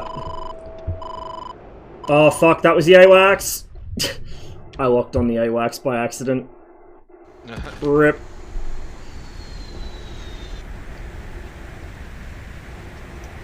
My essay at these sorts of fights is so bad. Same, yeah. I'm very reliant on TAF when I fly this thing. Saber's doing well with those So used to when ETs. I'm doing BVR, it's usually Growling Sidewinder, so it's Yeah. big front line that let me fly high and spam rams. I'll fly something I suck at this time. I Sorry. I miss when GS ran the fucking Able Archer mission because you had actually one distinct front line and you used to be able to like wagon wheel people in BVR and it would fuck blue team up so hard. They had no idea how to cope with it. Yep, hit and fly. I just never get any practice. Hit fly. Yeah, Trolling Thunder. Alright, flying. Trolling Thunder was so good, man. That front line's like two of the best Cold War servers that we lost. We still got two good ones, but we lost a lot of really, really amazing ones on the way.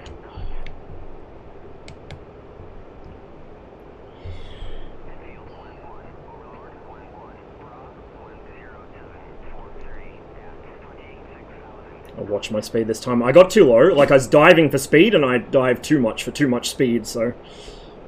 We don't want to potentially wreck the plane. This thing will take damage from overspeeding at high altitude. I don't know if it takes it from, exceeding the VNE, but it will take it from exceeding the maximum Mach number. Plus, it's just a bad habit to get into, so I don't want to do that if I can avoid it.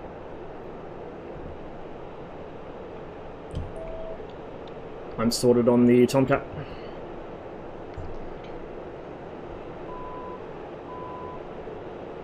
Okay, he's still hot on me. Probably have a Sparrow out pretty soon. Okay, we're getting a bit fast here, a bit low. Yeah, there's the launch. Let me just get my nose up. There's our 530. Box 1, 13,000. Box 1. My push-to-talk key is very far removed from my HOTAS, unfortunately. What is pure defensive? Yeah, I just defended a missile on the Tomcat still. He will not outrun a 530. Box 1. 14,000. He's dead. I'm Splash. Back in. Yeah, it doesn't help that Jester. Jester. They're just horrific. I hate them. I only fly Tomcat when I have a rear seat. I try it every now and then, Box 1 on it. but hey Gerbil, you know if you shoot 287Ps the first, or 287s the first one you shot when they're stupid immediately. Yeah, I sort of figured. Flash. Yeah, I saw that one coming for me. Whew. If you want to go back to 1v1s, I This is fun. I'm enjoying this. I mean, up to you guys, but I'm enjoying this. I want to do some Rio at least once, you know? Yeah, we could do that then. I would, but I don't have the F-14. But I'm fine for 1v1s. I can sit one out.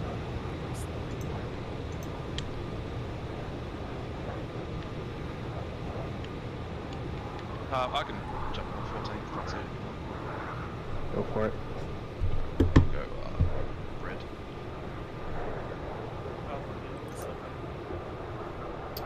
On briefing.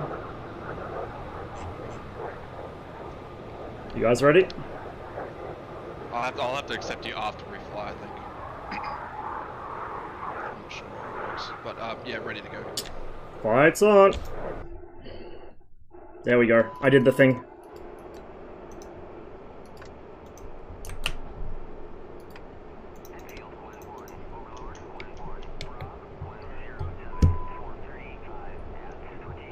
Oh, no, no, no. Don't do this to me, RDI. It's a fucking Tomcat. There we go. How do you fail to fucking pick up a Tomcat? I was a bit clumsy with my TDC, that's why. My radar mech is pretty bad to begin with, but it gets really sloppy once I get in close. Like, once I'm in close, I just switch to SVI or vertical scan and fucking pray. Select missiles. There goes a Sparrow already. Fox 1. Oh, okay, these aren't. These are not, lofting, okay. Not sure we're in STT. I do that on my end.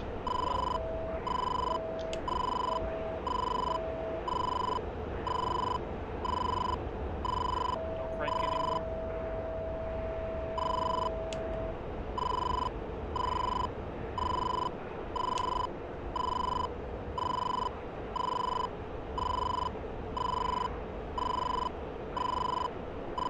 Crap.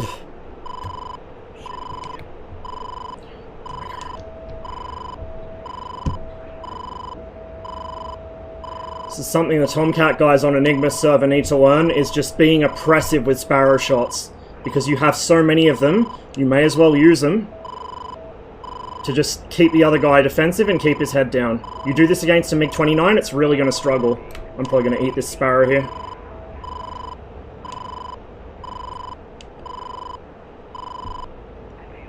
Maybe not. Yes! Yes! The dreams! Get out of the way of a... We fired first. Our missile Fuck. first. Fuck! There we go, we've regained. Not against the 530. Yeah, but we fired way before him. And now if we turn back in, he'll kill us. And if we don't... Way ahead of you. Yeah. That's the problem, the 530D is way too fast, so... even if we fired then, that's why I was firing early, to try and force a defensive, but... It was working, I was shitting myself. We do 1v1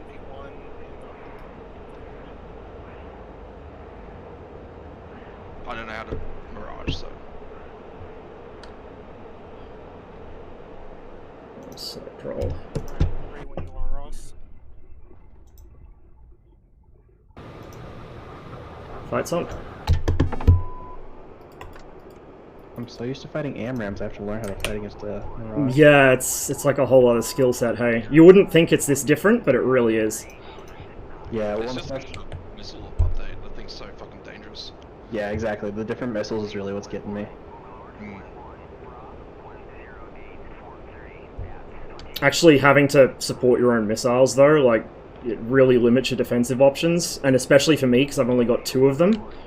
It's the same as the 29. I have to get, like, really ballsy and commit when, if I was in a Tomcat or a Hornet or something, I'd just turn cold. Yeah, exactly. And honestly, some people complain about the AMRAM, but I find it really easy to defeat. You just go for the ground and hide in the mountains. If you have an SPO-15, it's ridiculously easy to defeat. You just need to learn how to read the tea leaves. That's fair. I just watch my radar, and the second somebody cranks, it's like, oh, they fired.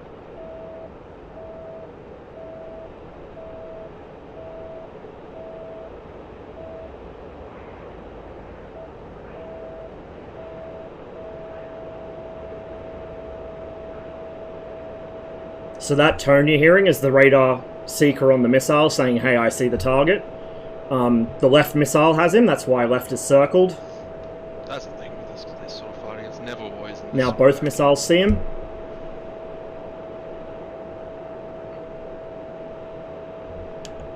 I almost wonder if there's a fucking... What's he in? Is there an ET out on us? No, he's in a Hornet, okay. When I see a target turn cold like that, it's like, there's an ET coming, there has to be. Yeah, the Mirage definitely has a distinct speed advantage here too.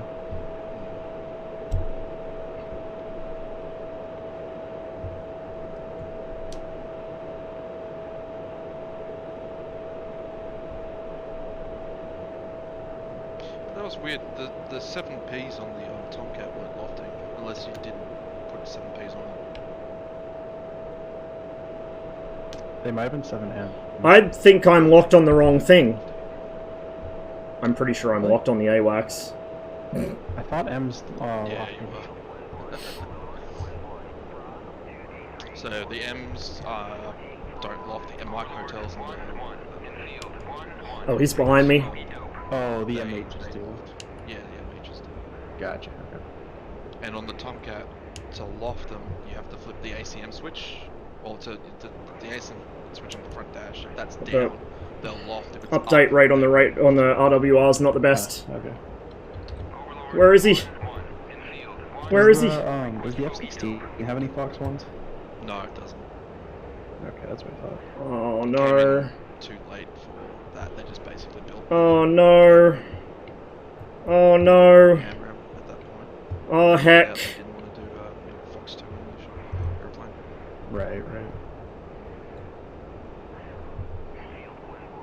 You guys know each other, right? 259 for 6 at 15,000. Yeah. Yeah.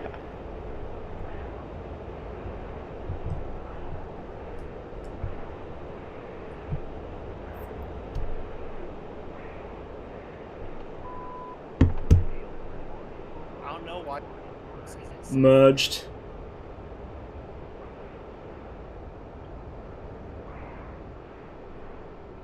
Might be behind a hill. Nah, it's over flat ground. Oh yeah, I So- guess it is.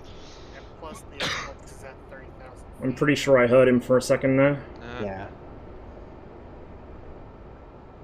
Dude, I want an E3 in this game. I want to be able to just do it, be an AWACS off a carrier. Let's go horizontal scan. I have no idea where the fuck he is. I don't want to get into cons if I can help it, because that'll make me a sitting target. Unless... In theory, because they're so far out of the way, we can... That's an AWACS, I think.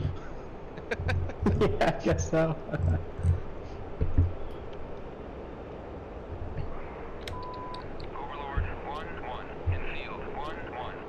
I'm so fucking lost.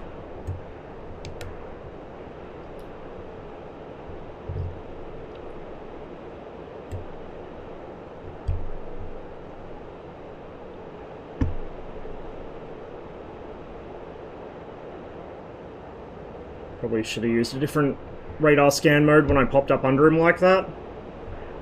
For some reason the AWACS isn't replying to me, so I'm just having to try and guess where you are. I'm just doing circles. That might have been him then. AWACS are all still apart. They're not dead, so...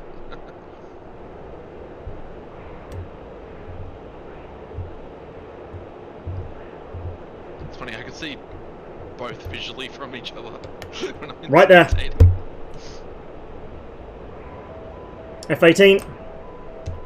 Oh, here we go.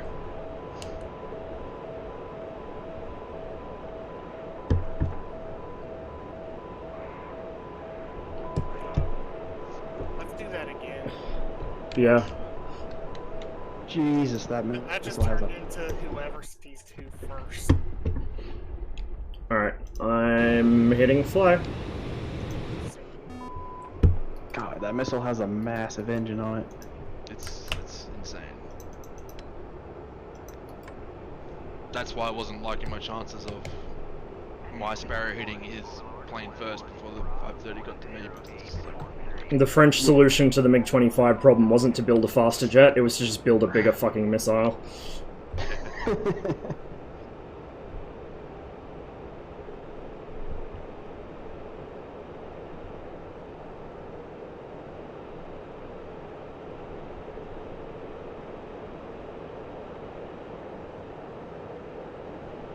Isn't that kind of what the Meteor is too?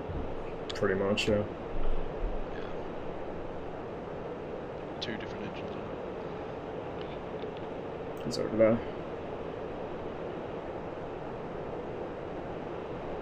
Shit! I'm surprised nobody's made like a scramjet missile yet. Well, that's what Meteor is, isn't it? Oh, is it? I'm not sure. Yeah. Shit, shit, shit, shit! It has a scramjet sustain motor.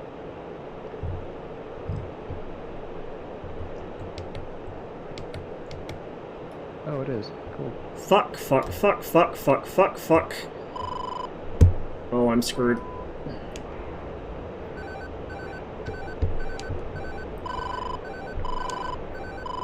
Well, yeah, it's a ramjet. I guess it doesn't hit speeds fast enough for a scramjet.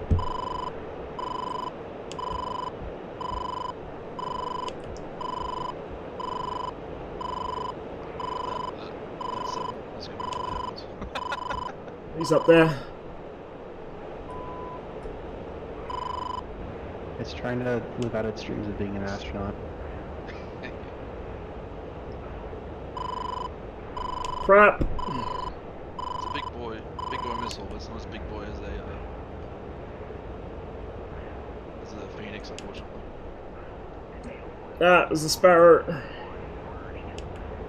Merged. He's gonna be above me.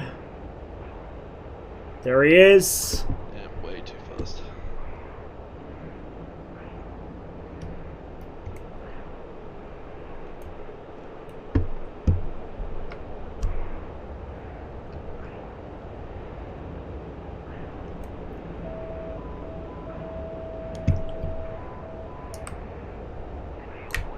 How did that lose him?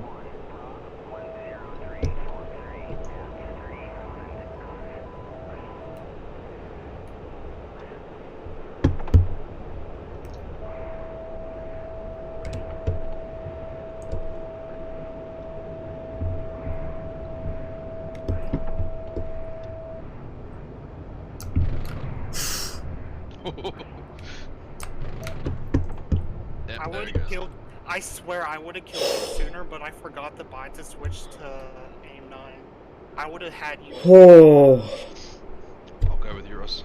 I lost lock on you and I was just scrambling to try and find you again. Couldn't do it until we merged. Yeah, but kind of what my point is there is what I did, Flight's on. which was I didn't turn away, because if you turn away in that situation and lose log, you're pretty much giving the opposing aircraft all the advantage.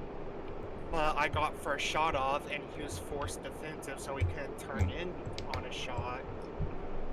And I just pressed him. Yeah, but like again, the speed of the 530 in that close range within 10 miles, he was going to win that no matter what.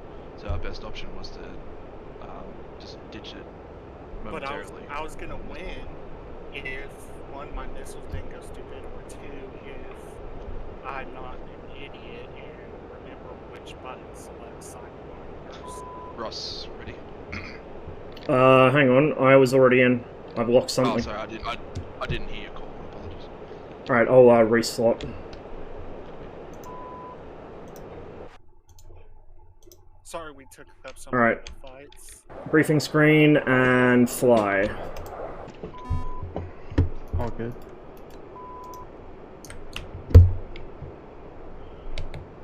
But like, I had him dead to rights, I forced him to turn away and I can just press, but like, if you lose log, like, your only chance is for a buddy to come save you. Has he got this enabled? Maybe. Yeah, Is the panel I've had there? so many times where the Hornet radar just like randomly loses lock too. It's like, Yeah, it is. thanks. So we Yeah, should actually have TAF. And plus, he only has It's a long 2 shot. semi-active missiles. He can't afford to posture shot Hornet him. I haven't seen But it's already ditched. posture shot. It's another shot. Envy, just FYI, you are spawning with a tank on. Am I? Yeah. I gave pretty much all the aircraft. I gave them all extended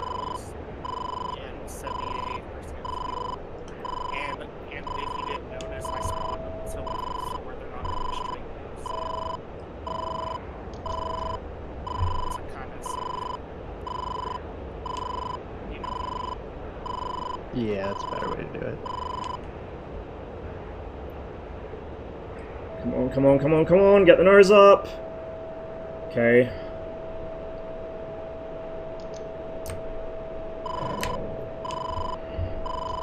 Oh, I did fire a missile.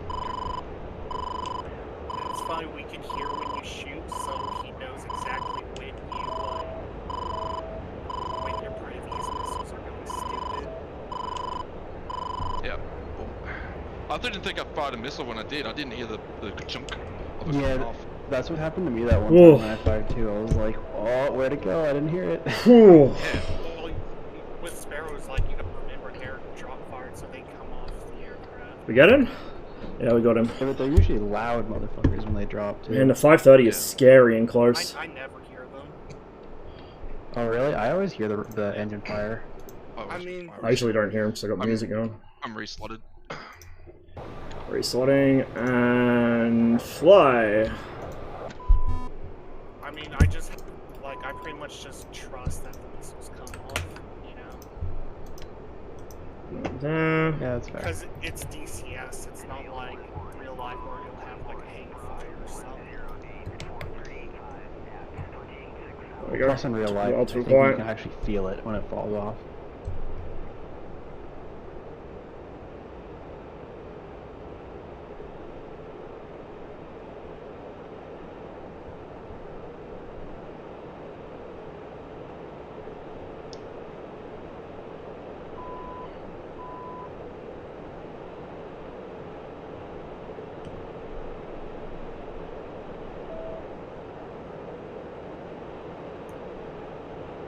Some nice speed in. He's gonna fire here. Yep, right there. Right on cue. We're gonna commit.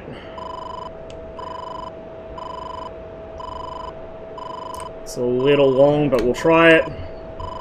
Test our luck.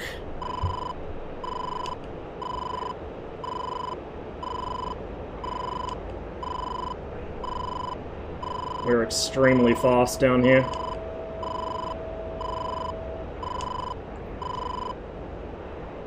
Okay. Trash the Sparrow. There's the second one coming.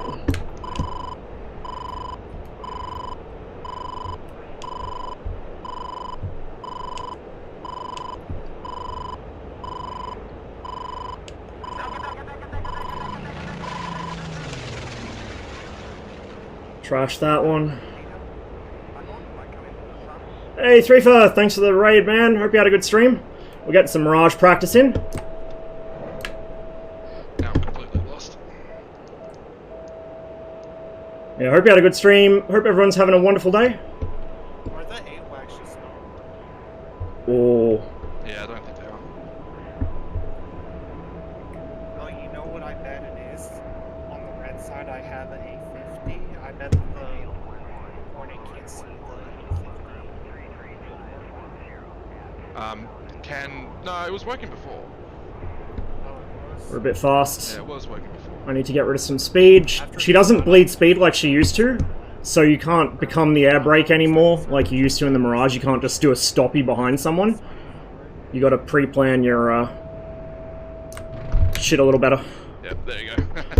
Good fight. I Oh. lost you. Yeah, I figured you might have, like... I shot a... As soon, yeah, like, because I was getting really good, because I don't know how that memory thing works. It's like, you lose lock, and then you gain lock again. You lose lock, gain lock. You, your flares that you released were perfectly timed right as you crossed the sun, so my first magic went stupid right away. Yeah. I saw that, I figured that would have to be a, thingo. Also, if you guys want to do Isle some 2 fights, Warbird's I have nice. the Mobetta mission. This plane is so good, dude. So good. Amazing. If you guys decide you want to do that later or something, Who wants to go now? we can just go back to 2v2s. Yeah, let's do that. That was fun. I'll go with Ross this time. Alright, I'm gonna do something really stupid because I don't know how to fly the MiG-29 very well. Alright, I'm at fly. Hit and fly. I'm in.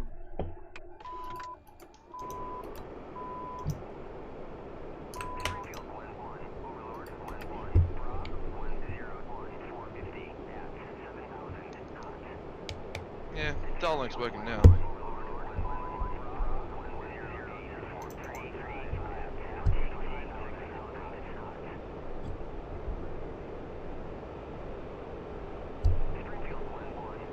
The Mirage correctly can tell the difference with its RWR between a MiG-29 and a Su-27. That's a hill that ED tends to die on a lot, that they think that Western RWRs, and particularly American ones, see them as the same aircraft. They do not. They do not. It does not see it that radar as the same between both aircraft. It can tell the difference.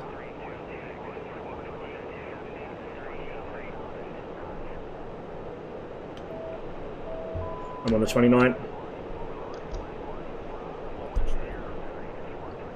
Catch you later, Max.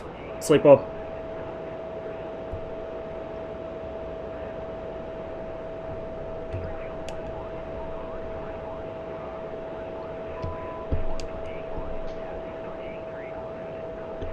I'm a little worried about it.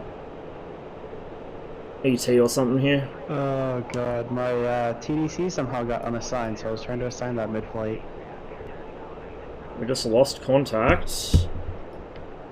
So I am now blind. Oh fuck, fuck, fuck, fuck. Never mind. Shit, shit, shit, shit, shit, shit, shit, shit, shit. 134. We're going the right, wrong direction. Who's that? SVI, come on SVI. Who is it? Hostile? What? Yep, hostile.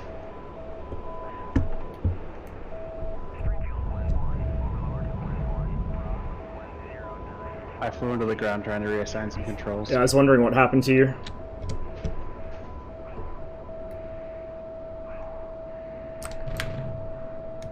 I don't fly the MiG-29 very often, to say the least. Yeah, I'm dead. Yeah, I was very confused there. Like the Hornet just died for no reason. It seemed. I didn't expect to be doing too Surgically remove the stabs. many aircraft on both sides. It's all good. Oh, I've got no elevator. That would explain Yes, why. I liberated it from your airframe. Oh, I got you. Okay, that makes sense now. I didn't think I hit you.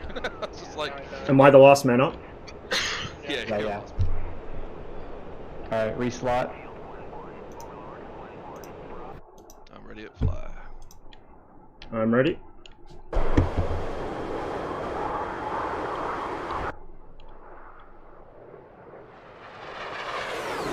We all good? Yep. Alright, hit and fly. This thing is such a Engine monster. time.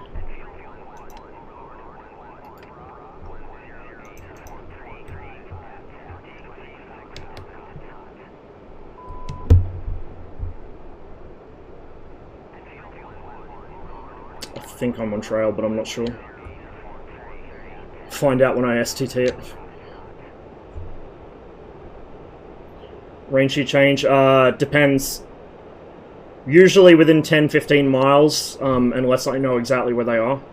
If I get tumbleweed though at any distance, I'll just switch to it. My situational awareness is not very good, so I lean pretty heavily on that, and I lean very heavily on the GCI data link that the Mirage has. I'm on a Hornet. I always forget my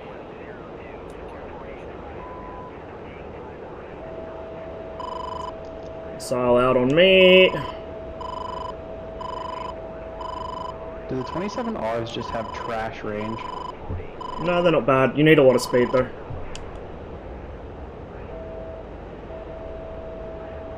Well, that is something the MiG-29's good at. So, the Sparrow is good at sustaining over a longer range. The 27R is really good once you get kind of closer. Like, above 10 miles, the Sparrow is really good. Above, or like below 10 miles, the R-27 is probably the better missile.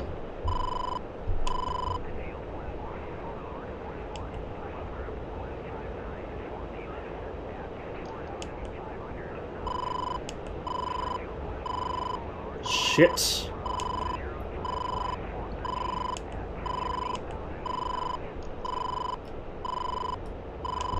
I'm dead. Good kill. That's Envy.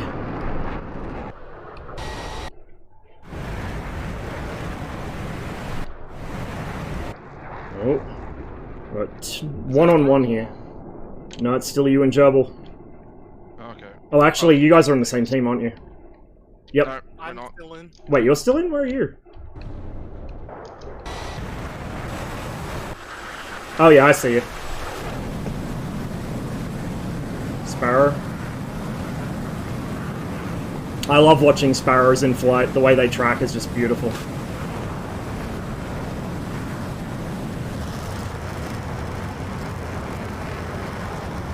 Yeah, there we go. I thought I had still like one more.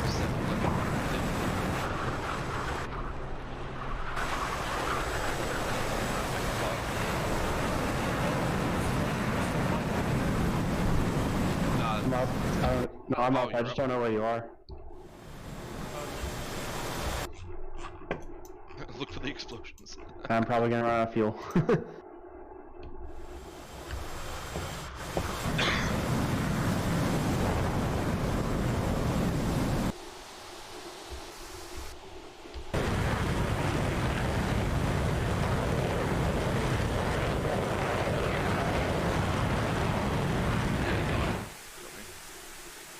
Boom.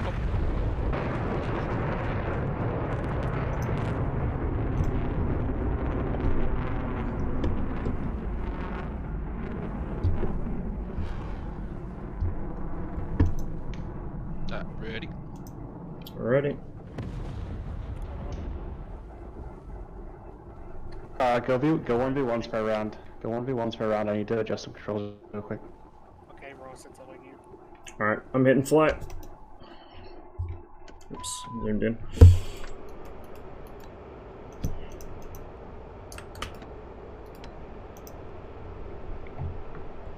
Oh.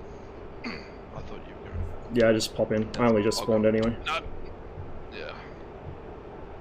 Yeah.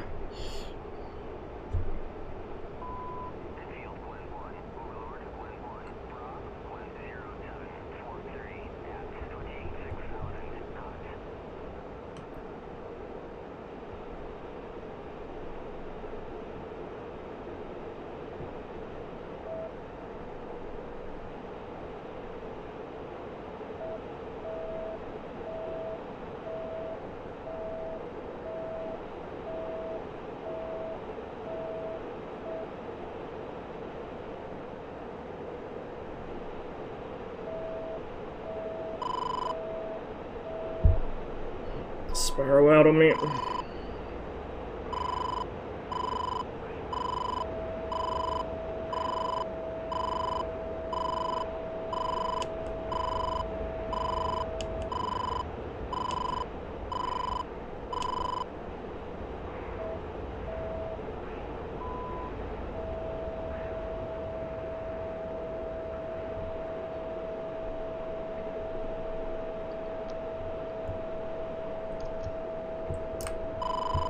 Sparrow.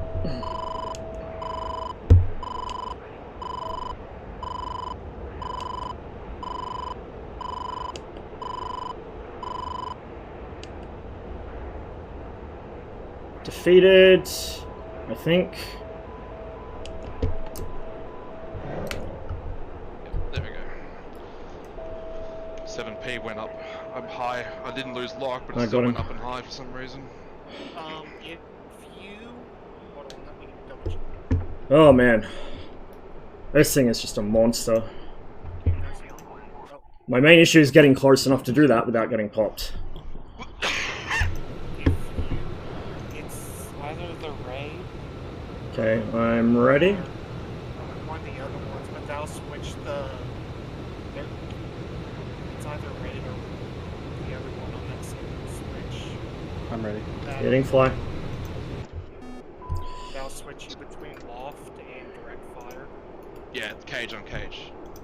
Yeah. Yeah, the second missile I fired was not loft. Trigger's So getting a it little just sticky on my on my stick. went above his. A bit of a Didn't clean. even track. That's what I'm trying to say.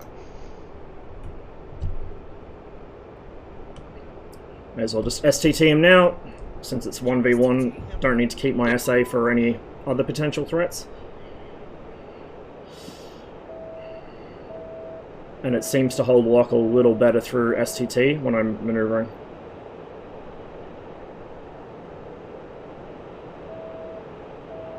Got some nice airspeed here.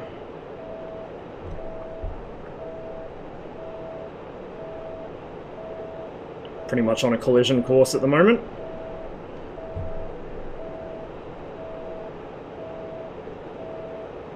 So he's going to turn in here in a moment, probably, and commit on me. He's just waiting to bring his range down, and then he's going to turn in. But I got some nice speed, though. Tried the what, sorry? No, not yet. That was a little long. That was very long. I don't know if it's going to make that. But it should force him defensive, at least. the rocket motor is not centered on the missile. It's slightly below it. The flame effect, that is.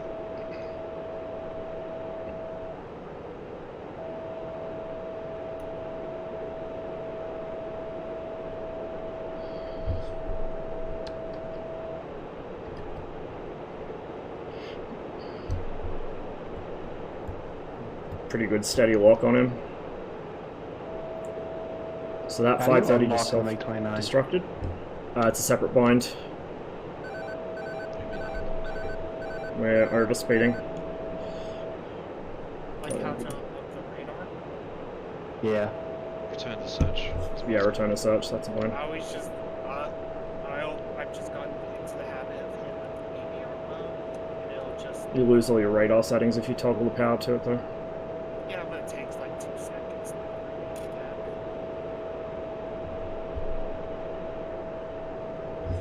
I think your jammer's fucking with my radar, because it's every now and then it'll give me a really weird steering cue. Doesn't make any sense. Yeah, I was gonna say I didn't turn any jammer on, at least as far as I know. The 8 is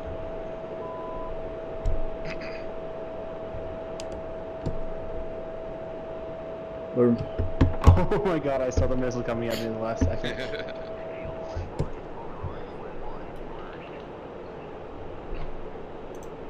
The F1 should be getting a baby version of this, but it won't be as potent. Less range and shittier radar to work with. Damage models are great. Somehow the pilot always survives the MiG-29, but in the F-18 the whole thing just gets obliterated. I get it. Go for it. Time is it? Oh shit, it's 3:30. Alright, I'm ready. And hit and fly. If I got 1 or 2 more fights left after this, I probably should get shit done today. When are we gonna do F-16 versus Mirage? Not today, but probably soon.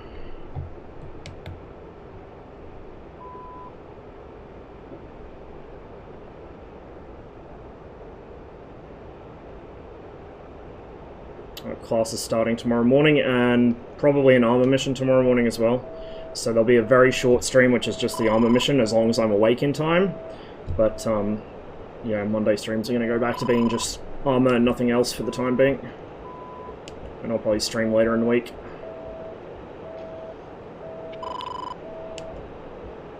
Does the MiG-29 have like a Twiz mode?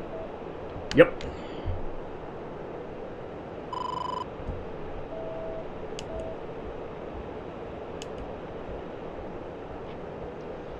Okay, so 530D was getting introduced basically as soon as the first ambulance is coming in.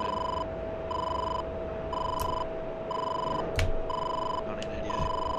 Huh. I kind of figured it'd be a later than that.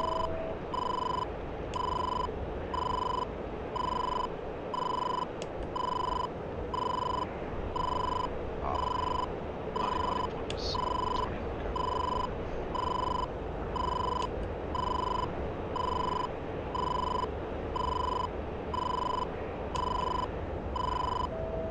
Oh wow. Oh, nice shot. That's insane. I saw it turning, I'm like, there's no way. There's no way. And it did. Dude, 27s are nasty. Underrated. Alright, do you want to do like an all-in 2v2 again? Just for, because this is probably going to be my last fight for the day.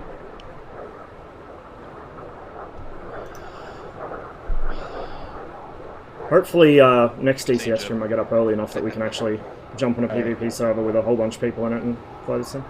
Call it. Didn't fly it. Why? Because this thing is just so much fun. She's a handful, but a lot of fun.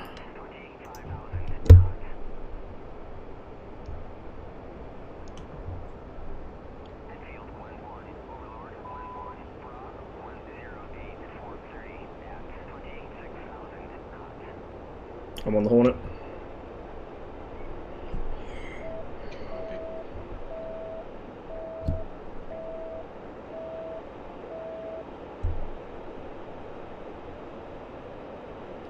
Music a bit too loud? Yeah, probably. Although, even if there wasn't any music, I'd still have trouble hearing anything that's being said to me because dumb.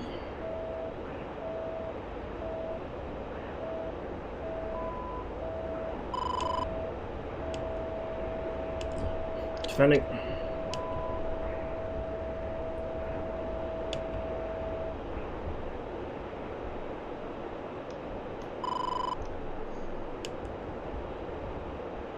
Cranking.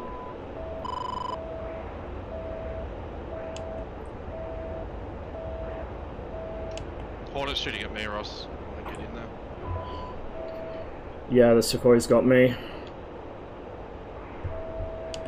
I'm recommitting.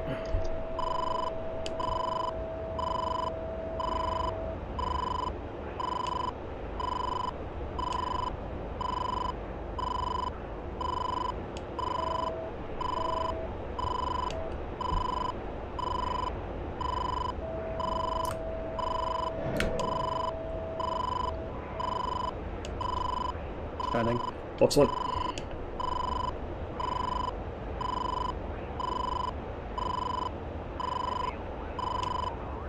Fuck, fuck, fuck, fuck, fuck. Ow.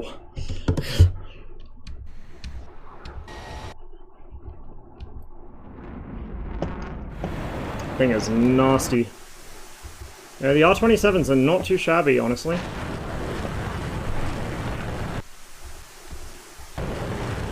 Who's this going to? Space, apparently.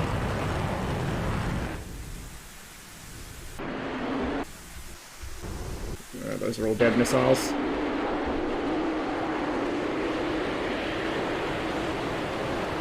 Oh, aim 9. Yep. Assuming the other one's still up. Mm-hmm.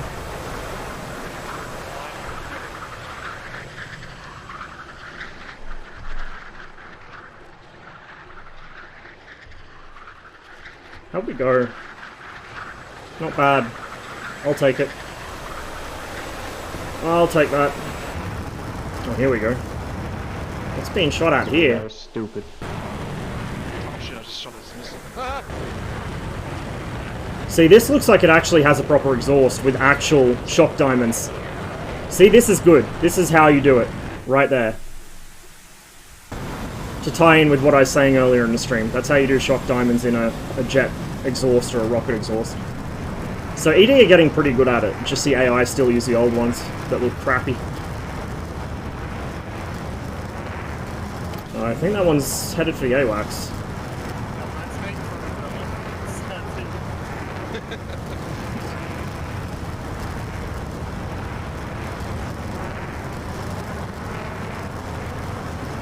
Might end up with a gunfight here.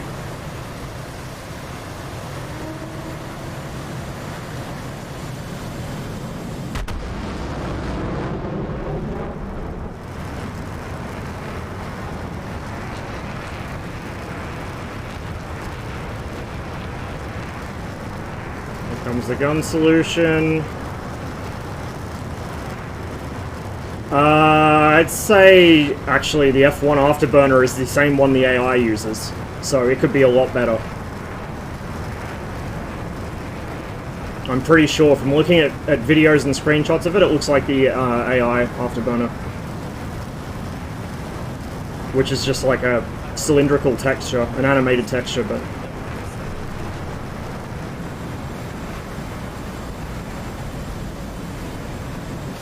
Oh!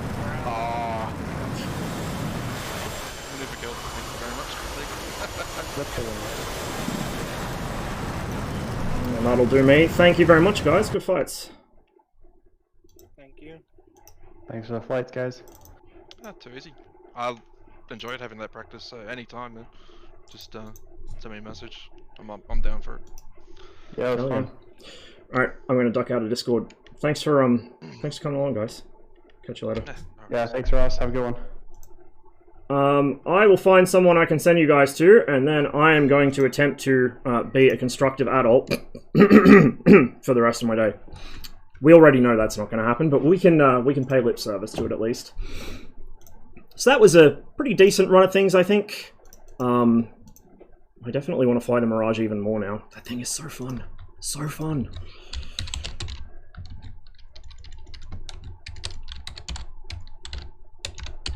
Let's have a look at who is live.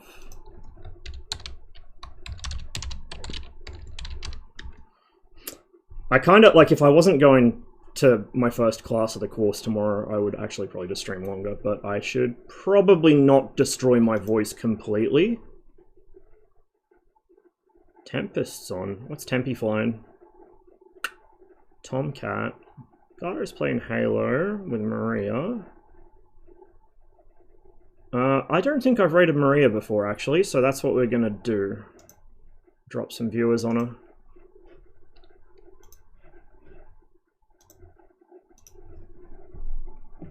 I will be, I guarantee. Not even an hour, probably like 10 minutes.